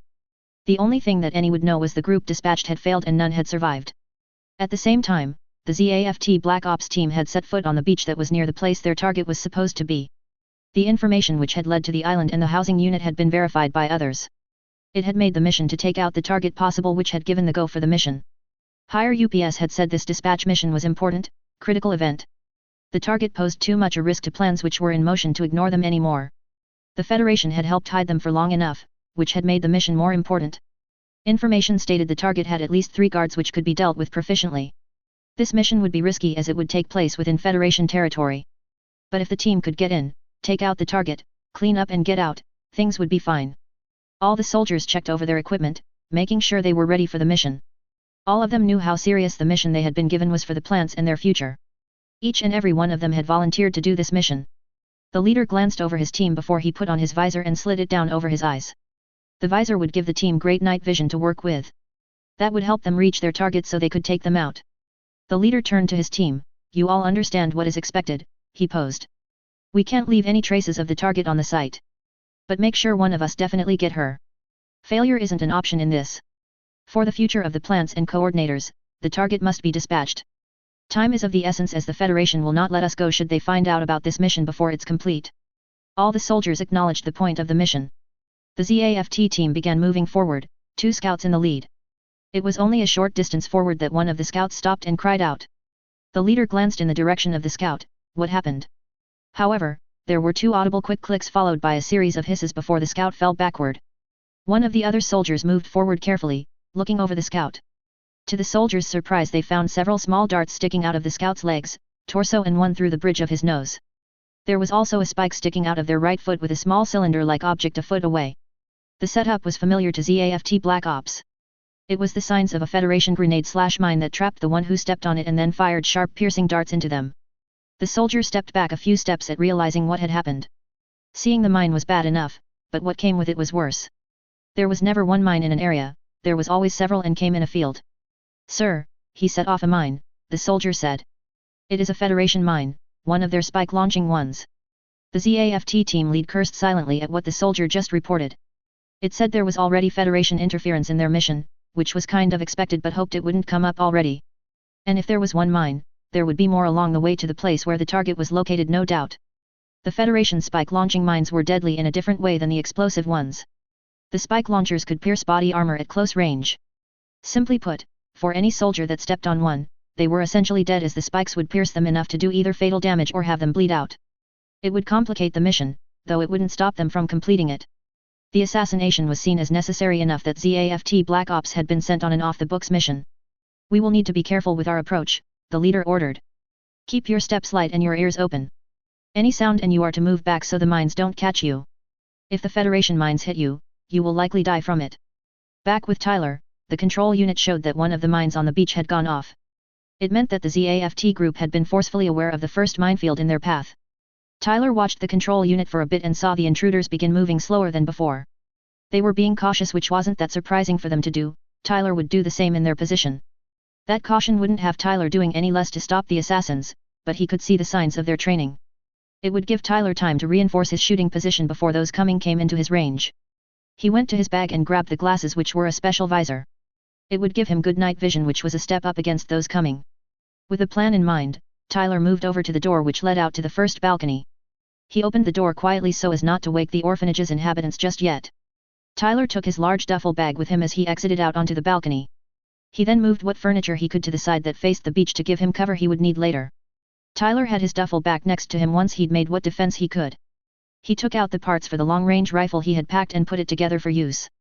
Tyler had other guns, along with grenades and the like. There was an explosive device in the bag, which Tyler would use if it came to it, but he would prefer to avoid it if possible. Once the rifle was put together, Tyler brought it up and used the scope to see what he could. The control unit was still next to him, beeping on occasion saying mines were going off. Tyler didn't see any of those coming yet, but they were working their way through his first field of misery, and that was out of view from the orphanage. Tyler kept an eye to the rifle's scope so he could see those he was going against coming and stop them. However, after what felt like an extremely long minute, Tyler became frustrated. The ZAFT group's caution was drawing out the issue which Tyler was here to handle. The blackout would only go on for so long, so Tyler had to get things moving at a quicker rate. So, he lowered the rifle and glanced at the control unit and got an idea. A quiet chuckle escaped Tyler before he put in a command into the control unit which switched all the mines to switch on their remote detonation option. Tyler watched the control unit's display show all the mines were ready for commands before tapping one mine and had it go off. One of the intruders stopped, meaning Tyler had gotten one of them with the mine. It took a few minutes for the ZAFT group to make it through the first minefield. They had only lost 3, or at least only 3 had been stopped. Tyler had figured the group sent wouldn't give up easily with the mission they had been given. The orders as written implied that the senders saw this as a priority for whatever reason. So, Tyler wasn't surprised that the assassins were still trying to reach the orphanage after knowing there were mines placed to do them harm. Thus, Tyler looked at the control unit's display and chuckled again. I doubt this lot knows the ancient game called Battleship, but that is what is coming to my mind in this. Tyler chuckled again. Dad, you may not like this exact version of the game you taught me, but I will use it with the pranking skills you instilled within me to protect my friends and those here. Tyler watched as the group got closer to the second minefield. An evil smile came to his face. Let's start with A4, he said before tapping the display. There was an explosion a short distance away as the mine he had signaled detonated. One dot stopped moving, and that looks like a hit to me. Welcome to my playground from hell, punks. This game of Battleship will be one that your lives will be on the line among other things. Within the orphanage, the thud from the mine exploding shook the house a bit, which got responses from the inhabitants. Andrew and Aisha were snapped awake and grabbed the handguns they had on their bedside tables. Andrew glanced around since the sound had seemed to come from a distance away from the orphanage. It was a moment later Andrew realized what was happening, which had woken them. The event that Tyler had appeared around the orphanage unannounced for had begun. Well, it sounds like what Tyler is here for has started, Andrew said. And I would say he has kicked it off in a way that whoever it may be trying to visit will have serious trouble, I would say. If the explosion Aisha had heard was anything to go by, she wouldn't disagree with Andy's assessment. It seemed Tyler was here to prevent whoever was trying to get to the orphanage from reaching their goal, whatever that could be. And it sounded like Tyler had set up some rather nasty things for the unwelcome group. With Tyler's skills he'd shown he had as a Federation soldier and a specialist, she couldn't begin to guess what the kid had prepared. Yes, it seems that Tyler has put out some particular nasty surprises for whoever is trying to come to the orphanage, Aisha admitted. But it may be wise to get the others to the shelter while Tyler delays them, wouldn't you say, Andy? Andrew knew Aisha was right in what they should be doing. Tyler was working to buy time for those in the orphanage to reach the shelter which was built into the rock behind the house. The kid was risking his life for those at the orphanage to achieve that, which was commendable. And while Andrew had learned that Tyler had a real knack for getting through situations others couldn't, even the kid had limits like everyone else. Thus, the kid could only delay those trying to get to the orphanage for so long before he was bypassed, or he was disabled in some way. Andrew nodded to Aisha's suggestion before they both got out of bed and dressed quickly. Would you go and see how Tyler is doing? Andrew asked. Muru and I can get the kids moving toward the shelter while you do. Aisha didn't see an issue with checking on Tyler. She didn't doubt the young man was doing just fine by the sounds from the outside. The two headed out into the hallway and found Muru coming out of her room. Muru had been woken by the thud and slight shaking which had happened a moment ago. She had grabbed the handgun she had in her room in case protecting the kids became necessary. The chances of such coming up was low, with them being in orb territory which the Federation's military kept a watch over. But with Tyler coming around unannounced, something had felt off and that a non-nice event of some sort would occur. Andrew and Aisha had mentioned they suspected that Tyler's presence wasn't a coincidence, which she agreed with. And the thud, which sounded like an explosion, certainly seemed to lend credence to the assumption. When Muru got into the hallway, she found Andrew and Aisha were already there.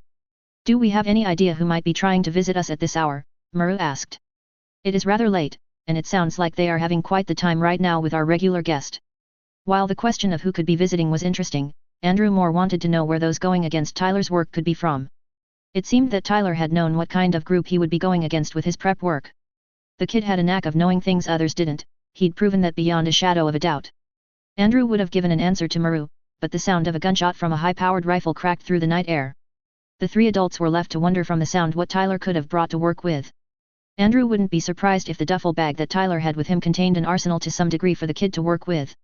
Tyler prepared for serious situations that he went into, which Andrew would respect and applaud. Not all did that. I can't say who it is trying to visit, Andrew remarked. And as for the time they're having trying to reach the orphanage, I would say Tyler has much to do with that. Aisha giggled at Andy's observation. They had underestimated Tyler time and time again with what he could do and what he would do for those that were important to him. This instance was a very good example of the point. Tyler had come expecting a group to come in the night, and he had made sure said group would have a grueling time moving forward every meter they managed to the orphanage. It certainly explains why Tyler popped up unannounced, she commented. And from the thud which woke us up, I would guess he put out explosives or mines of some sort for our unwelcome visitors. Andrew didn't doubt that Aisha was right about mines being placed by Tyler before getting to the orphanage. From what Kira had said, Tyler was supposed to be a member of the Federation's Salas. It wouldn't be a shock if that was true, it would explain some of the skill sets Tyler had to work with and why he could be seen as a specialist.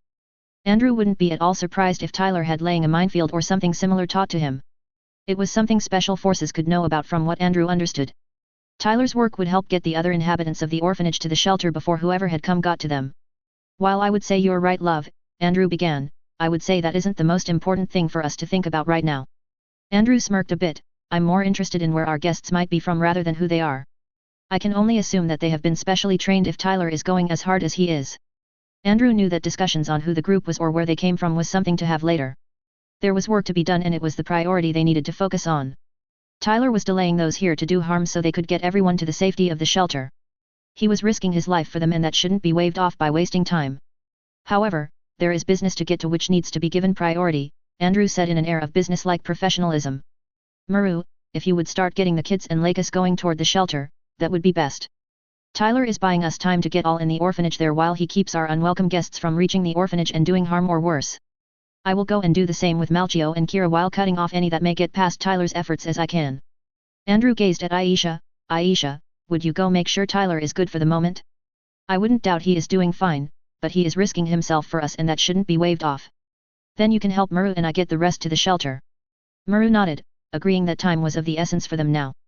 Tyler was a heck of a soldier, she wouldn't deny that as she'd seen him do amazing and crazy things while she had known him.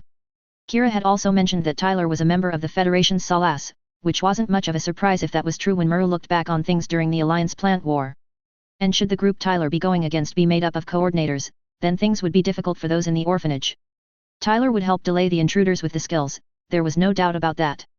Got it, Muru replied before she turned and headed deeper into the orphanage. Andrew had held a gaze with Aisha for a moment before he headed down the hallway. He would go to Malchio first and tell the man to head for the shelter. Reverend Malchio had come to trust Andrew, Aisha, and Muru for the defense of the orphanage and its inhabitants. The man had stopped questioning what they said to him and would follow the advice they gave. Kira would likely ask questions about what was happening, yet there wouldn't be time to give a full explanation to him. Good as Tyler was at fighting, he wouldn't be able to keep those going against him from advancing indefinitely. There was a second thud as Andrew was making his way toward Malchio's room. That told Andrew that whoever Tyler had prepared for was determined to do whatever they had come to do since they were willing to traverse a minefield. Aisha had stared at Andy for a moment before she'd split off from the other two and headed toward where the gunshot had come from. She would assume that Tyler was out on the balcony off the room the sofa he'd been sleeping on had been in. If the large duffel bag Tyler had been filled with guns, Tyler would be using them now against those coming. The gunshot suggested one of those guns was a high-powered rifle of some sort, potentially a sniper rifle. Should he have weapons more powerful than handguns, then he could do better than Aisha, Andy, and Muru could do to stop the intruders. But she felt Tyler's motivation would be what would slow down those coming the most. He would likely figure out an escape route once the rest were in the shelter and safe before dealing with the intruders.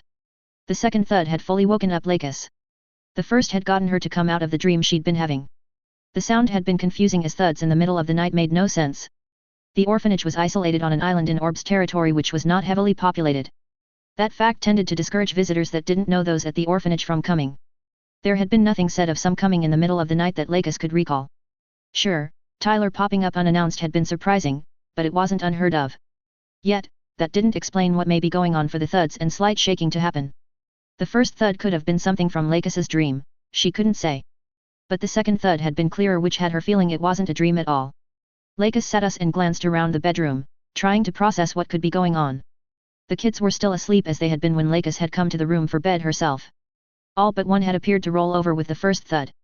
A few had started waking up after the second thud. Lakis couldn't say what the thuds were from, but she was getting a sinking feeling it wasn't a good thing somehow.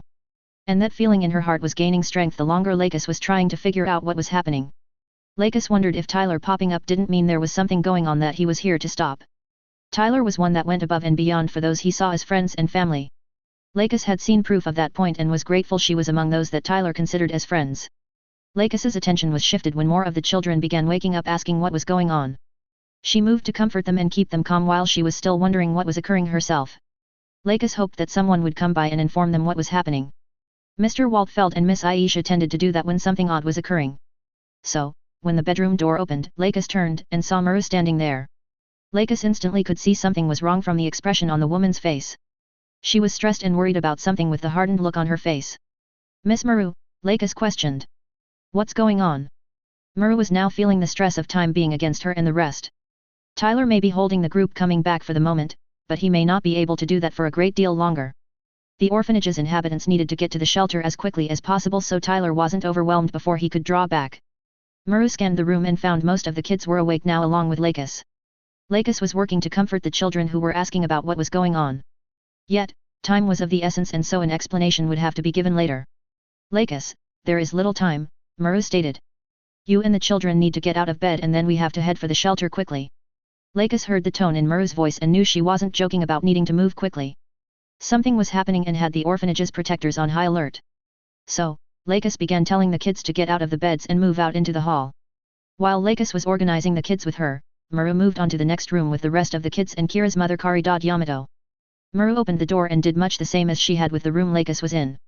By the time got the kids with her moving, Muru had moved back into the hall and found Lakis had her group of children with her.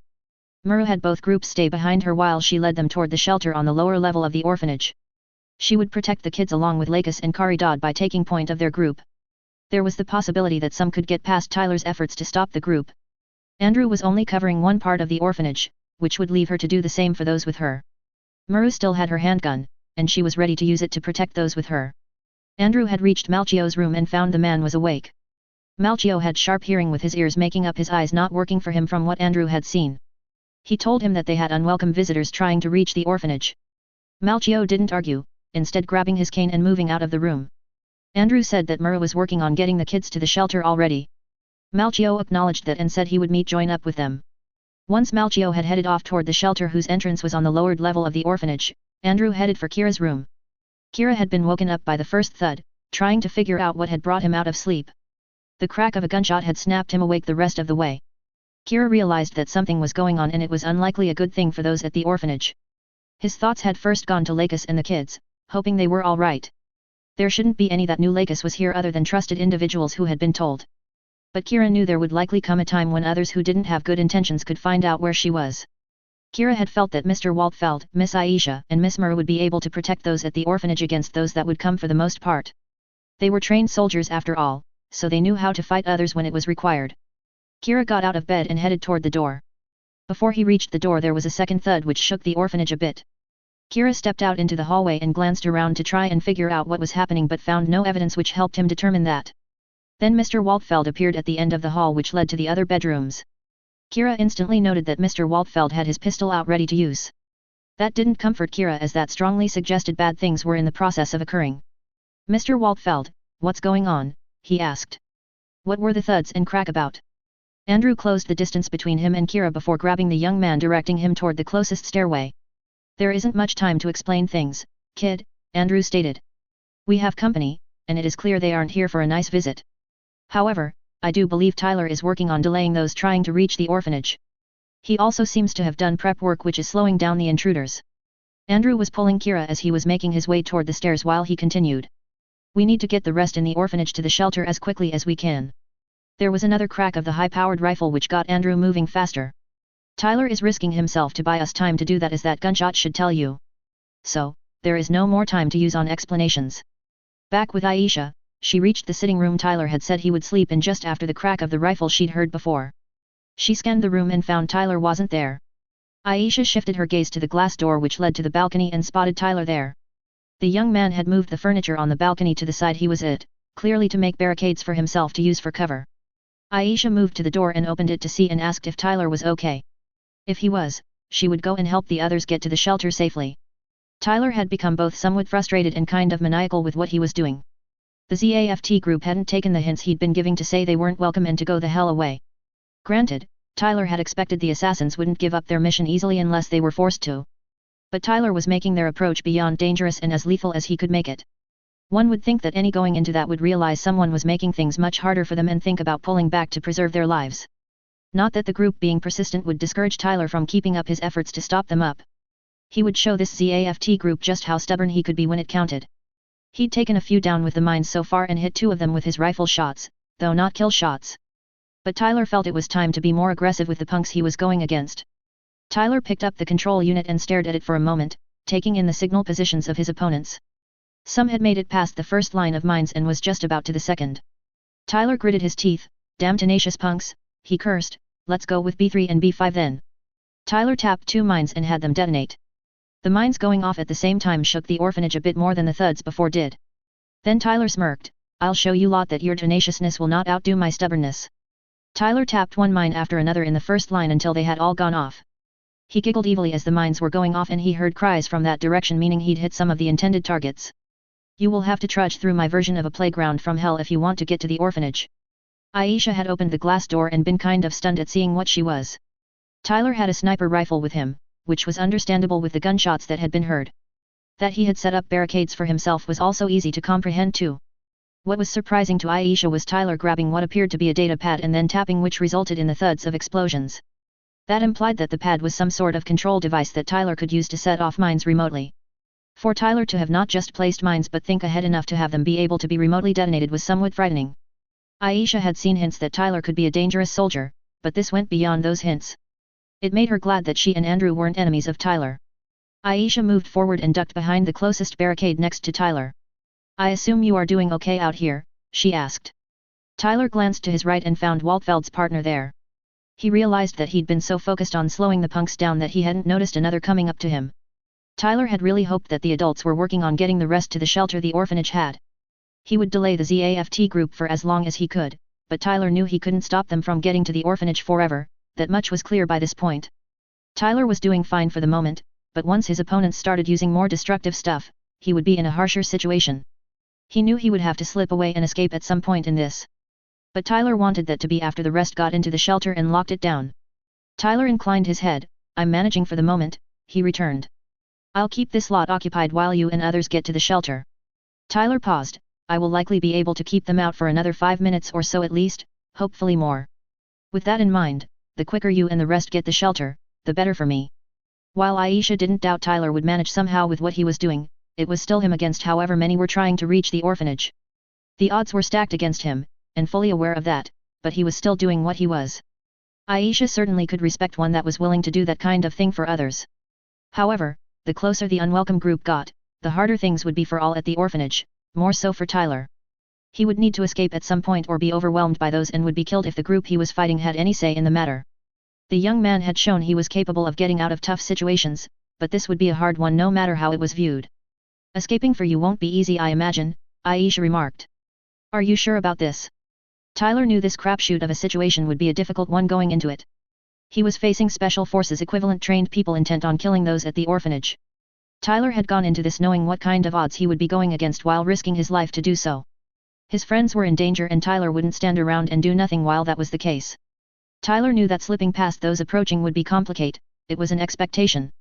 He would figure out a way to escape and impede his opponents before moving on to the next phase of this stupid crap.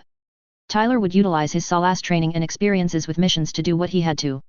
I'm as sure as I can be in this, Tyler replied. I'm already deep enough in that getting out of it now before the end would be extremely difficult. Tyler waved a hand. Go and focus on getting the others to the shelter, I'll be fine working on this. Aisha slipped back into the sitting room and then down the hallway as Tyler focused back on the group he was delaying. He rose back up and fired his rifle once he sighted targets. Tyler was aware that those he was slowing down had bulletproof vests, so his shots wouldn't have as much of an effect as it would normally. But the punks had gotten close enough that Tyler could start using the other things he had brought. From what Tyler had seen, the members of the group were in black suits with bulletproof vests and what appeared to be helmets with infrared optics. They also each had a gun with a suppressor and other tools for what they were here to do. Tyler dug around in the duffel bag and took out one of the flashbang cluster grenades he had gotten from the armory.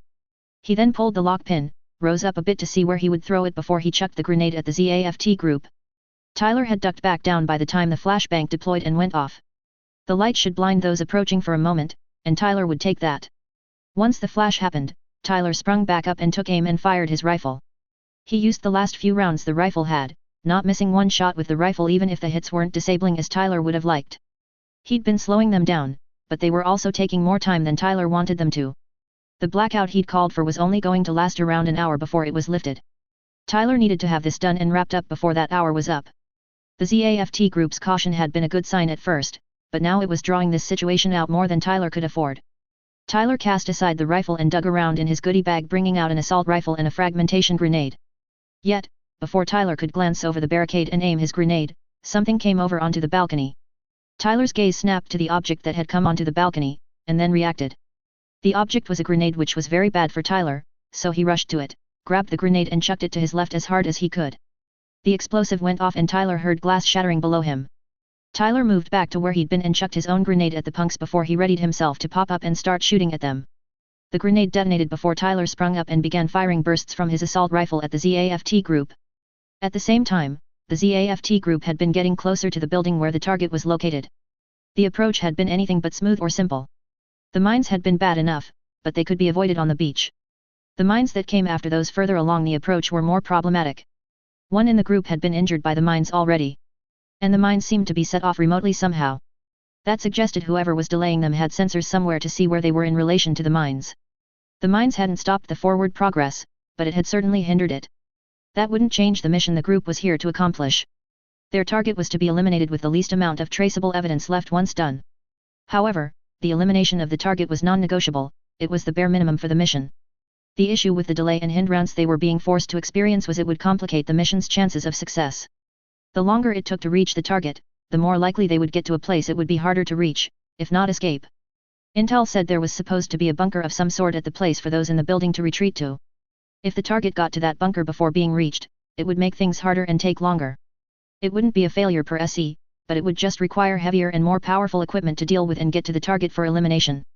But the more time the mission took, the more likely the Federation's military would come around and jeopardize things. The approach had been made harder with a shooter firing upon them. The shooter had quickly been located on the second-floor balcony which faced the ocean. The group leader had ordered focus on the shooters so they could be eliminated, and progress made. The enemy shooters showed themselves to be a good shot since they didn't miss that any in the ZAFT group could tell. They were likely also the one which were detonating the mines and slowing them down further. The grenades thrown the enemy shooters' way didn't find their mark with the distance they had to go. There was one that got to the balcony, but it was tossed off by the shooter. The group leader didn't think there was more than a single enemy shooter at the place to counter them. However, there was the possibility that the Federation had sent a team to protect the target before the Black Ops group arrived. That would make the mission more a suicide run, which would be made if it came to that. Nevertheless, the approach hadn't been halted, even with all being thrown the group's way. They would reach the building given a little more time, which would make the enemy shooter less effective. Close quarters combat could put the hinderer at a disadvantage and allow them to be cornered and dealt with. The shooter had to be taken down so they couldn't interfere with the elimination of the target. There was still enough in the group up and able to have a few go and deal with the shooter and not impact the mission's goal. But until the group reached the house, that wouldn't happen, as great as that would be. There was the chance of a lucky shot or grenade reaching the shooter, but that was unlikely with how things were going. Back with Tyler, he was noting the ZAFT group was getting much closer than he liked. They had already passed 3 of the 5 rows of mines he'd placed. And the closer they got, the more likely he would be forced to move if he didn't want to get blown up by grenades. So, Tyler put down his rifle, grabbed 2 tear gas grenades, pulled their pins and lobbed them over the balcony to the punks below. It was a moment later that the grenades began pouring out the gas and spreading it toward the ZAFT group. Tyler couldn't stop the smirk at hearing the coughs that he was starting to hear. It said the ZAFT group didn't have gas masks and so the tear gas would affect them.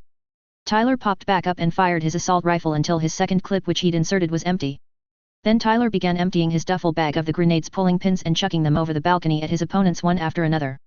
After Tyler had gone through the grenades he took out the shotgun and handguns but put them aside for the moment. He would use those guns while going through the house during his escape. Then Tyler took out the biggest gun that he'd brought and what had made the duffel bag so heavy aside from the explosive device in the bag. The explosive device would be set up as Tyler went through the house before he would get out of the building. Tyler put the duffel bag to the side before turning back to the M125 Gatling gun, which was a M134 minigun variant he'd brought. It was a 6-barreled Gatling gun which could fire up to 3,000 rounds per minute and was only limited by ammo it had to work with. Tyler only had 250 rounds in the ammo case attached to the gun. The ammo was .46 caliber and Tyler was glad he'd asked for the caliber at the armory. The caliber would make the ZAFT group's vests a moot point as they wouldn't help them as they had with the assault and sniper rifles rounds Tyler had already used. Tyler quickly checked the minigun over and found everything was in order for him to use it. He flicked off the safety before rising up and swinging the barrels to bear on the punks. Tyler pulled and held down the trigger, letting the barrels spin up to speed and begin firing bullets. He gained a smirk as bullets started raining down on the punks he'd been fighting against. One in the ZAFT team called out that they spotted someone on the balcony.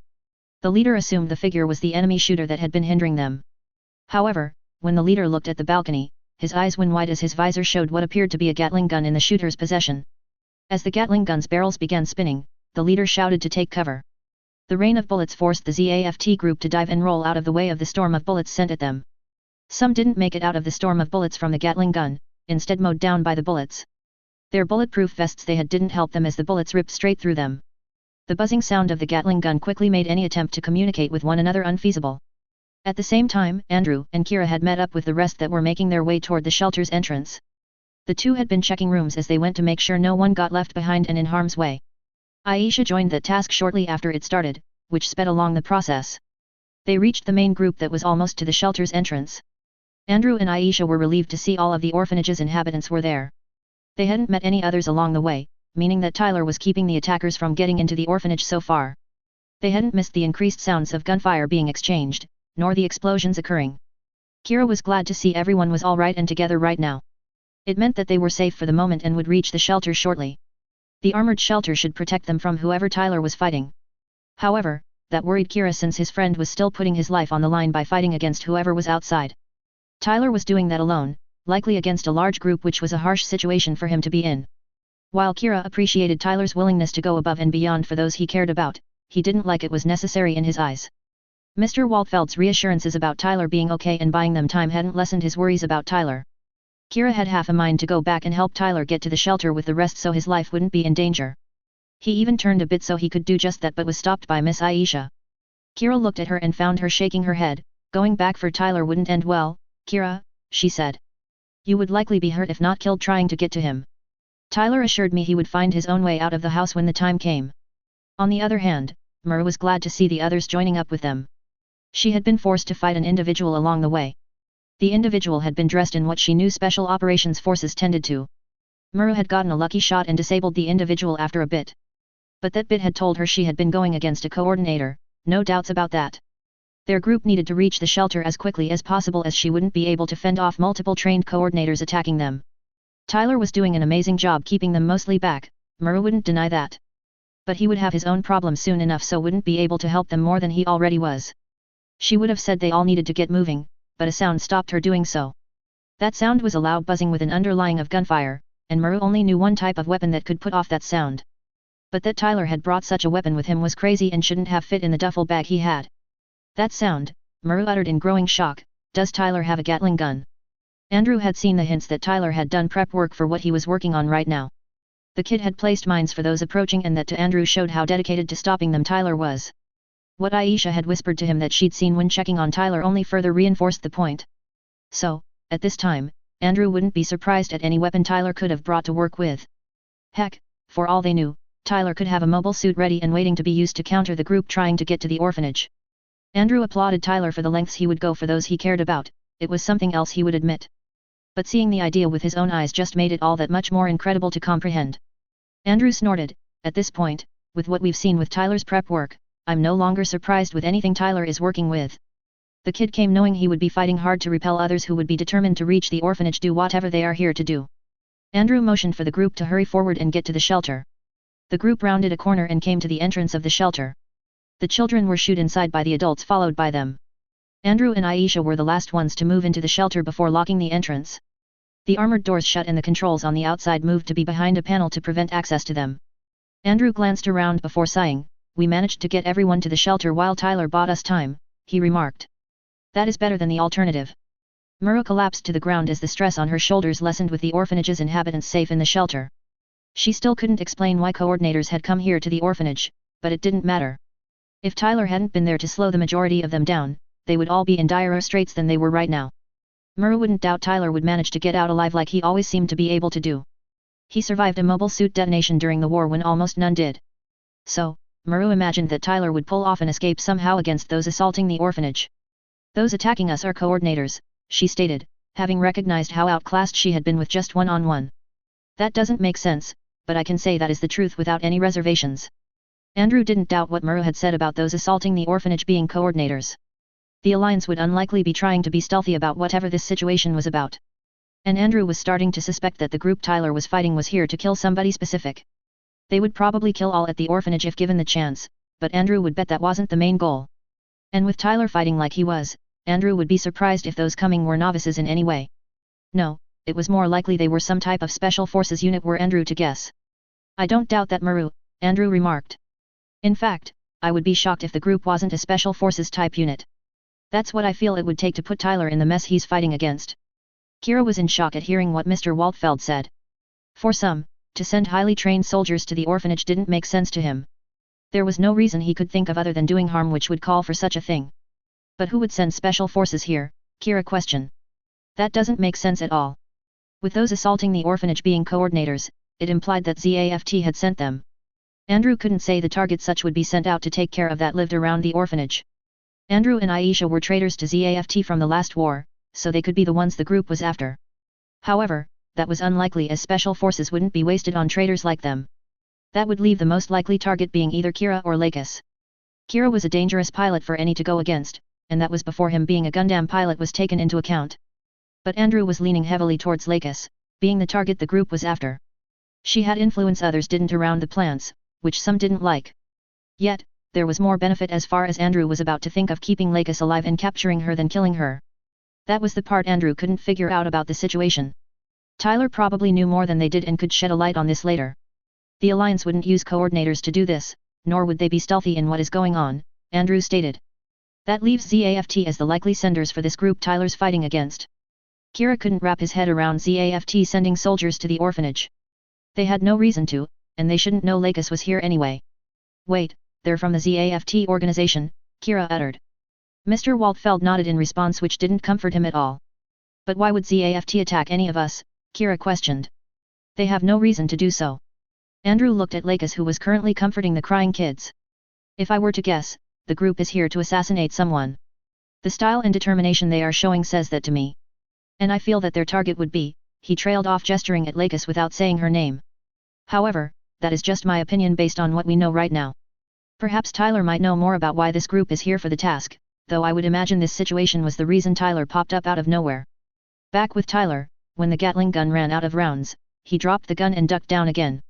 There was little more that he could do from the balcony or for the orphanage with what he had. He would set the explosive device in the center room before getting out of the house as quickly as possible. The ZAFT group would have to go through that room to reach the shelter. Should the bomb that Tyler had go off there, it should level the house, making reaching the shelter much more difficult. That would transition the situation to the next phase, which Tyler bet would involve mobile suits. The group would have brought something that could be classified as heavy equipment, and mobile suits fit that bill the best. With that in mind, Tyler grabbed the pistols and jammed them into his pants before retrieving the shotgun. Tyler slung the duffel bag over his back before he went back into the sitting room. Tyler had barely turned to the hallway when a banging sound got him to twist back toward the balcony. He saw 2 grenades there, which got Tyler to jump into the hallway for cover. The grenades shattered the glass that faced the balcony, but Tyler didn't take any hits from shrapnel. Tyler scrambled up and headed for the stairwell that would lead to the first floor. He had his shotgun out and ready for any that he would meet along his way. The inhabitants of the orphanage should have been able to reach the shelter and got inside by this point. Thus, the only ones that Tyler could come across were those from the ZAFT group who wouldn't be friendly to him. The ZAFT group moved forward and finally reached the building after all the delays that had been thrown at them. But reaching the building was a good step forward for the mission. The one soldier that had tried to circle around the place and reach the target had stopped checking in. The leader took that as they had been taken down before they could get to the target. That meant it fell to the rest of the team to uphold the mission and see it through to the end. The team was still mostly intact, even with the loss of a few. It had been frustrating that there had been hindrance to their mission. However, the team should be able to carry out the mission still even with the enemy shooter around. The leader had the team split into 2 groups before entering the building. The small group would go and handle the enemy shooter and prevent further interference from them. The other group would search the building for the target and do what they were there to do. The leader told all the team to keep their eyes open and alert. Traps had been all along the approach, there was no reason to not expect that in the building too. And until the enemy shooter was confirmed dead, they were a threat to the mission as well. The smaller group would dispatch the enemy shooter and then join the rest to finish the mission before extracting. Tyler raced down the stairs, when he got to them and rushed to the room, which he would set the bomb in. When he reached the room, he put the duffel bag in the center of the room. He then grabbed some wire in the bag, attaching one end to the bomb's trigger and the other end to the door that faced the direction the group would be coming from. The moment they opened the door, the bomb would detonate. The bomb was strong enough to take out the room and, more importantly, the central support pillars the orphanage had.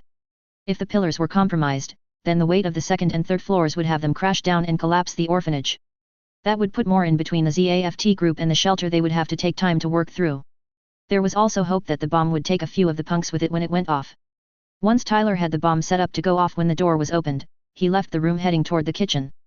The kitchen had a door which Tyler could use to get out of the house and make distance away from it. He had his shotgun was at the ready if he came across anyone, as it would be members of the ZAFT group. Tyler came to a stop when he heard creaking of floorboards. It said he wasn't alone in the house, which was very concerning. Those that Tyler was protecting were already in the armored shelter, so were unreachable without serious equipment to get it open. That left those that Tyler had been fighting being in the house with him now. He didn't kid himself, they would shoot to kill him if they found him, just as Tyler would be doing. So, he tightened his grip on the shotgun and moved through the halls, checking around corners to make sure he was clear. Tyler was closing in on the kitchen, when he came to a stop, hearing footsteps drawing closer.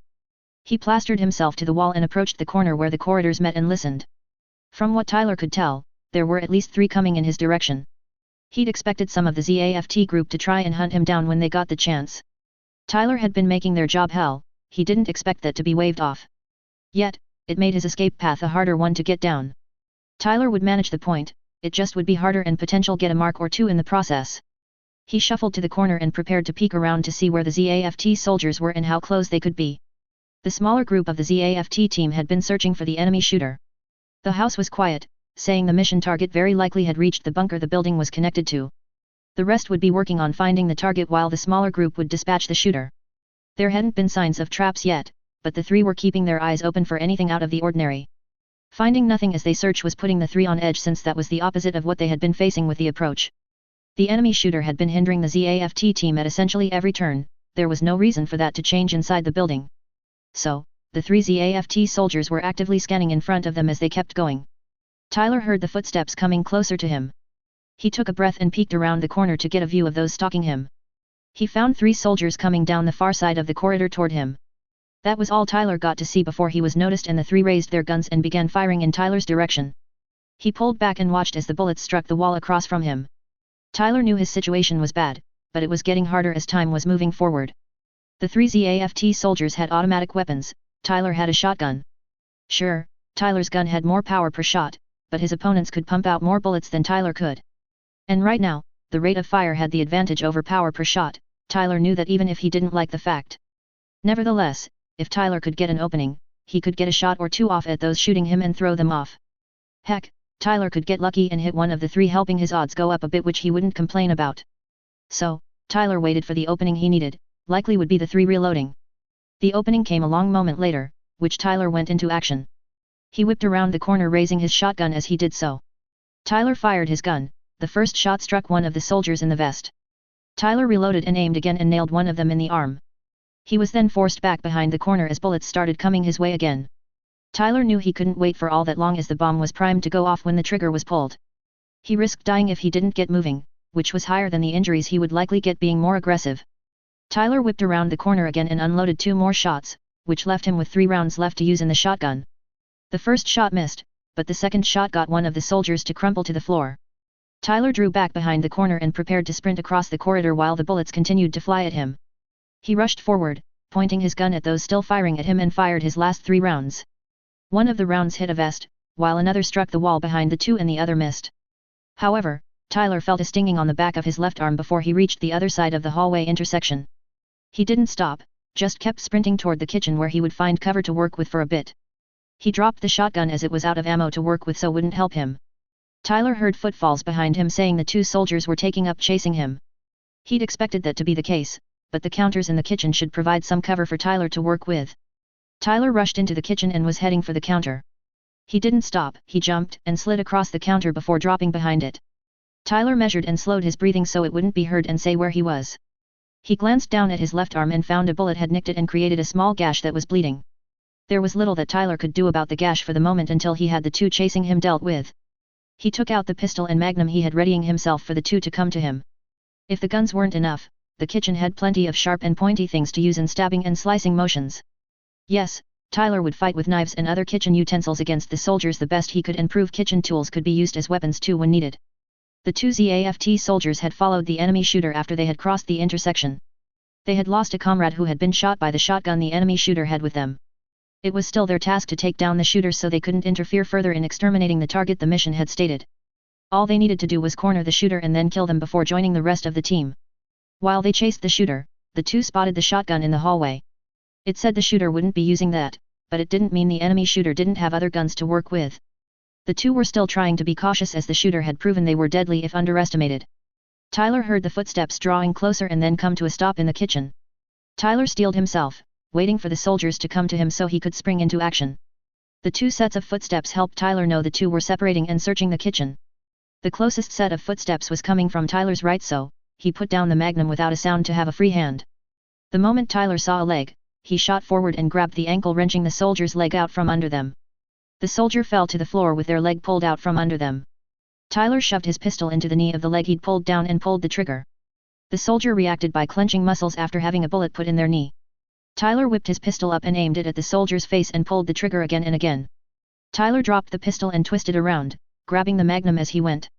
The attack on the dead soldier would draw the other one to Tyler, so there was no time to catch his breath. As Tyler faced the opposite direction and found the other soldier bringing up their gun, Tyler didn't have the time to aim properly, he could only pull the trigger. Tyler's bullet struck his attacker's arm while the enemy's bullet hit the magnum, making it fly away. He reached for a dish by him and chucked it at the soldier to distract them at the very least. Tyler shot up and grabbed the butcher cleaver and a long kitchen knife to work with. He then whipped around and buried the cleaver in the ZAFT soldier's side, right between two ribs. The soldier cried out and tried to raise their gun and shoot back. Tyler felt a burning in his left thigh, which he took as a bullet hitting it. But he thrust the kitchen knife and plunged it in the soldier's neck and shoved it through. Blood squirted onto Tyler as he pushed the soldier away from him and they crumpled to the floor. Tyler took a few deep breaths before he grabbed the two kitchen towels and headed for the door to the outside. Tyler began running once outside, even though his left leg was hurting with the injury the bullet had done. He ignored the pain and focused on making distance from the orphanage before the bomb detonated. Tyler would head to the cave and get the Exia once the bomb went off, and he took a moment to take stock of his injuries. Tyler was halfway to the cave when the ground shook hard. He turned and saw smoke coming out of the windows, or where the windows had been on the ground floor. A moment later, there were crashes, and the two floors above began collapsing down. Tyler smirked at the sight, knowing he had again delayed the punks getting to their goal. Tyler stopped and hunched over with his hands on his knees as he caught his breath from his escape. Tyler glanced over his arm and leg again. The gash on his arm wasn't too bad, and a towel wrapping should be enough to stop the bleeding. The injury to his leg wasn't too much worse than the gash. It was deeper somewhat and would do better after some medical treatment and a bandage. The towel would help it not get a whole lot worse until he got that needed treatment. Tyler wrapped both his injuries and used his sleeve to whip off the blood which had squirted onto him. Tyler had a little time to use, as it would take some time for the ZAFT group to get to the beach where they would probably get their mobile suits. Once Tyler had taken care of his injuries and caught his breath, he stood back up. He began jogging toward the cave to get the Exia, so he continued stopping the punks from killing innocent people. Back with those in the shelter, Kira had moved over to where Lakis was. She was comforting the kids who were scared about what had been happening. Kira still was worried about Tyler, but there was nothing which could be done for him right now. He put a hand on Lakis's shoulder and forced a smile. "Are you doing okay, Lakis?" he asked. "Things have been stressful tonight, more than they normally are." Lakis finished comforting the child who had been hugging her while crying about how scared they were. She appreciated that Kira was checking on her, even if it should be clear that she was okay. His worrying about her was very sweet of him, and she couldn't help but love him more for that. She could only imagine Kira's worry about Tyler risking his life for them. So, Lakis smiled softly back at him. "I'm doing okay, Kira," she assured him. "The younger ones are the most scared of what is going on. The drills of coming here, I think, have helped them not panic as much as they could be right now. But all the noise has really scared them, and I can fault them for that." Lakis paused for a moment, glancing around hoping to see Tyler there, but she didn't see him in the shelter. That was concerning, as it could mean Tyler was still outside and risking his life. "Where is Tyler? Didn't he make it to the shelter after buying time for us to get here?" Kira's head fell as Lakis's question reminded him that Tyler was still outside, likely in danger. He knew his friend was able to look after himself better than many could do, even adults. Tyler had learned important life skills when he was younger and after Bloody Valentine. Kira assumed it had been Tyler's way of coping and moving forward from his father and sister's deaths. That didn't mean that Kira wasn't worried with Tyler outside working against those attacking the orphanage. From what Mr. Waltfeld had said, those attacking were probably from ZAFT and specially trained. Tyler said he was a member of the Federation's Salas, but Kira couldn't say if that would be enough to keep Tyler from getting hurt. "He's still outside the shelter," Kira admitted. "I don't know more than that, unfortunately, though I wish I did." Lakis could see that Kira was worried about Tyler, and he wasn't the only one that was beyond concerned. She was also worried about Tyler and the potential situation he could be in. Those attacking could do Tyler harm or worse, kill him. However, Tyler had proven if there was ever one that could defy the odds, he was that person. Tyler had come out of situations that would seriously hurt or kill others. That didn't lessen the worry for his well-being, but it gave hope that Tyler would be okay in the end. So, Lakis smiled and took Kira's hand. "Tyler will be okay, he does have a knack the vast majority of the time to come out of things alive and relatively fine," Lakis assured. "I know that doesn't make the worry go away, but it can help." Kira knew what Lakis said was right. Tyler tended to be okay after harsh situations where others wouldn't be. His friend had a knack of coming out fine from situations where others would shrink and fail. But it wasn't that Kira didn't believe that, it was Tyler putting his life at risk for him and the rest which bugged Kira. He didn't want Tyler to put his life on the line for them, he shouldn't have to do that after the war.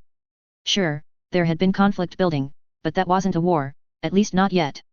Kira feared it would become so given more time, but he didn't want to think about that.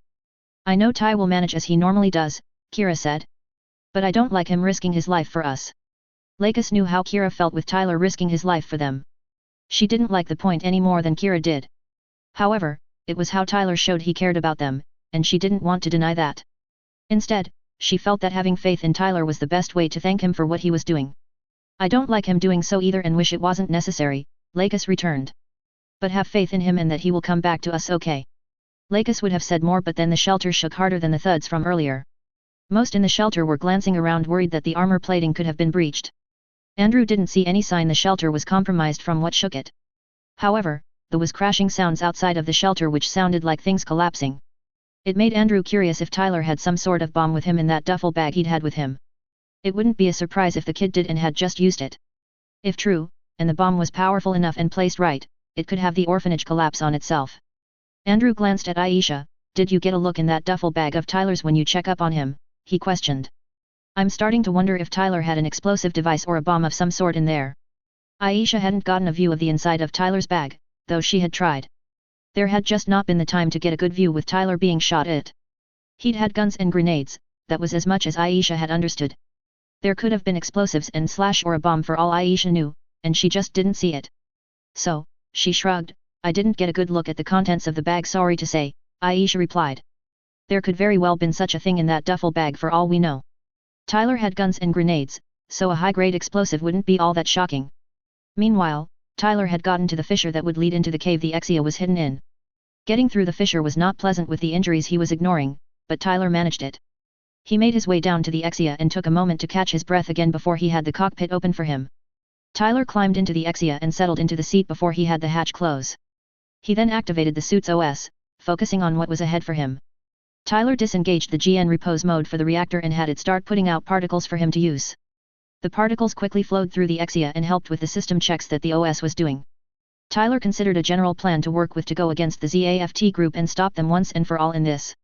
The punks almost certainly had mobile suits to use for their goal. The shelter wouldn't hold up against what mobile suits could do to it, Tyler was sure of that. Thus, Tyler would have to fight them and keep them away from the shelter among other things. He was certain that the Exia would have no serious issue in the fight and whipping ZAFT machines with what Carlos had said it could do. However, with the enemy having mobile suits, that strongly implied there was at least one vessel supporting them, likely a ZAFT Voskilov class sub. And there could be more than one in this, Tyler couldn't say with what he knew right now. But the sub would also have to be taken down before this was all said and done. There was a lot to get done in less than 30 minutes when the blackout would be lifted. Instead of complaining and trying to think about a plan more, he activated the Exia's phase shift armor and stealth system. Once those were up, Tyler had the Exia lift off a little to have the suit hovering. Then he had it float backward, still impressed at the mobility the Gundam had to work with. Tyler had the Exia sink into the water and make its way through the channel that would lead to open water. He decided to find the sub first and deal with it before moving on to the mobile suits. It would test the Exia's capabilities underwater and eliminate the enemy's ability to resupply. Plus, it would scare the ZAFT punks with their sub being whipped and attacked in a way that had never been done before. There was no reason to keep the Exia a secret while the blackout was in effect anyway. The ZAFT group would be dealt with before that was lifted and so wouldn't be able to report anything back to those who sent them. Tyler came out of the channel and quickly found the Voskilov a moderate distance away from him. It was sending out a model of mobile suit that Tyler hadn't seen before now, so assumed was a new model ZAFT had. The suit looked kind of similar to ZAFT's Gun underwater mobile suit, but not the same. Its cruising mode wasn't the same, but would no doubt allow it to move through the water well enough, Tyler didn't doubt. The suit overall appeared much meaner than other models Tyler had seen recently. It had a more humanoid design which would make it more effective on land, Tyler would bet. The ones that Tyler was seeing were green overall but had yellow on the shoulders and above its primary optical sensor. Tyler studied the machine as he was closing the distance between him and the sub. Each mobile suit had 2 sets of missile launchers and beam cannons on the shoulders. The arms had what looked like machine guns and a claw. There was nothing that Tyler was all that concerned with when he would face them. But their arsenal was a problem as it would be able to cut through the armor the shelter had given enough time. The punks would have to get through the rubble created by the orphanage collapsing, but the ZAFT machines unlikely would have that much trouble with that. It was motivation to deal with the sub proficiently so he could move on to the mobile suits. He could sink the sub easily enough using the Exia's sword by cutting gashes and openings for water to flood into the vessel. So, Tyler focused on the sub and not the mobile suits heading for the surface and the beach that the punks had landed on. By the time Tyler got into range of the sub, it had finished launching mobile suits from its catapults. Tyler had the Exia dive down to be below the sub and its main blade swing into active use position. He was in the zone he tended to be in when fighting, where he was focused on the goal he was working for. Tyler fully intended to have the sub heading for the bottom before he considered it dealt with. He would also make sure the crew had no way to leave the sub when it was heading for the ocean floor. Tyler knew where Voskilov's escape pods were and would disable them during his attacks. He had the Exia move to be close to the sub and then thrust his blade forward to begin cutting an opening in the sub's underbelly. At the same time, the captain of the Voskilov class sub was working on keeping calm and collected. The mission of the Black Ops team had been straightforward when it had been iterated to him.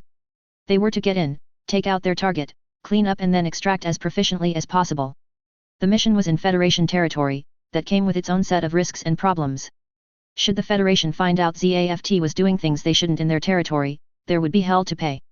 But the Black Ops team was well trained and should be able to handle the mission they had. However, things had come up which had complicated the operation shortly after the team had been deployed. The first problem had been the team had discovered mines had been planted on the beach. That suggested there were some that knew the team had been coming and potentially what their mission could be. The second issue came shortly after the first when the sub's communications officer had reported they couldn't reach Carpinteria. They had tried several times, but something seemed to be blocking communications and data transfer in or out of the area. Such was possible though difficult and would normally need time to be set up before it would be effective. The most likely to do that was the Federation as it was in their territory, which further suggested the Federation could and likely was aware of what was happening. The third and perhaps worst of the complications stemmed from the first with obstructions popping up to slow and hinder the Black Ops team. They reported an enemy shooter that was working against them at the target location. The enemy shooter could be the one that placed the mines both on the beach and along the approach to the target's location. The resistance the shooter put up was fairly impressive, the captain would admit, even if it was very problematic. A single enemy hampering a team didn't happen often, more so with special teams like Black Ops. In the end, the building the target was in had been made to collapse. That had forced the Black Ops team to call for mobile suits to be deployed to the beach for them to use to finish the job. The unforeseen complications were mounting and putting the mission at risk of failure. The Black Ops team was to be commended with the determination they were showing with the direction to complete the mission. But time was of the essence as the Federation could come around to see what was going on. The longer this took, the more likely that would happen, and then those working on the mission would be on their own. And there had been no mention of the enemy shooter being dealt with thus far either, so they were still an active threat. The sub-captain was brought out of his thoughts when the sub shook a bit. He glanced around at the bridge crew, hoping for an explanation of what had just shook the ship. The captain was told that an opening had been made in the sub's underbelly at the forward half of the ship. Water was now flooding into the area and was making the sub's orientation more difficult to maintain. The captain questioned what had made the gash in the hull but got no answer to that. That worried the captain as it said there was an enemy out there which the sub's sensors couldn't see or detect. If an enemy was out there, they would unlikely stop at just one strike against the sub. Tyler took a moment to make sure water was pouring into the slice he had made in the sub. Once he was satisfied with his first strike, he moved on to disabling the sub and making sure it would sink to the ocean floor. Tyler zoomed out from under the sub and slashed the port side catapults as he was rising. He was kind of surprised at how effective the GN blade was at cutting and slashing through things. Sure, the particles being used on it were supposed to make it sharper, but seeing that in practice was something else. It was akin to a hot knife cutting through butter, as the old phrase went. Tyler would mention that in his feedback and how honestly impressed with the idea he was. That was along with the Exia's performance underwater when it wasn't designed specifically for the point. After Tyler had made the slice on the port side, the sub started to slowly lean to that side with the water flooding onto it. Tyler decided he had been unseen for long enough in this. The sub couldn't send any message or data back to ZAFT with the blackout in place. So, he disengaged the Exia's stealth system as he came up from his slash on the port side of the sub. Tyler would make sure the sub's crew understood there were consequences just following the orders they were without questioning why. Simply following orders and not knowing why they were being given and carried out got people killed. The crew would learn that lesson by the time the sub was sinking toward the ocean floor. There would be none that would be permitted to escape from the vessel sinking. That may seem mean for Tyler to do, but they were supporting the punks that were after someone at the orphanage and likely would have killed all there in the end. The sub-captain and his CO were working to keep panic from spreading about the sub being under attack by an unseen enemy. The CO was working on getting the crew near the flooding sections to seal those off and stop the water from getting further into the sub. The captain was working to have the helm keep the sub from tipping with one side being flooded and the other not yet. Keeping the sub balanced with the flooding where it was occurring was a daunting task for the helmsman. The crew was doing the best they could to follow the orders they were being given as quickly as possible. The ship sinking was not good for any of them even if the sub wasn't in deep water at the moment. The sub captain's attention snapped forward when the sensor operator said they had detected something. What came up on the main screen the sub had was unlike anything the man had seen. It was a mobile suit, that much was obvious from a glance. However, it had features that made it clear it was a Gundam type. There had been no solid fact that Gundams had been made to work underwater other than the abyss. There had been rumors the Federation had developed a Gundam that could work underwater, but no confirmation of that. The suit didn't match any records ZAFT had on Gundam types, a bridge officer stated that to the captain. The coloration it had said it had phase shift armor which was expected of a Gundam. It appeared to have a long physical blade that was wider than a Gin sword. What was the oddest thing about the machine was it was putting off green light from somewhere in its back. That had never been seen from any mobile suit before now that the captain was aware of. That point could mean several things about potential Federation development which few if any would be good for ZAFT. The Gundam surged forward zooming over to the linear catapults the sub had. The captain ordered torpedoes to be loaded and to target the Gundam. That was the only option for the sub with the mobile suits away on land. They had a mission to complete which was their priority more than the sub's defense. The importance of the mission had been iterated several times to say no matter the losses, the mission's failure wasn't acceptable. So, the sub was on its own against a machine which projectiles would unlikely do much if anything to. That wouldn't deter the crew from fighting back against the Gundam, but it didn't give much optimism. Torpedoes were being loaded into the tubes as those on the bridge watched the Gundam slicing open the linear catapults and letting water flood on in. As the Gundam was attacking the third linear catapult, the weapons station operated called the torpedoes were loaded and ready. The captain ordered them to fire at the Gundam. Tyler had just cut open the third linear catapults open when an alarm began going off in the cockpit. He looked down and found the sub had fired torpedoes. Tyler observed the torpedoes zoomed forward before looping around and heading for the Exia.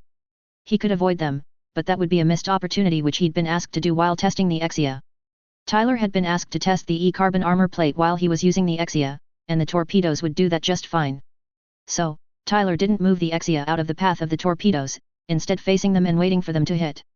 The torpedoes struck and exploded, engulfing the Exia in smoke and disturbed water hiding the Gundam from the sub. Tyler smirked at seeing the armor plate had taken the torpedoes without a problem and shrugged them off while laughing and asking if that was it. The E-carbon had done exactly what Carlos had said it would by taking projectiles and explosives and getting no scratches or damage at all.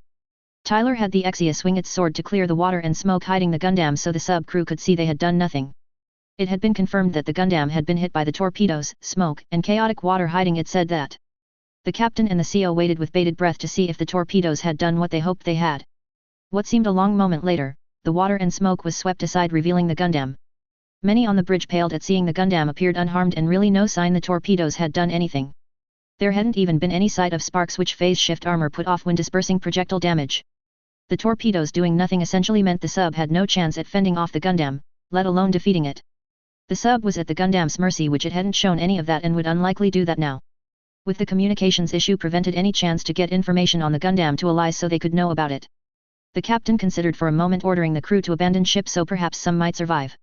However, the Gundam rushed forward and stabbed the escape pods. That made any thought of abandoning ship moot as the Gundam wrecked that option. The sub was slowly sinking as the crew was fighting hard against the water flooding into the ship.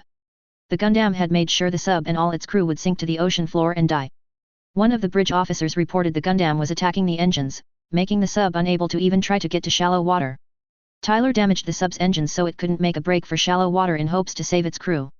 He'd taken out the escape pods so they couldn't use those. The sub and its crew would share the same fate as the punks who attacked the orphanage. They had chosen to do what they were, and that had consequences which they wouldn't have much if any say in. It was unfortunate that they would die, but some within ZAFT had sent them, and they would be responsible for this. Tyler didn't like that all on the sub would either drown or suffocate and wished that didn't have to happen. But none of them could be allowed to leave and speak of what they had seen or tried to do. Tyler moved to the starboard side of the sub, and slashed an opening for water to pour in the back half of the sub. The vessel was sinking slowly, meaning the crew was fighting hard to cut off the flooding. But they were in a losing battle that they were just drawing out needlessly. Tyler continued along and made another gash in the starboard catapults. Then he came to be just above the sub as it was sinking. He would make one more blow which would finish the ship and have it going to the ocean floor. Tyler would strike the bridge and take out the commanding officers and throw the crew into chaos. The captain looked forward and saw the Gundam coming to float over the ship looking at the bridge. It had the sub sinking slowly with the crew fighting as they could to stem the flooding. But the captain knew the flooding could only be slowed, not stopped with the damage incurred. With the engines down, the sub couldn't even make a break for shallow water to potentially give the chance for crew to escape. The man saw the Gundam raising its blade and pointing it directly at the bridge. The unsaid meaning of the action was clear enough. The next strike would be to the bridge, and it would be the finishing blow for the vessel. The final thoughts of the captain were his prayer that the Black Ops team would manage to get to their target before the Gundam reached them. That was the only slim chance they would have to accomplish their mission successfully. Should the Gundam get to the ashes before they took out their target, their chances would be slim to none, extremely closer to none. Tyler surged forward with his blade out in front, pointing at the sub's bridge. Tyler plunged his blade into the section of the sub where the bridge and shoved it all the way to just before the hilt. He then drew back and pulled out his blade, letting water pour into the ship. Tyler was slowly floating back toward the shore as he watched the sub slowly sinking. Before Tyler turned away, the sub began falling to the ocean floor at a faster rate. That showed the crew had lost the battle and the flooding was overtaking the sub, sending it to the ocean floor. He would applaud the sub's crew fighting as they had to prevent the sub from sinking. Their efforts were respectable. And it was that which made having to send them to their deaths all the harder. Tyler cursed whoever within ZAFT sent these people to die for a stupid mission. Tyler turned his attention to the mobile suits that the sub had sent to the beach and the punks. If the sub had been fully loaded, which Tyler expected it would be, there would be 14 mobile suits. 14 versus 1 would be hard for most, and even Tyler would have to take it seriously to come out on top. But he had the motivation to go hard, and all out as needed, going against the punks with his friends in danger. And with the Exia, Tyler should have an advantage over the ZAFT machines. Not only did the Exia have better defenses and capabilities than his opponents, but Tyler's skills with piloting were greater than the punks. Tyler would do whatever it took to protect his friends and the rest of the orphanage's inhabitants. With that in mind, Tyler picked up the pace of the Exia was climbing to the surface. The Exia burst out of the water and rose up in the air so Tyler could get a quick view of things. One scan of the general area showed Tyler's expectations had been right with numbers. There were 14 of the green mobile suits. They were in their suit forms now rather than the cruising form Tyler had seen before. From what Tyler saw, 4 of the ZAFT machines were working on clearing the debris from the orphanage collapsing. 6 were behind the first 4, appearing to be waiting for the 4 to clear the way. The last 4 were back from the rest of the group, looking to be watching and guarding the group's flank. The 4 digging through the debris would need a little more time to get to the shelter. But Tyler felt that would still need him to get down to business and whip the rest before those 4 got to the shelter, if at all possible. Tyler had the Exia zoom down toward the 4 rearguard the punks had so he could deal with them first. He aimed to the nearest suit's left arm, taking out a beam saber as he went. Tyler came down and slashed his opponent's arm off with the saber before having the Exia slam onto the ground. Then he followed that up by having the Exia kick the ash that he'd attacked, sending it into the one next to it. After that, Tyler had the Exia jump back a short distance facing off against the 4, storing the beam saber as he went. Tyler landed and then waited for his opponent's next move against him. Once they moved, Tyler would rush into action and get down to the business of whipping the 4 so he could move on to the others. Time was of the essence to save the lives Tyler had come to protect from those who were working to take them. The rear guard of the ZAFT team had been keeping watch for the rest. The chance of the Federation to come around was getting higher the longer getting to the target took. They would come from Orbs Onogora if anywhere else, as that was the closest military complex for the Federation. The forward group was working as fast as they could, getting a path through the debris to the bunker in the cliffs. However, the rear guard's attention was snapped away from keeping a lookout for Federation forces when one of them was attacked. One of the ashes had its left arm sliced off and then shoved into another. The rear guard looked the way the attack had come from and found a mobile suit a short distance away from them. The 4 ZAFT pilots instantly saw the unknown suit was a Gundam type, and one none of them had seen before. It was likely the Gundam was built by the Federation and sent here, which was not a good sign for the mission. The speed of the attack alone was worrisome with the implications it gave. There hadn't been any hints or signs of it being around before this which had been spotted or detected. Sensors had been off shortly after the mission started, but another mobile suit should have shown up on them, but this one hadn't. And for the enemy to be a Gundam type was even worse than just enemy mobile suits. A Gundam with a competent pilot was equal to a full squad at least, if not more. It was possible and even likely the pilot was the enemy shooter who hadn't been confirmed as dead by those who were to hunt them. If it was the shooter, and they were as problematic as before, that would only spell trouble and very likely jeopardize the mission. 2 of the ashes moved forward at the Exia, one with its right beam claw activated for an attack and the other with its machine guns raised. The other 2 would follow after them once they saw the response from the Gundam. Tyler twisted out of the way of the beam claw sent at him, drawing a beam saber as he went.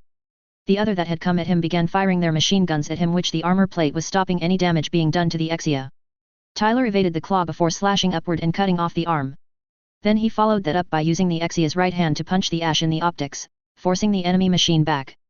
Tyler brought the Exia's rifle to point at the other attacking him and pulled the trigger. The bolt from the rifle nailed one of the shoulders of the ash. The two drew back a bit, allowing the other two of the rear guard move forward to attack. Tyler faced off against the two who had moved forward to cover the two which Tyler had countered. One of them began firing beams from the cannons built into their shoulders, which had flipped to be in line with the arms. The beams dispersed when they came into contact with the phase shift armor. The other Ash leaned forward a bit and launched its missiles at the Exia. The missiles, much like the beams, had no real effect on the Gundam as the armor plating blocked them. The smoke from the missiles exploding hid the Exia, which gave Tyler the chance to switch the rifle to the blade without notice. Then Tyler made a sweep with the blade to clear the dust and smoke. The Exia gazed at the two, its main optics flashing as it did so. The responses from the Gundam had not been what was expected from any Gundam that ZAFT had on record. The speed of its movements was better than what Gundams had shown before now. The range of motion that the Gundam had displayed was beyond what had been thought possible with current technology and designs. It had defenses that were new to the team members, not just for projectiles but beams as well. And then there was the strange light coming from the Gundam which had been noticed. The light was unlike what had been seen from any other mobile suits before now. That light appeared to give the Gundam mobility the likes of which had been seen as impossible. The Gundam was showing itself to be more dangerous the longer the rear guard fought against it. Tyler had sized up the mobile suits that he was fighting against now, so knew the general abilities of them. And it was time to get down to business so those at the orphanage weren't killed. So, Tyler surged forward at the Ash which had tried using its beam claw on him.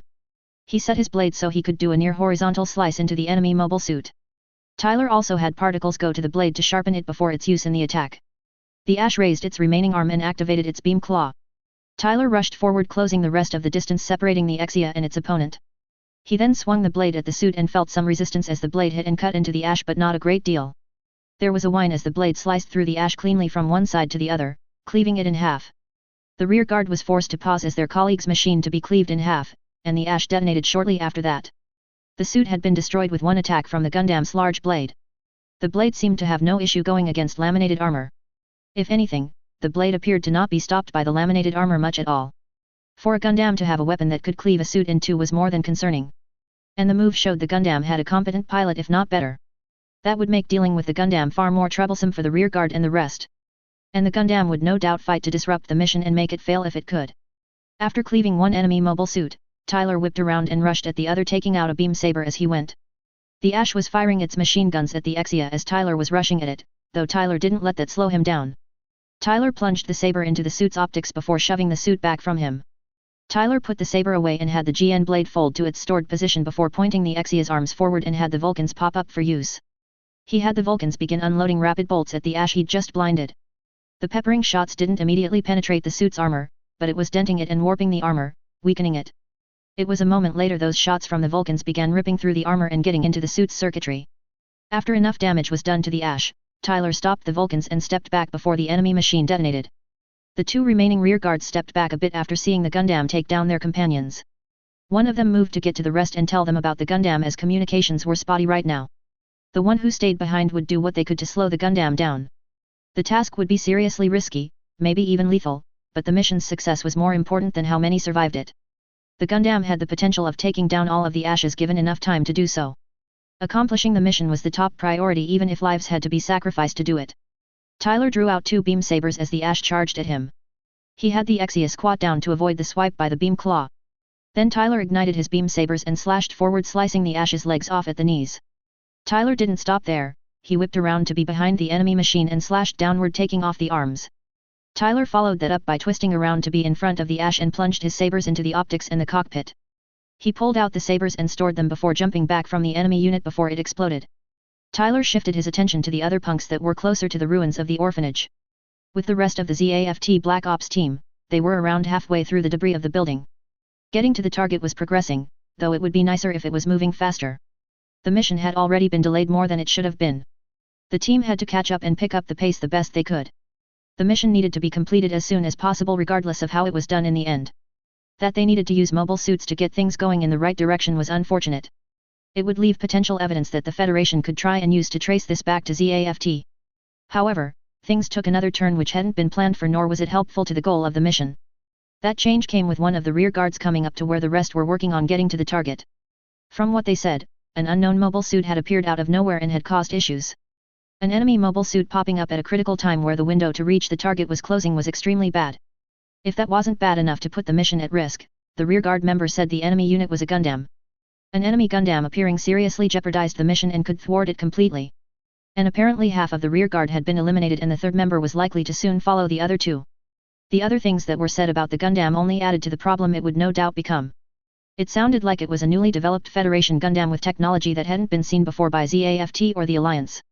The explanation was just being finished when there was an explosion from where the rearguard was supposed to hold position and keep watch. The detonation was most likely from the third member of the rearguard being defeated and killed by the enemy Gundam. There was no reason for the Gundam not to come to where the rest of the ZAFT team was now. The Gundam had beaten 3 Ash suits in minutes, meaning it wouldn't be a simple or easy opponent to take on. The ZAFT team may have the advantage in numbers, but it sounded like the Gundam was powerful enough to potentially overcome that. The leader ordered some of those waiting to prepare themselves should or rather when the enemy Gundam appeared and came to them. Tyler was having the Exia taking elongated strides to get to the orphanage ruins as quickly as he could. The punks were no doubt working their way toward the shelter, which was where the one they wanted was. The sooner they were forced to deal with something else, the quicker they would shift their focus away from the shelter. With 3 enemy machines down, it left 11 for Tyler to deal with, likely by himself until things potentially changed. That wouldn't discourage Tyler from fighting the punks that had brought this on.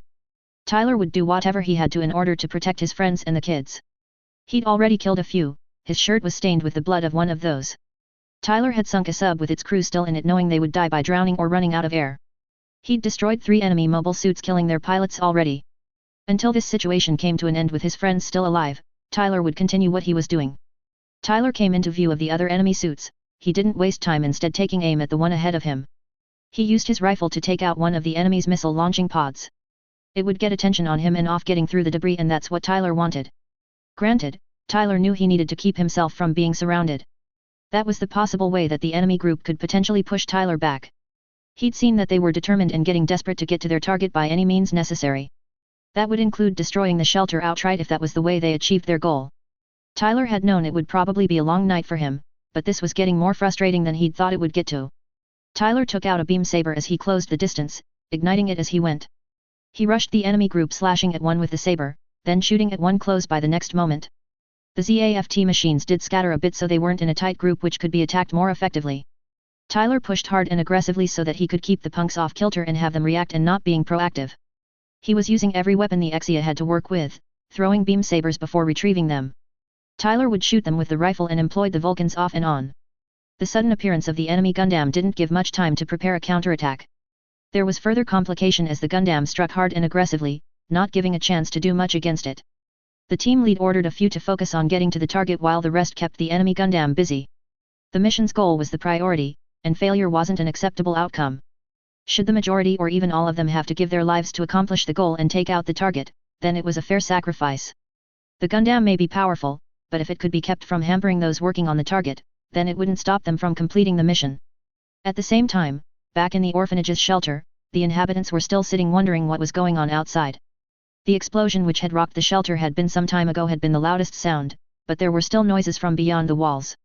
Andrew and Aisha didn't believe those that had attacked the orphanage would give up just because Tyler had been hindering them, or even destroying the orphanage. The shelter could withstand a beating, but it wasn't built to take a heavy assault that one would expect a military complex to receive. Should the group have mobile suits with enough firepower, the shelter wouldn't be an effective defense to protect them. That led the two to consider the options they had to fall back on if Tyler wasn't able to handle what was going on outside. Tyler was likely still fighting the ZAFT group attacking. If he had a mobile suit, he would be using it by this point to fend off those he could. But as good as Tyler was in a mobile suit, he wasn't undefeatable and could be overwhelmed. The faint sounds that the two had picked up said there was a battle or at least movement from mobile suits. They couldn't say much beyond that, but unless the Federation had become aware of what was going on, it wouldn't be them. That just left Tyler fighting to help them against ZAFT special forces of some sort. Andrew and Aisha didn't doubt that the odds being stacked against him wouldn't stop him from doing everything he could even if it put his life on the line. As much as they wanted to count on Tyler handling things, if the shelter was breached, everyone would have to be moved. There was an escape route from the shelter, but that would more buy time for them. Until the ZAFT force was taken care of, they were all still in danger. That meant that Tyler's efforts were important, and helping those would be in the best interest of those in the shelter. Andrew and Aisha knew that the rebuilt Freedom was stored in the shelter per Kira's request. And the kid had mentioned something along the lines that the Federation had rebuilt the ZAFT Gundam and improved it a bit when they had. Neither knew what that exactly meant, but hopefully whatever those improvements were could help the Freedom handle the attackers. Yet, the Freedom being used would take convincing Kira to get into the cockpit again and that hadn't been a good subject. But maybe if it was to help Tyler, Kira may agree to pilot the Freedom once again. Outside with Tyler, he was still fighting against those trying to swarm him. With how they were assaulting him, he had a harder time taking suits down, instead of damaging them. He didn't miss a few turning back to the debris and start firing beams and missiles in the direction of the shelter. Tyler would love to stop those few, but the rest of the ZAFT machines were preventing him from dealing with the few. He could deal with those assaulting him, but it would take time, and with the shelter under attack, there wasn't the time. Tyler really could use help dealing with the punks and saving the inhabitants of the orphanage, as much as he didn't want to admit that. Tyler had his blade come to active position and swept upward at the nearest ash suit. He took off the left arm in a missile pod with the slash. Tyler attempted to rush forward and target those assaulting the shelter. However, 2 enemy suits moved to be in the way, stopping Tyler from getting to those he'd been aiming for. He was getting beyond frustrated at these punks attacking innocent people and his friends. There were lives on the line, and Tyler wouldn't let these idiots take them if he could stop it. Sure, Tyler had been fighting aggressively against the group, keeping them off the offensive. But that was only slowly getting things to head in the direction that Tyler wanted. He would take this seriously in a way he'd hoped not to have to resort to. Tyler spun around, doing an arc with the Exia's blade to get some space for a moment.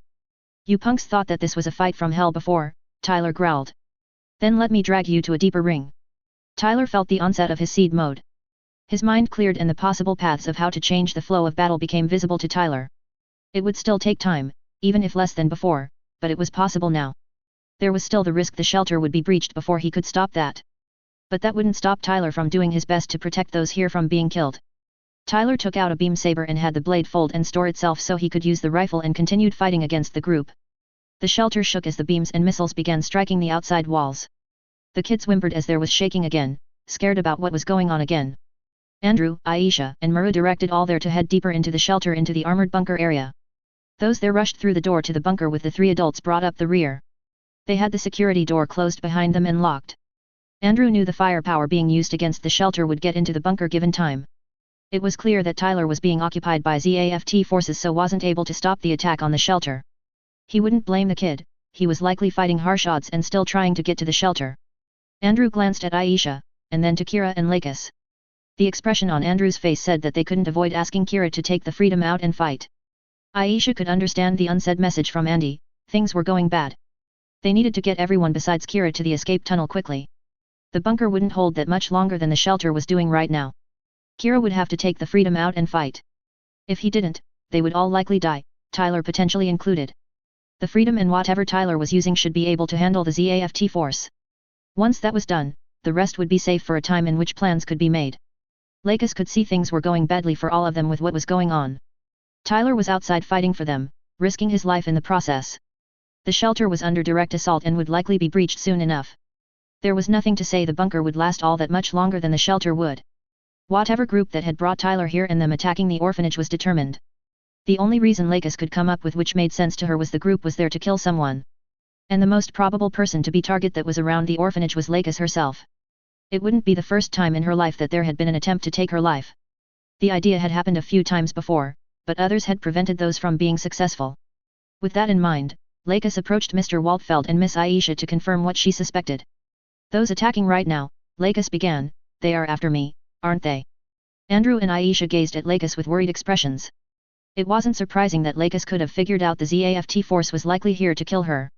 With Tyler popping up, it implied that either Kira or she were in danger. And she made the most logical sense for targets among all of them. "That is most likely the case," Andrew admitted.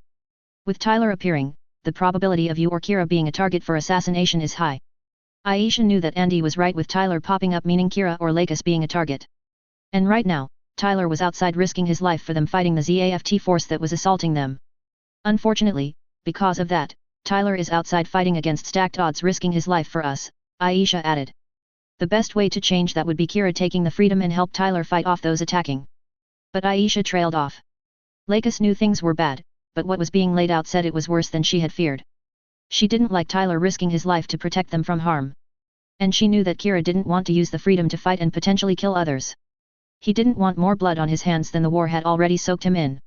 Lakis couldn't blame Kira for wanting peace and not having to fight again, for she wanted that too.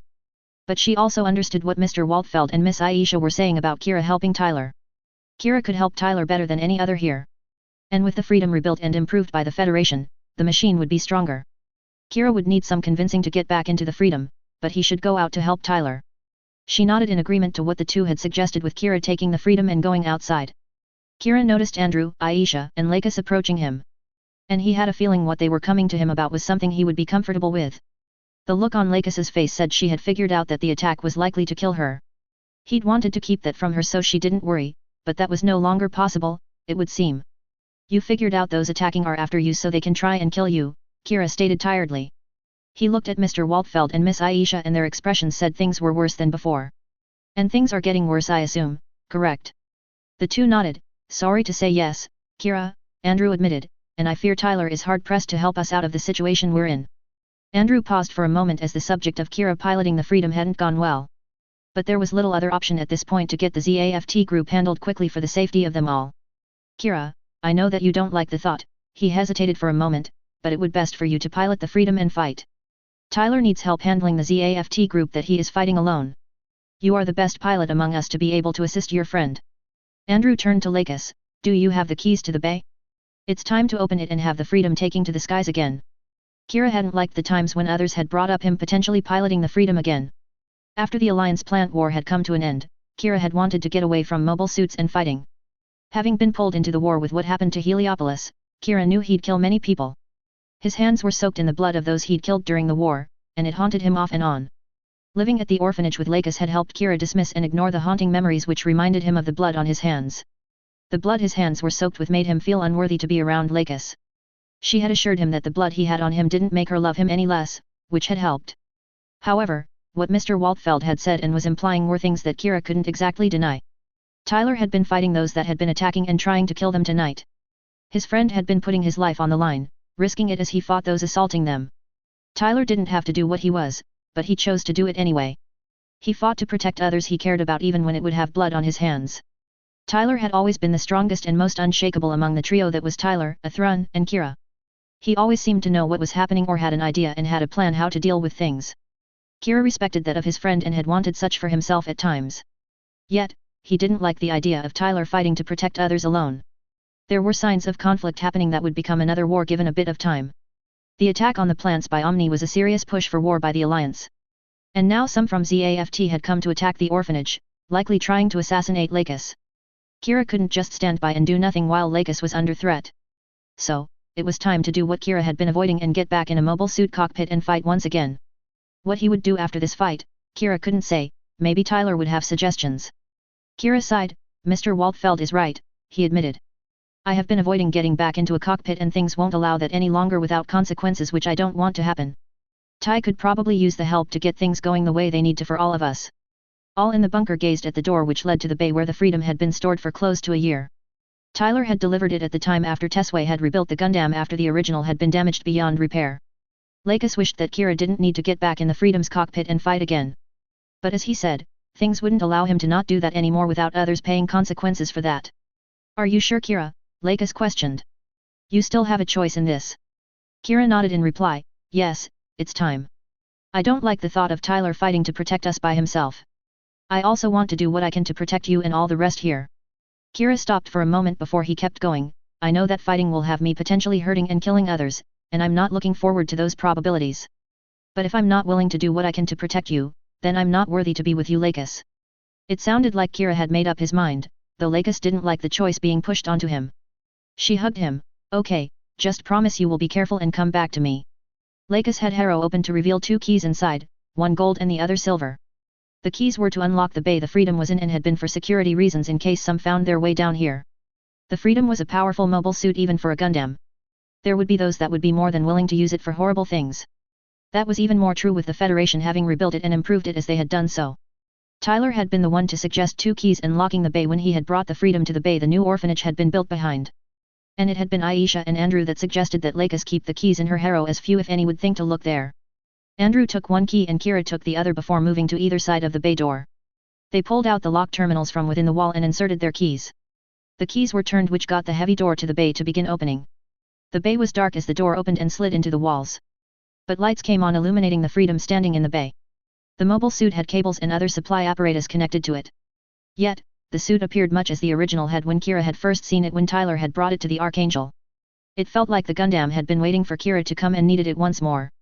Kira strode forward into the bay toward the Freedom. He kept telling himself that he was going to get into the cockpit to help others and protect them. Kira wasn't going to use the freedom to simply fight and kill others because others said he should. He would go and help Tai fend off those that had been attacking them and attempting to kill Lakis. Kira had a reason to go out in a mobile suit right now, and he would hold to that with the circumstances as they were. If a war would come to humanity again, then Kira would stand up and do what he could to fight for the human race as he could. He didn't doubt Tyler and Athrun would be doing much the same thing when facing the same choice. Thus, Kira choosing to board the Freedom would lead to him fighting alongside his friends, which was far better than going against them as had happened during the last war. Doors began closing behind Kira as he kept walking toward the Freedom, leaving the others in the bunker. Andrew, Aisha, and Muru began guiding all in the bunker toward the escape tunnel. Muru put in the code in the input pad and had the tunnel's blast doors slide open. The majority had entered the tunnel when there was an explosion that broke through the wall of the bunker. Andrew and Aisha had the few stragglers get into the tunnel before they entered it themselves and sealed the blast doors behind them. The tunnel would lead out to the trail which went along the cliffs and out of sight of the orphanage. By the time they got there, hopefully Tyler and Kira would have things going in a better direction. Kira got up and took the seat for the Freedom and had it lower into the cockpit. He activated the OS head, saw the boot up message which had changed slightly. Mobile Suit Neo Operation System. Generation. Unsubdued. Nuclear. Drive. Assault. Module. Gundam. Complex. _ series half CT3 Freedom LASE 5P _. Human Federation. Kira had not really looked over the changes which Tyler mentioned had been made by the Federation when they had rebuilt the Freedom. The OS seemed to respond quicker than ZAFT's version had that Kira could recall. Kira quickly scanned over the Freedom systems to make sure they were working and know what he had to work with. The first change he noted was the nuclear reactor the Freedom had now was not the same as what ZAFT had equipped the original with. If anything, from what Kira saw, the reactor was safer than the original and even had several safeguards in place to help with that. The other major thing Kira saw which the Freedom had to work with was the stealth system it had. After glancing over the Freedom system, Kira focused on the task immediately ahead.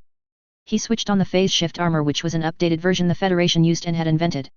Then, Kira had the thrusters hum into life and prime for burn before his mind had the clear thought of going out to help Tyler protect everyone. He pushed the throttle forward and pressed down the foot controls, having the thrusters burn hard to get the Freedom lift off. The Freedom leapt upward and Kira pointed the beam rifle at the rock wall above him and pulled the trigger. The beam made a hole for the Freedom to use to leave. It also provided a smoke screen for Kira to work with to not be an immediate target by those outside.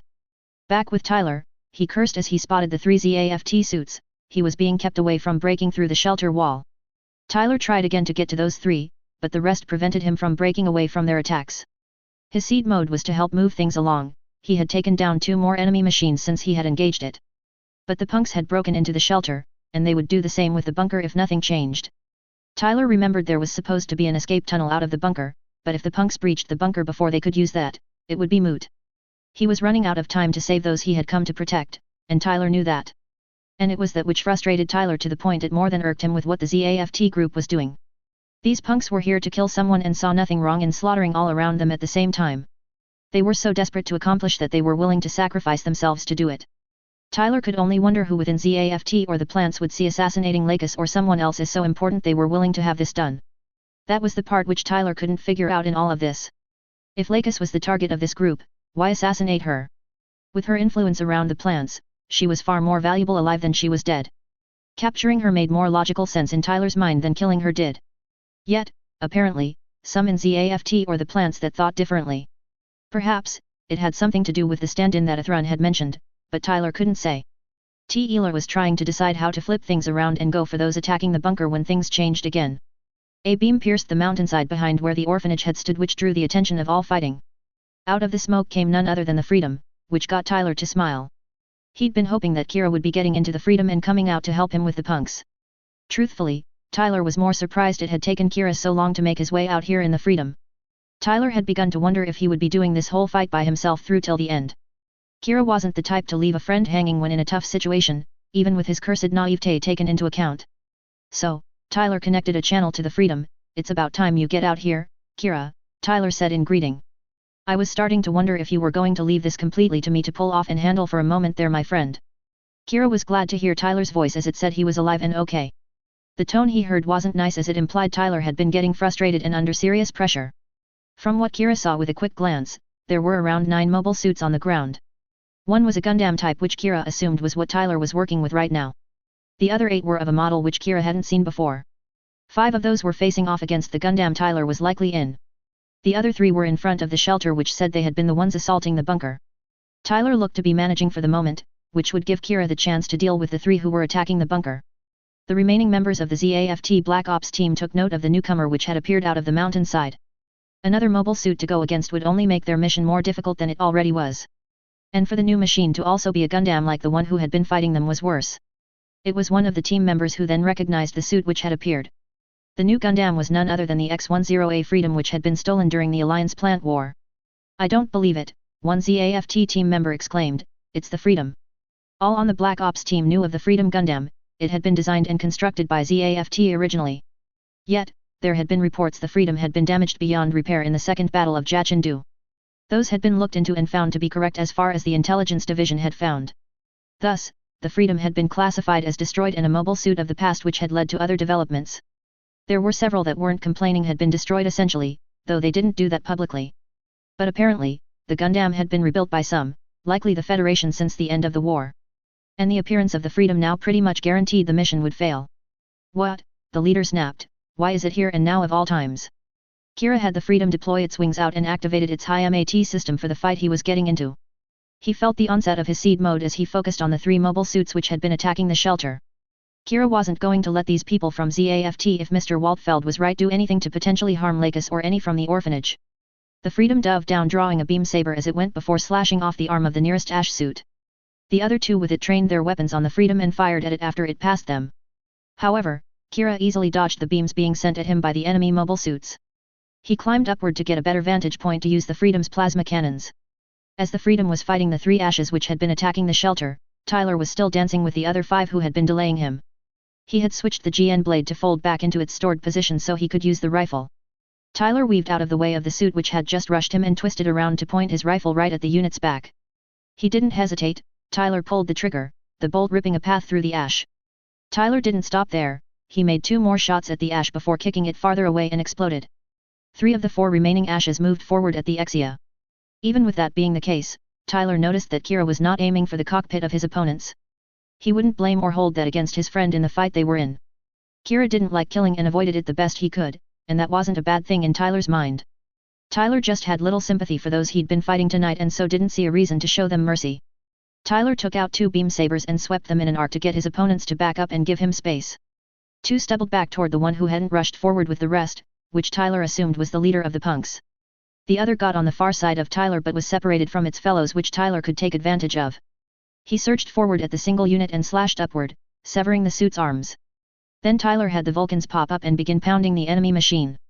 Much like the other suit Tyler had used the Vulcans on, the rapid bolts pounded and dented the laminated armor the mobile suit had. However, that damage quickly morphed into the bolts ripping through the armor and into the suit's internal structure. Tyler had the Vulcans stop before the suit detonated, for he had an idea to work with which wouldn't have the enemy machine exploding quite yet. Tyler had the Exia grab the Ash suit, which wasn't light, though he didn't expect it to be. It required Tyler to have the Exia's reactor expand a bit to allow increased particle output. He then lifted the enemy suit and spun it around once before letting go. Tyler had tossed the suit and watched it sail right at one of its companions. The thrown machine crashed into its fellow just before it detonated. Tyler was satisfied that the enemy he'd thrown had managed to take the other with it when it detonated, for that had been the hope. It left the other Ash and the leader of the punks to be dealt with, but Tyler didn't see that being much of a problem. The remaining 4 of the orphanage's attackers would soon be dead anyways by what Tyler figured. They would either be killed by Tyler or Kira, or else self-destruct, he would bet. With the mission being off the books, more than likely, those involved wouldn't leave evidence which could connect them to the senders. As much as Tyler cursed that point, as then those who planned this couldn't immediately be punished and brought to justice, there was little which could change that. This whole event would be kept quiet by both the Federation, and those who had initiated it. The planners wouldn't officially look into what happened, as it would require admitting they had tried to assassinate some within Federation territory. ZAFT wouldn't do that, and the plant's Supreme Council would deny such a thing was even approved. It was the normal expectation of Black Ops missions, and similar ideas Tyler knew. Instead of cursing about what couldn't be changed for the moment, Tyler faced the 2 remaining Ash suits. A flash drew attention to the Freedom for a moment, even Tyler's. Tyler saw that Kira was utilizing the Freedom's multi-lock-on system with the suit's weapons to shoot off legs, arms, and weapons of the 3 machines he was dealing with. Tyler wouldn't deny that his friend's method of dealing with the enemy suits was effective. It wasn't the way Tyler would have done the job, but his frustration had been weighing on him from all the crap he'd been going against tonight. But Tyler felt he couldn't let Kira do the rest of the task here with how much work he'd already put into it. So, Tyler had the GN blade swing out to active position and pointed it forward at the two enemy units there. He rushed forward at the non-leader unit intending to impale the suit. The Ash fired beams and its machine guns at the Exia as it came toward it, but they didn't slow the Gundam down or do any damage. The blade pierced the Ash and Tyler drove it in close to the hilt before he stopped. Kira had managed to disable the three who had been assaulting the shelter and bunker. He'd mostly just shot at their legs, arms, and the missile pods on their backs. Kira still didn't want to kill another if it could be avoided. Taking a life meant that said life was over, for there was no giving it back. That was a missed opportunity for humanity, Kira believed that with all his heart. It was why he didn't want to kill others even on a battlefield. People made mistakes and bad choices, it was part of being human. However, as long as they were alive, there was the chance for change and a future. That was what the Alliance plant war had taught Kira with its end, the possibility for change and a good future still existed for humans. Kira had the freedom turn to see how the Gundam Tyler was using was doing against the other intruders. He saw that where there had been 5 of the green mobile suits when he'd gotten out with the freedom, there were only 2 remaining now. That meant Tyler had dealt with 3 of the 5 there had been and he was facing down the last 2. The blue Gundam rushed forward with a large blade out in front, aimed at one of the 2 enemy suits. The position of the blade wasn't for a swing, but that of a spear for piercing, Kira could see that.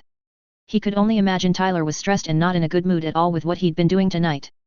Kira didn't blame Tyler for feeling such things with how he'd been defending the orphanage's inhabitants. Tyler really was a good-hearted individual, Kira would state and defend that point to any that would question it.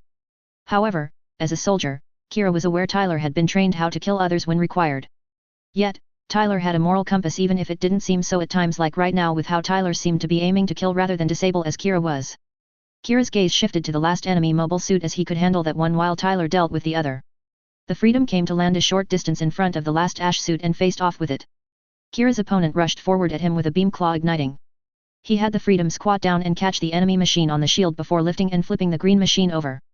As Kira's opponent worked to recover and face him again, he caught sight of the blue Gundam impaling the other enemy unit. Tyler then cut out of the suit and jumped back a bit before it exploded.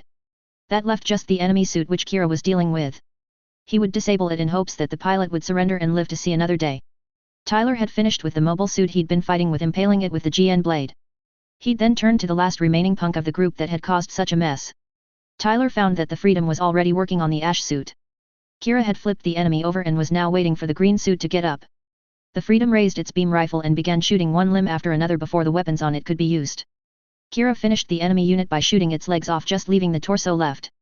Tyler wasn't feeling inclined to let the punk off by blowing himself up with the suit's self-destruct system.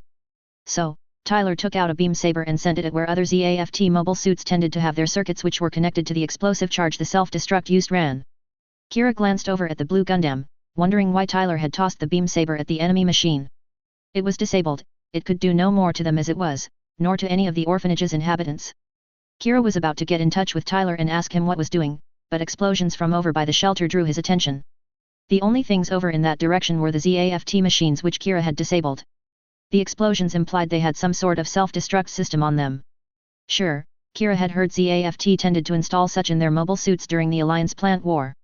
However, there was little reason that Kira could think of installing such a system in mobile suits. It was a waste of one's life to just blow yourself up, and for what? The ZAFT team leader knew that they had failed in their mission even with all the efforts they had put forth. All those that had been involved directly in the mission had essentially killed or were dead beside the team leader. The Black Ops team had gotten close to reaching the target and taking them out in the required elimination. However, there had been some which had appeared and hindered the mission's objectives. There had been some margin planned into the operation for potential hindrance and minor interference from the Federation. But what had been encountered was more than just minor interference. In the end, the Black Ops team had been thwarted by those who had been around the target and defended them. To claim anything else being the case would be an excuse for the failure or just a plain lie. The leader knew this wouldn't be the end for the mission's goal. The operation would just be put on hold until a new plan and opportunity came about. There would be others that would be sent after the target. The target was too dangerous to be left alive with the influence they had and what could be done with that. That point had been made clear by just those that had defended them. The target could influence others to fight for them and against the greater good which was being worked on by others. The future which was in the works for humanity would make war and conflict things of the past. And the target could disrupt those efforts and potentially ruin the future that was being worked towards. So, this failure, while regrettable and undesirable, was but a setback for a time and not a start of a destructive path. The other members of the team had either fallen or had just activated their self-destruct for their suits. The leader's suit had been disarmed and disabled by the enemy Gundam, the Freedom. There was nothing the leader could do to change the outcome of this mission anymore. And with the mission parameters as they were, being captured and interrogated wasn't an option for any of them, the leader included. So, he would join the rest of his men in activating the Ash's self-destruct system and end himself. He pulled the handle to detonate the explosive charge. The suit had to blow itself up and closed his eyes. However, a buzzing got him to open his eyes and glance around to try and figure out what was going on. The Ash should have self-destructed seconds after the handle was pulled as the system was designed. The damage to his machine, bad as it was, shouldn't have affected the self-destruct system enough to stop it from working as intended. Yet, when the man brought up what had set off the alarm, he paled a bit. A beam saber from the blue enemy Gundam had struck but hadn't penetrated deep enough to get to the cockpit. However, it had severed the circuits that went from the self-destruct handle to the explosive charge. Thus, pulling the handle hadn't gotten the activation signal to the charge to detonate. Meaning the man was at the mercy of the two Gundam pilots for whatever would happen next. Tyler figured he'd hit his mark with the beam saber. The enemy mobile suit hadn't exploded like the ones Kira had dealt with. That implied Tyler's saber had severed the circuits that connected the explosive used in the self-destruct system to the activation handle. The punk couldn't pull a self-sacrifice for whatever they were dedicated to like the rest. Tyler doubted he would get much in the way of answers from the punk, but it couldn't hurt to ask a question or two. The worst response he could get was silence or cursing from what Tyler figured, and that wouldn't faze him right now. So, Tyler had the Exia move forward to the Ash so he could have some words with the punk inside. Tyler pulled the saber out and stored it before he put one of the Exia's hands to the enemy machine. He could scan comm frequencies to find the one the punk he was using and have the words he wanted. Depending on the responses Tyler got, Tyler would make the end unpleasant for what he and the rest did, or he would make it slow and painful. It took half a minute to find the channel he wanted. Tyler took a deep breath. I bet you can hear me, punk, Tyler began. You and I have gotten to know one another through tonight's event, and I don't doubt you detest me as I've been making you and your team's job horrendous. And I dislike you for making it necessary for me to fight the likes of you to prevent ridiculous crap. I doubt you would be willing to give any hint as to why you and the rest were sent here to do what you attempted, and I stopped. So, instead, I will ask you a different question. What possessed you and / or the planners of this think this was a good idea to go and try and kill someone and slaughter those around them? There is supposed to be a change in how things are conducted, but this event says there is little change behind the scenes. Tyler paused for a moment, waiting for a potential reply from the punk. Yet, Tyler didn't expect much if anything from the punk that was sensible and logical. But he would give the guy a chance to prove Tyler wrong with what he'd said. Tyler got silence in answer to his question, which was enough of an answer for him and the one he'd expected. The plants may be trying to move in a different direction than before. However, it seemed there were some either among the governmental body of the plants or within ZAFT that didn't agree with the direction. It would explain why some were sent to eliminate someone like Lakis. She could threaten such people. So, the silence is your answer then, Tyler remarked. He shook his head, and one would think after the attempted attack on the plants this type of crap would seem disgusting. But apparently, there are enough like you that are willing to become monsters at the same level as idiots from Blue Cosmos and those in control of the Alliance these days. Tyler had the Exia's Vulcans pop up and pointed them at the Ash. Let that be your final thoughts. The Exia's Vulcans began pounding the enemy machine, rocking the cockpit and the man inside. The questions from the enemy shooter were ones that the man would never answer. He would not reveal those who had given the green light for the mission. They had made it clear the importance of the mission's goal and it being accomplished. If the Federation found out about the plans in operation, that would cause far worse issues in the future. The Federation couldn't discover the plans ZAFT had to be done which the public wouldn't know about. The leader's death would serve to protect the plans in motion which would bring about a bright future for not just the homeland, but all of humanity. Those were the man's final thoughts as the rapid beam projectiles began penetrating the cockpit. Kira had watched and listened to Tyler as he had questioned the one in the ZAFT mobile suit. The questions said that Tyler did know more about the event that had occurred tonight than he'd said to anyone at the orphanage. While Kira understood Tyler didn't give all the details about something unless he felt there was a need to, it was still frustrating. Tyler had worried those at the orphanage and not giving a warning had left them scrambling. But Kira would talk to his friend soon enough and see what he knew about all of this. Those at the orphanage including Lakis had been under threat of harm and potential death tonight and Kira wasn't okay with that at all. Kira didn't like Tyler blasting the enemy suit and killing the pilot, but there was something in him which agreed with what he'd done. Kira couldn't quite explain it, but the anger he felt tonight was stronger and burned more than anger had before this which he could recall. Thinking about Lakis being under threat and in danger of others doing her harm made Kira's blood boil. Words couldn't properly describe the burning anger and fury which had flowed in him. It was unsettling to Kira as he'd tried to be logical and collected as he could be so emotions wouldn't get the better of him most of the time. But the anger Kira had felt tonight had blown through that control he'd been developing easily. The only thing he could come up with to explain the anger he'd felt was the love he felt toward Lakis. The mere thought of losing her terrified him and brought horrible pain to his heart. That feeling had fueled the fury and anger Kira had felt. A/N.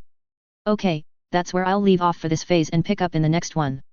Goodness me, so much to go over in this action-packed phase, so these closing notes will be long. Let me start with I hope you readers appreciated the changes that have come with this rewrite for this phase specifically. I'm not saying the original version was bad or anything, I just thought I could make some improvements. Plus, Tyler got to do more and show off his stuff, which many seem to like. Let's move on to the first scene and go on from there, shall we? The first scene both shows the value of Tyler's setup and determination of ZAFT's Black Ops team. Tyler was driven to make sure any that would come didn't have an easy time in working toward their goal. Tyler may suspect that Lakis is the target of assassination, but he isn't 100% sure that is what ZAFT is going to do, or if there was more they would try to pull off. And with how well the minefields worked, they shouldn't be seen as overkill for Tyler to put out. You readers should be aware by now that Tyler's preparation normally pay off in spades, and this is yet another example of the point. And that is before one takes into account the arsenal Tyler has along with the Exia, which just adds to that. Turning to ZAFT's Black Ops team, to say they had no idea what they were in for would be a massive understatement. But then, how does one prepare for going against one like Tyler, I would ask? That is especially true when Tyler has prepared a proper reception for the said team. Now, that isn't to say they were caught completely unaware, the ZAFT team had been prepared for issues. They knew they were going into Federation territory to do something which wouldn't be seen well at all. Their mission was not just to kill Lakis but leave as little evidence which could be traced back to ZAFT as possible. That would be a tall order with just in mind without adding one like Tyler trying to stop them. So, from the beginning, the ZAFT Black Ops team was at an unknown disadvantage they learned of far too late to do much about. Let me take a moment to discuss the mines which Tyler put out for the ZAFT team. There was of course the traditional mines which made up the second field, besides the remote detonation option they had. And yet, Tyler made that minefield look no different than the surrounding area, so any signs of the mines being placed aren't there. The other mine is in my opinion nasty in a different way than the traditional mine. First, should one step on it, your foot is stabbed through, both causing serious pain and trapping you. Then, when the mine does go off, it shoots spikes or needles to affect about a 30-foot radius with penetrating force. In that way it is more similar to a grenade than a mine, but you get the idea I'm getting at. And when either mine type goes off, Tyler sees that, knowing whether or not he got any on the ZAFT team. Turning to Tyler's side of this, as a soldier, he knows how to use a gun effectively, as it should be obvious. He prefers using a submachine gun when he has an option, but that isn't the only weapon he can use well. Tyler may not be an expert with long-range rifles, but it does better than average when it comes to it. Plus, he has the motivation to do whatever it takes to delay the ZAFT team from getting to Lakis. Tyler does have a loose plan for what he does, even if it doesn't seem like sometimes. Yes, this phase he does fly by the seat of his pants somewhat, but Tyler does fine with that when he has to. While Tyler is entertaining the ZAFT team, the rest in the orphanage work to get the kids and the rest to safety, of course. Now in canon, Andrew has a gun attached and Aisha was dead, not so in my story. And with Tyler there to interfere, the ZAFT team has a much different experience than they did in canon. Also understand, while Kira and Lakis may not know what Tyler can do when put to it, Andrew and Aisha have a bit more of an inkling of what he is capable of. And they are more accepting with the things Tyler can do with the visits and stories they have heard about him from others. So, they are at the point that Tyler doing crazy things isn't something which absolutely shocks them. Now, the fight Tyler is in goes about as you may expect. He isn't going to keep the ZAFT team from the orphanage, and Tyler knows that. But Tyler doesn't let the ZAFT team get to the house without him scoring some hits on them, especially with the Gatling gun. Tyler didn't leave things there, not with the explosive device he has, which he of course uses to take the orphanage down. Although, Tyler's escape is different from the original version of this event, I think it is better. Tyler still gets injured in the exit, but I wanted to show it being harder than just Tyler fighting and defeating a few soldiers in his way.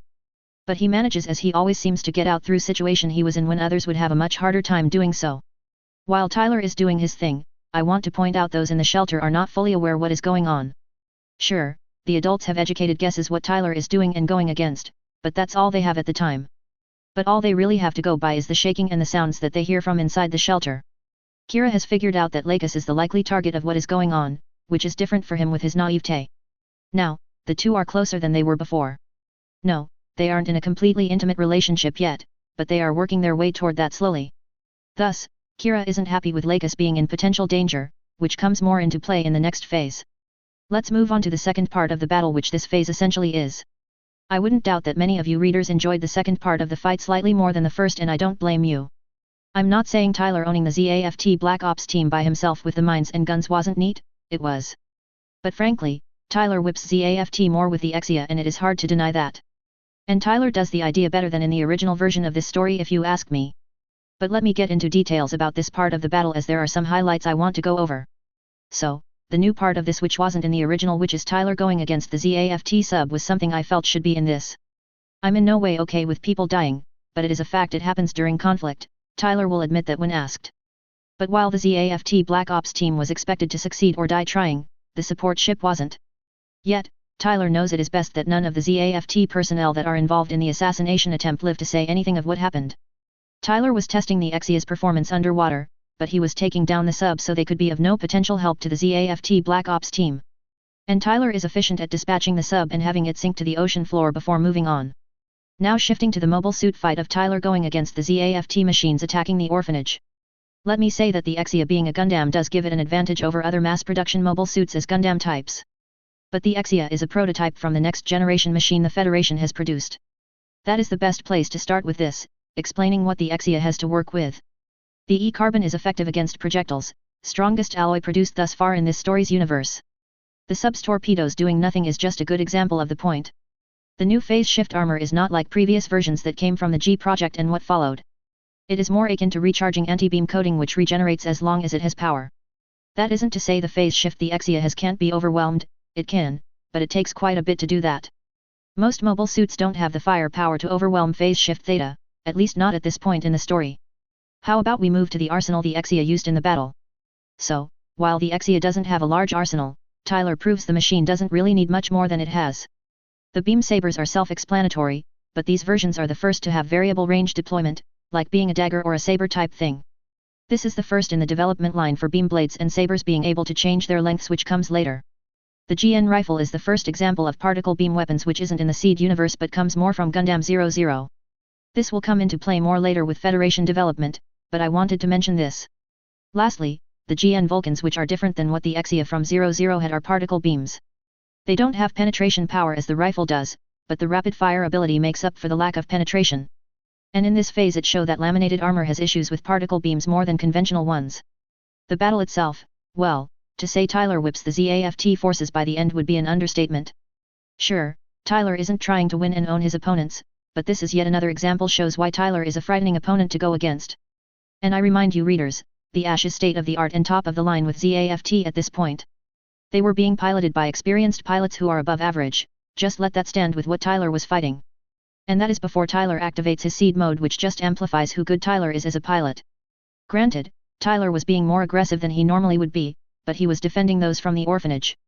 However, I want to say that while Tyler can be frighteningly proficient at fighting and killing, he has a good heart and fights for the right reasons. Moving back to the shelter while the battle is going on, there are a few things which I wish to discuss. I'll start with the last subject first, which is the Freedom being at the back of the shelter in a dock. The Freedom may not have been destroyed as it was in canon, but the damage was so extreme that the original was not usable. Instead, the Federation rebuilt the Freedom and kept it secret, helping the rumors and belief the Freedom had been destroyed along around the other two factions. When they rebuilt the suit, they did make some improvements as the machine wasn't going to be used by others from the other two factions. That, as Kira mentions, includes a stealth system, a more efficient operating system to run it, and a safer and more efficient nuclear reactor for its power plant. Those will become more apparent later on in the story, but I wanted to highlight them in this phase. The next thing which I want to talk about from this part of the scene is about Lakis. I want to point out she figured out the attack is happening because a group is after her, likely to kill her. No one told her that or even hinted at it, she came to that conclusion on her own. I point this out to highlight Lakis isn't naive or ignorant. I know canon doesn't portray her that way, but I want to show Lakis as a very smart girl who has sharp skills of observation.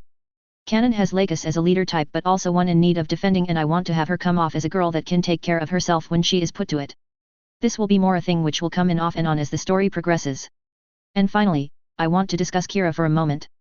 I know Kira is a naive fool which we all know and love, his personality is part of his charm, I'll admit it. But that can also be part of what is normally referred to as plot armor, which this series is kind of known for. Yet, I can respect that he doesn't want to soak his hands in more blood by fighting after participating in a war. I don't want Kira seen as a coward, for he isn't one. His anger he feels with Lakis being in danger is a sign that he is willing to do what he has to in defense of Lakis. However, back to the point of Kira not wanting to fight, the Freedom was there in case in Kira's mind. He never thought, or rather didn't want to believe, the time would come where he would have to pilot it again. I would highlight that he made the choice himself to get into the cockpit before others had to convince him to do so. The rest of the phase stands as it is, so I'll begin my conclusion. I know this phase was long, but the battle scene grew into that. This chain of events which involve Tyler and those from the orphanage will continue for a few phases, though I can't say how many yet. As always, some of you take the time to write a review and tell me what you think or ask questions. I appreciate the support from you readers on the stories that I write. Sorry this story is coming more slowly, but life is busy and complicated for me right now and that doesn't look to be changing in the near future. Peace out until the next phase. Chapter 89, Story Update. This is a notice for Gundam Seed, the Federation. I know the phase coming have been slowing down and that is because of my life becoming busy and hectic. However, I wanted to announce that I will redoing the earlier phases and that is where I will be focusing for the time being. I will delete and repost this when a phase is replaced and tell you which one it is in this update. I also will be posting a poll soon with the question of whether I should write a number of phases that would be a prologue of sorts since it would be pre-seed canon. I can see things I could go into with the history I will be referring to in phase 1 when it is done. Thank you for your time readers and thank you for your patience with me during challenging times I am experiencing. I have created a new version of the story, and when each phase comes out, I will delete the corresponding one in the non-original one. We have caught up with the latest chapter, last updated December 2, 2024.